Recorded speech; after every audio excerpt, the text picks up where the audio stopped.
the muscular man accidentally traveled through time to the past, only to find himself as the crown prince of the ancient Joseon kingdom. From then on, he used future knowledge to reform the nation. Even a single bar of soap he invented became a premium product everyone coveted. The army was fully equipped with firearms while neighboring countries still used bows and arrows. He even designed fully functional weight training machines, making even children remarkably strong. The first thing everyone in Joseon did upon waking was not go to the fields, but perform a full push-up routine, with people competing to complete 100 weightlifting reps. Even the king was left gasping for breath after running exercises, and the one behind all these changes was none other than Choi Yongjik. Born with extraordinary genes, he only needed 2 years of training to build an incredibly massive physique. After returning to university, Choi Yongjik continued training without rest. His muscular build made the students around him whisper among themselves, saying there was no way he looked like a history major. Thanks to his efforts, he earned a level 1 professional sports trainer certificate specializing in bodybuilding. To celebrate, Choi Yongjik held a rare party with his friends. The only unusual thing that day was that he drank beer, something he normally never did to protect his muscles. Returning home slightly drunk, Choi Yongjik snacked while browsing YouTube before bed. He happened to watch a video questioning the death of the legendary king and muttered, "Why did King Sejong die so young? It's simple, because he didn't exercise, right?" At that thought, a strange idea flashed through his mind. I wonder what it would be like to work as a fitness trainer in the Joseon era. In Saeng's imagination, if someone like him had existed in Joseon's history, the entire army would have been made up of warriors with bulging muscles, completely transforming the kingdom. Wouldn't that be interesting? He thought to himself before sinking into a deep sleep on the sofa. The crowing of a rooster announcing dawn rang out, dispelling the silent darkness. A calm voice sounded beside him, "Grand Prince, it is time to wake up." Choi Yongjik woke with a splitting headache, fumbling for his phone but only hearing the rooster crowing loudly beside him, so he assumed he had simply drunk too much and was hallucinating. Yet before him was a wooden ceiling and the unfamiliar interior of a traditional Korean house. A sense of unease suddenly washed over him. He stared in shock at his hands and the traditional Korean clothes he was wearing. From outside, a servant's voice called, "Grand Prince, it is time to wake up." Choi Yongjik screamed in horror when he saw his body through the thin clothes. The muscular physique he had worked so hard to build was completely gone, replaced by a thin, frail body that made him cry out in despair. "How did I suddenly become a walking stick? I can't believe this." He rushed out and flung the door open, startling the servant outside into bowing. "Good morning, Grand Prince." In panic, he grabbed the servant and urgently asked, "What is my name? What is my name?" The confused servant replied that his personal name was Yu, and his courtesy name was Suji. When Choi Yongjik asked to confirm whether his father's name was Yi-do, he received a firm nod in response. His mind nearly exploded when he realized Yi-do was none other than the legendary King Sejong, the 4th king of the Joseon dynasty. Putting everything together, he was stunned to realize his true identity was none other than Grand Prince Saeng, the future King Sejong. Choi Yongjik stood dazed, staring at the palace sky while screaming inwardly, "Why have I returned to the Joseon era?" Every sense felt incredibly real, and Choi Yongjik was stunned to admit this was no dream. He was serious. He felt as though he had arrived in the Joseon dynasty, standing before the magnificent palace gates under the blazing sun. A palace guard's announcement rang out clearly, "Your Highness, Prince Saeng requests an audience."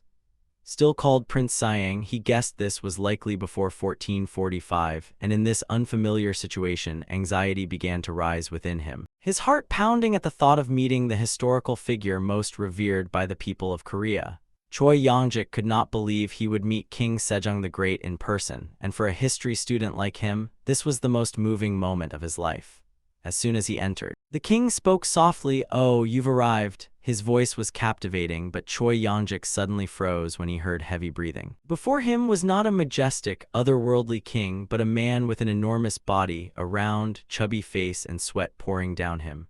The king slowly said, "I have a task I want to assign you, so I summoned you to the palace." Seeing his son standing there blankly, Sejong asked whether he was staring at him or still half asleep. Choi Yongjik was still stunned by his idol's real appearance and could only stammer inwardly, "King Sejong the Great?" The main hall was silent as he knelt respectfully. Seeing him remain silent for so long, the king asked, "What's wrong?" Choi Yongjik quickly covered his mistake with respectful words, "My apologies, Your Majesty, who has handled political affairs so wisely." He continued bowing and addressing himself as this foolish son. worried about conveying his father's command without violating court etiquette. Yongjik secretly took pride in how smoothly he could automatically translate his words into the ancient style of speech. Sejong was eating as he spoke, his chubby cheeks constantly moving with food. "Don't say such foolish things here. I value your talent, so I will give you a suitable task." The king began assigning his work. "I want you to record the key points, go to the Hall of Worthies and write them down in large characters." Hearing the name Hall of Worthies, the dynasty's highest scholarly institution, he could not hide his astonishment. "The Hall of Worthies," he immediately bowed. "This son obeys your command." Under the clear blue sky, Yongjik strode toward the Hall of Worthies to begin his first task. Upon entering the Hall of Worthies, Yongjik sat at his desk under the admiring gazes of the officials around him. One official approached and flatteringly said that if the prince personally recorded the key points, he would be honored to witness writing filled with such power. Yongjik merely smiled modestly and replied, "You flatter me. Prince Anpiang's handwriting is far more beautiful than mine." Though he said this aloud, he was deeply astonished to realize that he not only understood the language but had also perfectly retained the former owner's writing skills. As he turned through the pages, Yongjik discovered that the writing inside was actually not small at all. Yet Sejong had complained that he could not see it clearly. With 15 years of experience as a professional trainer, Yongjik began analyzing the great king's physical condition from a modern medical perspective, and the results were extremely troubling. Sejong was suffering from stage 2 obesity with a BMI exceeding 35. His excessively swollen face and the sweat pouring down his forehead, despite the cool summer morning, were undeniable signs of diabetes. He understood that if things continued this way, history would repeat itself with the king's death in the near future. Memories of the tragic course of history resurfaced in his mind, when King Munjong ruled for only 3 short years before rapidly declining. And the tragic result was King Danjong ascending the throne while still too young, leading to a bloody purge to seize the throne. Seeing the image of his own bloodstained sword in the future, as King Sejong, Yongjik steeled himself, gripping his pen tightly and vowing that no matter what, he would not let things unfold that way. Lost in thought, Yongjik was startled by the sound of imposing footsteps. A prince in a red royal robe entered and teased him. "So your special talent is simply enjoying hunting and mountain climbing every day." That was Yi Hyang, Sejong's eldest son and the future King Munjong. Yongjik hurriedly stood and bowed. "Elder brother, is something the matter?" Yi Hyang calmly replied that he had come to inspect the books their father was about to read, then told him to continue working. Watching his brother walk away, Yongjik pondered the books King Sejong the Great would read and wondered whether his elder brother had noticed their father's condition. He spoke, "Elder brother, it has been a long time since I last read these documents. Some have such small print that they are hard to read. I think ordering them to be rewritten in larger letters is truly suitable." These words left Yi Hyang stunned, his expression turning extremely serious. Yongjik nervously wondered if he had made it too obvious, but Yi Hyang looked straight at him and asked, "Do you know about His Highness's presbyopia?" Zayan could only answer, "I was just guessing." His elder brother fell into thought, believing that His Highness had always been proud of himself, yet far too many changes had happened in such a short time. Yi Hyang wondered when the king's condition had actually begun, and he revealed, "I first noticed these symptoms a year ago, but they seem different from ordinary presbyopia. I don't think it is simply an inability to see things clearly up close." Before leaving, he reminded him that no one knew about this yet, so he must keep his mouth shut. Yongjik respectfully saw the crown prince off, and once he was alone, he sighed in relief that his elder brother had naturally let the matter pass. But by then, the back of his neck was stiff from the intense conversation. Yongjik began doing stretches right at his desk. He clasped his hands behind his neck, bent forward, and twisted his body as far as he could to relieve the tension. He exclaimed refreshingly, "Ah, that feels so good," and this strange action left the officials in the study hall frozen in shock as they whispered among themselves, "What is the Grand Prince doing? If his neck is stiff, shouldn't he massage it? Why is he moving his whole body like that?" Yongjik looked at them and realized something. "So none of you know how to stretch." He understood that although this era had officials specializing in massage, their methods were ineffective. Due to their lack of knowledge about anatomy and muscle connections, and seeing everyone staring at him, Yongjik quickly made up an excuse, saying, "A few days ago, my neck cramped while riding a horse and after it became stiff. Moving my back freely helped me loosen up comfortably." He enthusiastically invited them, "Come on, it works very well, so try doing it with me." Thus, the once solemn study hall suddenly turned into a physical education class, as the officials sat around imitating Yongjik and performing various stretches under his guidance. The entire study hall became lively as the officials began following Yongjik's movements. The cracking of their joints mixed with amazed exclamations. They never expected such simple movements to make their bodies feel so light. The next day, even Crown Prince Hyung, watching from outside, was astonished. He noticed that the officials no longer needed servants to press hard on their necks or massage them as before, as these shoulder and back movements made their bodies strangely comfortable, and even their stone-stiff necks had begun to move again. The modern stretching exercises Yongjik passed down quickly spread throughout the study hall under the name whale stretch, becoming an effective remedy for every neck ache. But despite helping the officials, Yongjik's greatest concern remained. He decided to go to the bustling market to search for an important ingredient. The moment he saw Yongjik's figure, the oil shop owner hurriedly bowed. "Oh my, aren't you the Grand Prince? Please come this way." Yongjik got straight to the point. "I came to buy some oil. It isn't perilla oil or tung oil, but something more like sesame oil." After hearing the owner's advice, he decided to choose soybean oil, and the owner quickly promised, "I can provide it for you by the end of this year." Yongjik took out a silver bar, handed it to the shop owner, and ordered, "Collect the 5 lowest quality oils and bring them to me." This strange request puzzled the accompanying servant, who thought, earlier at the clinic, he bought medicinal ingredients like houttainia, sea fennel, and angelica, and now he is buying so much low-quality oil. I have absolutely no idea what he is thinking. In reality, Yongjik was worried about his own life, remembering from history that Prince Sayang died from severe dermatitis, an extremely dangerous disease given Joseon's primitive medical conditions. To preserve his life and avoid being sent back to the modern era, he told himself that he had to accomplish this as soon as possible. While deeply absorbed in planning how to solve the problem, a gentle voice came from behind. "I heard you've been visiting that street quite often lately." Yongjik turned around and replied with a smile, "That's right, madam." But the smile on his face immediately froze as his mind screamed, "Wait, madam." He was stunned to realize that he had a wife in this era. The beautiful lady approached and looked at him with curious, scrutinizing eyes. "You spent so long hunting, and now you're looking for such ordinary things. I'm truly curious about what you're thinking, my husband." Her words left Sayang stunned, his mind screaming, "Wife?" Yongjik was shocked by a startling realization. "Right, I have a wife now," he thought, desperately calming himself so he would not be exposed. Yongjik made up an educated-sounding excuse. "I read a book in the Hall of Worthies that mentioned an old object used to wash the body during the Song dynasty." He reminded himself to act naturally and avoid suspicion, and his wife simply replied, "Is that so?" Sayang continued explaining that he thought the idea was not bad and decided to try it. In truth, what he wanted most right now was soap. As a modern man obsessed with fitness, he knew that exercising in poorly washed clothes would invite all kinds of skin diseases, even in the Joseon era. If people focused on building muscle without soap, bacteria would multiply and cause severe skin diseases many times worse. He recalled what he had learned while working at Next Fitness, where the building owner had once taught him how to make handmade soap because she did not trust supermarket products. The formula was surprisingly simple. Add water mixed with burned straw to oil, stir in herbal powder, then heat it, and it was done. This method could easily be used in Joseon. Even after hearing Sayang's explanation, his wife remained doubtful.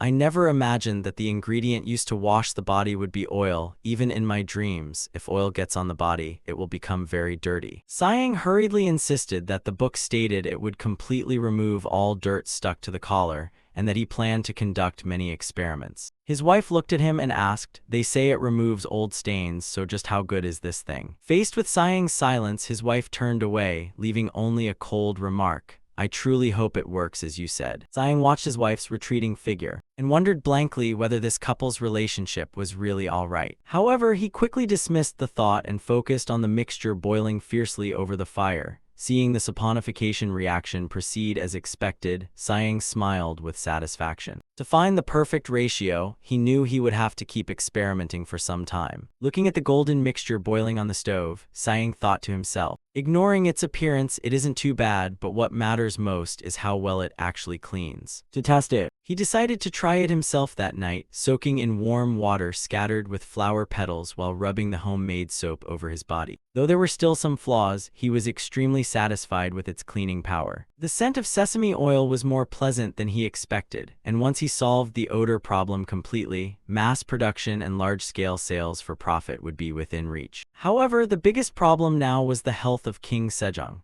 Historically, even King Taejong had failed to persuade his son to exercise, and seeing the great king with his round, overweight face and drenched in sweat, Sejong could not help worrying about the future of the kingdom, while Sejong stared at his son standing there blankly. Sejong sternly shouted, "It seems you have nothing to do, so you have too many pointless thoughts." Faced with his father's fury, Sejong broke into a cold sweat, fearing he might be sent to the northern frontier to command the Jurchen like Kim Jong-seo, or exiled to Murung Island or Tamra Island as a low-ranking magistrate, to properly defeat obesity and persuade King Sejong to treat it. Sejong understood that he had to set an example first. Stepping out of the bath, he looked at his thin body and flabby belly in dismay.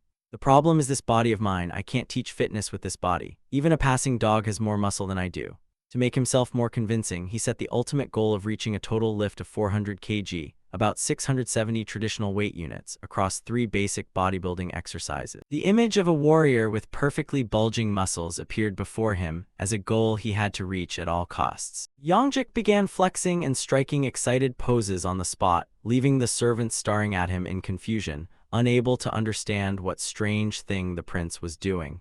Then he had the bold idea of turning bodybuilding into a true science. Sejong immediately began drafting a book containing this theory to spread among scholars, asking himself persuasively, "Isn't there also a saying about cultivating the body and brightening one's virtue? This body was inherited from our parents, so cultivating and caring for it is what true filial piety means." The book recorded the entire process of study and careful preparation, titled The Body Assistant, the work Sejong had just completed as the foundation for his grand plan. Under the morning sunlight, he began his first exercises in his new body, heavy breathing echoing steadily as he strained himself doing pull-ups on the wooden bar of the porch. Each muscle fiber, though still thin, was being powerfully awakened. As soon as he landed, Yongjik stared in amazement at his hands and wondered, "What is this? What kind of talent is this?" Though his body looked thin, the hidden strength within it left him utterly astonished. He continuously performed 29 reps on the mouths of 2 large jars, then switched to push-ups, reaching 82 reps without showing any sign of exhaustion. He could even perform dragon flag, an advanced abdominal exercise that even ordinary people cannot do. And Sejong realized that although the other parts had only modest talent, this body's pulling and pushing core strength was truly beyond imagination. However, he was still dissatisfied when he touched his waist, as 15 pull-ups had done nothing to reduce this belly fat. He secretly marveled that the bloodline of King Yeseongjai was indeed extraordinary, with remarkable strength always flowing through the prince's veins. Just then, a servant hurried over and reported, "Prince, I have brought the item." Yongjik's eyes lit up when he saw the finished cast-iron weights, as the weights had finally arrived. He excitedly lifted both weights high and roared with satisfaction, "You'll pay for this right away." The blacksmith respectfully replied, "This is my first time making one, and I'm glad your highness likes it." Yet as soon as they left the gate, the blacksmiths began whispering worriedly, believing Prince Sejong had truly gone mad for using 80 kilograms of rice just to exchange for a useless lump of iron like this, and they could not understand what he was planning. Their fear grew when they saw the prince collecting so much iron and steel, and one anxiously exclaimed, "Even a martial family wouldn't need this much iron. Could he be gathering soldiers?" The other hurriedly warned him to watch his words, as this was a grave taboo, and the two quickly left after receiving their payment. It was already late at night, yet Yongjik continued training in the courtyard under the oil lamps, doing dumbbell curls while thinking with satisfaction, "I've never been satisfied with my workouts lately, so how long has it been since I last felt this exhausted?" Witnessing the prince's strange behavior, the maid Bangshul could not help protesting, "Even if he's royalty, this is too much."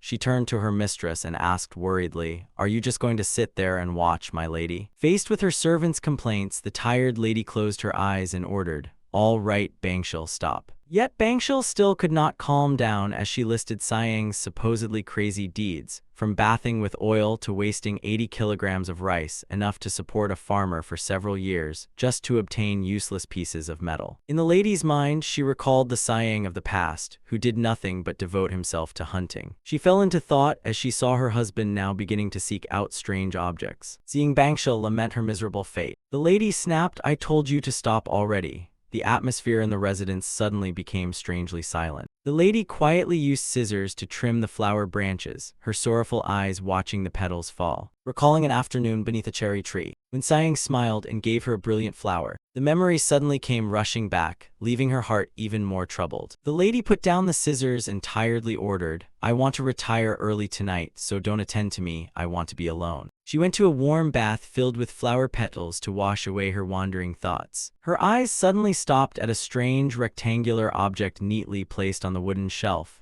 and she wondered curiously if this was the thing called soap. Why use this to wash the body? Despite her doubts, the lady picked up the bar of soap and thought to herself, "I'll try it once and see." She gently rubbed it against her skin, and white, smooth bubbles immediately began to form, covering her body and spreading across the water, while the clean feeling and pure fragrance left her completely stunned as she stared at the soap in her hand, unable to believe the miraculous effect of her husband's strange creation. After stepping out of the bath feeling refreshed, Yongjik thought to himself that having weights was indeed necessary for exercise to be truly effective, and as he savored the results, he suddenly realized that someone was standing behind him, watching. It turned out to be his wife. She softly admitted that the soap he had given her was very effective, especially when the body was dirty. However, she did not forget to complain about the strong sesame oil smell. That made her feel like the wife of an oil merchant every time she finished bathing. Hearing this, Siang began pondering how to improve the product. He planned to use pork fat or beef fat instead, but they were far too expensive, being luxury goods reserved for Rosian nobles or exported to the Ming dynasty. Suddenly, an idea flashed through his mind.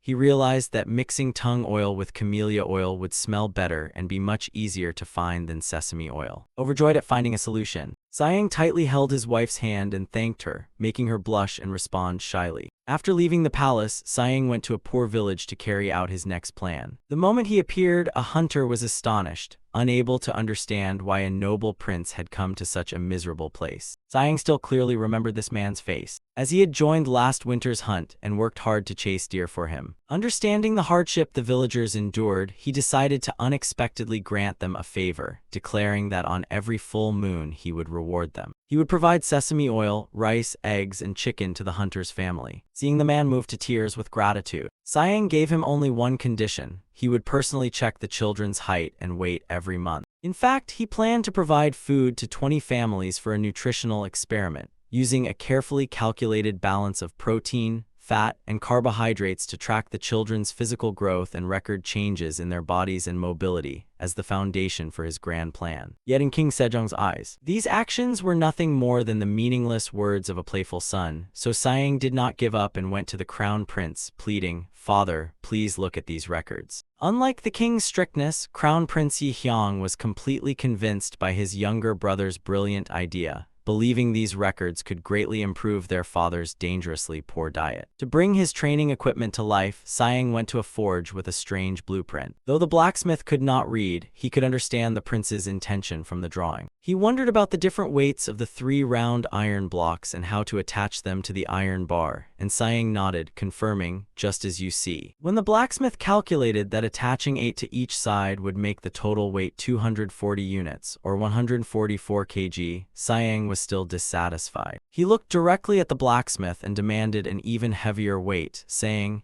"It actually needs to be a little heavier. If it can withstand over 300 units, about 180 kg, that would be better." The request left the blacksmith gaping in shock, as he had never seen anyone capable of lifting such a massive weight of iron. Not stopping there, Siang pulled out another blueprint and asked him to roll a steel sheet into a compact, lightweight arch. Deep down, he was forming an idea even bolder than gym training. With the technology of this era, could he build guns and completely change the military situation? Leaving the forge beneath the brilliant sunset, Siang walked alongside Ma Ilyang, who endlessly praised the prince's virtuous heart, believing His Highness would be delighted to hear of it. Sayang pondered deeply, determined to make Prince Sayang's image truly outstanding before finding a way back to his own world. Suddenly, Sayang's trainer instincts activated. He stared intently at Ma Iliang, whose physique looked completely ordinary, but through his professional muscle analysis lens. Sayang was stunned to discover a rare talent with excellent shoulders, perfect biceps, and extremely well-defined abs. Ma Iliang humbly admitted that people had called him strong since childhood,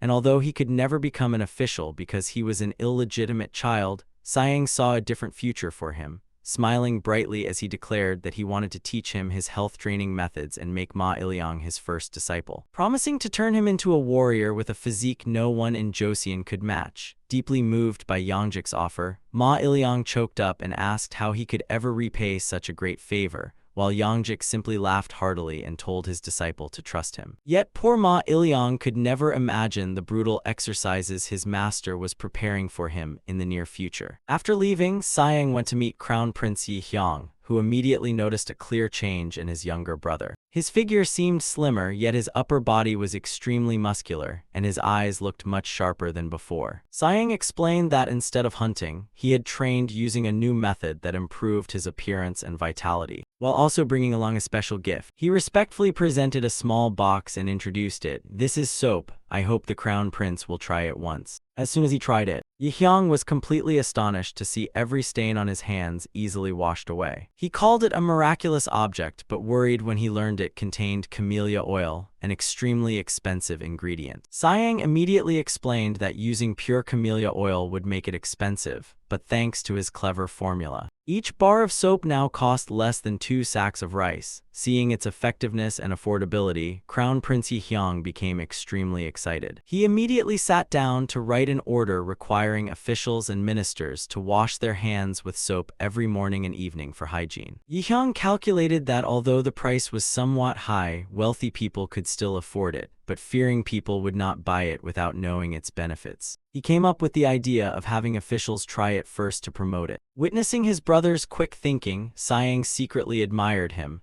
realizing it was no different from modern free sample marketing. He had already calculated that once soap became popular, the royal court could monopolize it and collect a large tax from the product. Watching the Crown Prince become engrossed in his new plan, Sayang could not help marveling that this truly was the talented future King Munjang. Meanwhile at the forge, the atmosphere suddenly became extremely tense when a powerful official arrived to inspect Sayang's order. The frightened blacksmiths bowed deeply, insisting there had been no mistakes in production. But the official coldly threatened them and suddenly ordered all the items Prince Sayang had ordered to be melted down and destroyed. Despite the blacksmith's frantic report about the financial losses and the approaching delivery deadline, the official continued roaring angrily, forcing them to carry out the destruction order or lose their lives. Watching from afar with a suspicious gaze, he considered it abnormal that Sayang, a prince who could never inherit the throne, had suddenly spent so much money buying large quantities of iron and steel,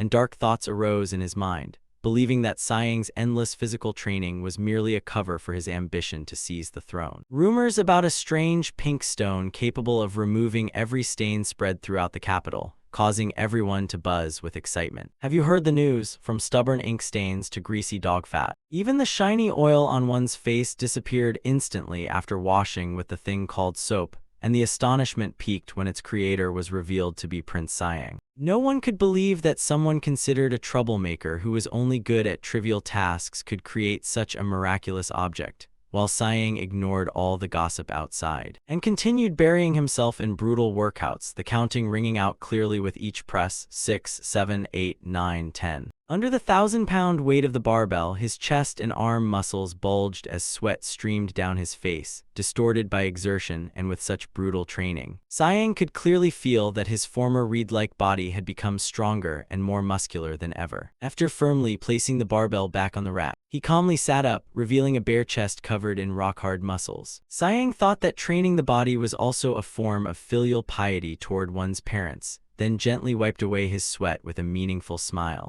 and turned to look at his disciple. However, his plan to add more equipment hit a setback when the blacksmith tremblingly reported that due to the urgent situation, he could not finish the remaining designs on time, and asked to return the entire advance payment. Sighing pondered briefly, wondering if the new designs were too complicated, but quickly dismissed his concern and turned to Ma Ilyang with an eager smile. Now it's your turn. Seeing the enormous weights, Ma Ilyang frantically waved his hands, his face turning pale with fear that he would be crushed to death. Suddenly, Sighing's demeanor changed completely as he approached with a frightening smile and blazing eyes. Does your body need some newer stimulation? Under his master's relentless pressure, Ma Ilyang was forced to train both his upper and lower body amid the master's resounding counts. Watching from afar, his wife and maid Bangshul were stunned by Sighing's miraculous transformation, as his once slender physique had gained tremendous strength and muscle, even drawing comparisons to the legendary warrior Wunbang of the dynasty. At the name Wunbang, Sighing briefly froze, knowing well that he was a famous general under the powerful minister Kim Jong-seo. Remembering that he had trained in martial arts since childhood, he came up with the idea of creating a dedicated military fitness program in the future. Sighing knew that although he could win with simple martial arts techniques, he would certainly be defeated in a real weapon fight. And while Ma Ilyang was crying miserably from the unbearable heat, a loud explosion suddenly shook the surroundings. Then came a series of loud, relentless knocks, leaving the lady and maid Bangshul shocked and frightened. Yongjik angrily turned around, wondering who had the nerve to disturb the prince's residence at such a time.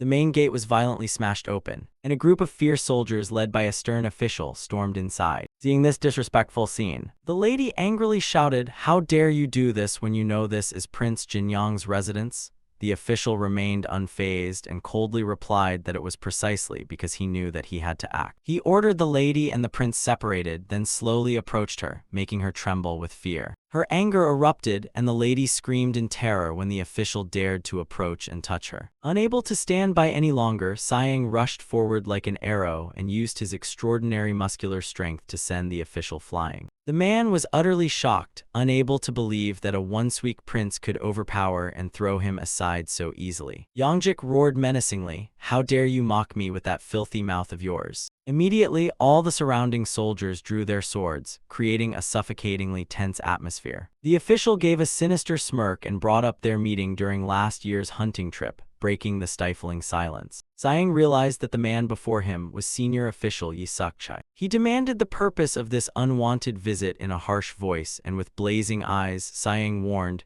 "If you carelessly lay a hand on my people, I certainly won't sit idly by." Yi Suk-chai shouted, "You have the nerve to accuse the prince of shamelessness without even knowing your own crimes." He pointed at the iron weights and claimed that this amount of iron could be used to forge hundreds of sharp weapons, while Sighing was still stunned by the accusation of treason. The soldiers brutally dragged Ma Ilyang away, while Yi Suk-chai continued pressing him with a mocking tone, reminding him that Sighing had once cared nothing for books, yet had suddenly changed, raising suspicions of a treasonous plot, and he even brought out a tightly bound, battered witness to apply further pressure. Sighing remained unfazed and sternly retorted that these were baseless excuses, and bringing troops into the prince's residence had already exceeded the official's authority.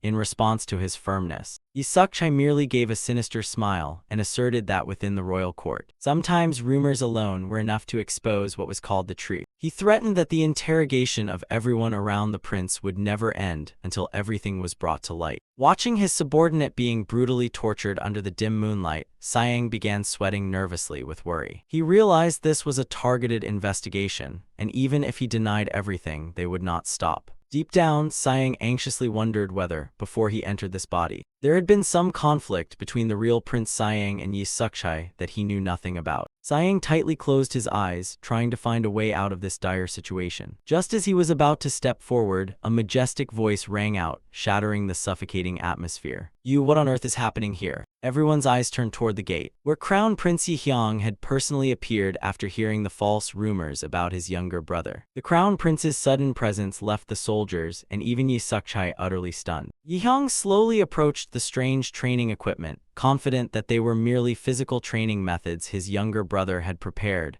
but Yi Suk-chai hurriedly stopped him, warning the Crown Prince not to approach someone with treasonous ideas. These insolent words made Yi Hyang stop, and he glared at him, ordering him to watch his mouth. With a cold, sharp gaze, the Crown Prince declared that he was his own younger brother, not the disgraceful term the official had used to address him. He demanded that Sighing clearly explain these objects and declared firmly, "If this is a crime, I will not show mercy, but if you dare frame my younger brother, Yi Sukchai, the consequences will be disastrous." Yi Hyang glared directly at Yi Sukchai and issued a stern warning, "Watch your head." Just as the tension reached its peak, Siang stepped forward, his muscular figure towering beside his elder brother as he said, "As it happens, I need your help too, brother." Siang immediately ordered his subordinate, "Bring me the body journal." He explained to Yi Hyang that he had created this special health and training regimen to prepare for truly important moments. Siang respectfully presented a book titled Methods for Maintaining Health and Physique and pleaded, "Elder brother, please take a look at my health regimen." Yi Hyang flipped through each page, murmuring as he read the philosophy that filial piety meant training to perfect the body given by one's parents. Though he found nothing wrong with the records, the Crown Prince could not help wondering as he looked at the huge iron weights in the yard, "I don't understand why you need such massive amounts of iron just to create a training method. What is the purpose of going through all this trouble?" Siang approached, leaned close to his elder brother's ear and whispered mysteriously, "From now on, only you and I can know about this."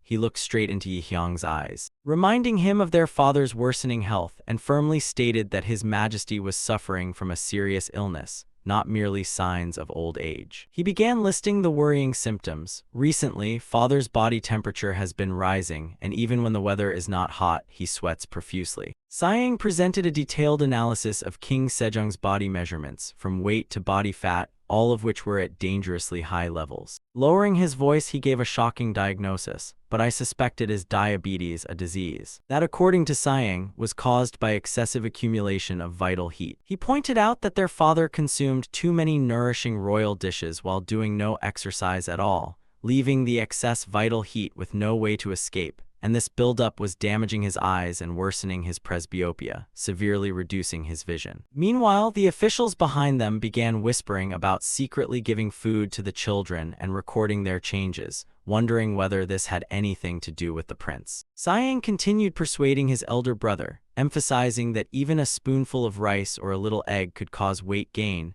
and that their father's current health was like sitting on a pile of fire.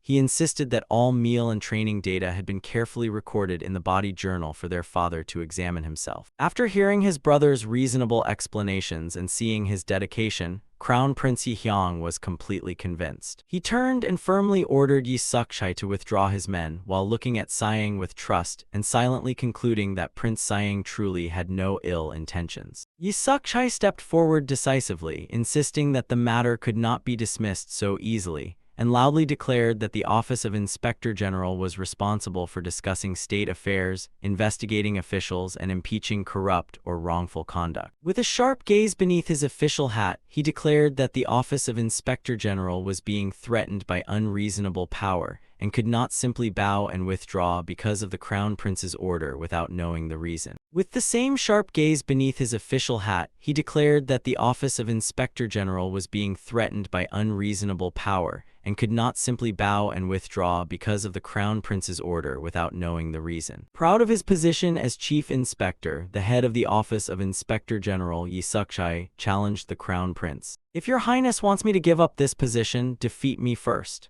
Maintaining a stern attitude, he insisted that the Crown Prince could not easily excuse his brother merely because of their blood relation, emphasizing that as the future king, the Crown Prince had to show the entire kingdom the majesty of its laws and that he had not become head of the Office of Inspector General without reason. The atmosphere grew heavy as the Office of Inspector General suddenly became a test of the future king's qualifications. Under immense political pressure, Crown Prince Yi Hyang placed a hand on Siang's shoulder and urgently demanded that his brother clearly explain why he had bought so much iron, giving him grounds to defend him. Siang's eyes suddenly became extremely resolute as he answered loudly, "Yes, Your Highness, I will show you all directly." Siang declared that he would prove everything through his own physical strength, explaining once again that their father's body had accumulated too much vital heat, causing presbyopia, and only exercise could completely remove the excess vital heat.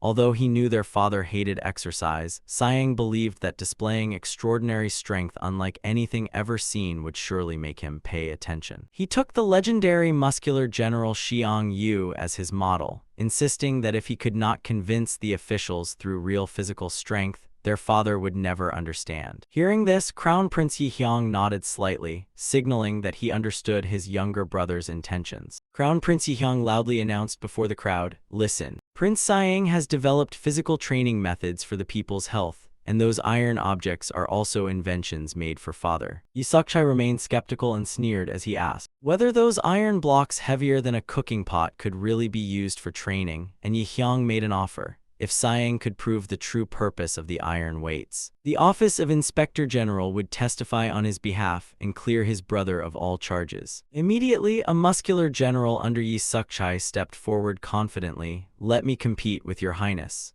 I have never lost to anyone in terms of strength." He hurriedly rolled up his sleeves with a triumphant smile, declaring that if the prince was physically weaker, all his previous explanations were lies. The surrounding crowd began whispering when they saw. Both began preparing for an unprecedented test of strength right in the courtyard of the residence. Siang calmly introduced this training method called pressure training, which strengthened the arms, chest, and shoulders, while the great general lay on the bench with a disdainful look. He thought all he had to do was lift the block of iron. He arrogantly told Siang not to waste time explaining, and not to worry about him winning. Yet the moment he began pushing, his face contorted under the pressure, veins bulging across his skin. The iron bar began shaking violently, forcing him to use every ounce of strength to hold it steady. And he realized in shock that the iron was far heavier than it looked, but with the honor of the Office of Inspector General in his hands. He gritted his teeth and endured the pain, and with one final effort, he managed to push the bar upward. Yi Sukchai proudly praised him, saying, as expected of a great general, then turned toward Siang with a challenging gaze. Siang also took his position and began the exercise with Ma Anang assisting him. The general lay there panting and drenched in sweat, yet still mocked the prince, saying he was only pretending to be strong while still groaning. Yi Hyang and Yi Sukchai silently watched Siang's every decisive movement. Despite the taunts and his body's exhaustion, Siang maintained a steady breathing rhythm. His counting rang out with power, 8, his eyes blazing with determination as every muscle tensed, and he completed another powerful push, 9. Siang casually shook out his arms after his overwhelming display of strength, while the surrounding crowd praised him without restraint.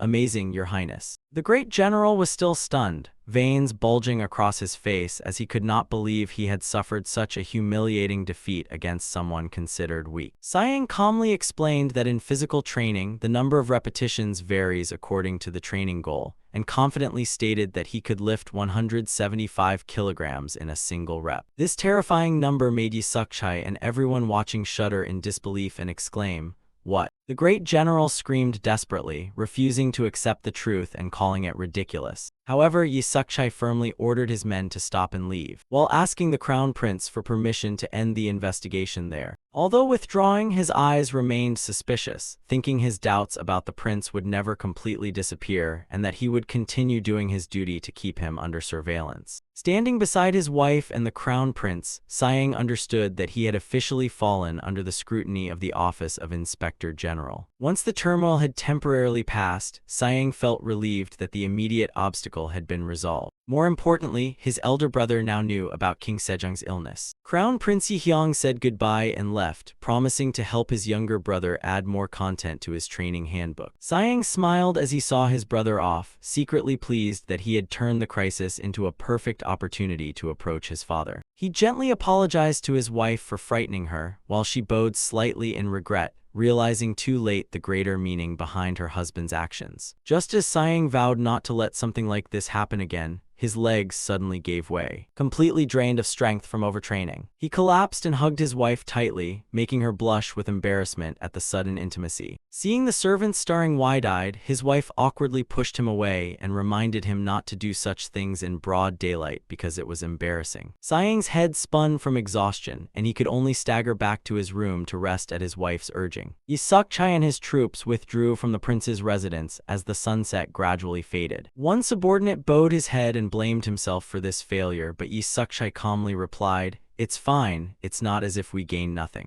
Among Siang's iron equipment, he had discovered an unusually thin, hollow cylindrical object that looked very much like a 3-shot gun, yet had been strangely elongated. With his keen eye for unusual objects, Yi Sukchai believed they must have been made for another purpose, and the suspicion that the prince was secretly developing an improved three-barrel gun began to take shape in his mind. Yi Suk-chai recalled the image of Siang from the hunting contest a year earlier. Back then he looked like a beast, baring his teeth menacingly, his blood-stained face standing deep in the forest. He found Siang's excuse of training his body out of filial duty laughable, and declared that the royal court would have to watch him more closely to see what secret this prince was truly hiding behind the dark curtain. 3 months later, cherry blossoms covered a corner of the palace grounds, and Siang's life remained peaceful until he received news that the forge had resumed making tools. Yet one sentence from his wife left him completely stunned, frozen in place with drool nearly running down his face in disbelief. His wife softly said she had been feeling unwell lately, visited the royal physician, and seemed to be pregnant, causing the weight in Siang's hand to crash to the ground as he asked in shock, "You're pregnant?" This moment suddenly brought back memories of his single life in the modern era. Back then, Yang had been mocked by friends for being nearly 40 and unmarried, so he could never understand the burden of raising children. In response, he had laughed and cried while insisting that he even had 2 wives. But ironically, the 2 wives he cherished most at the time were a barbell and a dumbbell, and looking back at his past self, Siang could not help feeling nostalgic for his days as a modern fitness trainer. But the reality before him quickly brought him back. He excitedly lifted his wife into the air, leaving her stunned, and shouted happily to confirm the joyful news, "You're really pregnant, right?"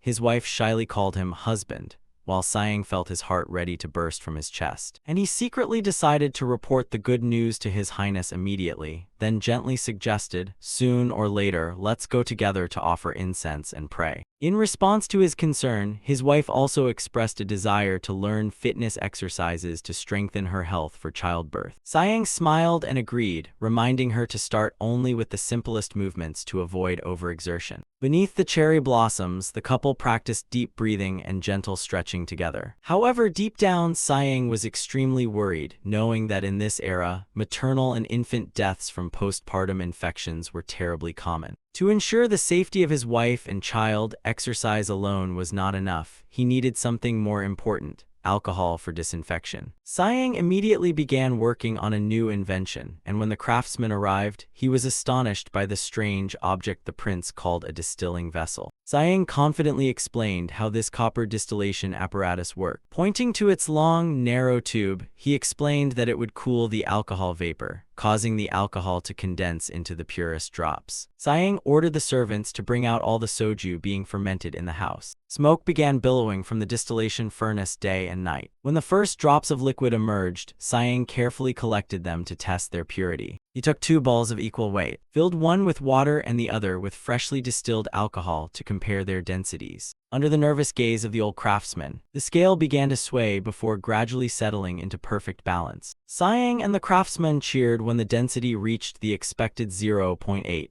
marking the resounding success of their disinfectant production plan. A long time passed after he traveled back to Joseon, and Siang realized he still had not been pulled back into the modern era as he had feared, so he continued his intense training regimen, while also teaching Ma Ilyang and his subordinates to perform physical training exercises in the residence's courtyard. Sometimes, in the silence, Siang still wondered how the modern era he once lived in was doing, and although those questions remained in his heart, the reality before him gradually replaced everything. Since the birth of his first child, Siang felt he had truly embraced and completely adapted to the way of life in the Joseon dynasty. Time passed as quickly as a blink. Now, the name Prince Siang was no longer associated with rumors of a pleasure seeker, but with admiration for his great achievements, and during a solemn court assembly, the radiant King Sejong publicly praised his son, declaring that the soap Siang created had spread widely among the people and greatly enriched the royal treasury,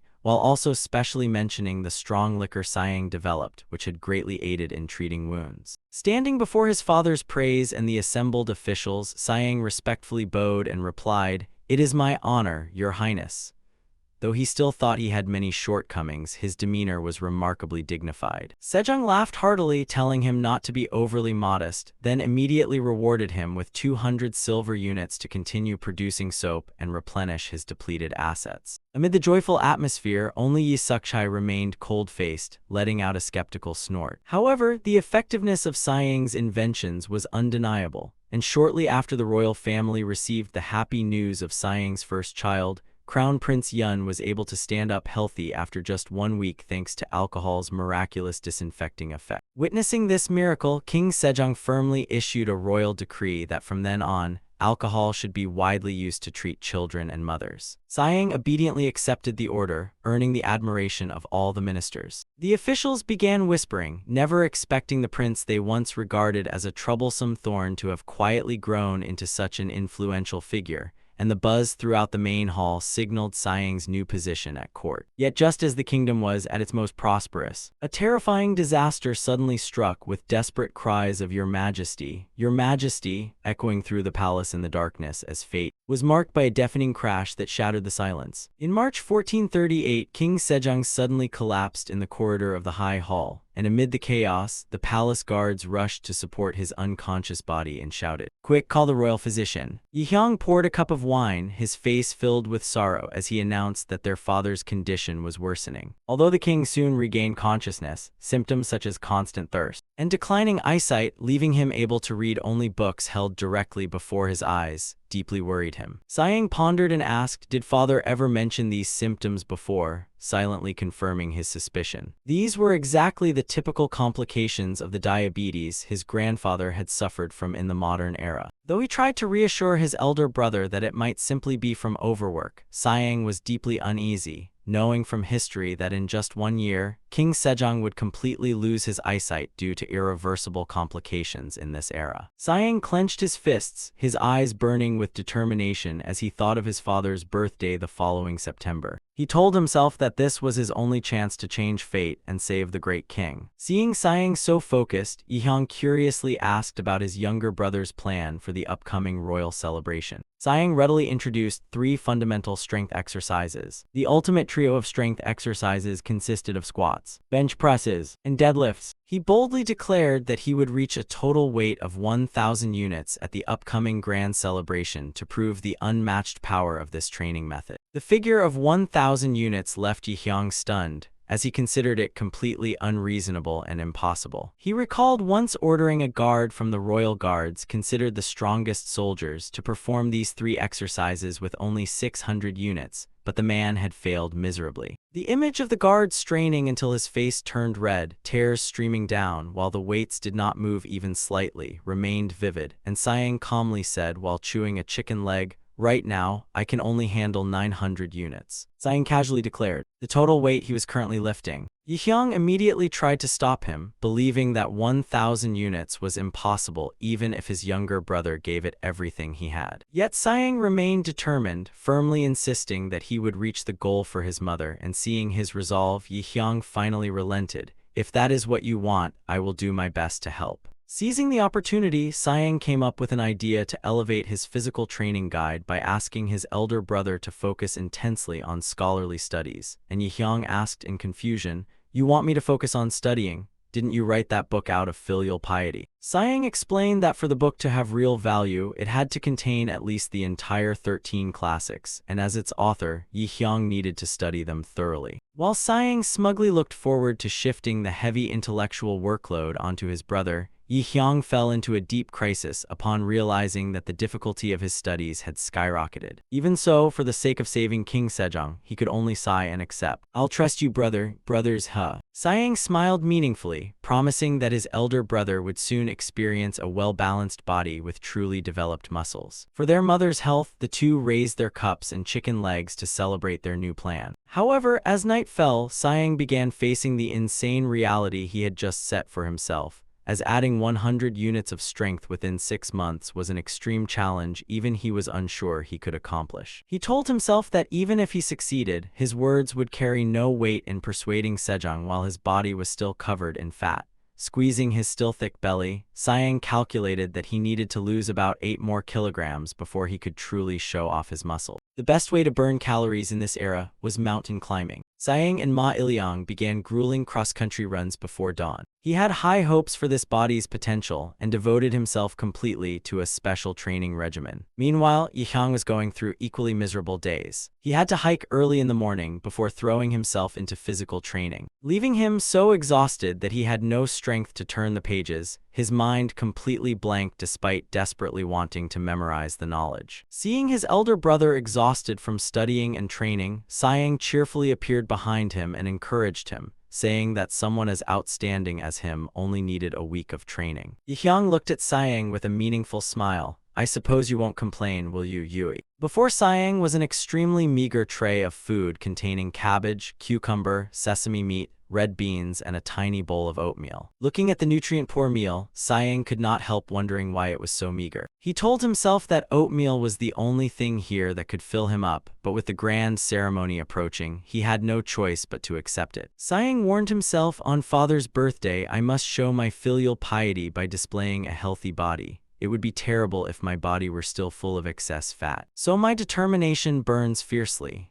Jinny roared, until I prove my filial piety, I will eat like this every day. His wife stood beside him and sighed softly, embarrassed that she had failed to understand the great significance of the royal kitchen, and had added salt to the sesame and red bean meat because she feared Sayang would not enjoy it. Hearing this, Sayang froze in shock, finding it utterly absurd. He immediately called out to ask if anyone was outside, then firmly ordered, quickly clear away this food and bring in a new dish. Now, useless people, never season my food again. Though tears streamed down his face from craving something salty, he stubbornly shouted, no seasoning. From then on, a brutal training and diet regimen began. At night, Sayang tirelessly ran through the forest, breathing heavily. Under his wife's watchful gaze, he strained to lift enormous weights, his bulging muscles clearly visible beneath the sunlight. Not stopping there, Sayang challenged himself by climbing sheer cliffs with his bare hands, while he pushed his physical training to the limit. Crown Prince Yihyang buried himself in books to complete the body assistant. Standing atop a high mountain and looking down over the capital, Sayang's physique had completely transformed, becoming as massive and imposing as a god of war. Time passed swiftly. The day of the grand ceremony celebrating Queen Consort Sohyeon's birthday finally arrived, and the palace was magnificently decorated with colorful flags and flowers. In the courtyard, riders performed spectacular acrobatics on horseback, leaving all the officials amazed. Look at Soja's agility, look at this. Sejong with his round face and the queen sat high above, smiling brightly. They praised the soldiers' riding skills without end, saying they had reached an unprecedented level, like a miracle. Amid the lively atmosphere, Yihyang approached Sayang, who stood silently in a tightly wrapped cloak. He announced that Sayang's order was the last one in the great army, but could not hide his concern. Everyone thinks you'll demonstrate your physical skills, when they heard you plan to bring weights totaling 300 kilograms. The ministers, though skeptical, are furious, so please make sure you can do it. Mother will surely care about your physical strength too.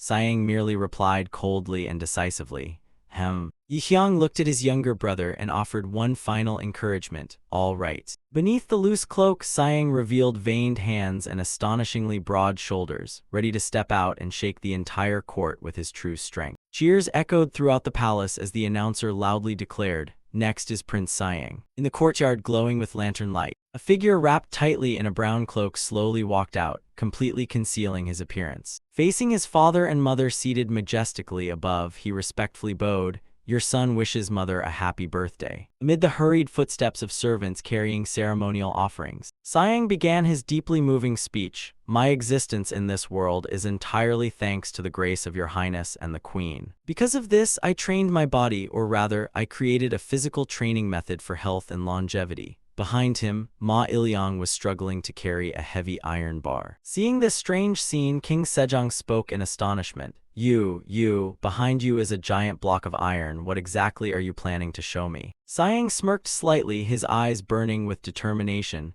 I have merely prepared a small gift to repay father's kindness. Sayang's calloused hands tightly gripped the iron bar, moving Queen Sohyeon to tears as she exclaimed, my boy, you have touched me so much. Sayang immediately gathered his strength and shouted, today, I will show off the magnificent body the two of you gave me. He decisively threw his cloak aside, revealing a solid, bulging muscular body like a god of war before everyone. It was the year 1438, at Queen Sohyeon's birthday celebration, a moment that would completely change the course of Joseon's history, and from that moment, the entire palace was plunged into unprecedented astonishment. The gate guards excitedly whispered among themselves, this is the first time I've seen a body like that. Is this really Prince Sayang? Ignoring their stunned gazes, Sayang firmly lay down on the exercise bench, then I shall begin. Everyone around was still stunned by the enormous, intricately assembled weights, wondering, what is that? What is he planning to do?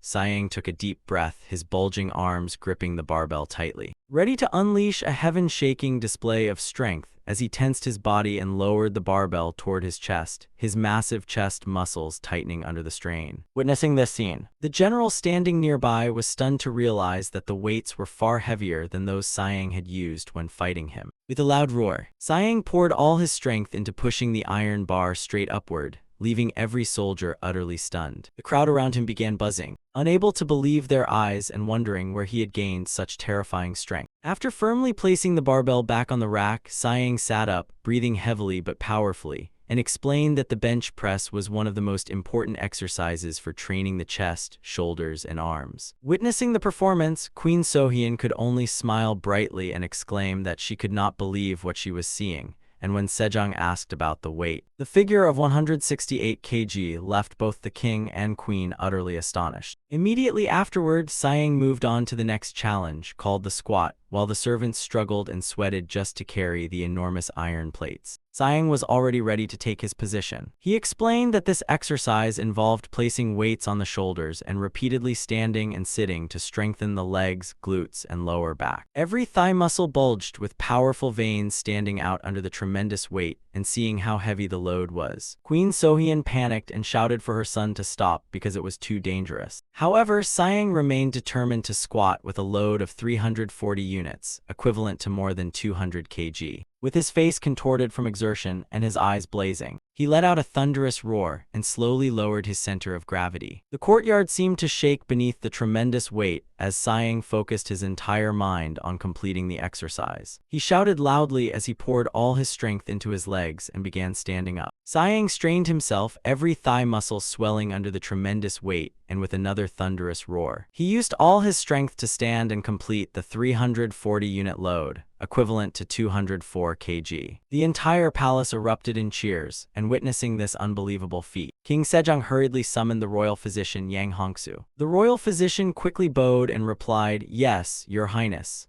The king could not contain his astonishment and asked whether that was truly human strength. The royal physician could only bow and admit that he had never seen anything like it, but guessed it was related to that strange physical training method. Sighing did not keep everyone waiting and began preparing for the final exercise called the lift, declaring clearly, "I will use the heaviest training equipment." Seeing the servants struggling to carry in even more iron plates, the queen cried out in panic, "Is it still not over?" Whispering broke out everywhere again, with everyone believing that using the heaviest equipment was utterly absurd. At this moment, Crown Prince Yi-hyung stepped forward and said, "I have something to say. I am worried that Yu's back will be injured, so I sought a way to overcome it." He brought out a sturdy leather belt and personally helped Sighing put it on to protect his body. Sighing felt his brother's support, and his eyes became sharper and more focused than ever, as the weight had now reached a terrifying 240 kg. Sighing strained himself, his arms like iron clamps lifting the barbell off the ground. He declared loudly, "Father, Mother, you gave me a body capable of enduring such great strength, so I will take good care of it from now on." The barbell hit the ground with a tremendous crash, leaving the officials below staring at each other and whispering that Prince Sighing was truly insane. After all, anyone who wrestled with such weights every day at 240 kg could not possibly be normal. Sighing calculated that if he lost weight, he could easily lift more than 240 kg, but his body was currently quite heavy. The belt made him slightly more comfortable, yet he still thought this plan was utterly absurd. Reaching a total of 600 kg across the three main lifts in less than 2 years was an extreme challenge, so Sighing had no choice but to use the sumo deadlift technique to maximize his strength, taking a deep breath and focusing his entire mind on the bar before him. His calloused hands gripped the iron bar tightly, chalk dust filling the silent air. The huge iron weights began shaking violently, sending grains of sand scattering across the wooden floor. The barbell slowly rose from the ground. To the utter astonishment of the officials, who stared wide-eyed and shouted in disbelief, he lifted it. Everyone around them could hardly believe their eyes, stunned that a mass of iron this heavy could be lifted by a single person's strength. The enormous barbell hung in the air as sweat and blood began seeping from his fully strained hands. In the windswept courtyard, Sighing stood towering with his massive muscles, completing the historic lift beneath a sky filled with drifting leaves, his veined hands gripping the enormous barbell at the peak of the deadlift. every muscle on his body bulging brilliantly under the sunlight. Yet the price of that strength was his torn hands, fresh blood seeping out and dripping onto the wooden floor. Witnessing this painful sight, Queen Sohyun cried out in horror, "Oh my God." Sighing softly called, "Mother," then firmly dropped the barbell, causing a thunderous explosion. The 1,000-unit weight cracked the ground as smoke and dust filled the air. From above, the scene looked as if it had suffered a tremendous impact, leaving deep cracks across the tiled ground. The ministers stood rooted to the spot, their faces pale with horror at the unimaginable strength of the prince once considered weak, while Queen Sohyun trembled and could no longer contain her emotions as she sprang to her feet. Seeing this, King Sejong anxiously asked the queen what was wrong. Ignoring the scrutinizing gazes, Sighing strode toward the raised platform. His muscular body showed every firm contour like a carved statue, and as he approached his mother, Sighing respectfully called, "Mother." Queen Sohyun tremblingly took her son's wounded hands, and he gently explained, "My hands became like this because I have held these iron bars every day for the past 2 years." Seeing his bloodied, calloused hands, she burst into tears, crying, "What filial piety! In my entire life, I have never seen filial devotion greater than this." She could not hold back her tears upon realizing that her son had trained to such an extreme just to prove his devotion. The surrounding court ladies also sobbed in emotion. Meanwhile, the officials kept whispering about his impressive physique, amazed that his muscles were so clearly defined, saying, "Look at how every muscle stands out." King Sejong nodded, acknowledging his son's efforts. "So you has personally proven his healthcare method, also known as physical training." However, the king still had one question. "What is the purpose of the health training you are carrying out?" Sighing answered firmly, "Having a healthy body given by father and mother is the motivation for me to train myself." Sejong pondered and asked, "Is lifting 1,000 units a mandatory standard?" He worried that it would put too much pressure on those without enough strength. Sighing quickly clarified, "Not exactly, father. I began training to remove excess belly fat, and strength naturally increases through the training process." After 3 months of persistent training, Sighing clearly felt the change as his limbs became more flexible, and all his former fatigue completely disappeared. Witnessing his son's transformation, Sejong smiled faintly and admitted that he already knew about the book Sighing and the crown prince had worked so hard to compile. The king promised to carefully read it, analyze its strengths and weaknesses, then discuss with the officials whether physical training should be introduced into the royal court. Sighing was overjoyed and immediately bowed to thank him for his grace. However, the king suddenly declared that he was no longer satisfied with Sighing's current title, Prince Sighing, and officially granted him a new title using the first character of the place name Sighing-bu. Sighing stood proudly in the courtyard, his massive muscular back shining under the sunlight as proof of Joseon's coming age of muscles, and from that moment, as night fell in the quiet of the study, Sejong opened the secret manual on breaking through the 3 basic exercises and could not help marveling at what a remarkable book it was. Though admitting the knowledge was extremely useful, Sejong still could not understand when Sighing had accumulated all of it. Standing beside Crown Prince Yihyang, Sighing humbly explained that he had merely organized his younger brother's practical methods of building muscle into writing. The biggest difference from other books was the detailed chart at the end of the first volume. Sejong began closely analyzing the data on eating habits and the growth of poor children in Gyeon, amazed to find that his son's method of collecting and analyzing data was as meticulous and sharp as his own. The book clearly recorded that cooking rice with 1 unit of grain could feed an adult for 10 days and a child for 20 days, but eating too much would lead to obesity. Just 1 spoonful of sesame oil a day was enough to keep the body energized, but overusing it could increase one's weight by more than half a kilogram in just 1 month. And upon reading the warning about being overweight, Sejong was startled and unconsciously rubbed his huge fat belly with a thoughtful expression. The next morning, Sighing eagerly sought out his elder brother to ask how things were after their father read the book. Seeing his younger brother's concern, Yihyang announced shocking news. Their father had decided to personally learn physical training, and Sighing stared in astonishment, unable to believe his plan to win over Joseon's most difficult trainee had already achieved such a brilliant first success. Having just received his new title, Prince Sighing enthusiastically led his elder brother around the meticulously prepared training area, confidently saying, "As you can see, everything is ready." Sighing planned for today to be the first day he would personally teach his father how to exercise. However, Yihyang brought disappointing news. His Highness was busy with countless affairs of state and wanted to discuss this later, leaving Sighing's face blank with disappointment. What? He was frantic with worry because he knew his father's eyesight was steadily worsening, and without immediate action, he would be completely blind within months. While Sejong leisurely sat beneath an umbrella and ordered the guards, "I'm a little tired today, bring me a plate of malt candy." Sighing thought to himself, indeed, the hardest thing in the world is getting a trainee into the gym.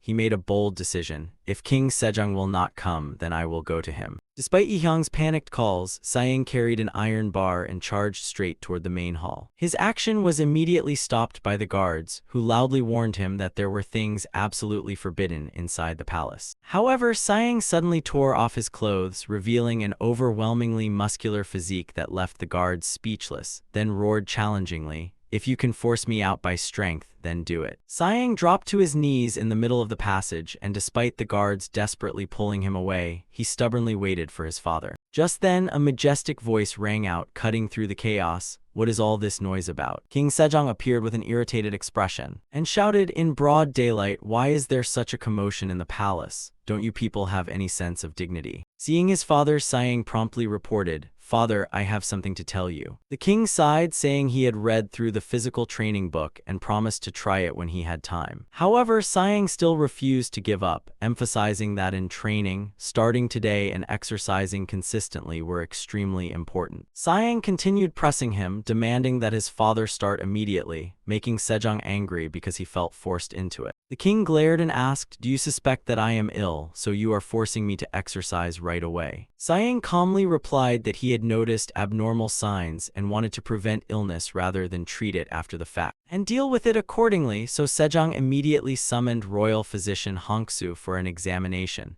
and the trembling physician flatteringly diagnosed that the king was merely sweating from overwork and only needed to drink more water. Sejong proudly looked at his son. "Did you hear that? Isn't my health perfectly normal?" In truth, the king had studied the charts in the book and begun worrying about his condition, but his enormous ego and laziness still made him strongly reject exercise. Realizing this, Siang decided to unleash his final move, staring directly into his father's eyes and making a shocking declaration.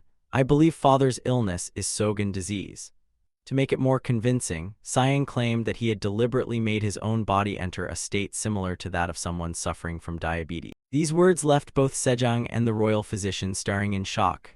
"What?" Siang stood silently beside his elder brother, his eyes shining with frightening determination. Yihyang suddenly felt that something was wrong. He was stunned by the strange change in his younger brother's face, while Siang wondered inwardly when everything had begun. Even he could not tell. He began explaining that Sogan was an illness caused by excessive vital energy accumulating and destroying the body, and that malt candy was what he had used for this insane experiment. Siang explained that eating too many sweets would cause temporary diabetes, resulting in terrifying symptoms. He recounted becoming so thirsty that he drank an entire bucket of water. Then, completely exhausted, his vision went dark and he collapsed on the spot. Seeing his father's horrified expression, Siang delivered a devastating psychological blow. Don't these symptoms look very similar to father's? In reality, the entire story about experimenting on his own body was a blatant lie based on modern medical knowledge, designed to convince this stubborn king. Even Crown Prince Yihyang broke into a cold sweat, secretly amazed that his younger brother had somehow become reckless enough to deceive both his elder brother and father. Faced with undeniable evidence, Sejong pondered and asked how long training would take to show results, and Siang firmly declared 6 months, prompting the king to issue an ultimatum. If there was no improvement after 6 months, he would be charged with deceiving the king. Siang loudly accepted the order. This son understands father. That autumn, a brutal training regimen officially began inside the royal palace. Under Siang's strict supervision, King Sejong was forced to ride horses for exercise through falling yellow leaves and snow,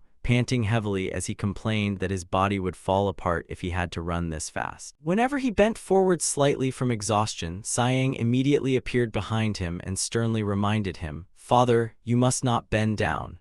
Sejong grumbled angrily at being corrected by his son at every turn. But Sejong coldly ordered, "Keep your back straight, father." After half an hour of non-stop horseback riding, when the king thought he was finally free and cheered that the training was over, Sejong suddenly said something that completely crushed him, casually declaring that this was only the end of the horseback riding portion and that the actual warm-up was about to begin. Immediately afterward, King Sejong had to brace a heavy iron bar on his shoulders, his legs trembling with every firm count of 1, 2. Sejong continued urging his father in an extremely stern voice, "Speed up, exhale when exerting force and inhale when relaxing." Sejong was drenched in sweat, his face twisted with exhaustion, and while straining to lift the barbell, he shouted, "Heavens, this is exhausting. HMPH, I understand now." Without letting the king rest, Sejong continued giving detailed instructions. "Do this about 20 times, pay attention to your breathing, keep your feet at the proper width, and never lean your upper body forward."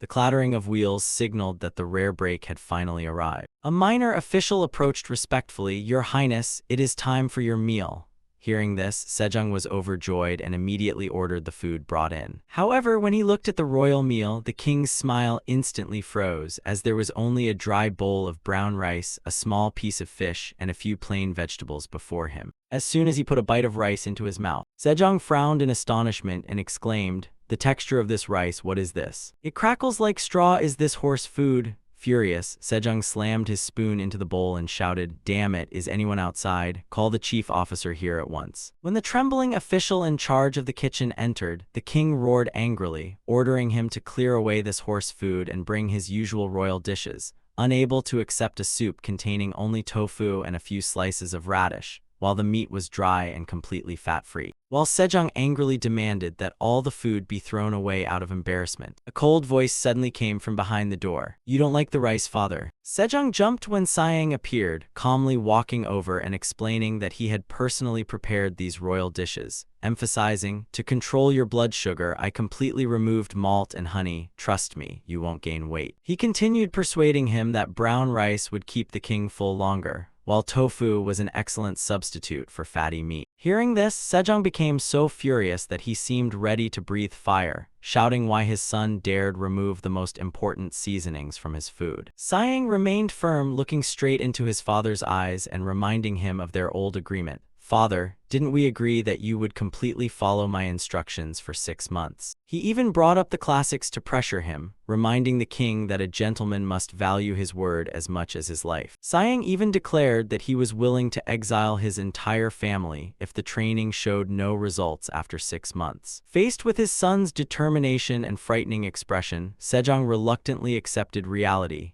eating while muttering helplessly about his son's sudden harshness. It was already late at night in the palace. Sejong sat at his desk, struggling to hold a brush to approve official memorials. However, his hands trembled so violently that he could not control the brush, and the ink smeared across the paper with a rustling sound, making the king sigh in disappointment. Exhausted, he ordered a guard to take the ruined paper to Jizo for a replacement, claiming that he had accidentally moved the brush the wrong way. In truth, Sejong knew the real reason. He had trained so much that he could no longer even hold a brush properly. 2 weeks had passed since beginning the harsh physical training, and the king's body was already showing obvious changes, though during the day he had to endure heavy weight exercises under Sejong's supervision, while at night, despite his arms still trembling from muscle fatigue, Sejong stubbornly sat down at his desk to write, his eyes showing unprecedented focus and iron determination in the quiet late night. Sejong secretly ordered someone to bring a late-night meal into his room to satisfy his hunger. Yet the moment he finished speaking, a blood-red, murderous eye suddenly stared through the crack of the door, terrifying the king so badly that he fell backward. It turned out to be Sejong, who calmly apologized, saying it had been too quiet, so he thought something had happened. Sejong angrily drove his son away, secretly lamenting that even in his dreams, the training demon called Sejong refused to leave him alone. The candle in the room was blown out, leaving behind an eerie, silent darkness. Lying in bed, Sejong wearily told himself that the brutal training had made it impossible to focus on state affairs. But without his agreement with that brat Yu, he would never be able to stop. The guards whispered that the king kept tossing and turning, but in reality, after ordering them to move farther away, he snored so loudly that it seemed to shake the entire palace. In his delirium, Sejong dreamed that he and Sejong had massive muscular bodies, lifting enormous weights together while the entire royal family praised and congratulated His Highness. The harsh reality emerged. with the king sleeping soundly, drooling and snoring loudly from sheer exhaustion. Before long, a month had passed since King Sejong began his physical training. Siang went to a secluded building, gently opened the door, and asked if anyone was inside. Before him sat a motionless man with his back turned, beside a wooden dummy with a strangely drawn sackcloth face. Siang curiously approached, wondering whether the man was sleeping or doing something since he was unnaturally silent, when the man suddenly muttered insane words to the dummy, calling it his second child before laughing eerily, and Siang was stunned when the man suddenly turned around with a filthy face. In a delirious state, he asked when he had gotten married in 1434, and Siang realized that this was the deadline for completing the celestial globe, and that the poor man seemed to have gone mad from work pressure. He kept screaming about finishing the celestial globe so he could go home and repay His Highness's grace,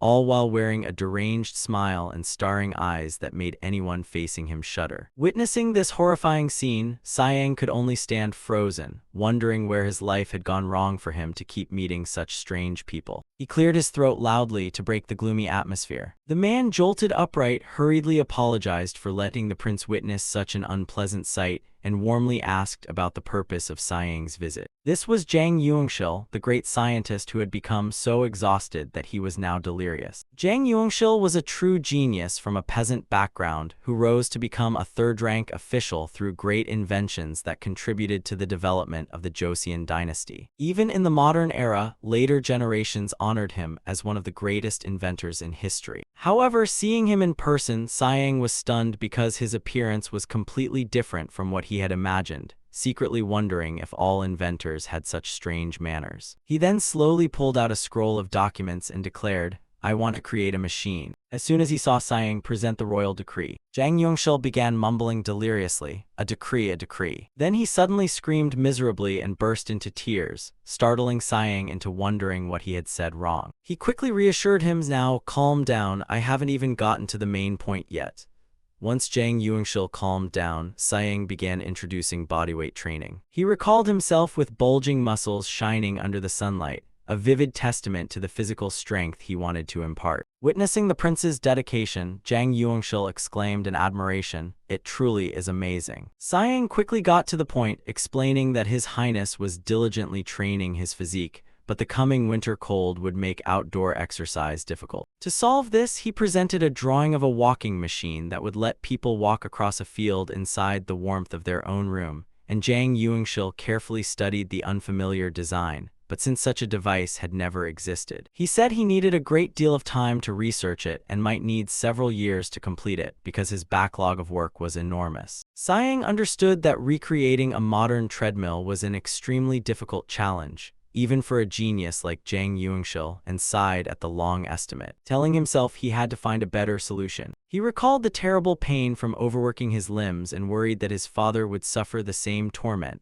While seeing an illustration of someone collapsed from exhaustion beside a treadmill, Jang Yuangshil asked sympathetically, "Is it really that painful? Isn't exercise supposed to make the body healthier?" Siang immediately disagreed, emphasizing that the greater the intensity, the more the muscles would grow. He remembered times when his limbs had ached terribly and he had even vomited from overtraining, making him shudder even now at the thought. Jang Yuangshil stared at the design, beginning to fear the pain this machine would bring, and forced a smile as he prepared to refuse, but there seemed to be no way out. Jang Yuangshil shrugged and laughed helplessly. "Since it is a royal decree, I have no choice but to make it as quickly as possible." He turned and walked inside, telling Prince Siang to come along so he could design it immediately, leaving Siang confused as he asked, "Didn't you just say it would take several years?" Jang Yuangshil explained that wood would wear out quickly, while iron plates would make it 10 times heavier, making it extremely difficult to move without a strong body. He quickly sketched the machine's shape with his brush, revealing a gigantic wooden wheel. Looking at the drawing, Siang thought to himself that, as expected, it would probably take about a month. But Jang Yuangshil confidently declared that without elaborate decorations, 10 days would be enough, leaving Siang astonished. "Only 10 days. I heard you had a lot of work to do." With his face flushed and veins bulging from his neck under the pressure, Jang Yuangshil shouted that because a royal decree was an extremely strict order,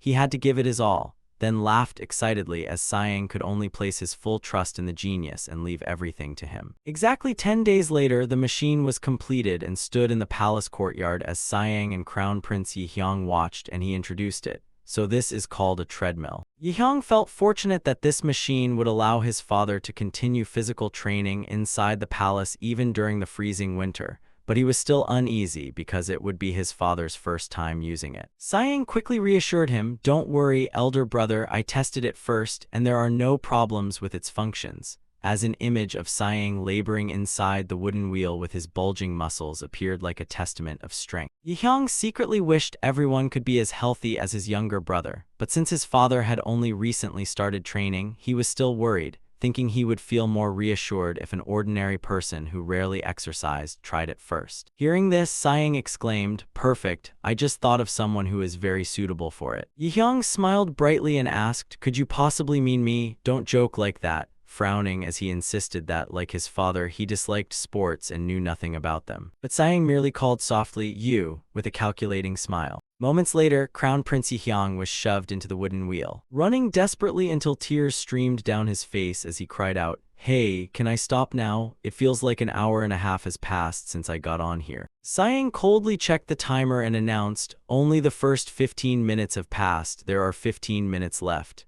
Yi Hyang panicked and kept running, resentfully wondering if time had stopped. The nightmare continued as the poor crown prince was then forced to lie on a bench, his trembling arms struggling to press the weights under Sayang's merciless supervision. Sayang stared at his brother's muscles with regret, thinking it was such a waste to have such an excellent physique yet fail to train regularly to maintain it, then urged him with a bright, excited smile, "Just 3 more, brother, you only need to lift it 3 more times." Crown Prince Yi Hyang was drenched in sweat, his face contorted with exertion as he desperately shouted, "Are you trying to kill me? How can I do 3 more and go from 12 to 15?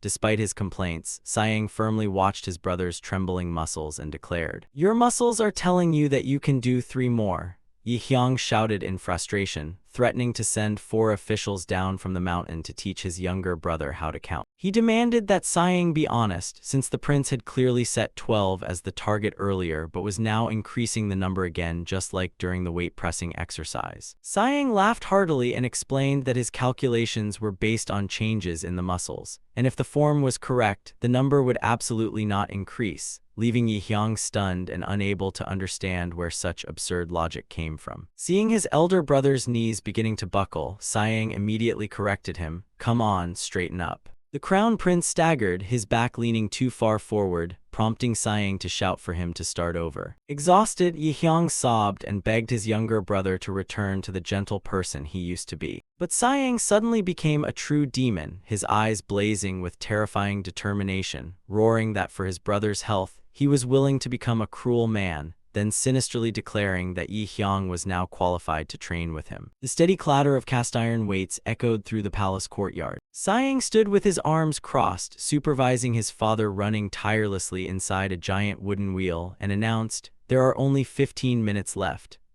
Although King Sejong initially became breathless after only a short run, his physical condition was now much more comfortable. Even Sayang was amazed when his father managed 12 bench presses on his first attempt, secretly marveling at this family's extraordinary physique, and Jang Yuanshil also played a major role in this success, standing nearby to observe and record everything. The genius admitted that with current technology, nothing could be better than this machine for running, explaining that it was all thanks to the prince's strict demand that he observe actual physical training to find areas for improvement. Watching Jang Yunshil's back, Sayang fell into deep thought. He realized that beyond his historical image, this great official was truly a genius with remarkably different ways of thinking. Sejong's heavy breathing continued beside him as he trained tirelessly inside the wooden wheel under the supervision of Joseon's greatest inventor. Inside the palace, officials began whispering worriedly about the king's condition. They noticed His Highness becoming increasingly gaunt and feared he was suffering from some incurable disease, while one minister explained that despite being exhausted after harsh training with Prince Sayang, Sejong still refused to let state affairs fall behind, and they even believed Sayang's bizarre antics were draining the entire royal family by forcing everyone to memorize new fields of knowledge to satisfy the king. An official cautiously approached Crown Prince Yi Hyang and gravely warned that his body was becoming emaciated and he risked being replaced, and if he continued following this method. Crown Prince Yihyang immediately dismissed the concern, insisting that he was merely beginning training to lose excess fat like his younger brother and father. However, the old official raised a shocking question, but isn't one symptom of diabetes rapid weight loss? The question left Yihyang stunned, his mind troubled by the fear that Siang's method was harming his father's body instead of improving his health. He decided he could no longer trust it and had to advise his father to stop training immediately. Just then, a majestic shout rang out, "What's all this noise about?" The officials were terrified and immediately prostrated themselves when they saw a towering figure emerge. Before them was no longer a sluggish, obese king, but a completely transformed King Sejong with a sharp face, piercing eyes, and an overwhelmingly majestic presence. The king stood tall in a brilliant royal robe, revealing a powerful physique and bulging muscles after years of harsh training under his son's supervision, while Siang stood proudly behind his father. Watching the greatest king in history ask powerfully, I asked, "What is all this noise about?" His imposing footsteps echoed, silencing the chaos. Seeing the overwhelming presence radiating from the great king, the officials could only bow and tremble as they asked permission to end the discussion and leave immediately. After everyone dispersed, Sejong quietly turned to his son. "You're here, you." Though his figure had become much slimmer and more toned, sweat still drenched the king's face. Siang watched thoughtfully, knowing the ministers were secretly spreading malicious rumors that his father's sudden physical transformation was a sign of decline. Sejong calmly reassured his son not to worry, saying that according to the records, although he was still sweating heavily, his water intake had begun decreasing instead of increasing as before. Siang gently shook his head, judging these symptoms to be signs of dehydration during training,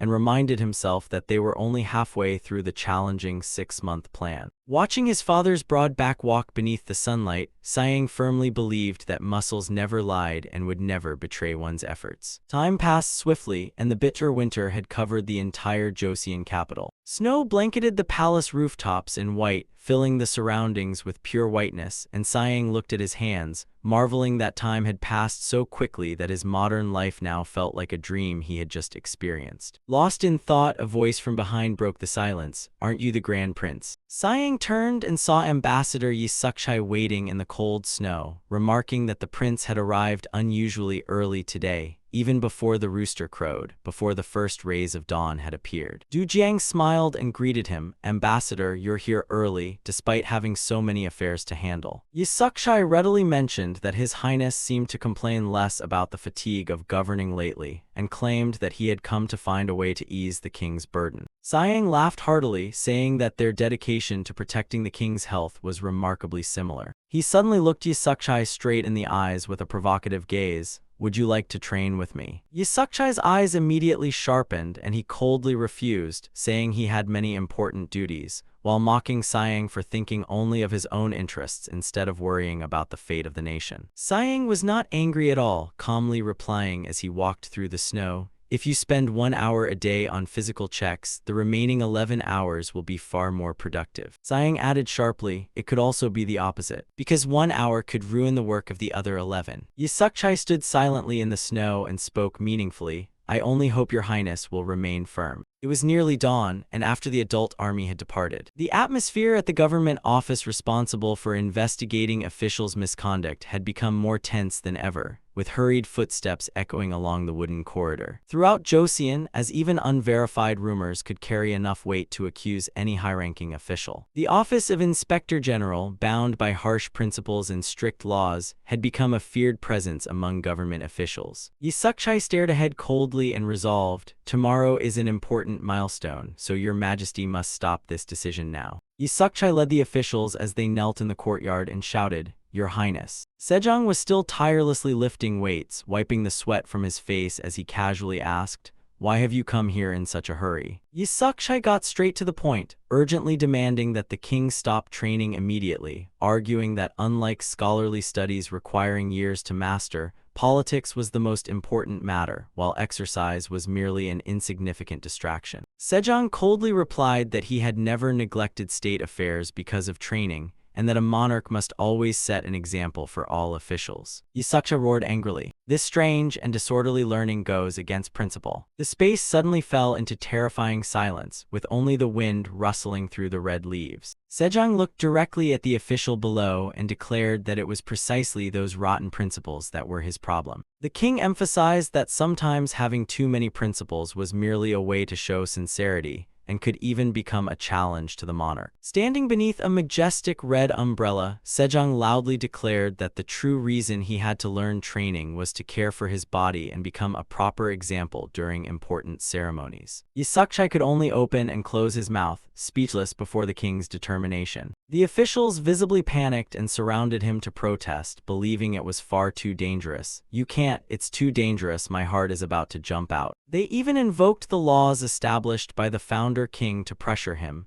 emphasizing that horseback archery was extremely dangerous and even young men needed at least a year to master it. Amid the noisy objections, King Sejong merely smiled calmly, his calloused hands still gripping the iron weight. He confidently promised to keep the arrows beside him to prevent accidents, and if he felt any discomfort in his posture, he would stop immediately, telling everyone not to worry. With burning determination in his eyes, the king declared that setting an example at the important ceremony would prove the effectiveness of training. He looked directly at the sweating senior official under pressure and challenged him, "Then you should all try doing half of what I do." Sejong tightened his grip on the strength rope, feeling power surge through his veins. Everyone around him had to marvel at His Highness's immense affection and iron will. The day of the hunting event in River Source Province, Iron Plain, finally arrived, with brilliant flags fluttering in the mountain wind. King Sejong looked imposing in red armor, carrying himself like a true mighty general, loudly declaring that he would personally inspect the ranks and conduct the archery event, while ordering everyone to follow precedent and begin. Cries of "Yes, Your Highness" echoed throughout the mountains and forests, as the king spurred his horse and led the army forward, leaving everyone stunned by his astonishing transformation. The accompanying officials could not help wondering what had made him act so swiftly and powerfully, while a veteran general admitted that despite years in the military, he had never witnessed anything so heroic. Previously, His Highness had always given orders from above. The rapid beating of war drums signaled that the hunt had officially begun. The clopping of horse hooves echoed through the silent wilderness. Sejong excitedly realized the value of riding alongside his son, finally understanding why the founder King Taeju had loved this feeling so much. He enthusiastically realized that training the body was truly worthwhile, while in his dreams, Sayang remained haunted by the image of his dignified and powerful father. He tirelessly urged his horse onward, riding alongside his father through the dense forests. Suddenly, a strange sound came from the bushes, and a fierce wild boar suddenly leaped out, leaving Sejong astonished to realize that his eyesight had improved miraculously enough for him to clearly see prey from such a great distance. He firmly ordered, "Bring me a bow and arrows." Sayang immediately replied, "Yes, father."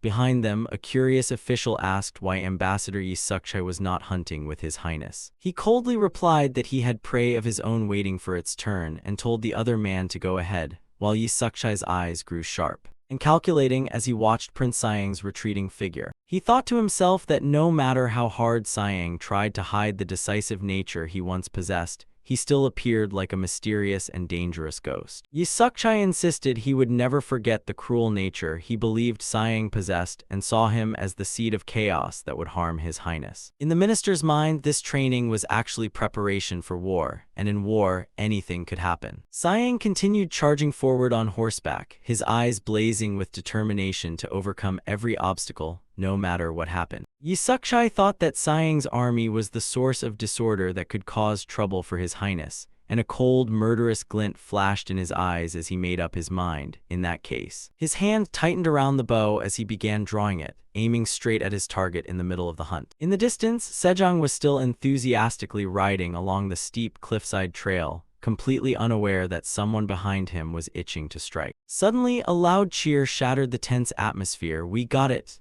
A dragon banner fluttered proudly, announcing the good news. His Highness had caught the wild boar. King Sejong appeared with a radiant smile, prompting all the officials to kneel and congratulate him, "We congratulate your highness." Seeing the wild boar brought down by precise arrows, everyone marveled as if they were witnessing the legendary King Teju himself returning to the battlefield. Yet immediately afterward, the king suddenly slipped and fell from his horse. Seeing his father in danger, Siang rushed over in panic and shouted, "Father!" while the guards hurriedly surrounded him and anxiously asked, "Your Highness, are you all right? Are you injured anywhere?" Unlike everyone's panic, Sejong suddenly burst into hearty laughter, "Ha ha ha," leaving Siang staring blankly at his father, unable to understand what was happening. The king excitedly shared, "I have never hit a target before, and only at this age have I discovered how enjoyable horseback riding and hunting are. It makes me feel completely exhilarated." Siang gently reminded him, "Your Highness, please take care of your health." Sejong simply laughed excitedly and replied, "Ha ha, I know." Witnessing the father and son's deep affection, Yi Suk-chai stood in the distance, grinding his teeth, his face twisted with frustration as his assassination plan had completely failed. He angrily put the arrow back into its quiver, then turned and stormed away, furious enough to feel like he was about to burst into flames. Siang carefully helped his father stand, while King Sejong firmly declared that he had proven physical training was not merely a method of maintaining health. Sejong had demonstrated his extraordinary strength, and now it was time for the ministers to keep their promise, so the king loudly declared, "Since I have accomplished what you claimed was impossible, it is now your turn to keep your promise. You must now become masters of physical fitness as well."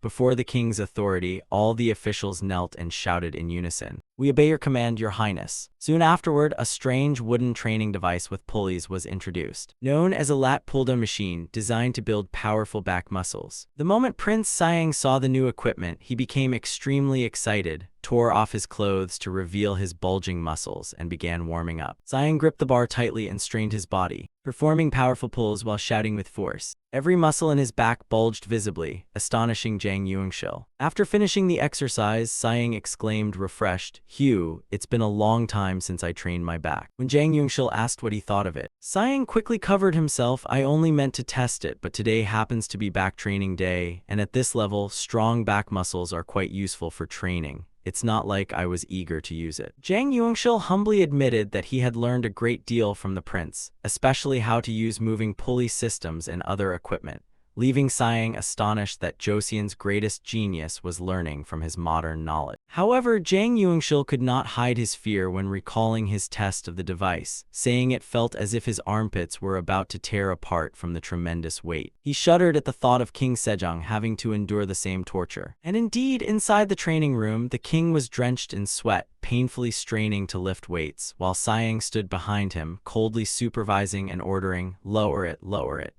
Sejong could only plead desperately, "Is there really no other way?" Siang began planning the next piece of equipment, a specialized device for training the legs, and Jang Yungshil judged it relatively easy to use and possible to master within a month. Seeing how hard the architect had worked, Siang promised to request his leave after this order was completed. But Jang Yungshil was deeply moved, declaring that the prince's kindness to a former slave like him was deeper than the sea, so he could never enjoy luxury alone. Outside, the atmosphere was just as tense. A guard anxiously asked his colleague how much longer the prince had to run, since he had maintained that pace for half an hour already. King Sejong was now burning with enthusiasm, roaring powerfully about fulfilling their agreement. He treated every complaint as if it were merely wind in his ears, while the officials running behind could barely breathe, bitterly claiming that the king's words were completely unreasonable and too harsh. Unable to keep up with the king's pace, the officials of the inspection office shouted for help from Siang, who was watching nearby, hoping he would say something to stop the prince. But Zhang only smiled brightly and calmly replied that no one had the right to stop the king's determination at this moment. The officials ran while crying, secretly cursing that Prince Siang was surely using this as an excuse to take revenge for the inspection office having raided his residence before. Amid the chaos, a dry clang rang out when official Jipui accidentally tripped over an iron weight lying in the road. The heavy fall left him sprawled on the ground in pain, unable to get back up. Those around him rushed over in panic to check on him, but Jipui was already completely exhausted, screaming that he was quitting and ordering the others to keep chasing so they would not be left behind by the prince, while he himself lay gasping like a stranded fish. The torture continued amid the officials' miserable cries, with some complaining that their shoes had split apart and others desperately screaming for help. Siang stood there listening to their fatting groans with a deeply satisfied smile. He looked toward his father, who appeared radiant and full of energy on horseback, secretly wondering whether this was the ideal image of a healthy Joseon dynasty he had always dreamed of. A week later, in the outskirts, an unusually solemn atmosphere filled Yi Suk-chai's residence. Seeing his decision to leave, those close to him could not help asking the reason in shock. Yi Suk-chai gazed thoughtfully into the distance, admitting that he was nearly 50 and had always found it difficult to accept new things. Yet after witnessing with his own eyes how His Highness had truly become healthier through physical training, he was forced to change his way of thinking, though Yi Suk-chai's greatest concern still remained Prince Sayang. He recalled the moment he caught Sayang's cold, murderous gaze on the hunting grounds. That gaze made him look like a completely different person, and noticing the northern border people behaving strangely, Yi Suk-chai decided to go to Hamjul Island as a guardian to watch them and observe the changes from afar.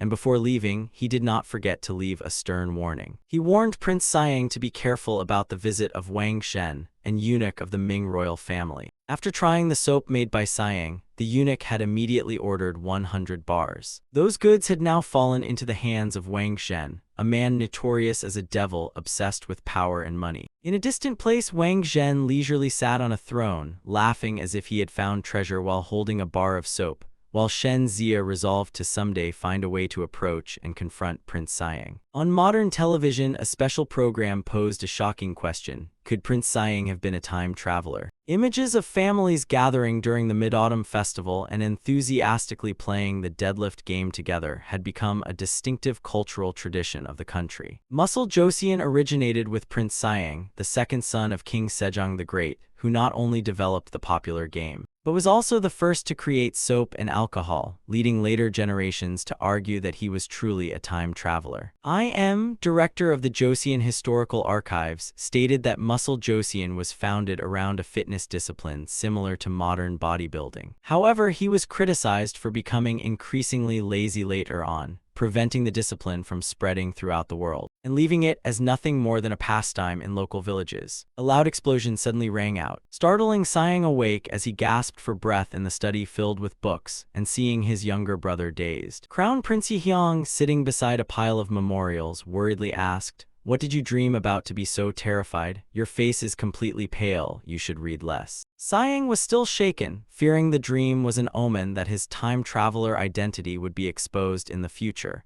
and he told himself that if he did not keep working hard, later generations would surely condemn him severely. But this mountain of books was making him feel suffocated. Sayang worried that if he stopped working hard, he would be heavily criticized by future generations, yet at this rate he would be buried alive beneath the books. Just then, King Sejong announced that tomorrow he would begin planning a new writing system for the people, encouraging his son, "I am not saying your scholarship is outstanding, but if you are passionate about physical training, there is nothing you cannot accomplish. Let us do it together." The king smiled confidently, affirming that Sayang's knowledge of phonetics and books on acoustics would be crucial to this great task. Sayang scratched his head at the mess and muttered under pressure, "What do you mean, helping with the people's proper phonetic writing? Physical training also requires so much preparation. How can one person handle all of this?" Seeing his younger brother sighing repeatedly, Yihyang teased him that this habit was increasingly resembling the exhausted inventor Jang Yongshil. Putting aside their fatigue, the two began discussing recruiting more people for their grand plan, and Yihyang asked,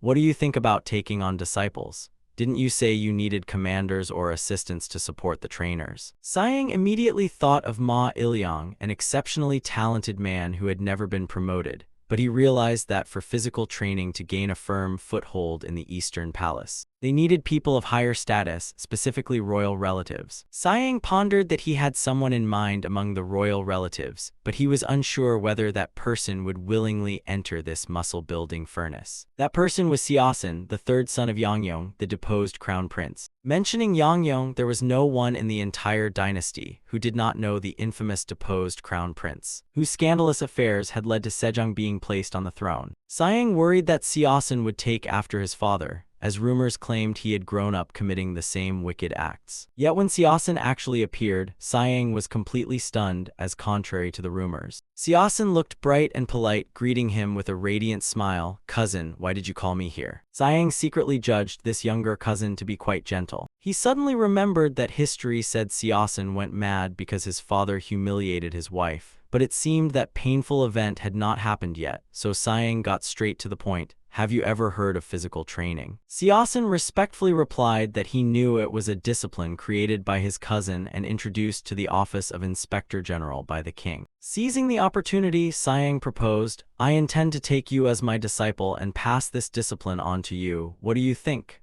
Siasen could barely contain his gratitude and immediately bowed to thank him for his generosity. Siang smiled in satisfaction and called out, "Ma Iliang." He introduced Ma Iliang as his assistant and announced, "First, we will stretch with wooden bars, then begin training." Yet the moment Ma Iliang approached, Siasen's cheerful expression vanished without a trace, replaced by a cold, hateful gaze as he snarled mercilessly, "Don't come near me." Siasen frowned in disgust, overwhelmed by the strong smell of sweat, and covered his nose while thinking bitterly, "How dare he touch me while being this filthy?" Seeing his cousin accompanied by Ma Iliang, Siasen openly looked down on him, believing physical training was good, but as a noble royal relative, he could never accept Siang associating with such a lowly, illegitimate child. Faced with such harsh discrimination, Ma Iliang could only lower his head in wounded silence. Siang immediately became furious, shouting at Siasen to shut up and sit down to perform the exercise at once. The nightmare began when Siasen had to brace a barbell across his shoulders, every muscle trembling as his legs staggered under the 1,000-unit weight, and Siasen screamed desperately that his thighs had gone completely numb and he could not endure any longer. Yet Siang coldly watched and told him to stop fooling around, saying that even Ma Iliang found 60 units or more surprisingly light,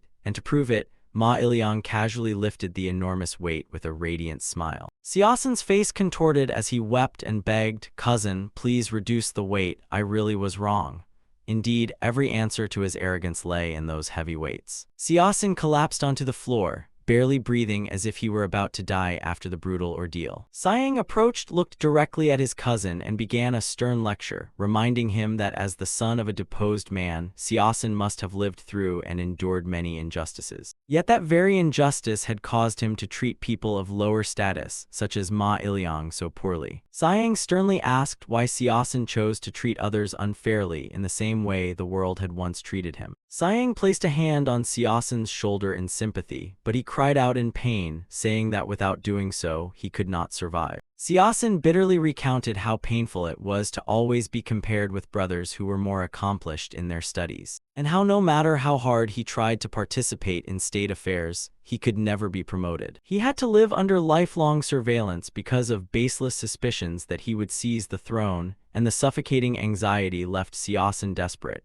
crying as if his family were running out of rice. However, Siang remained extremely stern, insisting that royalty must never be this weak, then asked coldly whether Siasen knew how terrifying a royal's anger could be to ordinary people. Under his cousin's harsh teachings, Siasen finally broke down and tearfully admitted his mistake. "Ma Iliang, I was wrong, I won't behave like this again." Seeing his sincere remorse, Siang smiled with satisfaction while Ma Iliang also kindly accepted his apology, then immediately assigned him to learn the 3 basic exercises UAP, Gongwa, and Siko from Ma Iliang. To encourage Siasen, he set a major challenge: "If your total for the 3 exercises exceeds 650 kilograms, I will consider assigning you physical training duties in the palace." Siasen was stunned and stammered, "Physical training in the palace? You mean me?" Siang nodded firmly, reminding him that the king himself had proven the miraculous effects of exercise, making this a golden opportunity for Siasen to change his fate. Siang painted a grand future where everyone entering the palace would study physical training alongside the 4 books and 3 classics. He called the position a training commander or an assistant trainer, a title no less prestigious than any other, emphasizing, I need a physical training commander who can enter and leave the Eastern Palace. If he isn't the king's teacher, what else should he be called? He awakened Xiaosun's ambition by asking whether people around him would still dare criticize his background if he became the king's teacher. Seeing a path to restore his honor and his family's, Xiaosun was moved to tears, straining himself under the scorching sun as tears and sweat streamed down his cheeks. Xiaosun choked out, "Do I really have that chance?" Clutching his cousin's hand, he shamefully admitted that because he had feared people's contempt so much, he had not even finished studying the 13 classics. Jiang smiled warmly, placed a hand on his cousin's shoulder and said, "Ma Iliang and I will help you." He then revealed more good news. His Highness had approved a new document that would greatly assist Xiaosun's study of the classics, called Correct Sounds for the Instruction of the People. Under the clear skies of Joseon's capital, a new era of culture and education officially began, while in the majestic main hall, King Sejong and the ministers examined the draft of the new writing system. The king reflected on his long-standing concern that because the country's writing differed from China's, the people could not fully express what they wanted, so out of compassion for them, Sejong had painstakingly created 28 new letters. He firmly declared that this was a writing system for properly teaching the people, and after long training had left his body healthy and mind clear, Sejong believed accurately recording the people's speech would bring countless benefits to the nation's future development. "Father," the clear voice of young Hyung-jong rang out as the boy hurried toward Siang. Holding a chubby golden cat, Hyung-jong proudly showed it off. "Father, I can carry the cat now." Siang laughed heartily and praised his son as an exceptionally talented child. However, the boy wondered why Uncle Jongho, meaning Xiaosun, was always lying in one place, his worried eyes asking whether something was wrong with his uncle's body. Siang calmly explained that improving one's health required enduring pain, because muscles had to hurt before they could grow. Seeing Xiaosun breathing like an ox pulling a plow behind them, Hyung-jong remained puzzled because whenever he saw his uncle, he was always lying or sitting down. Siang advised his son to start learning any skill early because Xiaosun had started too late, leaving his body so exhausted now. Seeing his 5-year-old son already holding books of documents, Siang could not help staring in amazement. Xiaosun was equally shocked and exclaimed, "When did the little one learn to read?" Hyung-jong proudly replied, "Father gave me this book and asked me to read it together with Uncle." Watching the two walk away hand in hand, Siang fell into deep thought and realized that his son was already 5 years old. Time had passed so quickly that his former life of lifting weights in the modern era now felt like a distant dream. At the prince's residence, training had become an essential part of everyone's daily life, and even his wife was enthusiastically exercising with hand weights. She confidently declared, "At this level it's quite easy now." However, immediately after saying that, his wife suddenly staggered, her vision blurred, and her body collapsed. Siang rushed over in panic to catch his wife and shouted, "My lady," he anxiously asked, "are you all right?" She leaned weakly against her husband's arms and replied that she felt dizzy and nauseous and could no longer control her body. At the word nauseous, Ma Iliang and everyone nearby froze in shock. Siang quickly reassured her and explained that it was actually a temporary symptom caused by insufficient oxygen reaching the brain from overexertion, gently telling her to breathe deeply and slowly to regain her composure. Siang secretly breathed a sigh of relief, thinking how fortunate it was that he had been right beside her, or she could have suffered a severe injury from the fall. As physical training became increasingly popular, Siang grew worried about the injuries people might suffer from exercising incorrectly. During a training session, Ma Anong approached and introduced him to a man named Wo Hyun-jae. He was a military officer who had ranked first in the military examination and worked in the West with a 9th-rank position. However, after hearing rumors that Siang could lift a 90-kilogram iron block without difficulty, his competitive spirit flared and he wanted to test his strength, so Hyun-jae tried lifting a rock of similar weight to prove his power. Although he successfully lifted the large rock once, he immediately collapsed and fell forward from exhaustion. That reckless lift severely injured his back, leaving him unable to straighten up and ultimately costing him his official post. Siang was stunned to realize that in the original history, this was the talented military officer he himself discovered after the coup, who later played a major role in suppressing the rebellion. Yet a man destined for high office and a noble title was now disabled and unemployed. He wondered whether his own appearance had changed the course of history for the worse. While Siang continued training hard on the pull-up bar, Xiaosun suggested that since Siang had already cured his highness, helping someone with extraordinary physical ability like Wo Hyun-jae would surely greatly benefit the dynasty. At a roadside tavern, Wo Hyun-jae was furiously downing bowl after bowl of liquor. He slammed his bowl onto the table and repeatedly cursed that damned Prince Siang, who had reduced a promising military officer like him to a withered wreck merely because of absurd rumors. The nearby patrons whispered among themselves and warned him to watch his words, since Prince Siang was now a renowned scholar, and the creator of the muscle training theory respected throughout the royal court, which only enraged Wo Hyun-jae further as his veined hands crushed the wine cup while trembling. He roared defiantly, asking whether that prince could truly lift 150 kilograms overhead or was merely spreading nonsense that ruined an ordinary man like him,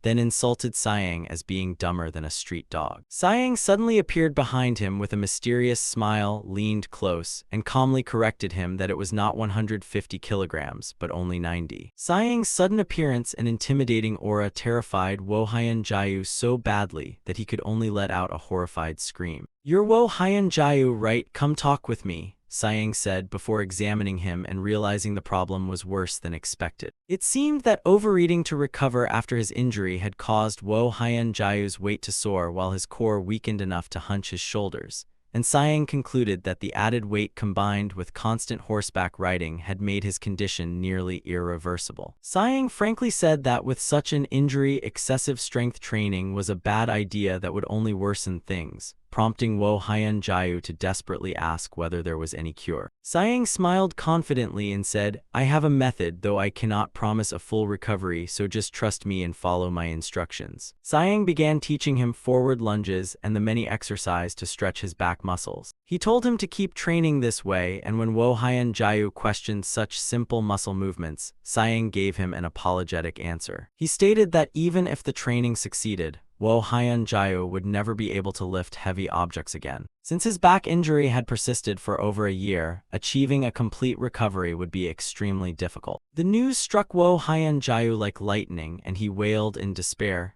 "How can there be no way? Must I live uselessly like this? How can I ever face my wife again?" Seeing Wo Hyun-jae's anguish as he thought of his sick wife, Siang suddenly had a new idea. He looked directly at him and ordered, "Wo Hyun-jae, I want you to discover rehabilitation methods yourself based on your physical condition and how you control your own training." Wo Hyun-jae cried out in panic, "Am I being promoted straight to royal physician? I have never even read a medical book." Siang explained that even royal physicians poorly understood muscles and bones, leading to many incorrect prescriptions, and stressed that he needed a rehabilitation physician who understood the relationship between muscles and bone. Moved by the prince's insight, Wo Hyun-jae vowed never to let anyone slander him and swore to defend Siang's honor at any cost. Watching his students gradually gather to train, Siang calculated that with the invention of the improved writing system, physical training would surely spread rapidly. He believed that eventually everyone would be able to exercise confidently and care for their health under the sun. Siang was determined to find a common fabric that everyone from commoners to nobles could easily use. He introduced a new outfit to his wife, making even the tailor praise the material for being practical and easy to wash. His wife was still somewhat hesitant seeing her husband use cotton, a fabric normally reserved for the poor. Siang confidently wore the tight outfit, flexing his bulging muscles as he eagerly asked, "What do you think, my lady? Do I look the part?" Seeing her husband's strange appearance, his wife blushed furiously, unable to believe her eyes at such an unprecedented design. Siang excitedly explained that this was specialized workout clothing he had designed himself to maximize flexibility. Although his wife worried that the nobility would reject such a common material, seeing how freely Siang moved, she had to admit it was the perfect fabric for exercise. Siang proudly ordered the tailor to immediately make more sets for his gym, and the tailor respectfully accepted the order. Using inexpensive cotton, he created the first products, and thus Joseon's first unique bodybuilding outfit was officially born. Late at night in a quiet corner of the study, an official was engrossed in a manual on muscle training. He could not help marveling in astonishment, his eyes widening with excitement as he discovered the powerful world of bodybuilding for the first time. It was already late at night at New Broad Temple, and the entire place was shrouded in silence. Scholar Shin Sukju of the Hall of Worthies quietly wondered why Seong Samon had suddenly become so absorbed in studying. Hearing his name, Seong Samon startled and stretched, his joints cracking after sitting still for so long, then realized it was already 11 at night and marveled that he had been so absorbed in reading that he had lost track of time. Shin Sukju remained curious about why his normally playful fellow scholar Seong Samon had suddenly changed his attitude. Studying so seriously, Seong Samon sat back at his desk with a thoughtful gaze, insisting that as a relative of the royal family, he could never disgrace his lineage, clearly alluding to Prince Saiyang's influence. On the desk lay the Book of Body Cultivation, compiled by Saiyang himself. Shin Sukju recognized the book and admitted he had read some of it, saying the contents were actually quite good. When Ha Wuji suddenly lay on the floor, Shin Sukju asked in confusion what he was doing, and Ha Wuji explained while doing push-ups that this was an exercise from the Book of Body Cultivation. Scholar Shin Sukju watched from beside him and realized that lately Ha Wuji often disappeared early in the morning and only returned after bathing. He guessed his friend was running up Bukhan Mountain to train as described in the book, but Ha Wuji admitted the steep slopes made running difficult. So instead he began doing jump rope exercises continuously to warm up and clear his mind. Although deeply absorbed in training, Ha Wuji still frankly remarked that, apart from the physical training methods, everything else in the book was already familiar to them. But he believed the book should not be underestimated simply because it had been personally sent by the Crown Prince. Ha Wuji stopped, wiped away his sweat, and stared sharply at his fellow scholars. Their seriousness made the atmosphere tense, forcing another scholar to mediate and suggest they stop here and debate the new book tomorrow. The next morning, beneath the sunlit forest trees, the scholars of the Hall of Worthies gathered together for a discussion. Ha Wuji was invited to speak first because he had read the most, firmly stating that simply exercising was not enough to honor the body given by one's parents. The true goal was to make it stronger and healthier. Hearing this, Shin Sukju remained deeply skeptical, arguing that although they had yet to test their physical abilities, some of Ha Wuji's claims seemed suspicious, then posed a challenging question. The classics contain the teachings of great sages, so was Prince Saiyang truly such a great figure that he could stand alongside them? Seong Samon nodded, admitting he had the same thought, and according to the Book of Body Cultivation, building a career and leaving one's name for future generations was the most basic way to show filial piety. Yet he still wondered about the true reason for training the body, as the book claimed exercise would eliminate illness and prevent fatigue even under the harshest weather. However, Shin Sukju remained doubtful and uncertain about the truth of these claims, and although he valued cause and effect, what troubled him most was that this discipline required extremely expensive iron and steel equipment. He looked at the pile of books before him and wondered how many people had truly changed because of this method. Seeing his fellow scholars still confused, Ha Wuji sighed wearily and asked, "Have you truly not realized it yet?" Ha Wuji grew serious and declared that the person who had changed most was none other than His Highness. The scholars jolted in shock as Ha Wuji pressed them, asking whether they were slandering His Highness, making the officials pale with fear of committing treason before he stressed that after physical training, His Highness's body had changed remarkably, to the point that even the eunuchs admitted he was now more energetic than in his youth. He argued that although not every theory in the book was correct, its ability to strengthen the body was undeniable, and the scholars began murmuring that Ha Wuji had a point. He continued that even after studying all day, training would let them move normally the next day and greatly aid their studies, though one scholar still worried about bringing heavy iron weights into the solemn Royal Academy. Ha Wuji immediately offered an alternative, saying that if conditions did not allow it, they could simply use stones or logs weighing around 15 to 20 kilograms. He firmly declared, "Do it if you like it and don't if you don't," leaving his fellow scholars to decide for themselves. 8 days after that discussion, the Royal Academy had become strangely lively as a heavy log slammed onto the ground with a dull thud. The scholars were drenched in sweat with faces twisted in pain, crying that the brutal training was unbearable and wondering whether reading another book would be better than wasting time torturing themselves. Eventually, one by one, they threw down their logs and gave up in frustration. Ha Wuji quietly wiped away his sweat and watched his fellow scholars leave with a sigh, realizing just how powerfully physical fitness could change a person. Though left alone, Ha Wuji stubbornly gripped the pull-up bar and powered through each repetition,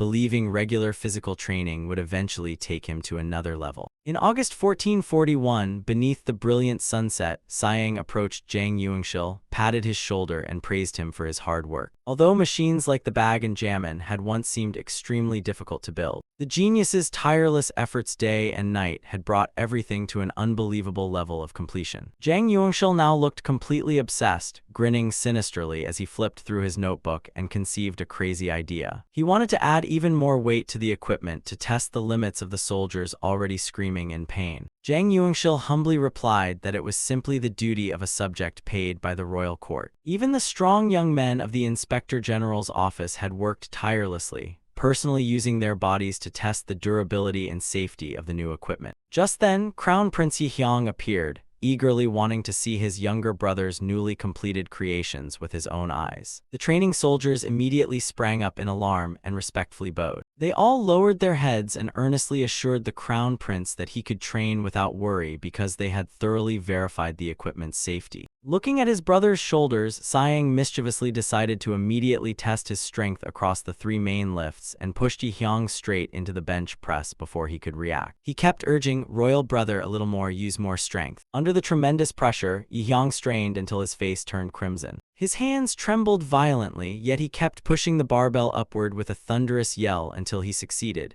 making Siang nod approvingly and declare that his royal brother had truly reached professional bodybuilder level. He decided to lower the combined standard for the 3 main lifts to 500 pounds, equivalent to 300 kilograms, making it achievable for more people. Yihyang felt immensely proud of the recognition and confidently believed that at this rate, reaching 420 kilograms would not take much longer. However, Siang privately noticed the difference, as his own strength had remained stuck at 480 kilograms after a long period of improvement. He understood that he possessed the advantage of modern experience, while his brother, despite carrying the great bloodline of King Taeju, still lacked considerable practical skill. Siang calculated that an ordinary person would need at least 2 to 5 years of continuous training to reach 420 kilograms, while Yihyang excitedly showed off his larger biceps. Even so, Siang immediately urged his exhausted royal brother to do another set, dragging him straight back into training after admiring his biceps. Upon returning to his residence, Siang grew worried when he found his pale wife lying weakly in bed, and she softly apologized for worrying him and explained that she was suffering from morning sickness. Her body could no longer tolerate certain foods, and the lady hesitantly confessed, "Forgive me, husband, but lately there is a kind of meat I simply cannot eat." Hearing this, Siang suddenly realized his mistake, as his obsession with training had made him feed the entire family nothing but lean beef and chicken. Such dry food was hardly suitable for a pregnant woman, and unable to watch his wife suffer, Siang sprang up decisively. "My lady, wait for me, I will find the finest pig for you." He rushed straight to the farm and ordered the breeder, "I need it for cooking, so show me your largest pig." The farmer confidently declared that without a doubt, this was the one. Siang stared down in disbelief and snapped, "Hey, stop joking around and bring me the biggest one." The terrified farmer explained that he had devoted enormous effort to raising it, and that nowhere across the 8 provinces of Joseon was there a fatter, healthier pig. Siang froze with wide eyes because the supposed masterpiece was merely a tiny piglet staring blankly back at him, making him point helplessly and ask,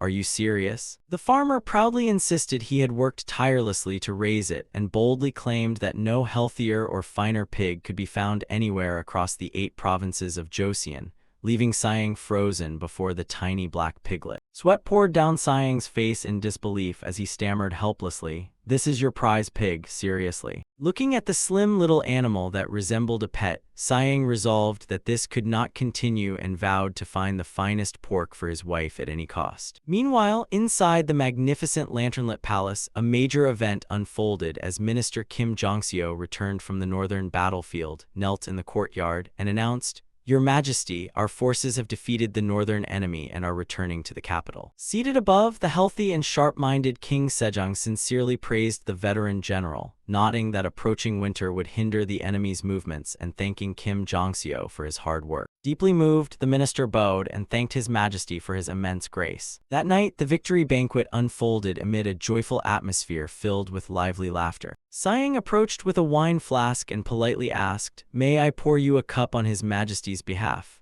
and after Kim Jong-seo gladly agreed, he praised Saeng's imposing physique as comparable to the greatest generals in the world. Saeng modestly accepted the compliment while explaining that he did not build his muscles merely for shooting bows or wielding swords. Kim Jong-seo stroked his beard with a smile and revealed that the prince had actually sent something to the north, even more reliable than bows and swords. Seeing Saeng's slight surprise, the minister prepared to explain. He declared that it was alcohol, recalling how he had initially doubted the jars of strong spirits sent from the capital before becoming completely convinced of their value. The soldiers soaked clean cotton cloth in alcohol to wipe their wounds. As a result, cases of festering wounds and infections dropped significantly, and Kim Jong-seo explained that this was why Saeng had forbidden rust-prone materials during distillation. Looking at the gleaming copper distillation equipment, Saeng smiled inwardly with satisfaction that his invention had proven so effective for the army. However, transporting alcohol had not brought only good news. Kim Jong-seo explained that soldiers in the north often secretly drank it to ward off the cold,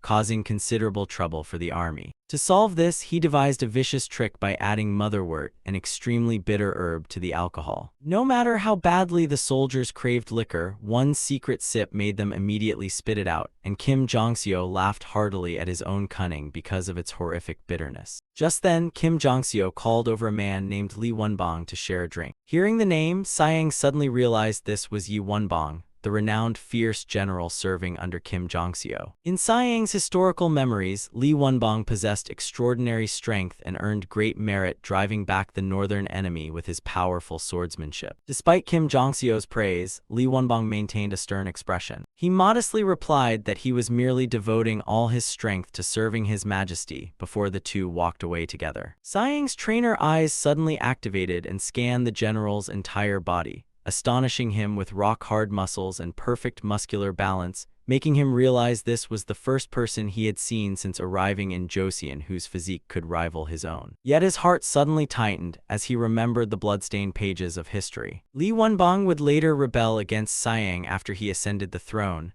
only to be killed by his own subordinate generals. Though the rebellion failed, he would be remembered by later generations as the strongest man in Joseon's history in terms of physical strength. Saeng stared at Lee Wonbong with a complicated, burning gaze, leaving the general puzzled. "What is it? Didn't the prince come here because he had something to say?" Saeng felt extremely uneasy because if history unfolded this way, this powerful man would surely die by his own hand. Seeing Saeng lost in thought, Lee Wonbong praised the prince's strength, saying his reputation had spread throughout the north, making Saeng scratch his head and smile awkwardly. Finally, Lee Wonbong expressed curiosity about physical training and offered to visit the prince's residence to learn more, while their confrontation began with his meaningful warning. "Competing in strength here is forbidden by many people. Have you thought it through?" Facing the probing question, Saeng simply smiled confidently and replied, "All right," secretly deciding that this great warrior was nothing like the unpleasant man described in the historical records. The next morning, intense training was still underway at Prince Saeng's residence. Ma and Aang and the disciples were hard at work with weights when a huge figure suddenly appeared, blocking the sunlight. Lee Wonbong's imposing presence stunned the soldiers, who stared at his massive body and wondered whether he was truly an ordinary human like them. As soon as he entered the training yard, Lee Wonbong was drawn to the unfamiliar equipment, saying he had read the Book of Body Cultivation and asking curiously whether the object in Ma Ilyong's hand was a dumbbell. After receiving a confirming nod, the great warrior asked to examine it more closely, while Ma and Aang quickly warned him that the weight was made of iron and extremely heavy, so he should be careful. Yet Lee Wonbong simply lifted it with one hand, holding the dumbbell as casually as a potato, remarking that it was much heavier than it looked before suddenly performing a powerful curl. Witnessing this, Ma Ilyong was horrified, thinking that while he only dared to train with a 15-kilogram dumbbell by raising it straight up, this man could casually curl it as effortlessly as taking a stroll. Lee Wonbong continued expressing admiration after hearing that the prince had reached a total of 600 kilograms across the 3 major lifts, but wondering how far he himself could go. Under the anxious gazes of Saeng's wife and the servants watching from afar, Lee Wonbong began preparing for a true test of strength, gripping the massive barbell as veins bulged across his powerful hands. With a mighty roar, the iron weight began rising from the ground before everyone's astonished eyes, the bar bending under the 1,000-kilogram load, yet Lee Wonbong steadily pulled it high before exhaling in satisfaction.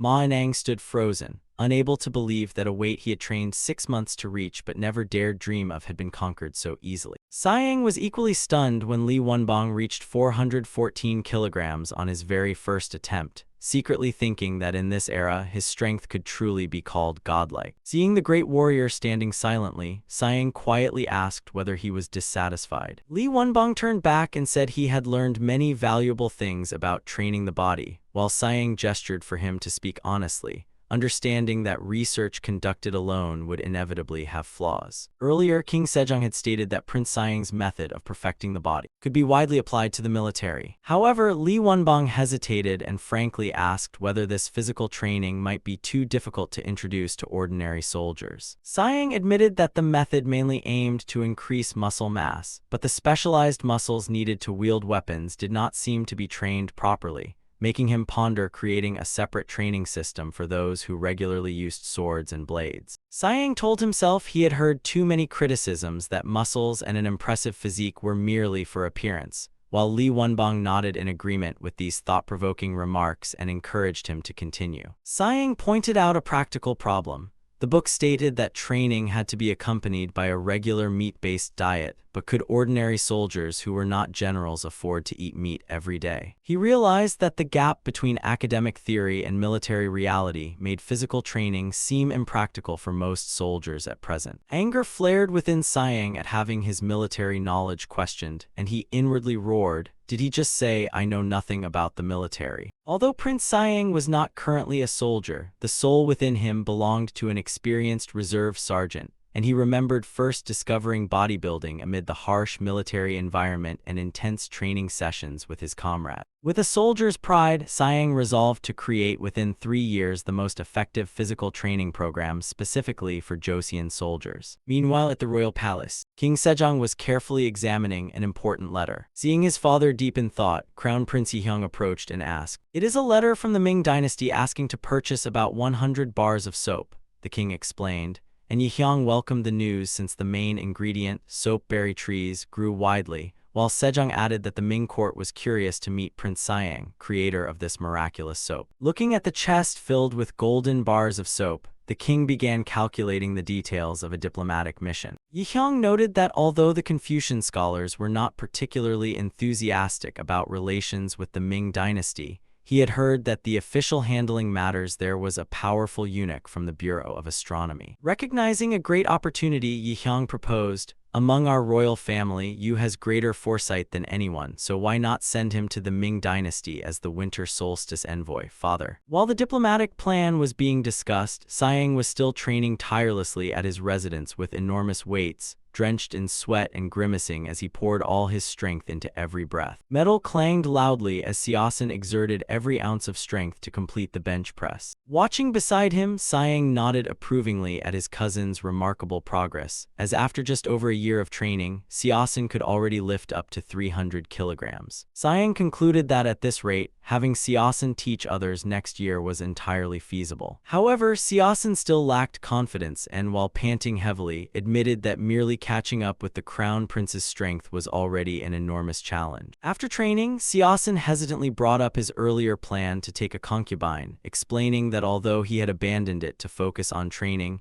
he now felt pressured because everyone worried that he still had no children. In that era, men normally had children before turning 20, so being past that age without an heir with his wife from the Yun family was considered unusual. Siang was stunned to hear about the mountain of family pressure his cousin was enduring. Siang suddenly recalled the dark historical records concerning Siasen's father, the deposed Crown Prince Yan, and wondered whether Siasen would believe that his own father would soon rape his wife. To prevent the tragedy, Siang pretended to have predicted the future through the Book of Changes and gravely warned that if Siasen took a second wife, man-made disasters would come one after another. Siasen was puzzled as to why they would be man-made disasters, rather than ordinary calamities. Siang smirked slightly, looked directly at Siasen, and revealed the one secret capable of preventing every danger. It was the power of muscles. Siasen nodded, admitting his cousin had a point because a strong body would certainly help against intruding thieves or people with malicious intentions. Their conversation paused as Siang turned his gaze toward the women, who were also beginning to train with heavy weights to gain enough strength to protect his cousin's family from future tragedies. Siang declared that there was a way and led Siasen to the training yard, where a woman practiced diligently with a wooden staff before firmly saying, "Watch carefully. This is the martial art I will teach your wives and concubines from now on," he said before asking Siasen to grab his collar, explaining that most physical confrontations began with someone seizing the other person's collar. Siasen gave a mischievous smile, stepped forward, grabbed his cousin's collar tightly, and joked that he felt guilty for having grabbed so many people's collars before. But Siasen's smile quickly vanished when Siang ordered him to hold tight and said, "The martial art I created allows you to do this." Siang instantly executed a powerful arm lock, leaving Siasen barely able to cry out in shock, before being slammed hard onto the ground. Lying dazed on the floor, Sean stammered about what had just happened, and Siang calmly explained that once pressure was applied correctly to a joint, the opponent had no way to evade or withstand it, and after the convincing demonstration, Siang told Sean to bring his wife to the residence for training, where Siang's wife would personally teach her. A few days later at the prince's residence, Siang's wife began teaching Lady Yun her first self-defense techniques. Cries of pain rang out as the joint locks were executed precisely, while Siang's wife sternly instructed Lady Yun, "You need to apply more force." Despite crying, "Oh, this hurts so much," Siasen's wife gritted her teeth and repeated the move to master the self-defense technique. During a break, Siang's wife kindly asked whether her sister-in-law was having any difficulties. Lady Yun gratefully replied, "Thanks to your careful instruction, everything is going smoothly." And although still uncertain about these strange techniques, she was reassured that they would prove very useful in the future. Lady Yun resolved to master them to protect herself from intruders, and before long, June 1442 arrived. Amid the brilliant summer weather, a loud shout shattered the silence as a servant rushed in crying, "My prince, terrible news," and reported that Grand Prince Siasen was in serious trouble. Siang suddenly stopped reading, realizing inwardly that the fateful day had finally arrived. According to the servant, Siasen had been beaten by someone in his household, leaving his left arm badly injured and several teeth broken, making Siang exclaim, "What?" Even after learning self-defense, Grand Prince Siasen was still badly hurt. He urgently demanded to know exactly how such a terrible incident had happened. In reality, at Siasen's residence, the deposed crown prince was sprawled beside a wine jar like a well-fed cat, sarcastically muttering about Siasen suddenly studying hard before loudly ordering his daughter-in-law to bring tea, then flying into a rage the moment the trembling lady arrived. He hurled the bowl at her and shouted, "You only care for your husband and completely ignore your father-in-law, don't you?" He furiously berated her for making him wait so long. Seeing his trembling daughter-in-law, Yang's eyes suddenly grew clouded with lust. He clicked his tongue and criticized her lack of manners, yet secretly congratulated his son for choosing such an excellent wife, just like himself in his younger days. His depraved nature began to reveal itself completely. He lunged forward and grabbed Lady Yun despite her desperate screams of, "Father." The heartless old man refused to stop and continued cornering his helpless daughter-in-law until Lady Yun screamed in panic for him to stop immediately. At that moment, the self-defense techniques taught by Siang proved remarkably effective. She gathered her strength and unleashed a powerful counterattack that sent him flying, badly injuring his mouth and knocking out several teeth. The enraged old man cursed furiously, but as he tried to charge again, Lady Yun instantly caught him in a powerful arm lock. A sharp crack rang out as his arm broke, leaving him wide-eyed in unbearable pain while his agonized screams echoed everywhere. "Help me." Flames roared fiercely in the brazier, as though burning through the tense atmosphere. Inside the majestic royal hall, King Sejong sat upon the throne and asked solemnly, "Chief Magistrate, tell me what the Royal Investigation Bureau has discovered." The official respectfully bowed and reported that under His Majesty's orders, they had investigated the incident in which Grand Prince Yangyong was beaten and seriously injured. Sejong wondered how Consort Yun could possibly have beaten Grand Prince Yan badly enough to break his bones. In response, Yangyong roared furiously, accusing Hai and Yu of teaching the secondary wife how to fight. Seeing his wife sobbing on the floor, the old man kept cursing, saying that if he were an ordinary man, he might have already gone to heaven to rest in peace. He desperately demanded that His Highness severely punish both the person who taught such dangerous things and the one who used them,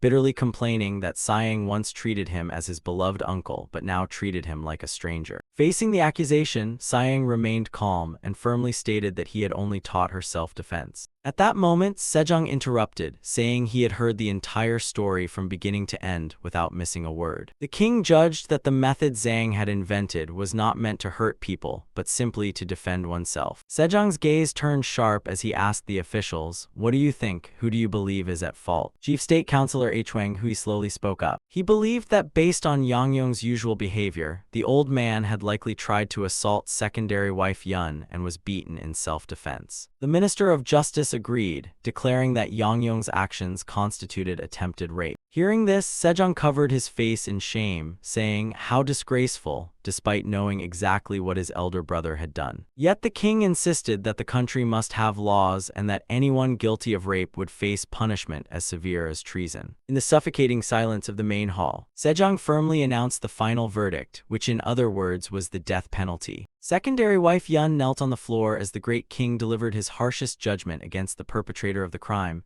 and Sejong sighed bitterly, his face filled with sorrow. How shameful.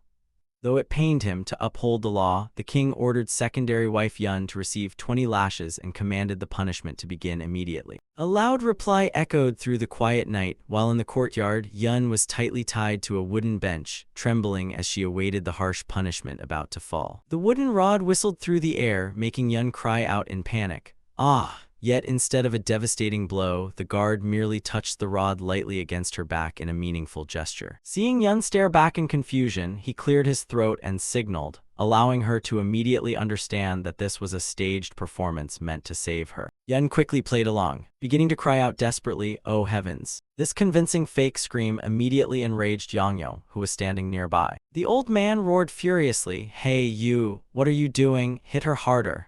Yangyong shouted murderously, believing his daughter-in-law needed severe punishment to come to her senses. Seeing how useless the guard was, he rushed over and knocked him down, shouting, "Get out of the way, you're completely useless." Yangyong snatched up the rod and growled, "I'll do it myself." He swung the rod with all his strength, sending it slicing through the air toward a fatal blow against his helpless daughter-in-law. But an authoritative hand immediately reached out and caught the wooden rod midair. A deep voice rang out, "Stop, elder brother." It was Sejong who used the strength gained from his long physical training to stop the enraged old man. Yangyong stared at his younger brother in shock, deeply doubtful because he had always believed that when they were young, Sejong could never match him in strength. Yangyong trembled with fury and fear, shouting why His Highness would allow such an insolent daughter-in-law to treat her father-in-law that way. Sejong coldly ordered him to stop immediately, then asked sharply whether elder brother truly wanted to spend the rest of his life in exile, saying that only out of brotherly compassion had he allowed him to remain. Yet even after that, Yangyong continued committing disgraceful acts against others, despite his officials repeatedly urging him not to remain here any longer. Sejong had shown him mercy all this time, but now Yangyong had gone too far. So the king firmly declared this his final act of mercy toward his elder brother and ordered the soldiers to immediately place Yangyong under house arrest. Siang stood silently watching the entire scene. As guards roughly dragged Yangyong away, the old man kept shouting the king's true name, accusing him, "How dare you treat me like this?" Sejong stood silently, his back showing exhaustion and disappointment at his brother's stubbornness, and when an official reported that the sentence would be carried out, the king merely replied, "That's enough." He immediately ordered Lady Yun to be untied. Seeing his wife rescued, Seosin tearfully fell to his knees, thanked His Highness for his boundless grace, and vowed to repay this favor even with his life. Sejong expressed regret over what had happened and promised to arrange a new residence for Seosin's family to protect them from further harassment. He gently comforted the trembling lady, telling her to stop worrying and focus on recovering from her ordeal, while beneath the bright full moon she tearfully thanked the king for his grace. After Grand Prince Yangyong was placed under house arrest, the turmoil finally subsided. Soon afterward, Siang's residents welcomed more joyful news when his second daughter Juhain was safely born. One day, while everything remained peaceful as usual, a stranger visited Siang's residence for the first time, respectfully introducing himself as Wiji, courtesy named Dan Jai, of the Ha family from Jinju. The moment he saw him, Siang recognized the scholar he had repeatedly encountered on his way to the Hall of Worthies. He remembered that Ha Wiji had proposed the Sansid cell system to improve official studies, but what shocked Siang more was Ha's dramatically muscular physique, making him almost unrecognizable. Sitting over tea, Ha Wiji explained that when he first began pursuing scholarship, his body had been extremely weak, and prolonged reading caused such severe back pain that he could barely remain seated. This forced him to begin physical training, and although the early days were brutally exhausting, his body gradually improved, so he sincerely said, "I came here to thank you, Prince." Siang smiled modestly and waved it off, saying, "Thank me for what? I never taught you anything, you figured it all out yourself." But Ha Wiji suddenly made a request that left Siang wide-eyed, asking, "Then may I join you in physical training?" Siang pondered carefully, knowing Ha Wiji was historically one of the 6 loyal ministers, and losing such an exceptional talent to weight training instead of scholarship would be a major loss for the nation. Siang warned, "I worry that someone as gifted in scholarship as you will struggle greatly if you pursue physical training." But Ha Wiji remained resolute and humbly claimed his knowledge was nothing special compared with truly brilliant minds. When Siang asked whether he genuinely wanted to become a professional physical training instructor, Ha Wiji firmly replied, "Of course, I have already informed His Highness that I will withdraw from the Hall of Worthies." Soon afterward, Ha Wiji appeared at the central training ground in new workout clothes, brimming with enthusiasm. Standing before Ma Ilyang and the other trainees, he introduced himself confidently, "My name is Ha Wiji, and I hope you brothers will guide me." Although Siasen respected Ha Wiji's status as a royal official, he frankly said Ha still lacked practical training knowledge, then folded his arms and ordered, "Watch how we train and learn from us." Ha Wiji answered with determination, "Understood, I ask for your guidance." Ha Wiji slightly pulled aside his clothes, revealing defined abdominal muscles and bulging arms that stunned everyone. Though somewhat embarrassed, he still wanted to show the others the results of his long months of eating well and lifting weights. Without keeping everyone waiting, Ha Wiji walked straight to the pull-up bar and announced that he would begin with pull-ups. Seeing the eager newcomer, a trainee warned him not to overdo it because beginners struggled with proper pull-ups and said he himself could only manage 3 or 4 after 6 months. But Ha Wiji silenced everyone by powering upward with a loud shout, his body rising effortlessly as if suspended by invisible string. The trainees below began counting in amazement, 5, 6, 7, 8, while Ha Wiji's face twisted with effort, but every muscle in his arms and shoulders moved with precise control. Everyone marveled at his powerful arms and nearly flawless pull-up form. When the count reached 11, Siang watched from afar and burst into satisfied laughter, realizing this new brother was truly a rare talent whose passion would greatly motivate everyone. Beneath the clear sky over the capital, Siang walked across a wooden bridge with a royal relative. The official excitedly reported that pressing the soapberry fruits for oil could yield as much as 12,000 kilograms. He calculated that turning all that oil into soap and selling it to the Ming dynasty would earn the royal court enormous wealth. But Siang smiled mysteriously and declared that on this diplomatic mission to the Ming dynasty, he would bring back something even more valuable than silver. As his companion stared in astonishment, Siang gazed toward the distant horizon.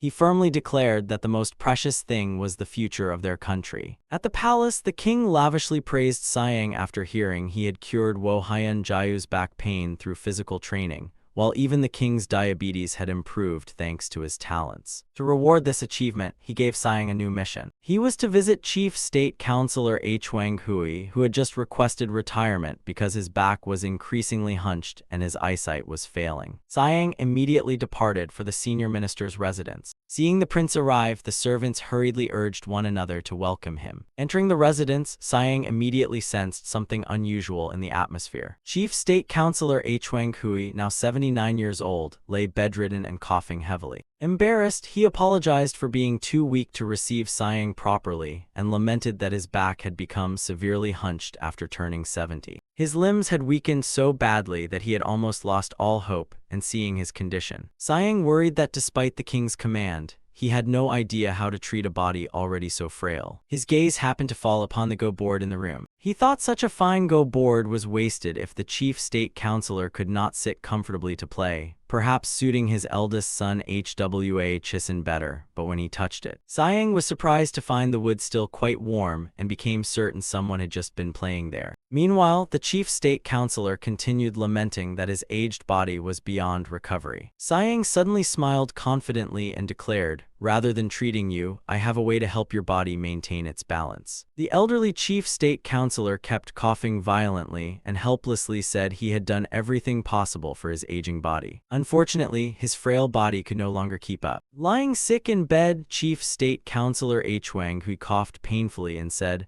"I cannot personally appear before His Majesty to offer thanks, but I will follow this training method to maintain my health." Siang smiled and replied, "I also hope your health improves." But as he turned away, his gaze sharpened, thinking that warming a room was good for preserving health, yet anything excessive became poison. Seeing the servant sweating nervously, Siang became even more certain of his suspicions after noticing that even the Go board had been warmed as though someone had just played on it. After bidding farewell, Siang immediately returned to the palace to meet his royal father. He frankly reported that the chief state counselor was not in critical condition, but his advanced age made treatment through physical training extremely difficult. Hearing this, the king sighed regretfully while recalling that 10 years ago, the chief state counselor's condition had not yet become this severe. Siang confidently continued, "If he begins physical training using my method, perhaps he can still handle state affairs 10 years from now." Gazing into the distance, the king blamed himself for not caring more for the minister while he was still vigorous, because for a 100-year plan, nothing surpasses cultivating people. Changing the subject, the king asked about the progress of Siang's disciples, and Siang eagerly replied,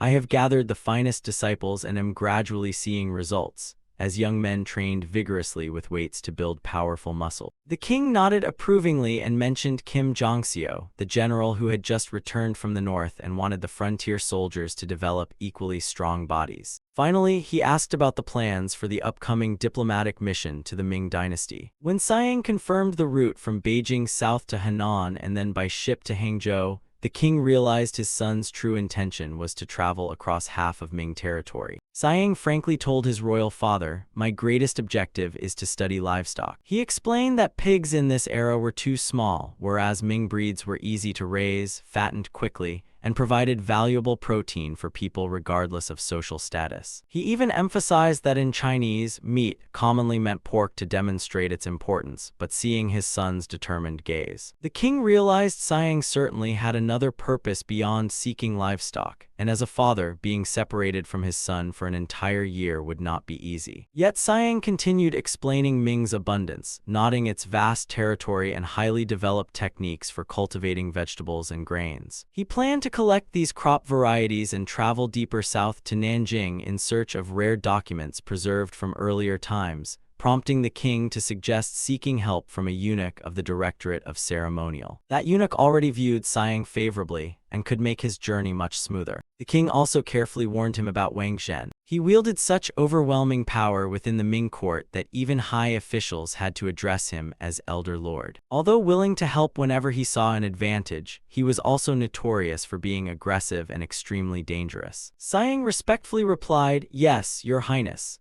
And before ending their conversation, the king mentioned his newborn granddaughter Juhain and asked whether Siang had told his family about this long journey. Siang assured him that everything had already been arranged, and at the harbor, dressed for travel, he sorrowfully held his wife's hand and promised, "My lady, I will return soon." His wife could not hide her sadness over his long journey and lamented, "Though it is official business, you'll be gone an entire year and won't even see what our daughter chooses on her first birthday." Siang hurriedly tried to calm his wife, fearing others might hear, but she continued complaining until he awkwardly smiled and reminded her, "Oh, everyone is watching you." Just then, Crown Prince Yihyang approached, patted his younger brother's shoulder, and promised to care for everyone at home so he could leave without worry. Siang sincerely replied, "Thank you, brother. I hope to see you again when I return," and noticing his troubled expression, Yihyang teased him about cleverly arranging a vacation for the Great Guard commander, making Siang grin mischievously as Yihyang noted that it was the general's first vacation in 15 years. Standing nearby, the long-bearded minister smiled brightly with satisfaction and said,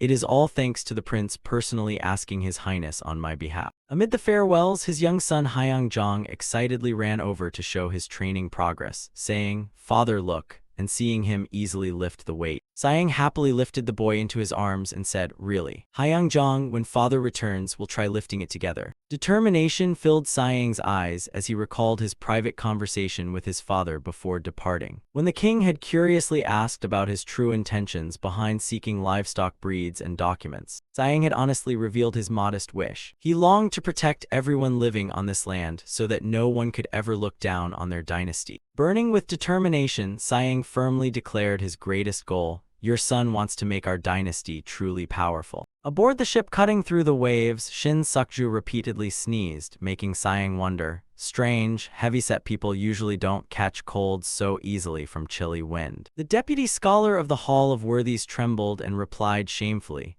"I breathed in too much cold air, forgive my weakness." And seeing his interpreter coughing constantly, Jang worried but also decided to use this chance to make him exercise properly and become stronger. As land began appearing in the distance, Sayang turned and asked his companions whether any of the soap they had brought had been damaged. Scholar Yigi quickly reported, "I just checked, everything is fine. In fact, the dry weather has kept the soap drier and it feels even better to use." Hearing this, Sayang confidently placed a hand on the ship's railing and declared, "Good. They say the Ming dynasty is the center of the world, so let us see with our own eyes whether that is truly so." The moment the Joseon delegation entered the Ming capital, everyone stared open-mouthed at the immense architecture. Compared with Hanyang, established as the capital less than 50 years ago, the difference in scale was enormous, and staring at the towering walls, someone exclaimed, "Are you sure humans built this?" While the accompanying ministers felt as though they faced the majestic beauty mountain range. Looking at the Joseon delegation, eunuch Changsheng privately dismissed them as country bumpkins. When asked when they could meet the Son of Heaven, he coldly stated that not everyone enjoyed such a privilege, and only Prince Sayang would be granted an audience, then casually announced after some thought that the meeting would take place 40 days later. The official accompanying Sayang could only gape in disbelief at such an excessively long wait. Noticing the eunuch's interest in the tribute goods, Sayang skillfully steered the conversation to ease the tense atmosphere. Hearing Changsheng praise the soap from their previous visit, Sayang humbly said that product still had many flaws that embarrassed him, then immediately introduced a specially improved soap with a far superior fragrance. Learning that Sayang had brought 2,000 bars of premium soap and was willing to provide samples, Changsheng curiously accepted one for inspection. The moment he raised it to his nose, the eunuch was captivated by its gentle floral and ginseng fragrance and silently marveled at the thoughtfulness of a tributary kingdom that, despite its poverty, could still bring gifts of such exceptional quality. His gaze then fixed on Sayang's physique, as he secretly admired his imposing warrior-like appearance. He was especially impressed by Sayang's broad shoulders and muscular arms, comparing him to the mighty 4 heavenly kings. Unable to resist, he reached out and touched Sayang's biceps to confirm it, making Sayang recoil and exclaim, "Lord Eunuch." The awkward atmosphere was quickly broken by a sudden announcement that made Changsheng cry out in astonishment, "Are you serious?" Soon afterward, the scene shifted to the magnificent imperial palace of the Ming dynasty. Inside the majestic throne hall, Sayang knelt before the splendid throne and formally declared, "This subject comes from the vassal state of Joseon to pay respects to your imperial majesty." Sayang bowed respectfully and praised, "Thanks to your majesty's blessings, peace reigns beneath heaven and all creation praises you," while inwardly complaining that his mouth already hurt from mere greetings. Sitting upon the magnificent throne, Ming Emperor Zhengtong smiled with satisfaction and said, "I hear the king of Joseon has an exceptionally talented son." Looking down at his hands, he continued, "The other day, eunuch Changsheng brought me soap to try, and it truly removed all dirt from my body. Even more surprisingly, you were the one who created it." Then praised Jang for bringing over 2,000 bars as tribute. He also mentioned their previous discussion about expanding future trade in this product, and Sayang respectfully replied, "Thank you for your majesty's grace." Yet behind him, the Ming ministers were scrutinizing him with sharp eyes, and once the emperor allowed him to leave, Siang quickly withdrew while wondering about the strange atmosphere filling the throne hall. The moment he stepped outside, he immediately sensed the contemptuous gazes of the waiting Ming official. Siang's footsteps echoed amid malicious whispers. "Look at those filthy Joseon bastards reeking of urine. Even looking at them soils my eyes," they sneered, making the hostility around him unmistakable. Siang thought to himself that this place truly would not be easy. While lost in thought, a voice suddenly came from behind. "You've finally arrived. We've been waiting for you." Siang turned and saw a powerful minister hiding half his face behind a fan, then immediately bowed formally and said, "Your reputation truly precedes you. Thanks to your favor, I was granted an imperial audience after only 10 days, a blessing my descendants will remember for generations." The minister narrowed his eyes with an enigmatic smile and asked, "So you know who I am?" Siang calmly replied, "There is a lord of the Directorate of Ceremonial whose fame has spread throughout the vassal state of Joseon, and everyone respectfully calls him the Old Master." Hearing this, Wang Zhen lowered his fan, revealing keen, intrigued eyes, and said, "HMPH, I've often heard that Joseon's second son possesses an extraordinary bearing." Finding the rumors true, he lavishly praised the new soap for refreshing him every day before getting straight to the point. "What price do you want?" Siang confidently explained that the price varied depending on the ingredients. Wang Zhen quickly estimated, then roughly 1 silver tael per bar. Siang smiled and confirmed, "Correct," while Wang Zhen began probing deeper into the production method, making Siang inwardly judge him as truly shameless for wanting not only the 2,000 bars of soap, but also the technological secret behind them. Nevertheless, Siang calmly explained that the main ingredient was kelp, a type of seaweed harvested on Salt Harbor Island. The minister laughed knowingly, surprised that Siang had so easily revealed information about Joseon's key export product. Siang sincerely claimed he was merely doing his utmost as a subject of a vassal state, but added that since the maritime prohibition was imposed, seaweed supplies had become increasingly scarce. While Wang Zhen carefully studied his expression and considered the effort required to produce the soap in Joseon. Wang Zhen suddenly demanded that each soap bar be made heavier and offered in as many fragrances as possible, and when Siang asked for the exact quantity, Wang Zhen casually named an enormous order of 10,000 bars. The number left Siang visibly astonished. Wang Zhen emphasized that the quality must remain unchanged, while each bar should be slightly heavier than the current version, causing the surrounding officials to whisper curiously about the massive deal. Wang Zhen closed his fan and adopted a more imposing expression, declaring that since Siang was a prince of Joseon, he needed to know exactly whom he was dealing with, then introduced himself with commanding authority. "My name is Wang Zhen, eunuch of the Directorate of Ceremonial." Siang quickly regained his composure, expressed satisfaction that the transaction had concluded smoothly, and tactfully asked whether Wang Zhen had any other requests. He frankly revealed his true purpose, saying, "To hide nothing from you, I came to Great Ming seeking useful products to bring back to my country." Hearing useful products, Wang Zhen narrowed his eyes curiously and generously offered, "If you need silver, I can give you 50 taels immediately." The enormous amount made the official accompanying Siang gape and tremble in astonishment. However, Siang quickly reminded himself to remain calm because he knew grain seeds and livestock would someday be worth far more than silver. He respectfully replied, "Thank you for personally granting me this favor. Joseon will work hard to produce even more soap to send you." Wang Zhen nodded in satisfaction, promised to make the Joseon delegation's journey as comfortable as a sightseeing trip,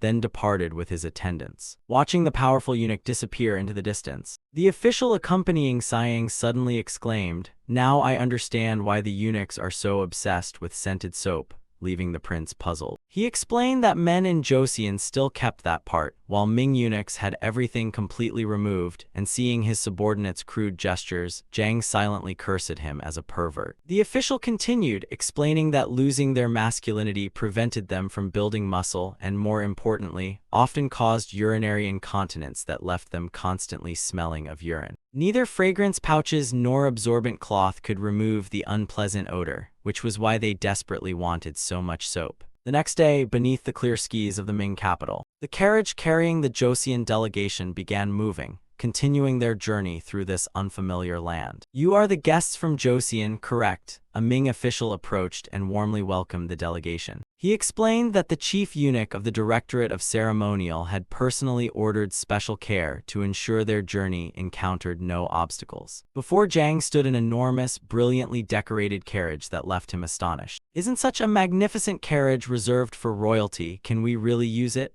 And the Ming official smiled reassuringly, explaining that it was twice as spacious as an ordinary royal escort carriage, so they need not worry. The carriage began rolling forward. It traveled so quickly that it could cover 150 miles a day, which Siang found quite interesting, though thick clouds of road dust soon rose behind the horses. The accompanying official coughed violently and pleaded, "Could you close that window?" And seeing this, Siang thought that road dust was apparently no different in Ming or Joseon, then nodded in agreement with his subordinate, admitting that the man had a point. Siang shut the window tightly and thought that aside from ancient Rome, humanity would not have paved roads again until the 20th century. Seeing the prince maintain a firm horse stance on the shaking carriage floor instead of sitting down, Shin Sukju, drenched in sweat, curiously asked, "Your Highness, why are you standing like that instead of sitting?" Siang turned with his powerful bulging arms and solemnly replied, "When traveling abroad, don't you miss your parents more, and isn't physical training also a way to show filial devotion?" He continued sternly, "You must not neglect the body your parents gave you for even a moment." Siang swept his gaze over his subordinate's plump body and roared, "Just look at yourself. Your belly fat bulges over your belt and you already have a triple chin despite being young."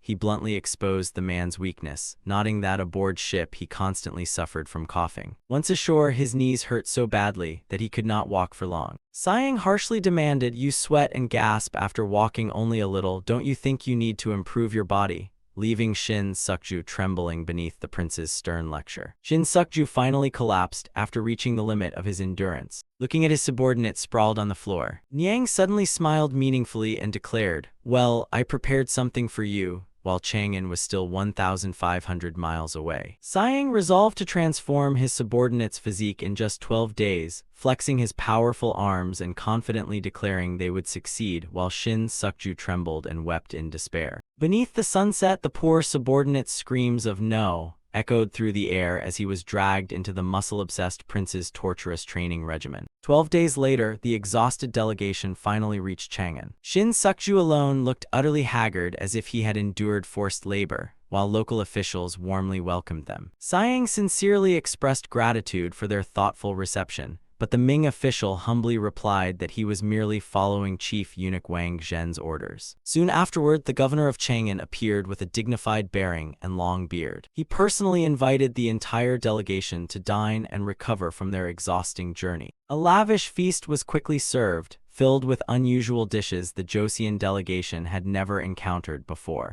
Everyone's attention fell upon a bowl of noodles with unusually broad, wavy strands that looked remarkably appealing. The noodles were shaved directly from a block of dough using thin metal sheets. Instead of being cut with an ordinary knife, this famous dish was said to have originated during the Chuan dynasty. That was not all, as the next dish was an elegantly presented plate of meat jelly that made everyone's mouths water. Holding his chopsticks, Siang tasted the meat jelly and realized it was made from beef. However, after tasting it, his expression immediately turned cold as he judged that while the pork with noodles was delicious, the beef was extremely poor. Siang felt as though he were chewing meat from a malnourished cow so thin it had never been properly fed, and disappointedly shook his head at such a precious ingredient being so poor. Seeing the prince displeased, his companion quickly forced a smile to ease the mood and asked everyone what they thought of the pork. Everyone in the group nodded approvingly, and at the table they eagerly enjoyed the local specialty as one exclaimed,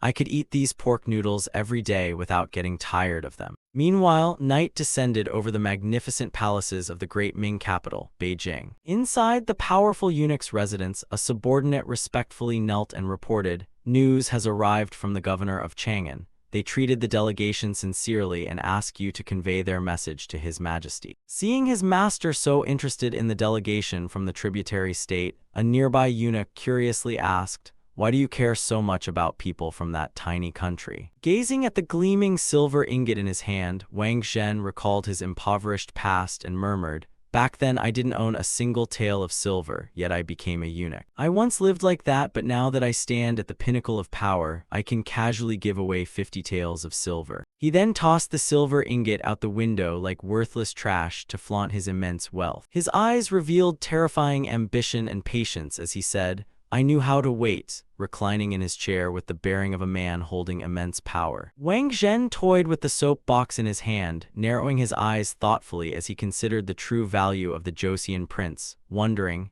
how much is Joseon's second son really worth? Is this really a pig? Sighing exclaimed in astonishment before an animal almost as large as a wild boar, and since it had no tusks, he knew it was a pig despite its unbelievable size. The farm manager proudly explained that their pigs exceeded 120 kilograms in only 2 years, prompting Sighing to immediately request, "Cut me 1 June of the finest meat so I can check its quality." Even the nearby pig seemed to stare wide-eyed in terror. Shin Sukju excitedly believed that if they brought this pig breed home, it would surely become widespread throughout Joseon. But unlike his enthusiastic subordinate, Sighing remained extremely cautious, explaining that introducing pigs from the mainland into Joseon required careful planning. They needed to compare more breeds instead of bringing them home recklessly, because without care, even animals of the same bloodline could become useless. The delegation continued its journey to Luoyang. Watching the bustling crowds, Sighing remarked that the city was nearly as crowded as Beijing. Amid the lively streets, he marveled at the Ming dynasty's prosperity upon seeing so many people working independent trades within the city. But Shin Sukju suddenly froze in confusion after hearing strange rumors involving Joseon and wondered,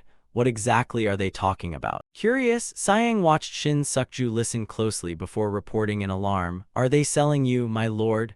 As a traveling physician boasted about pills containing ginseng supposedly bought from a Joseon prince, claiming they could make anyone strong and muscular like Prince Sighing. Hearing this, Sighing merely exclaimed, "Oh," with amused interest. He suddenly tore open his official robe, revealing a sculpted muscular physique, and laughed, "I've only been traveling through the Ming dynasty for a month and rumors like this already exist." Despite Shin Sukju trying to stop him for fear of causing trouble and embarrassing his father, Sighing confidently strode forward with his muscles powerfully flexed and declared, "I only want to show them what real muscles look like." Meanwhile, the physician remained completely unaware and continued boasting about his miracle medicine that could turn an ordinary man into the mightiest warrior alive, exploiting the fame of the Joseon prince currently visiting Beijing. The traveling physician kept promoting his miracle drug, saying, "This man has taken a full 100 pills," while the surrounding crowd marveled at the enormous muscular man posing before them. But everyone's attention quickly shifted toward a man who had removed his official robe to reveal sculpted, bulging muscles. The crowd exclaimed in amazement, "No way, this man has the greatest physique. Can an ordinary human really have a body like that?" Seeing himself overshadowed, the physician hurriedly improvised, "I don't know where this gentleman comes from, but just 50 pills will make him the mightiest warrior alive,"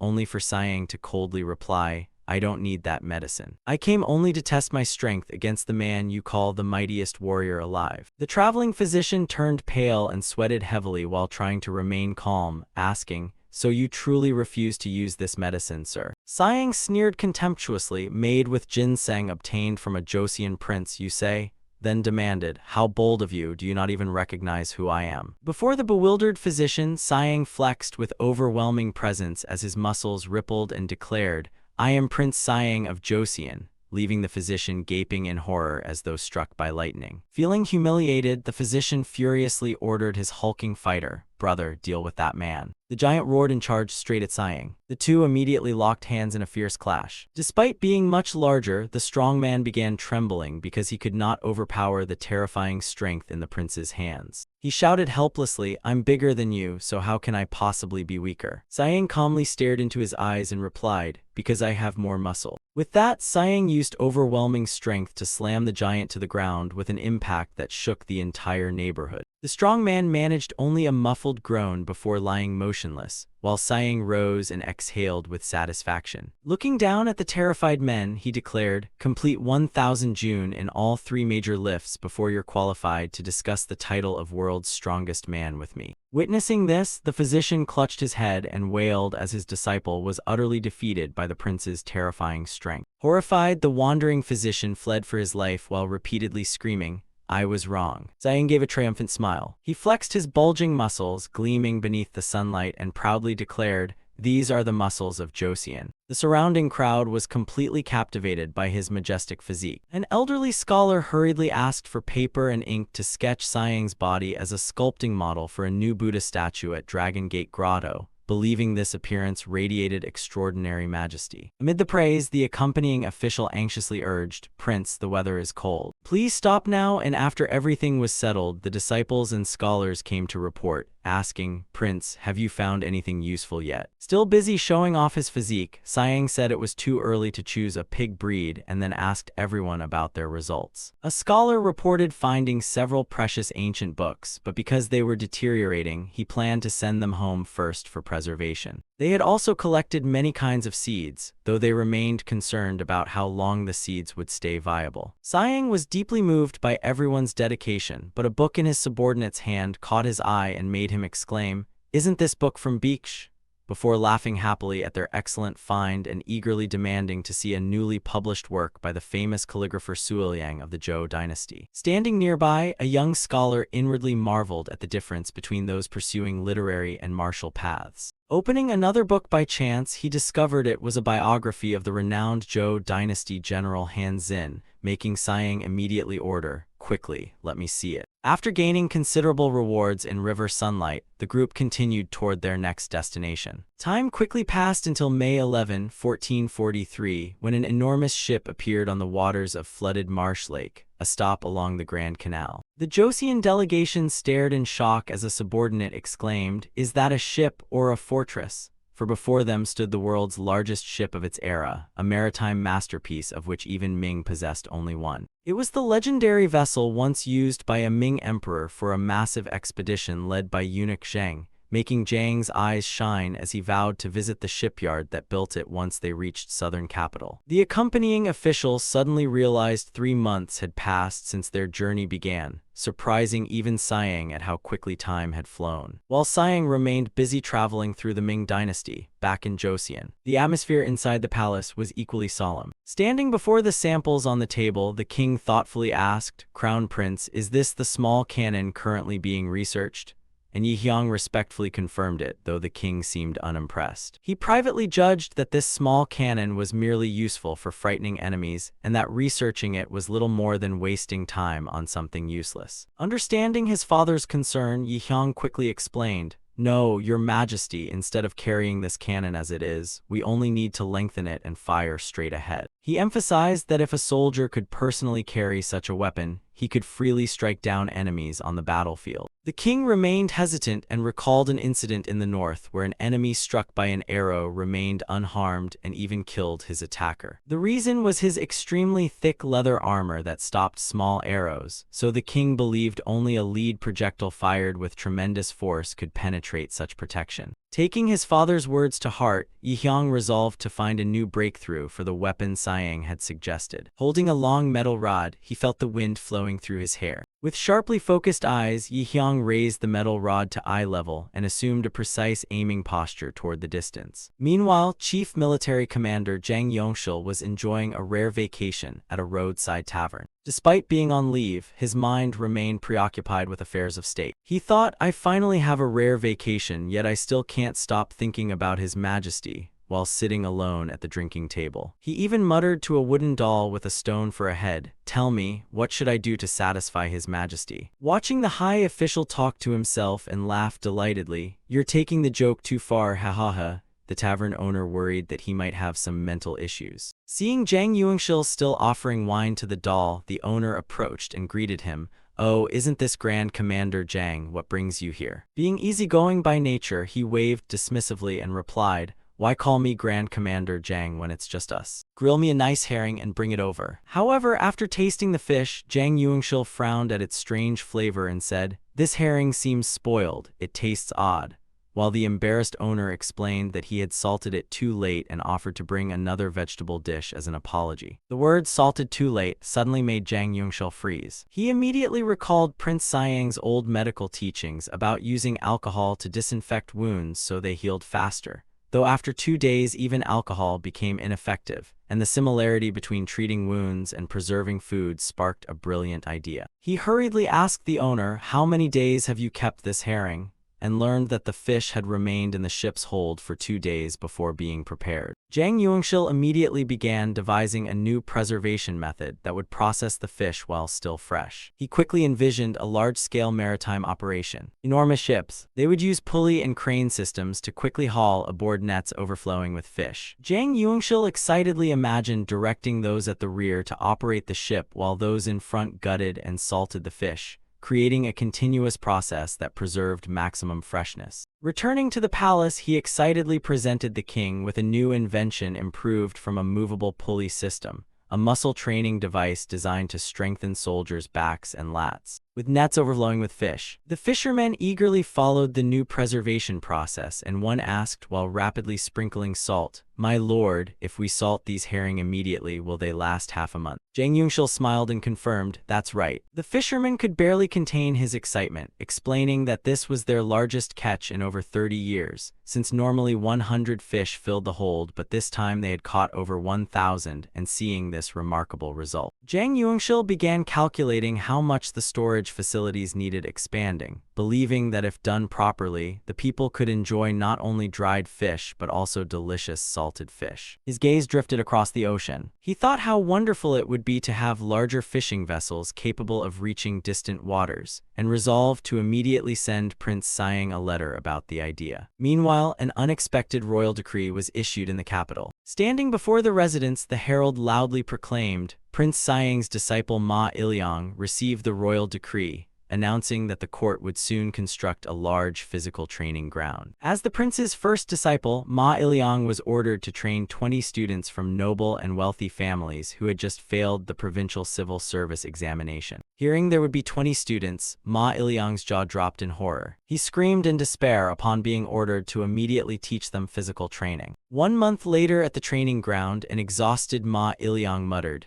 "Training with the prince was actually wonderful." Seeing him exhausted, the accompanying official teased that he now understood how difficult it had been for the prince to teach him alone, and Ma Iliang admitted it but complained bitterly. "Whenever Siasen teaches, every student's eyes light up. But whenever I teach from a book, nobody even looks at me," and he was baffled that no one cared despite his best efforts. Seeing this, the official revealed shocking news. "I heard anyone who fails next year's civil service examination will be sent to Hamjin province, so haven't those fools come to their senses yet?" Hearing Hamjin province, Ma Iliang jolted and asked for confirmation, then was stunned to learn that all his students would be sent there. Merely thinking about that freezing land made his whole body feel cold. The image of the massively built Prince Siang appeared in his mind, along with his enthusiastic urging, "Let's warm our bodies together," leaving Ma Iliang helplessly screaming in despair. Sweat poured down his tense face. Ma Iliang told the official that he could not bear watching his students live miserably, and when asked what he intended to do, he stared at the weight plates on the ground and firmly declared, "Weightlifting is the answer for those who refuse to study." Training cries began echoing beneath the deep blue sky. At the training ground, Ma Iliang sternly questioned a disciple who was trembling while lifting weights. "What have you learned all this time? Still can't answer." Seeing him still unable to reply, he coldly said, "Not good enough," and ordered another weight plate added. The disciple tearfully begged for mercy, saying he had finally understood the lesson. But Ma Iliang menacingly approached and warned, "Every time you say anything besides the correct answer, I'll add another plate." Another weight plate was loaded onto the bar with a sharp clang, making the disciple groan in agony as Ma Iliang shouted, "Stay awake, don't let the weights beat you." Driven to his limit, the disciple gritted his teeth until tears and snot streamed down his face, swearing not to be underestimated and that future disciples must know the only answer was weights. His scream pierced the heavens, marking the beginning of weight training spreading throughout the 8 provinces of the Joseon dynasty. During the 4th lunar month in Nanjing of the Ming dynasty, the streets bustled with activity, making the city look even more like a true capital than Beijing. Walking through the thriving market, the official accompanying Siang exclaimed in amazement, "No way. It's only the 4th lunar month and there are already cucumbers."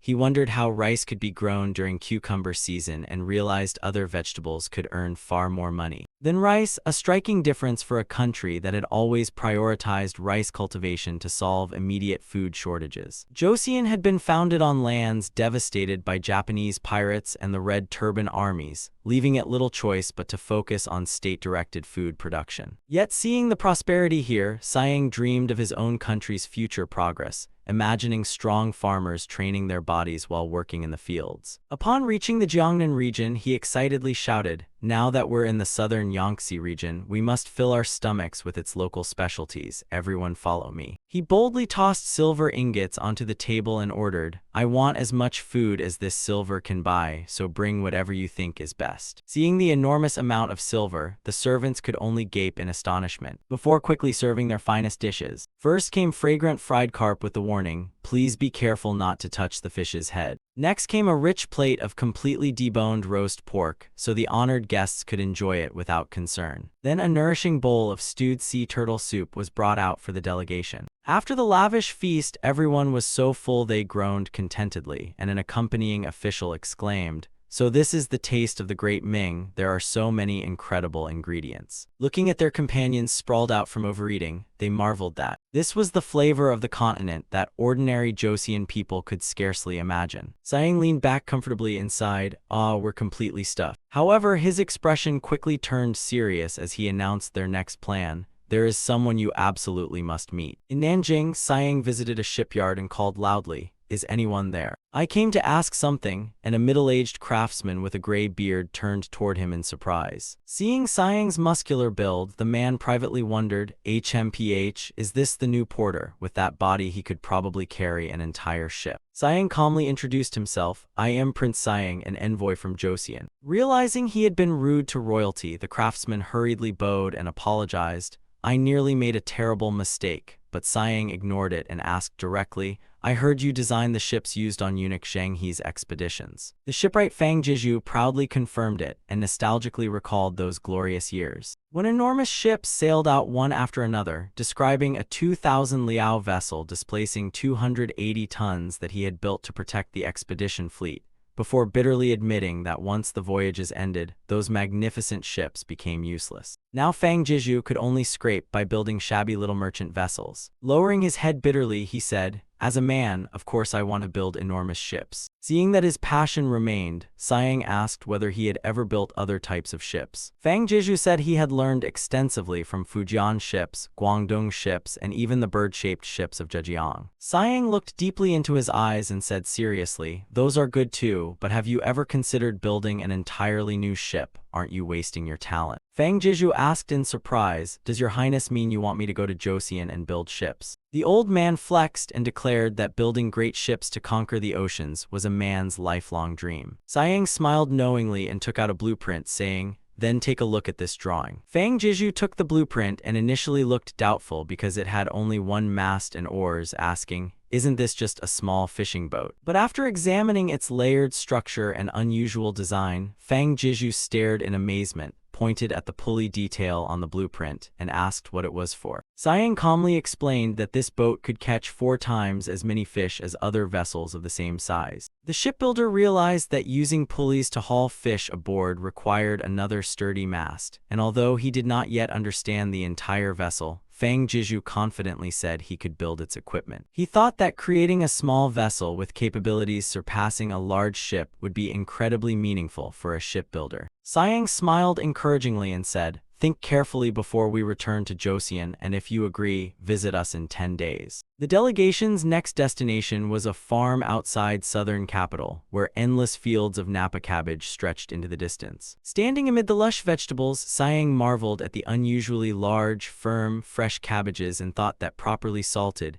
they could last all winter, realizing these were likely ancestors of modern Napa cabbage. Sayang lifted a heavy cabbage and called out, "Well then, owner." The moment the farmer appeared, Sayang raised a gleaming silver ingot and declared, "Give me your finest seeds and I'll pay you well." Faced with the Joseon nobleman's generosity, the farmer repeatedly bowed and said, "Please wait a moment, sir. before accompanying them to inspect the pigs. Siang curiously asked their age, and the farmer explained that these pigs had been raised for only a little over a year. A well-grown pig here could reach 144 kilograms, while Joseon pigs needed 2 years to reach only 42 kilograms. So realizing this breed was exceptionally large, Siang immediately asked, "Will you sell one for 100?" The enormous offer shocked the farmer into waving his hands and saying, 100 each, that is far too generous, sir. Seeing him hesitate, Siang tossed out a handful of glittering silver and laughed, "If it's not enough, just say so, though I don't have much here." Delighted, the farmer introduced the black pig breed as gimong and promised to prepare them at a ratio of 8 females to 2 males for delivery tomorrow. As the crimson sunset descended, Siang gazed toward the horizon and thought that his journey through Ming was nearing its end. After his extravagant purchases, the silver borrowed from eunuch Wang Zhen had nearly vanished from his cloth pouch. The borrowed silver could easily be recovered through soap exports, but what concerned Siang was Wang Zhen's unpredictable schemes. Even so, he reminded himself that this was a mountain he had to overcome to build a prosperous Joseon. Just then someone reported, "Prince, a man named Fang Jiju has arrived," and seeing the shipbuilder appear as promised, Siang smiled triumphantly and thought that talented people were flocking to Joseon.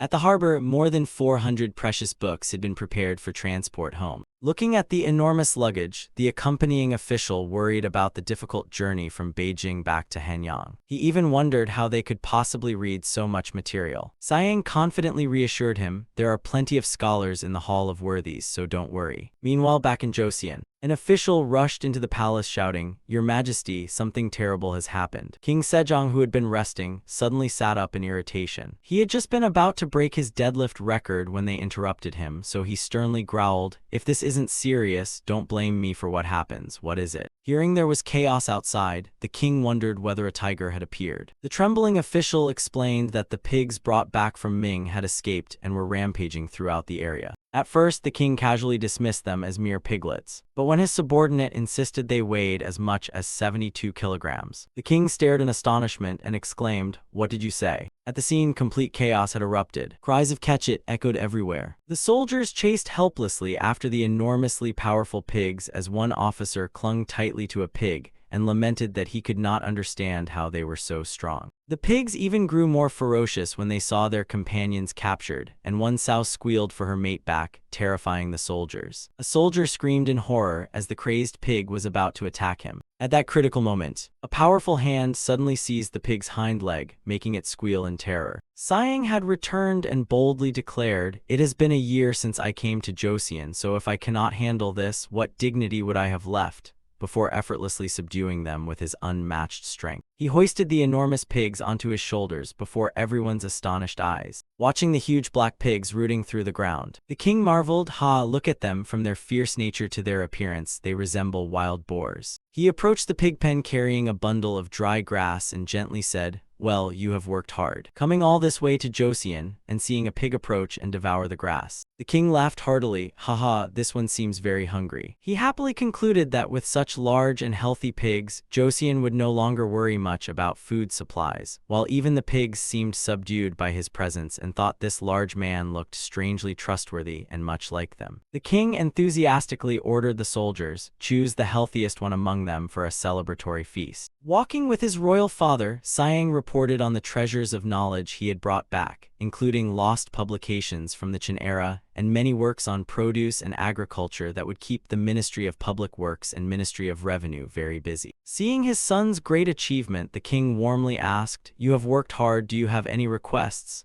And Siang respectfully replied, "Yes, I truly learned a great deal during this journey to Ming." He calculated that if Ming's advanced farming methods were applied to Joseon, food quality would certainly improve and completely resolve nutritional imbalance among the people, though the most important issue now was manpower. Facing the specialists who had followed him thousands of miles, the king warmly asked whether they had accommodations and firmly said, "You have traveled far from Ming to Joseon, so naturally I must provide separate residences for you." Fang Jiju and his companions were deeply moved and knelt together, saying, "We thank your majesty for your grace." Immediately after returning from his long journey, Prince Jiang visited the training ground, where dedicated teachers would surely create meaningful results. Seeing him, the disciples' training enthusiastically stopped and bowed excitedly to welcome Prince Siang's return, while Siang surveyed them and nodded approvingly. "Good, it is commendable that you have continued training diligently." He especially praised his trusted disciple beside him, saying, "Ma Iliang, you have also done very well." Receiving his master's recognition, Ma Iliang modestly replied, "Not at all, master. Learning and teaching are completely different experiences." Understanding his disciple's hardships, Siang announced before the curious crowd, "Well, starting today, I will teach you a new training method." He placed an oddly shaped iron weight on the ground and introduced it.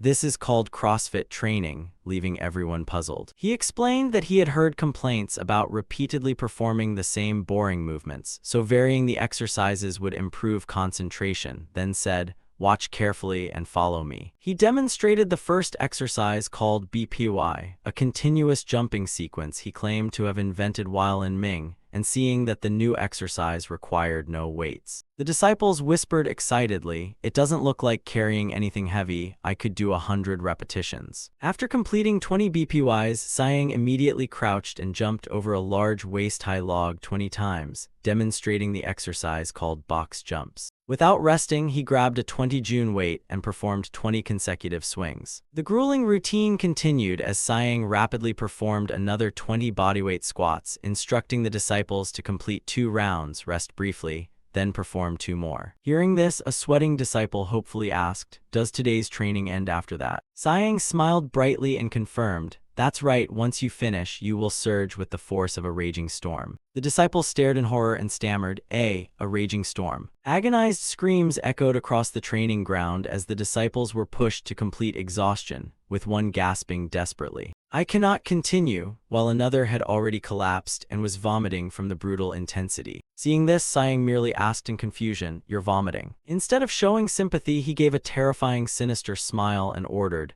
"Then continue after vomiting, because I went through the same thing and humans do not die that easily." The miserable disciples could only wail in agony, "Ah, this is too cruel." Before they knew it, months of relentless physical training had passed. Siang suddenly slammed the book onto the table and declared, "Now only academic study remains." He ordered everyone to open their books and focus, thinking that after exhausting their physical strength through training, studying was the best way to clear all distracting thoughts. A disciple tremblingly held his book, sweating heavily as he complained, "How are we supposed to read in this condition?" Ignoring every complaint, Siang sternly ordered, "Of course you must obey. Ma Iliang Ampyong, all of you must study wholeheartedly this way, and someday you will achieve great success." At the palace library, Yi Hyang was amazed by the precious wealth of knowledge his younger brother had painstakingly brought back from the Ming dynasty. Ampyong excitedly picked up a book and asked, "Brother, isn't this a printed copy of the famous calligrapher Chu Suiliang's work?" Ampyong continued browsing the stacks and discovered the collection was far larger than expected, containing not only Chu Suiliang's works but also printed copies of Yan Zhenking's Liquan inscription and the Jia Cheng Palace stele. Admiring the bold and exquisitely detailed characters, Ampyong firmly declared that he would definitely master this style. Seeing his younger brother so enthusiastic about diplomatic missions, Yi Hyang smiled and teased that perhaps he would want to travel again next time. Siang sincerely replied, "Of course, royal brother, I want to visit Quefu, where the descendants of Confucius reside,"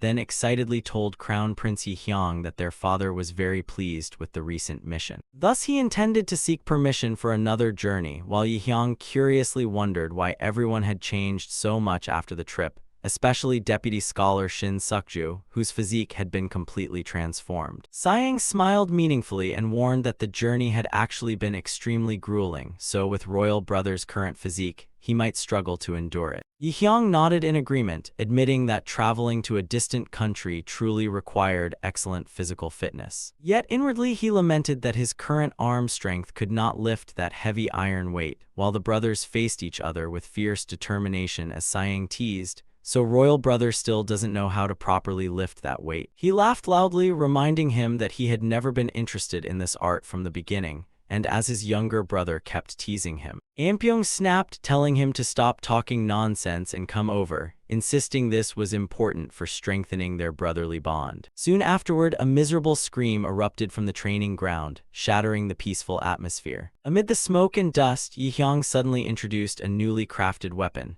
an exquisitely made long-barreled firearm. Yihyang explained that it was designed simply enough for ordinary soldiers to use easily on the battlefield, then assumed a professional firing stance and focused sharply on the target ahead. A thunderous blast erupted as the projectile shot forward at tremendous speed. Yihyang confidently explained that at close range it could pierce solid iron armor and at longer range still penetrate flesh, and seeing the precise hole in the target, he declared its power undeniable. While Siang pondered this, far away in the Ming dynasty, a mysterious masked figure silently slipped through the palace doors. An authoritative voice questioned the status of the spy operating in Joseon, and after hearing that everything was progressing smoothly, the powerful minister Wang Zhen appeared with long hair and luxurious robes, seated grandly on a high chair as he admired the Joseon prince's talent for creating unique products like soap. With calculating eyes, Wang Zhen held silver ingots and ordered his subordinate to watch Siang closely, immediately reporting anything he created that the great Ming lacked, promising 5 taels of silver for every useful report. Wang Zhen stressed that more detailed drawings would earn greater rewards, then smiled greedily and declared that whether in the great Ming or Joseon, nothing was more valuable or influential than silver. To pierce flesh without approaching closer than 180 meters. Crown Prince Yihyang began testing different firing positions and explained while demonstrating, first, rested against the shoulder. I also considered placing it beneath the chin, but then people wouldn't withstand the recoil. Finally choosing a more stable position, he explained, so I devised a way to fire it while bracing it between the hip and arm. Seeing the weapon, Siang was astonished because it closely resembled the handheld firearm that would only appear during the reign of King Seunja Changtang. Marveling inwardly at this weapon ahead of its time, he said, "In my opinion, this firearm is essential for both attack and defense." However, Yihyang saw things differently, explaining that the original goal was a firearm soldiers could carry easily, yet worrying that it could not be properly aimed during a sudden enemy attack. To test it, Siang firmly declared, "I'll fire it myself and then tell you what I think." Sharp explosions rang out repeatedly, sending birds scattering through the forest. Inspecting the results, Siang was stunned by its destructive power, which could penetrate both iron and wooden plates. This firearm is more powerful than I expected, Siang thought, but despite its great power, he quickly identified fatal flaws, saying its accuracy needed improvement because the shots missed their targets and the aiming method was somewhat awkward. Yihyang agreed that the recoil was too strong for ordinary soldiers and could injure their shoulders after one shot, adding, "I think we must reduce not only its power but also its size." He asked his younger brother about finding a more comfortable way to aim, but during their discussion, Siang suddenly heard a strange noise from the bushes behind them. He narrowed his eyes warily, thinking he had heard rustling and wondering whether he had imagined it. Seeing his younger brother acting strangely, Hyung worriedly asked, "What's wrong?" Siang quickly regained his composure and replied, "Nothing, brother, you asked about aiming, right?" Before calling, "Pack gang, are you there?" A long-bearded official quickly approached and bowed, "Yes, your highness," and Siang asked, "Didn't you sketch Ming crossbows and dismantle them many times, so can you recreate their aiming structure?" Pack gang confidently replied that he was already improving the old bow and could immediately show the prince the results. To prove his point, Prince Siang decided to test it personally. Taking a crossbow fitted with a special sight, he told his brother, "Royal brother, I'll test this crossbow and explain the problems with that gun, then carefully align the target through the sight." A sharp sound rang out as the arrow tore through the air. It struck directly into the red center of the target, making Crown Prince Yi Hyang murmur in amazement, just as expected. Siang explained that accuracy increased dramatically when the eye and weapon were aligned along the same line. He pointed out the firearm's fatal weakness, namely that it currently had to be aimed with one hand, while the other hand tried to ignite the powder, which was extremely difficult. In the heat of battle, soldiers could not track moving enemies properly and would easily become targets themselves. Yi Hyang immediately understood and said, then combining the bow's aiming method with the gun would solve the problem. Refusing to waste another second, the Crown Prince ordered, "Pack gang, stop everything else you're doing and work on this first." Weapon improvement began immediately, and after discovering that ordinary soldiers quickly tired or injured their shoulders from recoil, they devised a longer wooden stock that could brace firmly against the shoulder. They also redirected the smoke to prevent soldiers' helmets from catching fire and considered attaching a dagger underneath for emergencies, which Yi Hyang approved as an effective way to improve close combat. 3 months later, on May 10, 1444, the palace became exceptionally solemn as the crown prince and Siang officially unveiled their new firearm before numerous military officials. Sitting on the throne, the king silently assessed how thoroughly his two sons had prepared, knowing they never did anything pointless. Even so, he remained worried because firearms were notoriously prone to malfunction on the battlefield. In the palace courtyard, Siang and Yi Hyang stood majestically in armor, ready to demonstrate a weapon that could change Joseon's military destiny. Crown Prince Yi Hyang firmly ordered, "Prepare the rifles." Receiving the Crown Prince's command, the soldiers immediately answered, "Yes." The loading procedure was performed quickly and precisely as a soldier poured powder into the barrel and shouted, "Gunpowder." He shouted forcefully while ramming the powder tightly inside with a wooden rod, then decisively loaded the bullet into the muzzle. Watching this, the officials wondered what the soldier was doing, while some complained about how noisy the firearm was. A gray-bearded minister watched disdainfully and thought that ultimately it would still be useless without combat experience. Yi Hyang ignored them, raised his hand, and roared, "Fire." The soldier immediately pulled the trigger, producing a thunderous explosion from the muzzle. A cloud of white smoke instantly engulfed one corner of the palace courtyard. As soon as the blast ended, Siang ordered, "Quickly inspect the target." The soldiers rushed to the target and reported in astonishment, one direct hit. The bullet pierced precisely through the center of the red mark. Seeing the unbelievable result, the minister from earlier murmured that it was hard to believe such a noisy weapon could hit the target with one shot. Another official curiously asked, "Where do you think that weapon could be used?" Still stunned, the gray-bearded minister muttered, "Only one shot," prompting his colleague to ask, "What do you mean?" He gravely explained, "You mean it hit with only one shot? Normally, at that distance, a gun needs 10 shots to hit."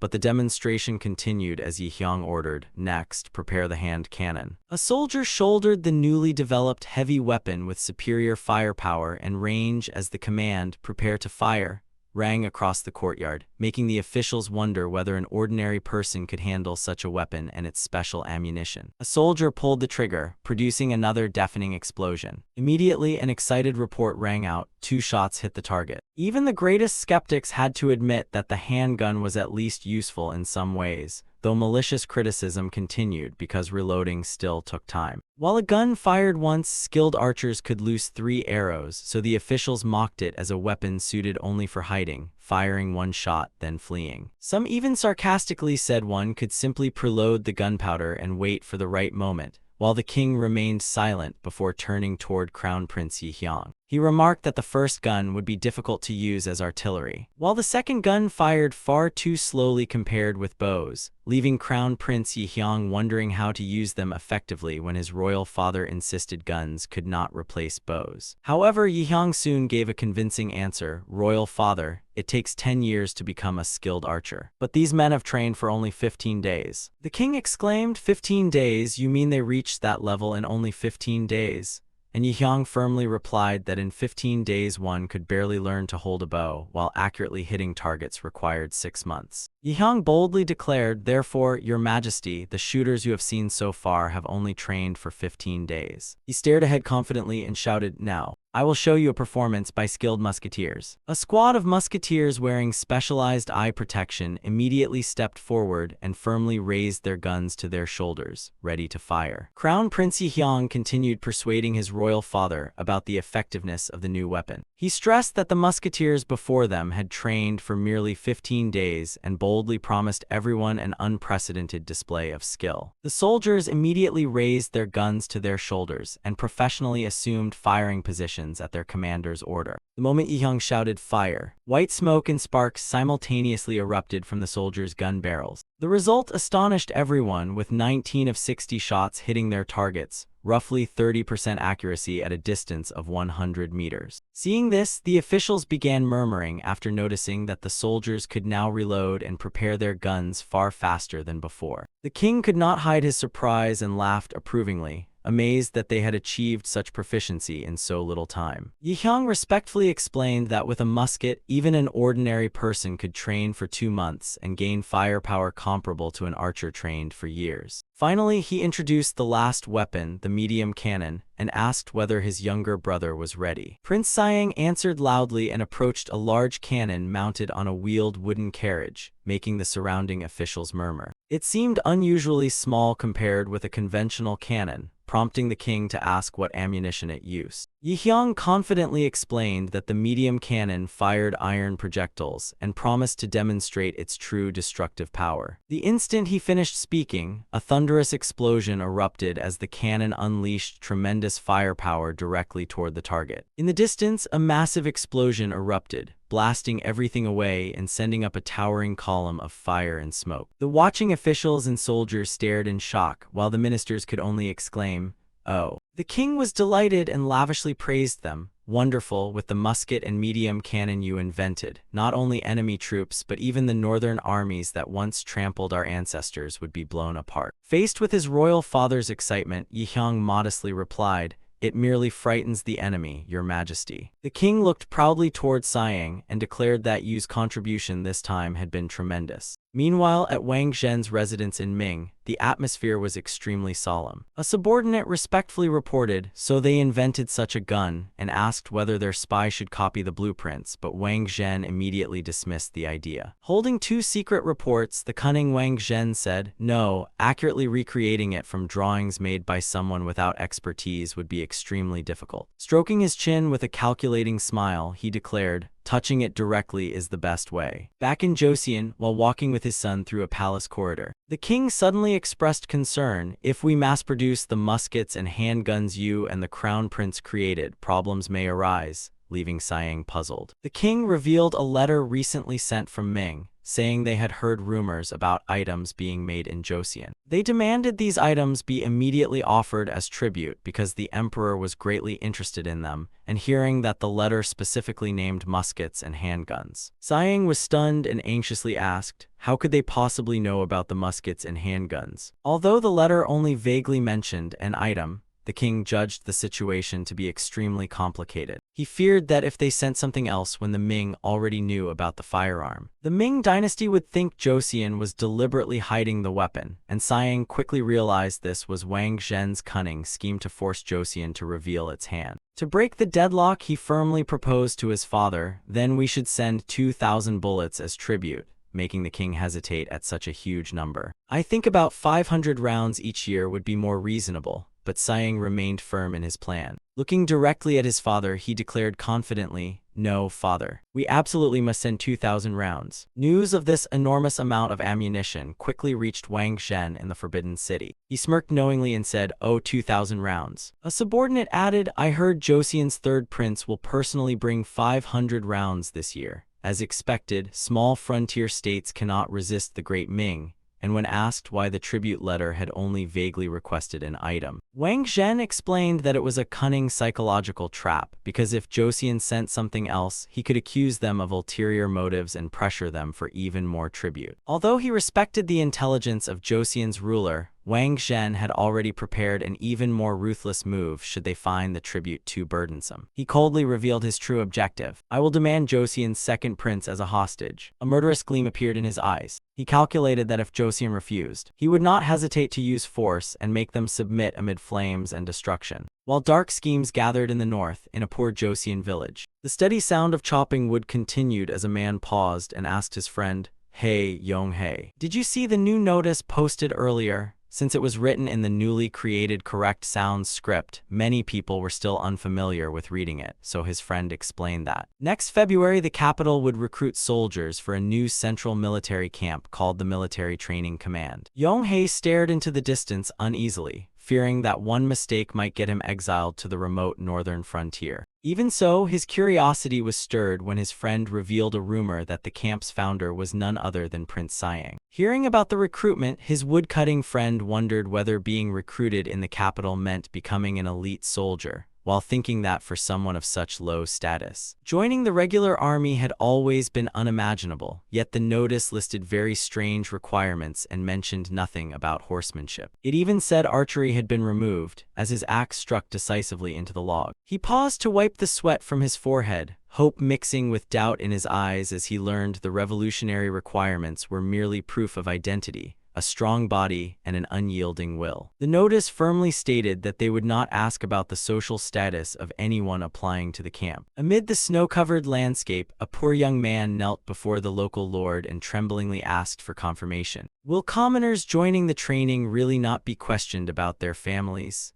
And the lord coldly replied, "Out of my generosity, I will send you to the capital. But if you run away, you know what will happen, don't you? I will punish your parents," leaving the young man to bow repeatedly in gratitude before shouldering his heavy belongings and making a silent vow. "While I am away at the palace, I will pray every day for my parents' safety." In this way, hundreds of young men from all 8 provinces, regardless of social rank, gathered together believing that a strong body alone could earn them a place in the army, all heading toward the capital where Prince Siang awaited. The atmosphere grew livelier than ever as crowds poured toward the capital, where Prince Siang stood watching from above. Siang murmured the number, 1,052 people. He frowned thoughtfully and said, "That's fewer than I expected," while the official behind him sighed, "It can't be helped, most commoners are still uncertain. And many don't even understand what military training is actually for," as he looked down at the murmuring crowd. Siang privately found it regrettable that people held such prejudice toward military training. He suddenly turned toward the trembling official hiding behind him and demanded,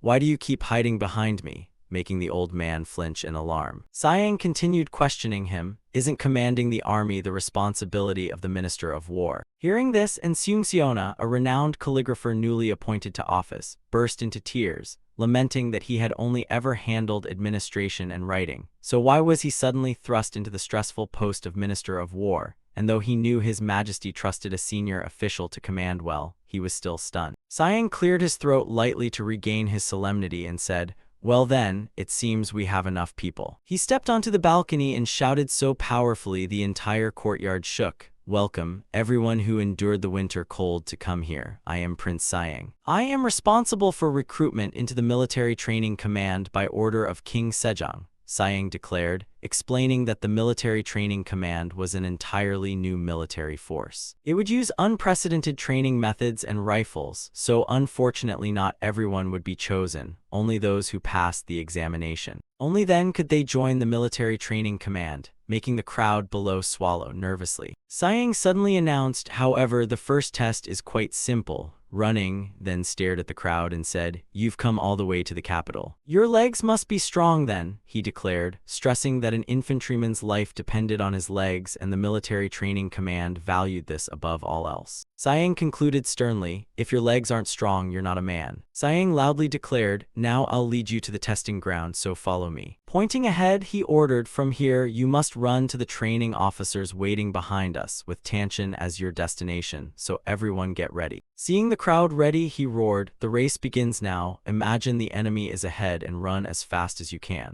Thousands immediately surged forward like a flood amid clouds of dust and pounding footsteps as a warning rang out. "If you're exhausted, withdraw or you'll be trampled." This brutal race drained the untrained young men completely, leaving them collapsed all along the road. The result was merciless, with 649 eliminated in the first test and only 403 remaining. Siang looked at the survivors and began instructing them, "You must have heard of physical training, and I am the one who created this method." He explained that training and caring for themselves was how they could show filial devotion to their parents, then announced the second test would measure that devotion through harsh standards, starting with incline bench presses at 80% of body weight. Next came front squats at body weight, followed by deadlifts at 120% of body weight. Under the anxious gazes of the candidates, Siang pointed at the first man in line and said, "We'll start with you," and the trembling recruit replied, "Understood, I obey." Taking a deep breath, the young man tightly gripped the cold iron barbell. Seeing how tense he was, the instructor beside him recorded the results while reassuring him,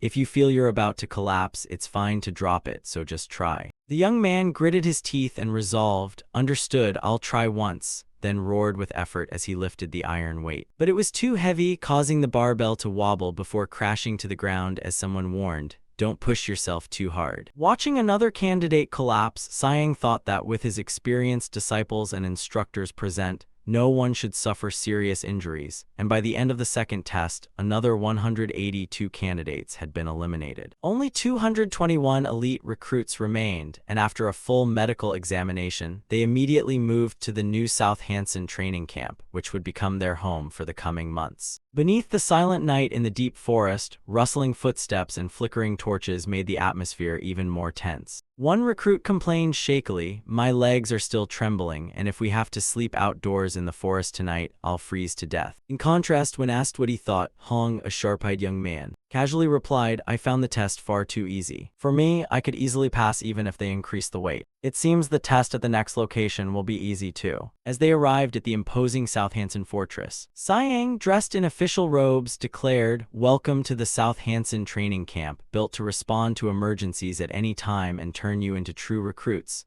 then announced a lavish feast awaited them, though everyone first had to bathe with soap. One recruit asked in disbelief, "Are we really allowed to use something as precious as soap?" Siang laughed heartily and replied, "Don't worry, as recruits of the military training command, you can bathe with soap every day." The news sent the crowd into joyful celebration, with cheers echoing throughout the camp. Siang calmly instructed, "Tomorrow morning I will personally interview you, so that's enough for today, go bathe and rest," and the recruits answered together, "Yes, Your Highness." According to the plan, they would undergo 7 months of harsh training to become outstanding soldiers, qualified to serve as training officers for future generations, and the next morning an instructor respectfully reported in the office, "Your Highness, I will call in the next person." Siang calmly ordered him let him in. Siang sighed softly as the interviews neared their end, with only 2 candidates from the Hong family remaining. The first to enter was Hong San, a slave from Gang province who wished to gain his freedom. Asked why he joined the military training command, the small youth honestly replied,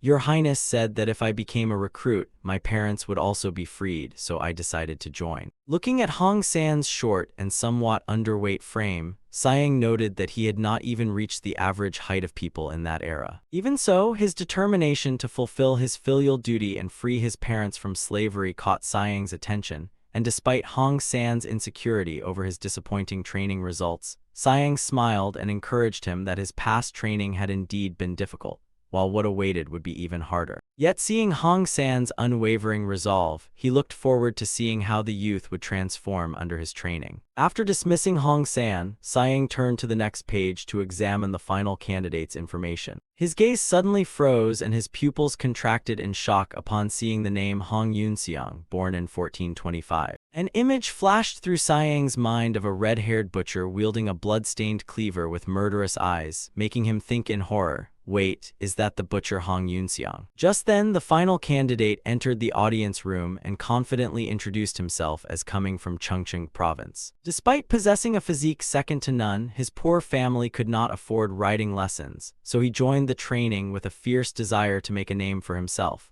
while Siang studied the 22-year-old Hong Yunseong and wondered whether human nature could truly change. He began testing his leadership mindset, stating that a true commander must know how to handle subordinates without brutality or oppression. Looking directly into his eyes, Siang asked, "Can you lead your subordinates that way?" A tense silence followed. The young man curled his lips coldly and challenged Siang with a piercing gaze, "If we cannot use harsh methods, then what purpose do recruits serve?" Faced with the young man's defiant attitude, Jiang remained calm and quietly replied, "I hope you find the answer before training ends," Siang firmly ordered. "You may leave now." As soon as the door closed, he fell into deep thought about human nature. He thought that even the stubborn great King Sejong had changed, and since Hong Yunseong was far younger, perhaps he could change as well. Real training soon began with the instructor's loud commands, "Left, march," as the recruits marched in rhythm while shouting, "Left, left." Iron discipline was immediately imposed, with a warning against private conversation. Amid the thunderous footsteps, one recruit secretly found these training exercises rather strange. He whispered to the man beside him, "Brother Hong, what do you think?"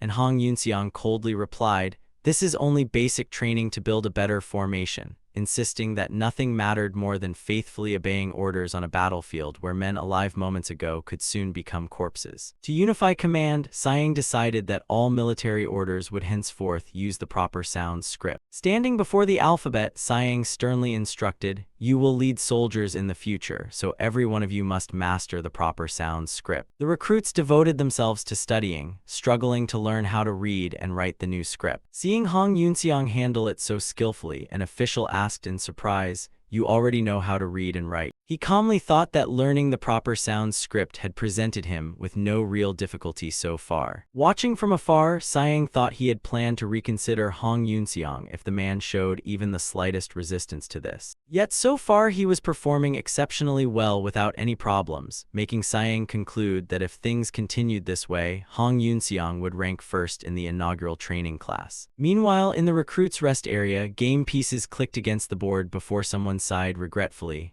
"Ah, I lost." Seeing Hong San quietly stand and leave, a friend called curiously, "San, where are you going instead of staying to play?" The gentle youth turned and smiled, explaining, "I've never played before, so I'm going for a walk to clear my head." His friend kept grumbling about his excessive diligence. "What walk? We're exhausted. We should rest now because who knows when we'll get another chance." Hong San merely laughed awkwardly and replied, "Walking is resting for me, really, I'm fine. Everyone keep playing, haha." Walking alone through the camp, Hong San solemnly recalled his family's difficult past and told himself this was the only thing he could do to change their fate. Memories of that day returned with his father's words, "Sell this cloth and add the money to your savings," as Hong San's father handed him several bundles of hemp cloth. It was valuable woven fabric, accompanied by his father's painful but resolute words, "Never come back and don't worry about us." Carrying his family's hope of escaping slavery on his shoulders, Hong San continued walking through the camp as darkness slowly descended. His gaze suddenly stopped at a tent still brightly lit in the distance. Curious, he approached and wondered, come to think of it, this camp always keeps its lamps burning late into the night. What are they doing in there? He quietly lifted the curtain and peeked inside, only for Hong San to freeze upon hearing repeated heavy panting. Before him, Ma Iliang was tirelessly training with enormous wooden weights, his sweat-soaked body revealing bulging muscles that radiated an overwhelming presence. Noticing someone spying, Ma Iliang coldly warned, "HMPH, if you're only here out of curiosity, go back," making Hong San hurriedly bow, apologize, and flee. Hong San thought he had tried many forms of physical training, yet the prince's imposing image still made him glance back in admiration. Hong San curiously examined the strange equipment on the wooden rack and wondered,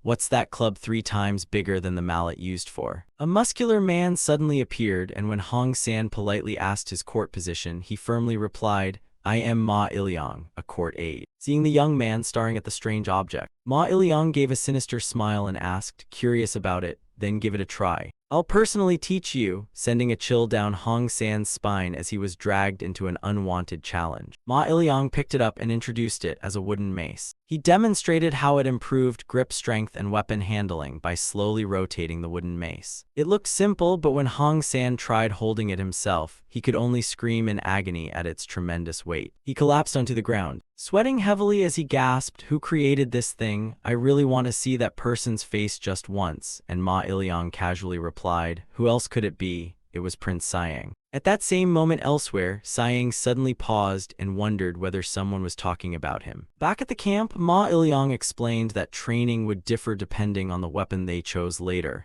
and if they had not decided yet, they should simply try everything. Hearing this, Hong San immediately rejected the wooden mace and shouted, "I'll choose a shield," naively thinking shields required no mace training, but reality was even crueler. Ma Iliang pulled out a shield weighing 24 kilograms, leaving Hong San staring helplessly at the massive slab of iron. Hong San tearfully begged, "Please forgive me, I haven't trained enough to lift that shield yet," feeling his life threatened by the brutal training. Hong San tried to sneak away, saying, "Please excuse me," but just as he lifted the curtain to escape, an iron grip seized the curtain and blocked his path. Ma Iliang appeared behind him with a haunting smile and asked, "Where do you think you're going? Since you've come this far, you must try it," leaving Hong San rooted in place with tears streaming down his face. Half an hour later, Ma Iliang departed with the words, "Then I'll see you tomorrow." Left alone in the darkness, Hong San exhaustedly clutched his stomach against a tree and gasped, Phew, how am I supposed to survive this? While utterly exhausted, he suddenly froze upon spotting a lone figure emerging from the deep forest. Recognizing him, Hong San asked in surprise, "You, aren't you Yonghei? Where did you go? I thought nobody was allowed to leave the military training command during training." Hong Yunxiang turned around with dirt smeared across his face and a chillingly intense gaze, casually replying,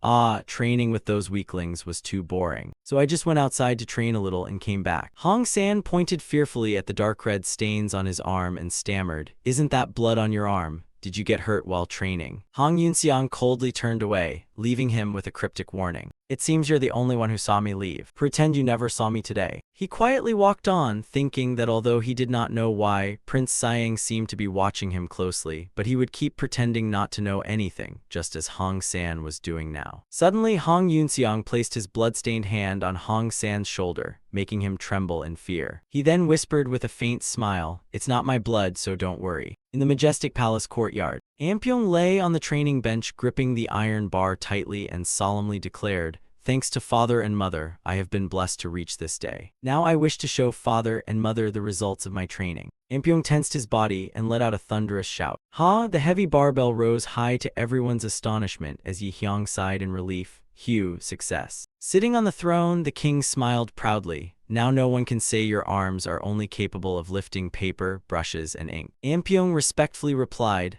"I have worked very hard to train both my body and mind." But the challenge was not over as he confidently proposed, "So Father, for the final step I want to try the deadlift," then braced himself with tremendous force. Ampyong pulled the barbell powerfully from the ground and declared, "HMPH, success." The iron bar struck the ground with a sharp clang. The king and Siang approached as His Majesty began calculating the total result. The king patted his son's shoulder approvingly. "You started late but learned quickly, so I am very pleased." And Ampyong sincerely replied, "Thanks to my two royal brothers, I can travel to the Ming Empire with a healthy body." Despite his praise, the king reminded his son not to grow complacent because the road ahead was still long. Everyone understood that even King Sejong himself had now reached the impressive weight of 500 June. The king suddenly turned to Siang and asked, "By the way, I also want to know how much you has progressed in physical training, since I heard you've recently raised the difficulty considerably." The question made Siang break into a cold sweat as he worried that his busy military training duties had caused him to neglect his workouts lately. Looking guilty yet still carrying the aura of a fitness fanatic, Siang lamented inwardly, "Damn, I've only been training 6 times a week." Under the bright sunlight, the prince removed his official robe, revealing powerful back muscles sculpted like a bronze statue standing within the royal palace. "Every time I see that body, I feel delighted," the queen said, unable to hide her excitement at the results of her son's training. Siang firmly declared, "I always train diligently to demonstrate my filial devotion." He decided to begin his demonstration with a squat using the terrifying weight of 440 June. Beneath the clear blue sky, Siang performed the squat with a mighty roar as his bulging muscles trembled while he stood firm beneath the massive iron weight,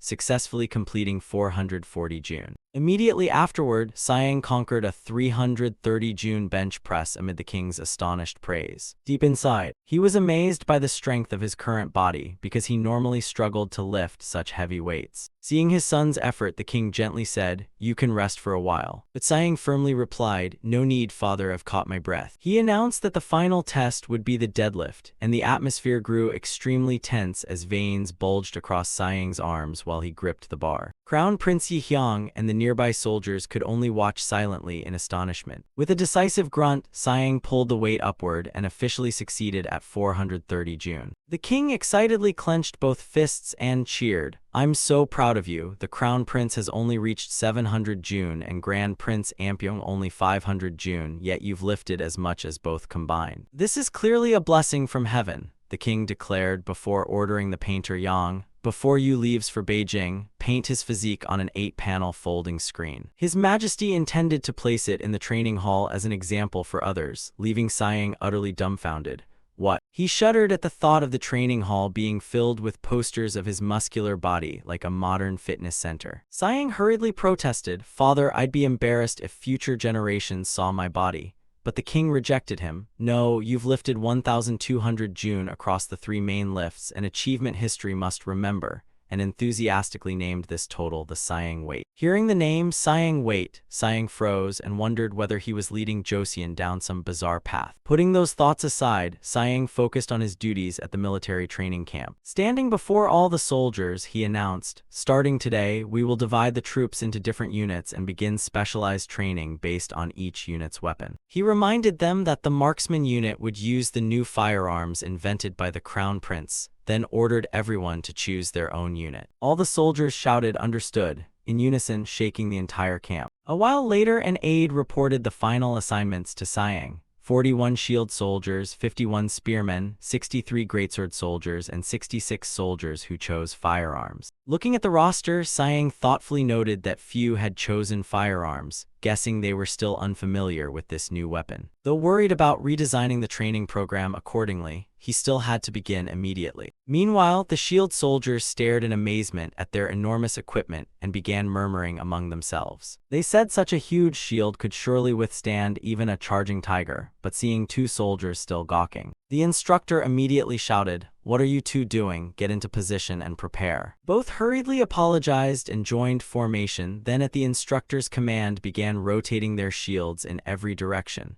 while one recruit complained about its weight only to be scolded, "Stop talking and follow my movements." Watching from afar, Siang admitted that the shields were indeed somewhat too heavy, but he had no other choice. He explained that their large, bulky design maximized defensive coverage while also serving to halt enemy advances. Inside the magnificent Ming Palace, the atmosphere grew dark and calculating as the emperor stared pensively into space, wondering what purpose the firearms soon to be offered as tribute to Ming would serve. Behind him, Wang Zhen gently waved a fan over half his face, his cunning eyes revealing a sinister smile as he remarked, "That is why we must prepare beforehand, isn't it?" While schemes surrounded them from the north, the thunderous collisions of enormous shields echoed across Joseon's training camp as they prepared to counter ranged weapons. Siang knew only the strongest could become shield soldiers, since resisting handgun fire at an effective range of 30 meters required heavier shields, and while carefully observing the trainees, one recruit's extraordinary effort caught his attention. He remarked, "That fellow keeps improving," and the sweating instructor beside him nodded, "Indeed, I have no idea where he gets all that strength." Hugh. Realizing the training had become too intense, the instructor hurriedly shouted,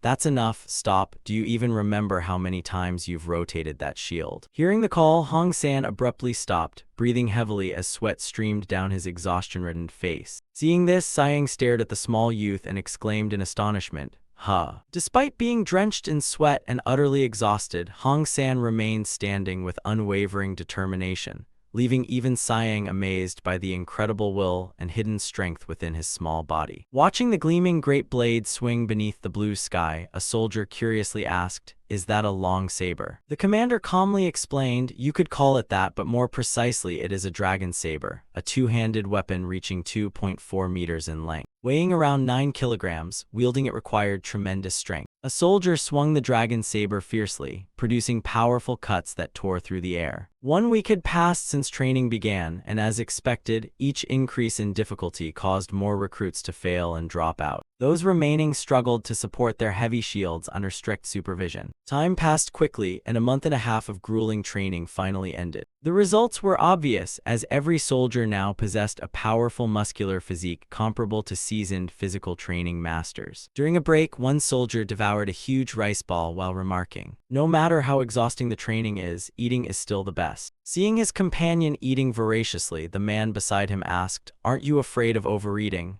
And he merely laughed. "Aren't you the same?" And under strict regulations, shield unit soldiers had to keep their enormous shields beside them even while eating. The young soldier chewed his rice and jokingly replied, "What? I've always eaten a lot. Rice is still rice, but all I know is that the pork here is delicious." His companion agreed that although there was no beef, the pork was truly exceptional, making them wonder when they would ever enjoy such luxury again. Instead of resting, the young soldier stood and declared, "Rather than rest, I'll get more rice."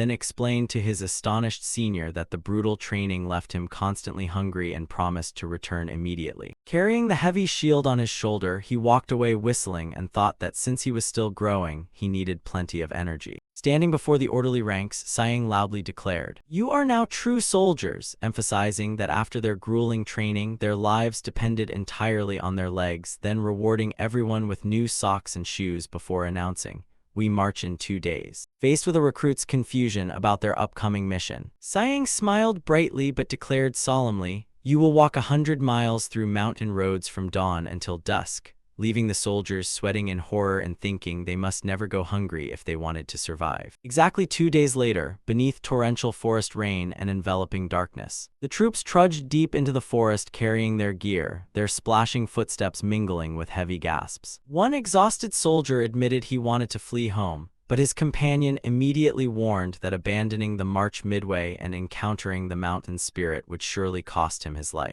As morale began to fall, Siang's firm voice rang out, "Take a short break, we'll recover our strength here." While resting beneath the trees, he noticed a soldier complaining that he had run out of sugar candy for energy. So Siang handed over his water flask and said, "Here, take a drink," then loudly reminded the entire army, "Everyone, add a little salt to your water, and those who have run out will get a full refill when we reach the next hill." The commander's care, attention to detail, and survival knowledge deeply impressed the soldiers, who whispered that having such a leader would surely multiply their combat effectiveness. "All right, let's continue, form a line," Siang ordered again, urging the troops onward through the curtain of pouring rain. Only 1 month remained before this grueling training officially ended. Siang's sharp eyes studied each subordinate passing before him, while Hong Yunseong had stood out for his natural talent from the very beginning. Hong San's transformation truly impressed him, as the once weak young man had somehow matured into someone remarkably steadfast. Watching the troops train passionately, Siang realized that not only Hong San and Hong Yunseong, but everyone had transformed greatly since the beginning. A confident smile appeared on his face beneath the cold rain, as Siang thought that he wanted to show his father these powerful figures as soon as possible. And time passed until September 1445. In the Ming capital of Beijing, Ampyong formally received an audience with the emperor, who sat majestically upon the throne and said,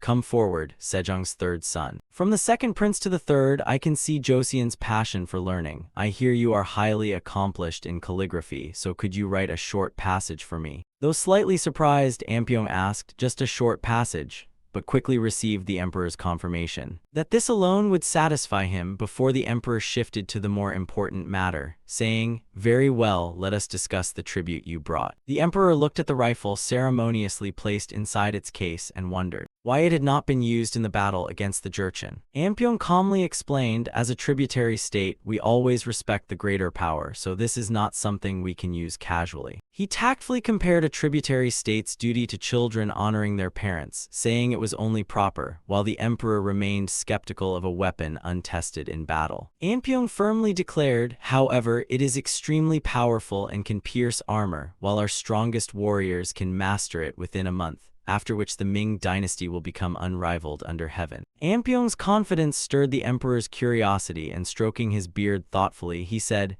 "Your confidence makes me curious about its power, so I shall see for myself." The test was immediately held in the palace courtyard. A Ming soldier firmly raised the firearm to his shoulder and took aim. A thunderous blast erupted as the bullet shot forward and pierced the armor placed in the distance before all the assembled officials and soldiers. The final result was decisively announced after 3 shots, and the astonished Ming official reported, "The abdomen and chest were penetrated. An ordinary man would already be dead, Your Majesty." Seated on the throne, the emperor was delighted by the Joseon rifle's advantages, remarking, "Compared with our hand cannon, it fires faster and uses less gunpowder, making it an excellent weapon." Laughing heartily, he marveled that the younger generation could surpass the old and that Joseon had created a weapon superior to its predecessors, then demanded, "What do you think about paying tribute of 1,000 rifles each year?" While Ampyong remained calm. He bowed and tactfully replied, "How could we defeat the brutal Jurchen with only that many?" With determination in his eyes, he declared a number that stunned everyone, I came determined to offer 2,000 rifles as tribute, Your Majesty, so please accept this humble subject's sincerity." Meanwhile, at the training camp in Joseon, the atmosphere grew extremely tense as a thunderous punch suddenly struck a recruit's face and sent him crashing to the ground. In the training yard, the recruit painfully clutched his freshly struck face, staring in shock and resentment at the commander towering before him. He wiped the blood from the corner of his mouth, gritting his teeth as he endured the pain and humiliation. Then a shocking announcement suddenly came. Siang had been dismissed for cruel conduct. At the Dragon Gate grottos in Luoyang, painter In Jeon and Prince Ampyong admired tens of thousands of magnificent Buddhist statues carved along the cliffs. Suddenly, In Jeon pointed ahead and said, "Prince Ampyong, there is a newly carved statue over there." It was a gigantic figure with bulging muscles, unlike the other stone Buddhist statues, apparently a bold depiction of one of the four heavenly kings. Venturing deeper inside, they were amazed to find many similar stone statues, and In Jeon narrowed his eyes before exclaiming, "But why does the face look somewhat like Grand Prince Siang?" Suspicious, he asked the locals who had carved these statues, and one man explained that 2 years ago, a group of fake medicine sellers had come to scam everyone, but Prince Siang used overwhelming strength to punish their strongman. The legend claimed that the heavenly king of the south could not bear watching this and descended personally to punish them. Since then, the statues had been redesigned with this mighty appearance. And Jeon laughed, "Ha, isn't this exactly the kind of story Grand Prince Siang likes telling? He'll be delighted when he learns the truth." But unlike the amused painter, Grand Prince Ampyong trembled with rage and roared, "Take that back immediately. How could my brother's muscles possibly be this fatty?" Despite In Jeon's frantic warning that others might hear, Ampyong angrily shouted, "Do I look like I'll let this slide? How dare this filthy excess flesh be compared to my brother's muscles?" Declaring it an insult to his royal brother, he refused to leave, and when In Jeon anxiously asked whether he truly intended to delay their schedule, Grand Prince Ampyong firmly replied, "Of course, I'll expose the upper body instead of hiding it beneath those robes." As he stood before the imposing 60-foot cliff, he marveled at his royal brother's wisdom and magnificent physique,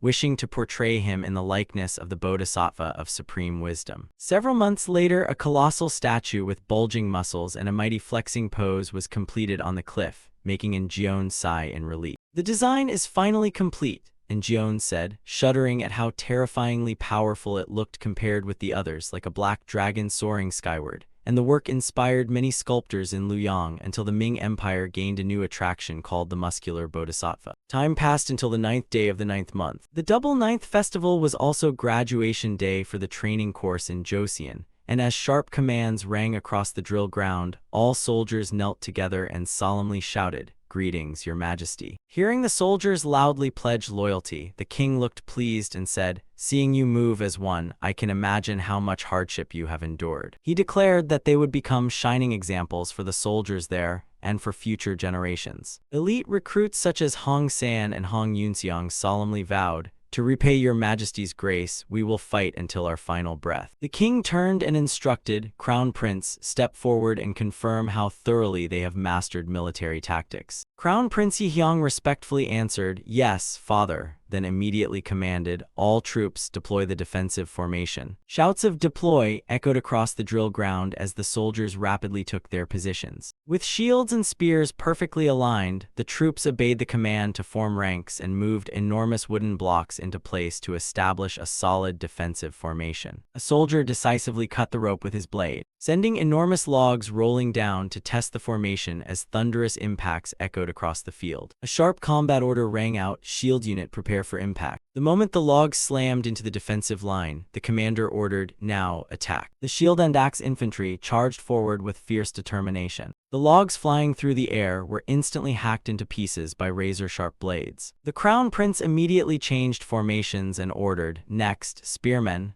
as a soldier thrust his spear through a wooden target with a mighty shout. Without slowing the pace, another command followed, "Next, swordsmen." The sword-wielding soldiers advanced with cold, focused eyes. They suddenly charged forward at tremendous speed. Their crescent-bladed polearms swung powerfully, severing the wooden targets in an instant. Next came the firearm units, and as the command, "Fire," rang out, deafening blasts erupted while the marksmen simultaneously fired at their targets. The climax came when the super rocket launcher unit was ordered to deploy. Siang marveled that this was the special weapon his royal brother had created during training, Joseon's own powerful version of a heavy machine gun, as the firing command rang out. Hundreds of arrows from the rocket launcher streaked through the air, unleashing earth-shaking explosions that flattened every target ahead. Witnessing this devastating power, the king applauded repeatedly and exclaimed, "Excellent, excellent." He smiled proudly and firmly declared that with such strength, no one would dare invade our nation in the future. The training class's first military parade was a great success, and by Great King Sejong's order, those of low status could now rise through the military ranks based on ability. Wearing a neat military uniform, Hong San smiled brightly as he officially received the new name Yongbaeamsu. Inside a dignified room, an official held a memorial and cautiously asked, "Has all of this been verified?"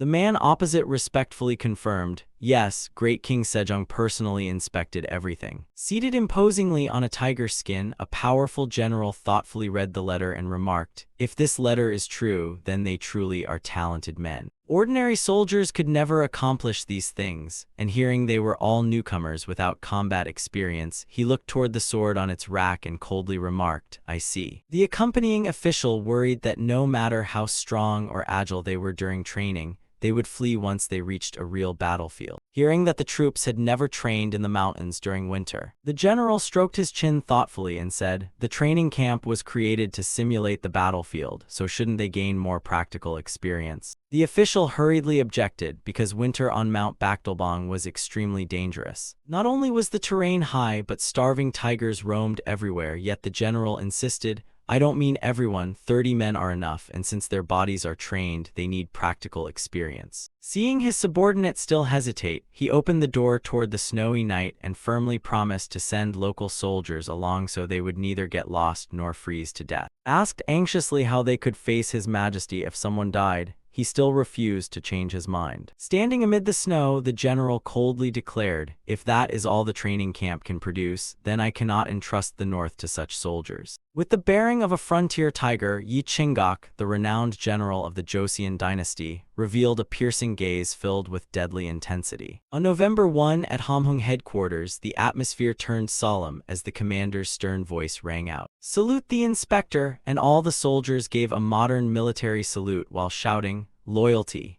a ceremony Prince Siang had introduced into the military training command to forge iron discipline. Standing before the orderly ranks, Northern General Yi Chingok declared, "I sincerely welcome you to the North, and I know you have endured grueling training," before immediately crushing their confidence by warning them. This was a harsh land plagued by brutal cold and rampant banditry. To prove its cruelty, Yi Chingok coldly described his scars, "I fought 3 horse thieves and lost 1 ear, while the knife wound on my back still aches." His piercing gaze scrutinized the recruits as he wondered whether they could endure similar trials. He stressed that the most important challenge was surviving the bone-chilling northern frontier, then assigned their first mission: climb to the summit of Mount Bakdalbong and leave your mark there. Looking toward the snow-covered mountain, Yi Chingok ordered the 30 most agile men to undertake the mission with 2 guides. They had only until tomorrow to finish, giving them a chance to prove the true ability of military training command soldiers before the demanding general. Amid the murmuring crowd, a young man wearing a straw hat stepped forward trembling to accept the role of guide. Seeing that the guide looked frightened, Hong Yunseong firmly ordered, "Plan a route so everyone can travel together." The hunter anxiously warned that any mistake could have serious consequences, but Hong Yunseong sharply interrupted, "Is there any rule saying bandits never come in winter, and isn't a recruit's duty to obey orders?" Even so, the guide continued warning them that this mountain was completely different from those near the capital. He insisted that even veteran hunters often suffered frostbite severe enough to lose fingers and toes, and worried whether the troops had prepared any countermeasures. Irritated by the guide's excessive concern, Hong Yunseong clenched his fist and growled, "If you're going to keep babbling, come if you want, otherwise stay behind." Hong San calmly reassured him that the mountaineering knowledge learned from the instructor from Gapson at South Hanson would surely prove useful. Wasting no more time, Hong Yunseong gritted his teeth and urged the fully equipped men to depart immediately. The troops trudged through the village amid mocking whispers from the locals, who scornfully judged their appearance and doubted whether one man could truly command 10 soldiers on a battlefield. Some malicious villagers even wagered how many fingers and toes the soldiers would lose to frostbite, with one confidently betting as many as 20. Amid the ridicule, their curious eyes focused on the strange iron bars carried on the soldiers' backs. attacks, wondering what they actually were. Along the way, the guide worriedly asked Hong San whether his enormous shield was too heavy, but he smiled and said, "Don't worry about me," then thoughtfully advised the tired old man to loosen his hat strap to ease his headache. Feeling the firm grip of the iron spikes beneath his boots on the icy road, Hong San admired their usefulness and wondered who had invented such clever equipment. Suddenly, memories of those grueling training days resurfaced, when the muscular and overwhelmingly powerful San had taught his disciples formidable practical combat lessons. Returning to the present, when the guide curiously asked who was behind all these innovations, Hong San merely replied, "Prince Siang." "Don't ask anything more," and as night fell over the freezing Mount Paktalbong, Hong San firmly ordered, "We'll camp here. Everyone find an open area and pitch the tents there," and seeing the troops' professionalism, the guide wondered how they had adapted to the bitter cold so quickly. While starting a fire, Hong San smiled and explained that Prince Siang had originally planned longer winter mountain training. But because time was short, he replaced it by making the entire unit practice sleeping overnight in the mountains twice. Beside the crackling fire, Hong San began preparing dinner, and seeing the soup bubbling, the hunter curiously asked if he was cooking glutinous rice. Hong San handed him a bowl and explained, "This is combat ration soup we ate at the military training command. It doesn't taste very good, but it provides enough energy for an entire day," and after taking a sip, the guide exclaimed at the unusual fruity flavor, while Hong San explained that its main ingredients were powdered dried smoked pork mixed with chopped dried shiitake, enoki, and risey mushrooms. Just then, a soldier ran over and reported, "Training Officer Hong San, the tents are ready." So Hong San quickly assigned the night watch duties. He calculated that about 6 men would be enough and carefully instructed, "Send 2 men to stand guard and make sure they carry whistles." The soldier loudly answered, "Yes, sir," then quickly withdrew to carry out the order. Late that night, after everyone had fallen asleep, Hong San sat alone beside the campfire to keep warm. Suddenly, Hong Yunxiang quietly approached, surprising Hong San, who asked, "Is the campfire all right, and isn't it still too early for your watch?" Before he calmly sat down and said he wanted to talk. Hong San looked at him and sincerely advised, "I think you should treat the other recruits a little more gently." However, Hong Yunxiang immediately turned cold, insisting that although they were all soldiers, he was still their leader, and being too lenient would make his subordinates walk all over him. With icy eyes, he challenged, "If you have anything against me, training officer, just say it directly." Hong San denied it in shock. "What are you talking about? I never thought that." But Hong Yunxiang pressed on, growling, "Haven't I always been a thorn in your side? So you secretly went to Prince Siang and told him I slipped out of camp. How can you sleep peacefully after badmouthing your comrade behind his back?" Before Hong San could stammer out an explanation, he abruptly cut him off. "Enough. It's time to change the guard," and as he passed his comrade, Hong Yunxiang left him with a chilling warning, "Watch yourself, San. Next time, I might be the one who stabs you in the back first." The next morning, brilliant dawn dispelled the darkness atop Mount Paktalbong as the troops marched eagerly onward and finally reached the glorious marker at the summit. One member exclaimed, "We're already at the summit. I've climbed many mountains, but this is the first time reaching the top felt this easy." Looking down at their chain-equipped boots, everyone understood that the prince's ingenious equipment had helped them cross the frozen terrain. However, the cheerful mood quickly vanished as pitch-black clouds rolled in from the northwest and covered the sky. Suddenly, a pair of savage eyes gleaming with murderous intent appeared within the bushes. Sensing imminent danger, the commander shouted, "Everyone descend immediately and make torches, even if you must tear apart the tents, because being isolated on this mountain is too dangerous." At that moment, a gigantic tiger suddenly lunged from the cliff. Panicked cries erupted, "Training Officer Yunxiang, behind you!" And facing death pouncing at his back, Hong Yunxiang spun around instantly. His eyes sharpened as his hands decisively drew his treasured sword from its sheath. Hong Yunxiang swung the treasured sword in a thunderous slash aimed straight at the beast's head. Blood sprayed everywhere, but the wound merely grazed its flesh, making him click his tongue regretfully. Too shallow. Just as the enraged tiger prepared to counterattack, Hong San charged forward like an arrow with his enormous shield, gritting his teeth and pouring all his strength into his shoulders to withstand the next attack. A devastating swipe from the tiger slammed into the shield with an earth-shaking crash, making Hong San groan as he struggled against the terrifying strength of the king of beasts. Although his boots had sturdy iron chains for traction, the thin ice beneath suddenly shattered and made him lose his footing right beside the cliff. Neither Hong San nor Hong Jun Xiang could react before the ground collapsed beneath them, sending both plunging into the deep abyss amid their comrades' horrified screams. Darkness swallowed everything, leaving only desperate cries echoing through the mountains. Siang ordered the soldiers into position 8 of the personal training routine and demanded 31 lying leg twists. The soldiers stared in horror 31 times, and seeing them grow lazy, Siang roared, "You start from 1, you lazy bastards, get those muscles working." Miserable cries of 1, 2, 3, 4 rang out as Siang coldly ordered everyone to hold proper form. "I won't keep counting until your posture is correct," he declared, while the trembling soldiers could barely feel their bodies and one lamented that his exhausted legs were losing control. Under the relentless supervision of the muscle-obsessed prince, the exhausting counting continued. 16, 22. Finally, a dying shout of 31 rang out as they reached the target. The atmosphere suddenly fell silent after the final count. Siang gave a meaningful smile and suddenly asked, "Who counted 31? The soldiers turned pale with dread as he approached with a threatening smile and asked,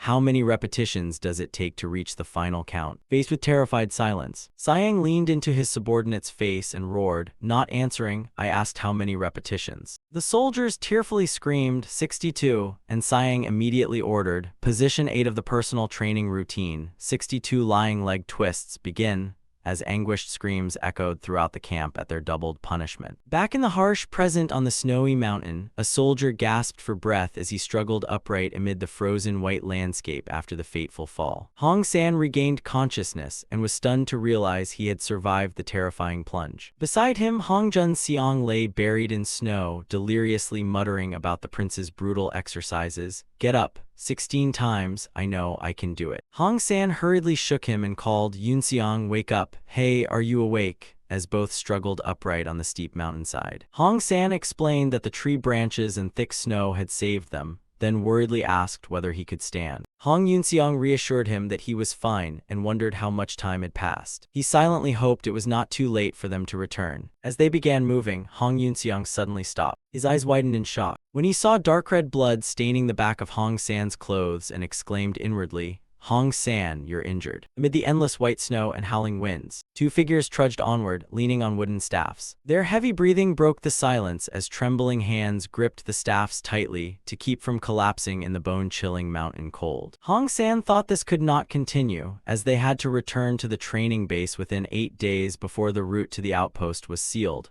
while his back wound steadily drained his strength. Hong San suddenly suggested, "Go on ahead, I'll rest for a while and follow later." Hong Yunseong stopped suspiciously, noticing fresh tiger tracks clearly visible in the snow and fearing the beast was still prowling nearby. He asked, "And you still want to rest before continuing?" But despite his bleeding wound, Hong San forced a smile and urged, "I'm really fine, just go ahead." Hong Yunseong coldly turned away, thinking that with injuries like those, Hong San would only be a burden anyway. He casually replied, "Then suit yourself, I'll go ahead." He trudged deeper into the blinding snowstorm, leaving his companion far behind. Behind a large tree, Hong San hid with his gun in hand, thinking that sending Yunseong ahead had been the right decision. Looking at the tiger tracks still imprinted in the snow, Hong San realized they were fresh and that staying behind alone had been the right choice to protect his comrades. Yet the beast's sudden appearance before him left Hong San stunned, never expecting to encounter it like this as he stared at the predator starved throughout winter. He knew that if he fell, it would surely pursue Yunseong, leaving him no retreat, so Hong San aimed his gun while worrying that one bullet might barely harm the enormous tiger. Suddenly noticing an old wound on the tiger's face, he found a glimmer of hope and thought, "That wound seems to block its vision, so I still have a chance." Hong San took a deep breath, gathered his courage, and shouted, "Come on!" as the beast roared and charged like a whirlwind, while he knew only a shot to the head could save him. He pulled the trigger, and a deafening gunshot tore through the silent mountains. The tiger's charge was so powerful that the ground shook. Facing death's razor-sharp fangs at point-blank range, Hong San realized the cruel truth that fighting it alone had been unrealistic from the start, as crimson blood splattered across the white snow beneath the Mountain King's threatening growls. Just as Hong San faced death, Hong Yunseong suddenly appeared and decisively drove his sword through the beast's head. Crimson blood splattered across his uniform as he coldly broke the silence. "Hey, don't misunderstand. I didn't come back for you," he calmly explained beside the enormous tiger's corpse, claiming he merely feared that a deserter would cast doubt on the military training command's effectiveness. Faced with his comrade's coldness, Hong San merely smiled and said, "I understand," then suddenly asked,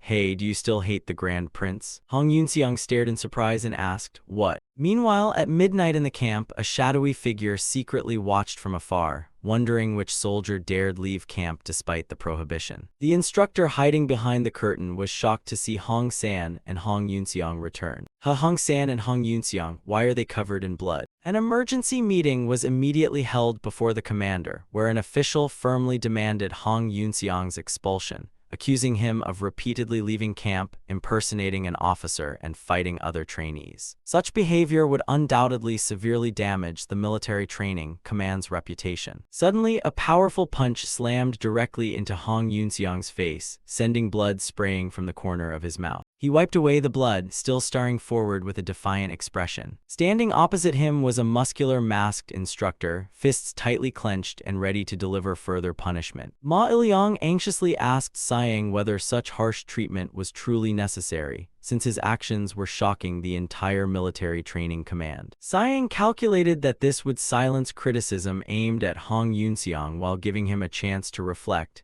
and he also did not want excessive public attention focused on this place. When his aide asked why he could not simply scold Hong Yunxiang, Siang understood that Hong Yunxiang possessed tremendous pride. Ordinary reprimands would only backfire, and no other instructor would dare punish him as severely as Siang had. He thought that changing someone's personality in only 7 months was extremely difficult, but strict military discipline would gradually make him understand. Meanwhile, Hong San wondered why his comrade had suddenly said such strange things. While the bloodied Hong Yunxiang coldly insisted he remembered no such conversations and had long since discarded those feelings. Seeing his friend's indifferent expression, Hong San merely smiled knowingly. Across the snow-covered mountains, the search party's cries of Hong San, Yunxiang, echoed as hunters and soldiers carrying torches frantically searched everywhere. Eventually, the guide suddenly spotted figures in the distance. The old man cried out joyfully upon seeing both soldiers alive, with Hong Yunxiang standing protectively beside Hong San resting against a tree, and the enormous tiger's corpse lying motionless nearby. "Prepare the equipment immediately," Yi Qinggok shouted anxiously while watching the blizzard engulf the fortress walls, knowing ordinary soldiers caught in such heavy snow would surely all die as the troops below hurriedly prepared. Looking toward the distant mountain, the general calculated that on Mount Pakdalbong the snow must already reach the soldiers' waists, and even if rescue departed now, he feared their meaningless deaths would be entirely his responsibility. Unable to sit by while his subordinates were in danger, Yi Qinggok firmly placed his foot in the stirrup and prepared to depart. "Quickly gather agile cavalrymen accustomed to mountain terrain,"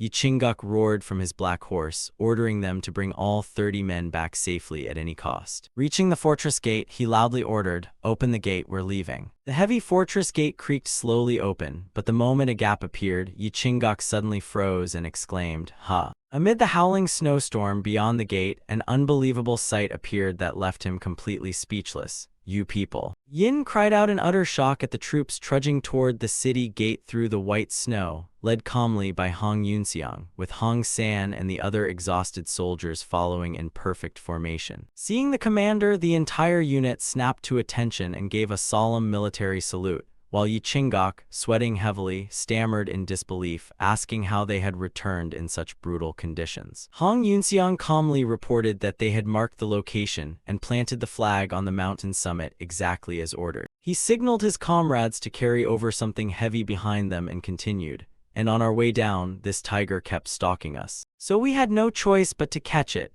revealing before the general a gigantic tiger carcass lying motionless on a wooden stretcher, its gruesome wounds still staining the snow with blood. He calmly apologized that dealing with the beast had delayed their return beyond schedule. Yi Qinggok dismounted in disbelief and exclaimed, "You really caught a tiger," knowing that even 30 men would struggle against such a ferocious beast. Yet his subordinate immediately delivered even more shocking news. "General, this tiger was caught by officers Hong San and Hong Yunxiang alone." Hong Yunxiang calmly replied, "We were merely lucky because the tiger was already wounded," while praising Hong San for playing a major role by driving it back with his shield. Yi Qinggok exclaimed in disbelief, "Are you saying the two of you really caught it by yourselves?" Looking at the two young men, Yi Qinggok was secretly stunned by the terrifying talent of soldiers trained at Prince Siang's military training camp, and for this remarkable feat both Hong San and Hong Yunxiang were exceptionally promoted to general that very day. Such a meteoric rise for soldiers from the military training camp was extremely rare in the dynasty's history,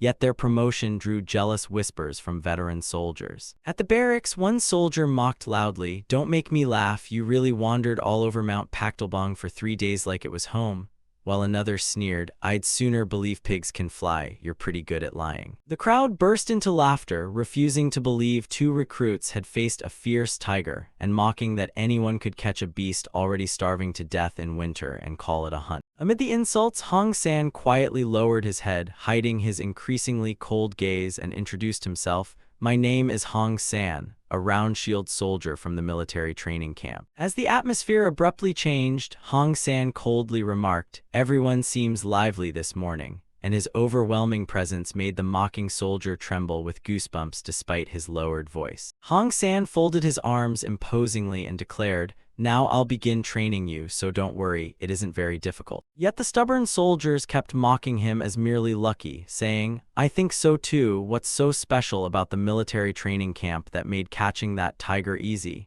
As they stared smugly at Hong San, thinking they had exposed him. Suddenly, Hong San grabbed his uniform at the shoulder and decisively tore it open. With a ripping sound, his sculpted muscular body and a horrific long scar across his chest were revealed, shocking the soldiers as Hong San growled, "This wound came from catching that tiger." "Still want to mock me?" he asked, explaining that even after pushing his body to its physical limits, the beast's savagery had still wounded him this badly. Hong San coldly pointed at the long scar across his chest and said, "If it had gone a little deeper, my guts would have spilled out." Watching the terrified soldiers, he continued speaking threateningly. "Of course it paid a heavy price too. I gouged out one of its eyes," Hong San said as his frightened opponents began trembling. Hong San pressed further, casually recounting, "On the way down the mountain, I chewed its eye like a snack," then smiled eerily and added, "Believe me, it was delicious. Too bad none of you got to taste it." The soldiers recoiled in horror as one screamed, Are you insane?" Hong San ignored their fear, standing tall with his bulging muscles as he ordered, "Enough chatting, go get your sticks," while one trembling soldier asked if he planned to force them into obedience. Hong San lowered his head slightly, revealing a mysterious sharp gaze, and asked, "Oh, do you really want to know?" Standing in the training yard holding an enormous shield weighing nearly 190 kilograms, Hong San declared, "From now on, I'll show you exactly how weak you are. Come up one at a time and strike this shield," he ordered before offering an irresistible reward to motivate them. "If I drop the shield or fall backward, each of you gets 5 sacks of rice." Seeing such a bargain, the soldiers instantly changed their attitude, eagerly gripping their wooden sticks and determined to win the free rice for a hearty meal. One soldier roared excitedly and swung his stick against the shield with all his strength. Several hours later, the training ground had descended into chaos, with every soldier sprawled across the ground gasping from total exhaustion as one finally apologized. "We're sorry. We truly didn't know you were this strong, General," they admitted, while Hong San remained standing with a bright smile and asked whether they were ready to begin the real training. When someone tried to escape by suggesting they go drinking, Hong San suddenly revealed an unsettling smile and commanded, "Personal training exercise, position 8, prepare for the lying leg twist." Agonized screams echoed throughout the snowy mountains as the new soldiers faced the military training camp's brutal training methods. Meanwhile, in the capital of Henyang, Grand Prince Ampyong officially returned from his diplomatic mission to the Ming Empire,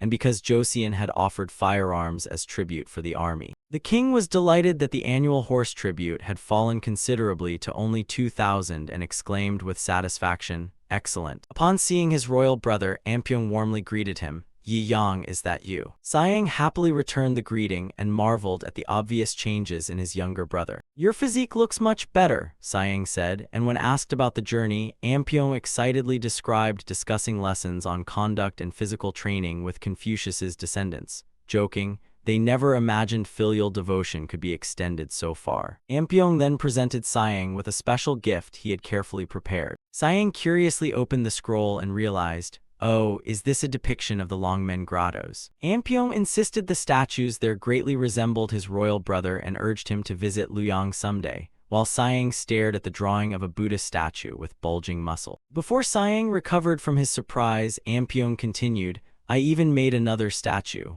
then angrily recalled the bastard who had sculpted his royal brother as fat instead of muscular. Even now it still infuriates me, and as your younger brother, how could I ignore it?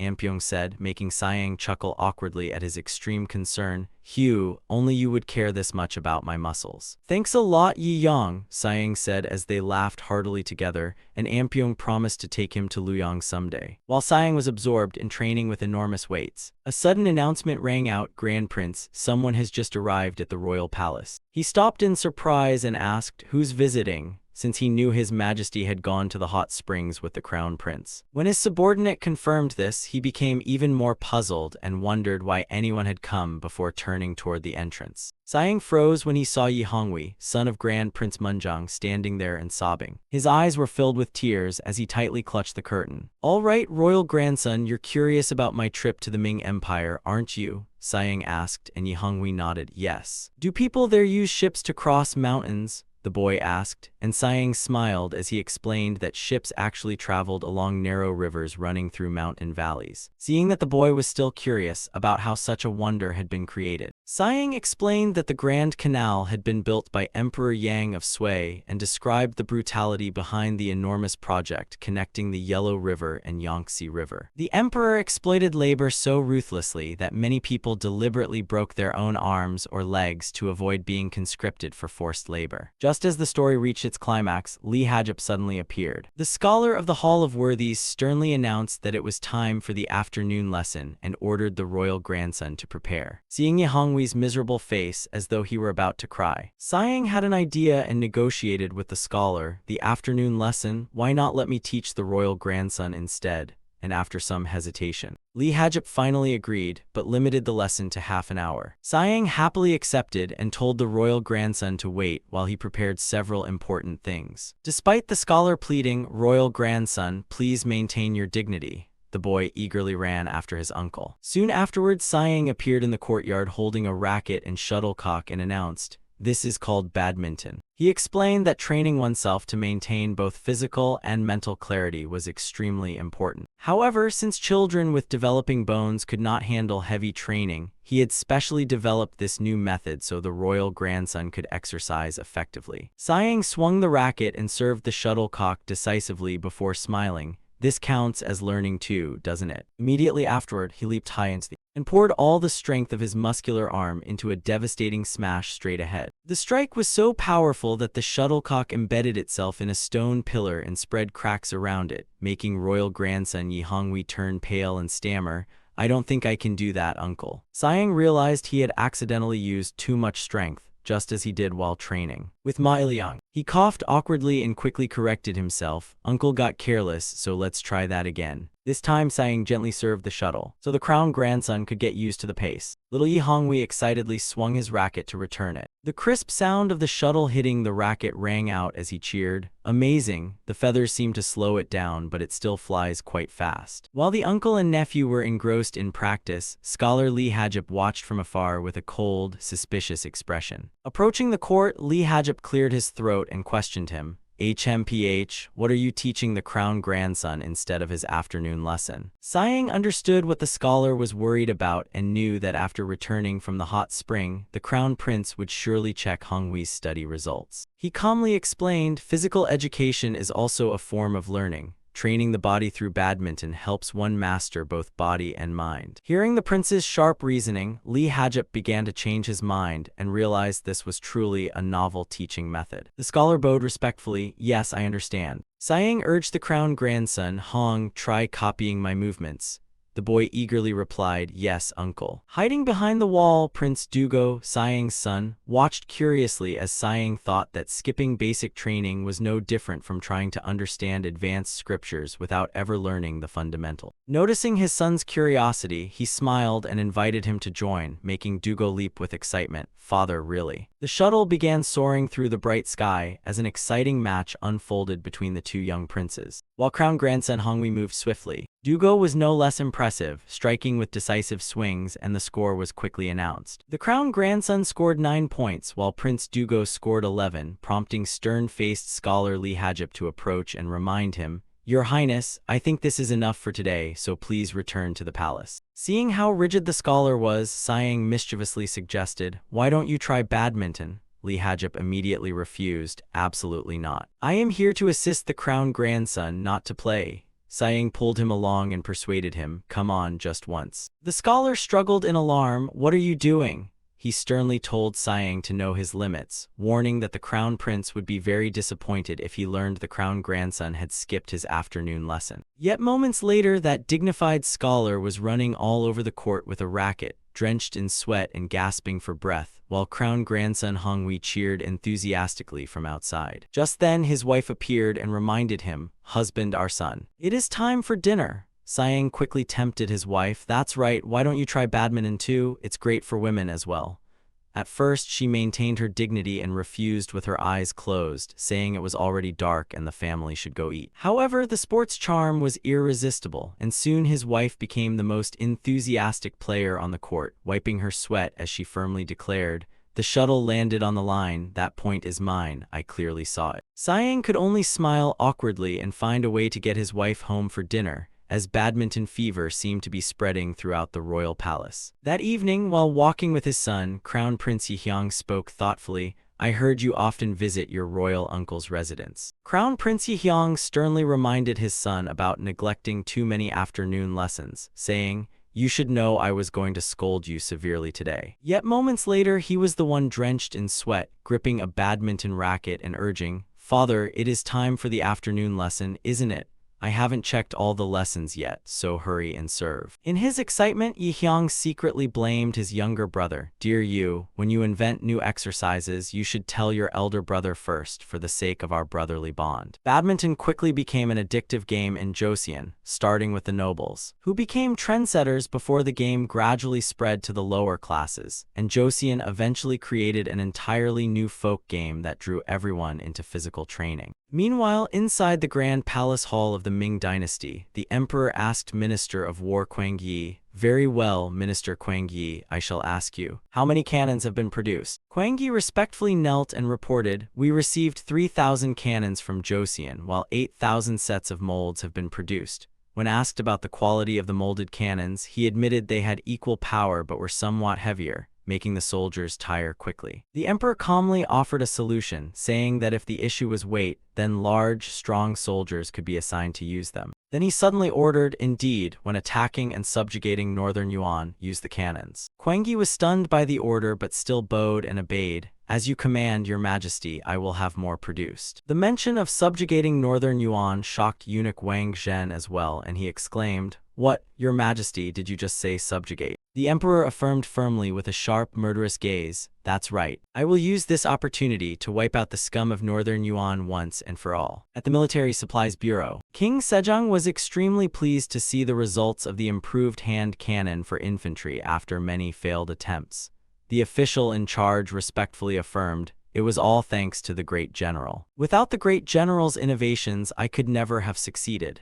Siang stood nearby, bewildered, wondering, what innovations? The official reminded him of how the device's axle had once bent, which had given him a bold idea. Using the device's extraordinary endurance, he conceived of using its rotational force to grind the cannon barrel directly. The official decisively pulled aside the curtain, revealing an astonishing sight. Just like this. Inside a gigantic wooden wheel, a soldier ran vigorously, generating tremendous rotational force to operate a drill that precisely ground the iron cannon barrel, with sparks flying non-stop.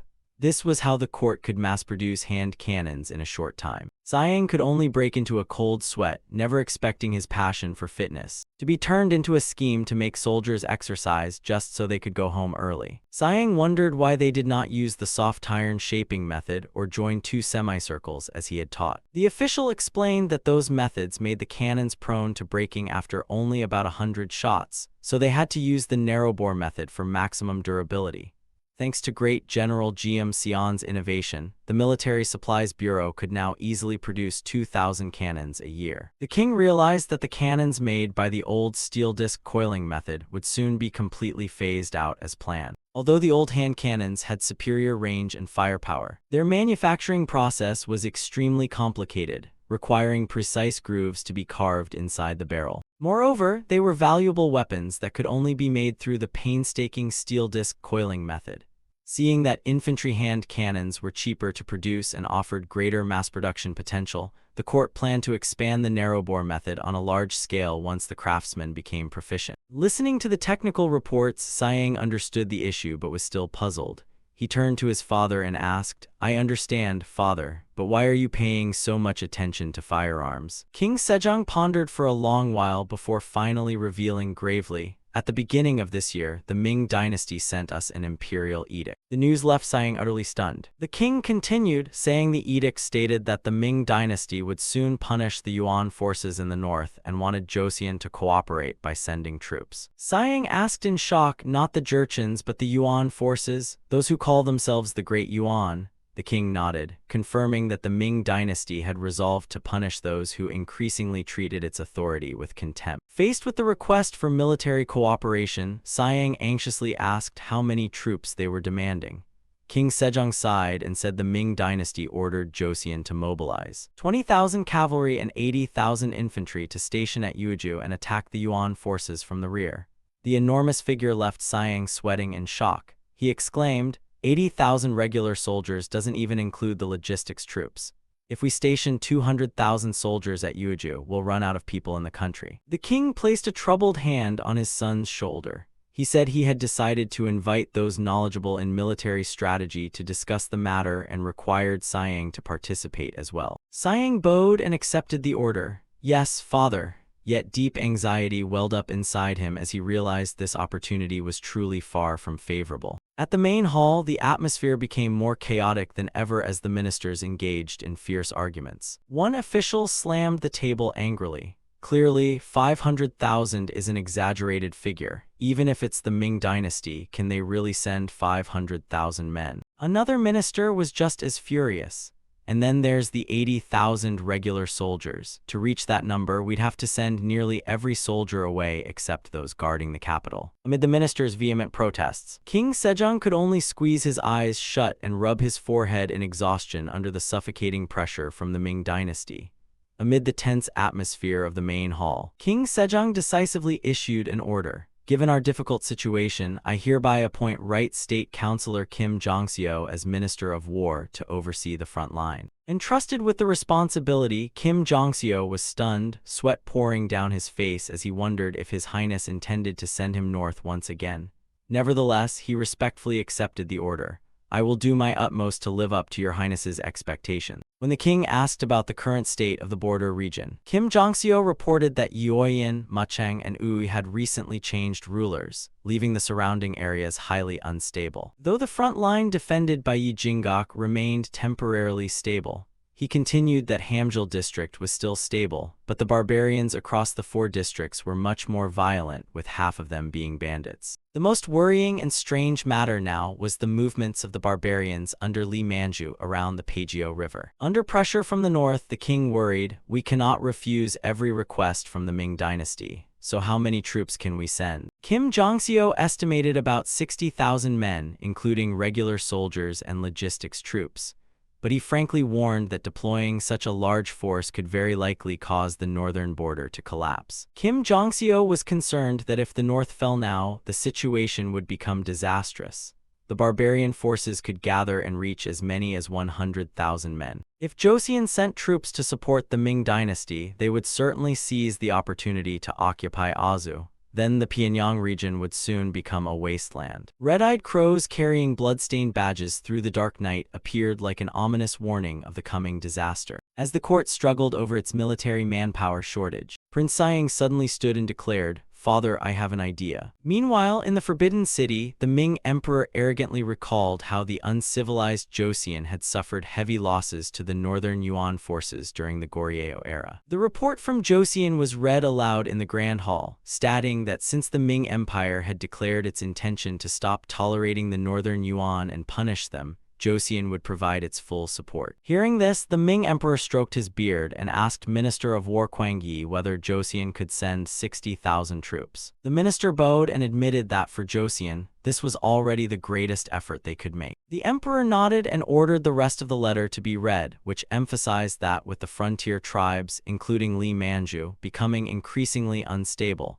Joseon needed to suppress the region to secure the rear of the emperor's campaign. At the mention of Li Manju, the emperor's eyes instantly sharpened with suspicion. He demanded who. Minister Kwang Yi explained that he was the newly risen Jurchen tribal chief. At this point, eunuch Wang Zhen interjected with a mysterious smile, recalling that this man had once been officially appointed chief of the Urian Kai tribe by the Ming Empire and now served as deputy chief. The emperor slammed the table in fury upon learning that an officially appointed chief was still raiding others for profit, and immediately ordered him dealt with. However, Kwang Yi, sweating nervously, objected, since on paper the man was still an official appointed by the Ming Empire, warning that ordering Joseon to suppress him could provoke the other Jurchen tribes into rebellion and cause internal unrest. Faced with the emperor's hesitation, Wang Zhen calmly argued that the Minister of War was worrying too much and suggested that if the Jurchen resisted, the Ming Empire could simply pretend not to know anything. Moreover, he emphasized another reason they should allow Joseon to carry out the suppression. Responding to the emperor's curiosity, Wang Zhen recalled the plans Prince Siang had previously proposed. Siang had stated that Joseon's support for the war against the Northern Yuan depended entirely on being allowed to suppress Li Manju,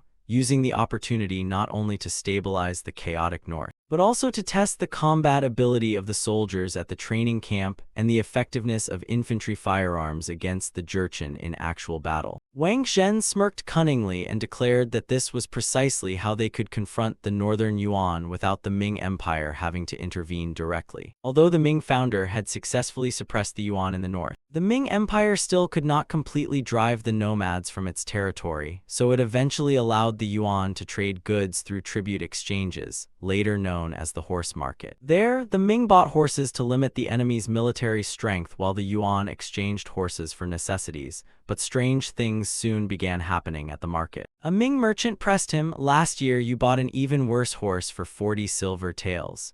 The nomad immediately waved him off. "Don't joke around, who would pay 40 taels for a single horse?" Seeing the tension, he secretly offered a handful of wool and pleaded, "I have some spare wool here, could you just overlook it?" The Ming official immediately shoved his hand away and shouted furiously, "You shameless bastard, who do you think I am? How dare you try to bribe me?" The sudden change left the nomad stunned. "What? You usually accepted it, so why are you angry this time?" Before he could understand, Ming soldiers lowered their weapons and surrounded him from behind. The official coldly threatened, "Don't do anything foolish or your head will be blown off." The nomad turned pale with fear. "He's gone mad. Esentashi will be furious when he hears about this." He reluctantly gave in but tried to bargain. "Fine, but you still have to pay for the iron pots we brought, right?" The Ming official remained arrogant and forced the price down further, making the other man complain. "If we keep selling this cheaply, how are we supposed to live? Can't you see prices are rising?" The reply was only contempt. "Iron prices are rising too, so we have no choice. You scum should take a good look at yourselves." Nearby, several iron pots lay scattered on the ground. An Inwaret traveler named Arlak quietly whispered to his companion about a rumor he had heard from a military official. "Joseon is buying huge amounts of iron." Arlak narrowed his eyes suspiciously. "How could such a small country affect the market? We need to investigate." The scene shifted north to Esentashi's camp, the supreme commander of the Yuan Empire, where Arlak knelt before his master and tremblingly reported, "I dare not face you, but the Ming Empire has unilaterally violated the horse market's traditions and oppressed our people." "Is this because of Joseon?" Esentashi, leader of the Yuan Empire, demanded suspiciously. He slammed his hand on the table in fury and shouted, "What ridiculous excuse is this? Joseon is descended from Goryeo, a country that knows nothing but flattering us." Faced with his master's fury, the subordinate beside him could only urge Tashi to calm down. After some thought, Esentashi regained his composure and made a decision. "All right, perhaps we should send an envoy to Joseon." He schemed viciously that if Joseon killed or expelled the envoy, it would prove their conspiracy with Ming, while welcoming him would show that Joseon-Ming relations were truly troubled. A few days later in Hanyang, the Warat envoy boldly read the secret letter before King Sejong and the ministers. We Warat are descendants of the great Yuan, and Joseon has also proven itself worthy of being a descendant of the Goryeo dynasty. He continued to invoke their old ties. Our two predecessor dynasties were once joined by marriage. So why don't we strengthen that bond again? Hearing marriage alliance, Jinia gritted his teeth and clenched his fists in fury, roaring inwardly, marriage alliance. Memories of the Yuan dynasty being driven from the Korean peninsula less than a century ago returned vividly, as he bitterly recalled hundreds of noble girls taken away each year and thousands of civilians enslaved, while forced conscription caused countless people to die unjustly in foreign lands. Siang angrily wondered whether this marriage proposal meant they intended to enslave the entire country once again. Meanwhile, the envoy calmly explained that Ming was restricting the iron trade, leaving the Yuan people starving and surviving by cooking in leather bags, before revealing his true purpose. They simply wanted to expand trade with Joseon. Standing beside Siang, an elderly minister trembled with rage, cursing inwardly and wishing to tear apart the envoy's filthy mouth because those bastards had once taken his 4 daughters, turning them into wandering spirits in a foreign land. And unable to contain his fury at the envoy's arrogance, he shouted, "I must beat that piece of trash to death right here for my resentment to be appeased." Prince Siang quickly restrained him and reassured him, "Calm down, killing the envoy will only bring trouble." He looked toward the throne with absolute faith that his father had his own plans and thought, "Everyone just wait patiently and see." Despite the minister's objections, King Sejong calmly and firmly declared that he would give them 1,000 rolls of cotton and 50 iron pots. This decision left Siang and the minister so stunned they could hardly believe their ears, and the old man collapsed to his knees, weeping and pleading, "No, Your Highness, please don't reward those wicked, cruel people." Unlike the resentful atmosphere in the Joseon court, the Warat envoy wore a sly, triumphant smile, marveling at this unexpected generosity and believing Taeshi would be extremely pleased. After the audience, Siang sought out his father to confirm his suspicion. "Father, is the reason you gave them gifts what I think it is?" King Sejong thoughtfully admitted, "If we hadn't done so, they would soon realize Joseon is secretly cooperating with Ming." Siang immediately understood that this diplomatic mission was actually a dangerous probe from the north. The king noted that although they had bought some time, the enemy would eventually discover the truth, and to seize the initiative, he firmly declared, "Before that happens, we must quickly suppress Lee Manju." The scene quickly shifted to Kangjai on Joseon's northern frontier, where great banners fluttered in the wind. There, 2 veteran generals reunited emotionally after 13 years apart, while Minister of War Kim Hyo-seong lamented his old age and secretly hoped this would be the last time he had to take up his sword for battle. Kim Hyo-seong curiously mentioned that W. Bong was reinforcing his troops with soldiers from the newly established military training camp. Hearing this, Chief State Councilor Yi Ching-gok looked skeptical and bluntly said, "When fighting those barbarians, we should rely on cavalry, right? How can infantry possibly stand against them?" He believed infantry might be useful in mountainous terrain, but on flat plains, cavalry was still clearly the optimal choice. Looking at the military map, Yi Ching-gok noted that the Jurchen army had traveled around 4 districts to reach here, so their strength must have been exhausted. He laughed heartily at the strange situation of having to embark on another campaign immediately after finishing one. Yi Ching-gok gazed into the distance and muttered, "That man really is a rotten noble." Seeing his friend's attitude, Kim Hyo-seong quietly asked about the brothers' relationship. But Yi Ching-gok bluntly replied that he disliked that narrow-minded brat. Just then, W. Bong also rode into the camp. Despite his long journey and having just suppressed the bandits, he still radiated an imposing presence. That drew the general's attention. Inside the tent, a military meeting was held by candlelight, and they decided to launch the attack on the first day of the 6th lunar month. Yi Ching-gok stressed that even if they killed thousands of barbarians, letting Lee Manju escape would only boost his morale and attract more followers. He proposed splitting the army into left and right wings to surround the enemy simultaneously. The right wing would temporarily station at Shenyang and send scouts north first. Yi Ching-gok continued, "The left wing will march from Kanghai to attack the east where Lee Manju is stationed, and both sides must coordinate perfectly to surround the target." According to the chieftain's intelligence, the barbarians had agreed to cooperate, and Li Manju's forces had crossed the Pijo River and were hiding deep east of Kaiyuan. Yi Qinggok feared that if they failed to suppress them immediately, they would retreat even deeper and might never be found again. However, Kim Haisiang worried whether the left wing could cross 600 miles of rugged mountain roads. Seeing the generals hesitate, Yi Qinggok made a bold proposal to detach 400 infantry and 600 logistics troops from the left wing and have them depart early. When asked whether they needed sufficient supplies to win, Yi Qinggok assured them that he had chosen several trustworthy men. They were soldiers with extensive experience scouting high-altitude terrain from the training camp. Under the blazing red sunset, a scout quietly watched the situation in the distance. Amid the tense atmosphere, Yi Qinggok stared ahead with sharp, determined eyes and asked one final question. If we arrive first, can we attack immediately? On the first day of the 6th lunar month, the three Joseon armies officially marched out in force to attack Li Manju, with General Kim Haosiang leading the central army of 8,000 soldiers and 3,600 support troops. The right wing, commanded by General Yi Qingxiu, advanced with 5,000 cavalry and 2,500 support troops. Meanwhile, General Yi Qinggok led the left wing of 4,000 infantry and 1,400 support troops through the snowy mountains. News of the military advance quickly reached Li Manju. A subordinate rushed in reporting that Joseon troops had just departed from Righteous Province. Li Manju froze and asked, "Departed? You mean they have already crossed the river?" After his subordinate nodded, he calculated that the report was already 4 days old, meaning they had advanced far by now, and realized the attack was far larger than expected. One cavalry force was heading toward northern capital. Another had departed from Righteous Province, while a third army was advancing from Joseon's river boundary region, making Li Manju exclaim in disbelief.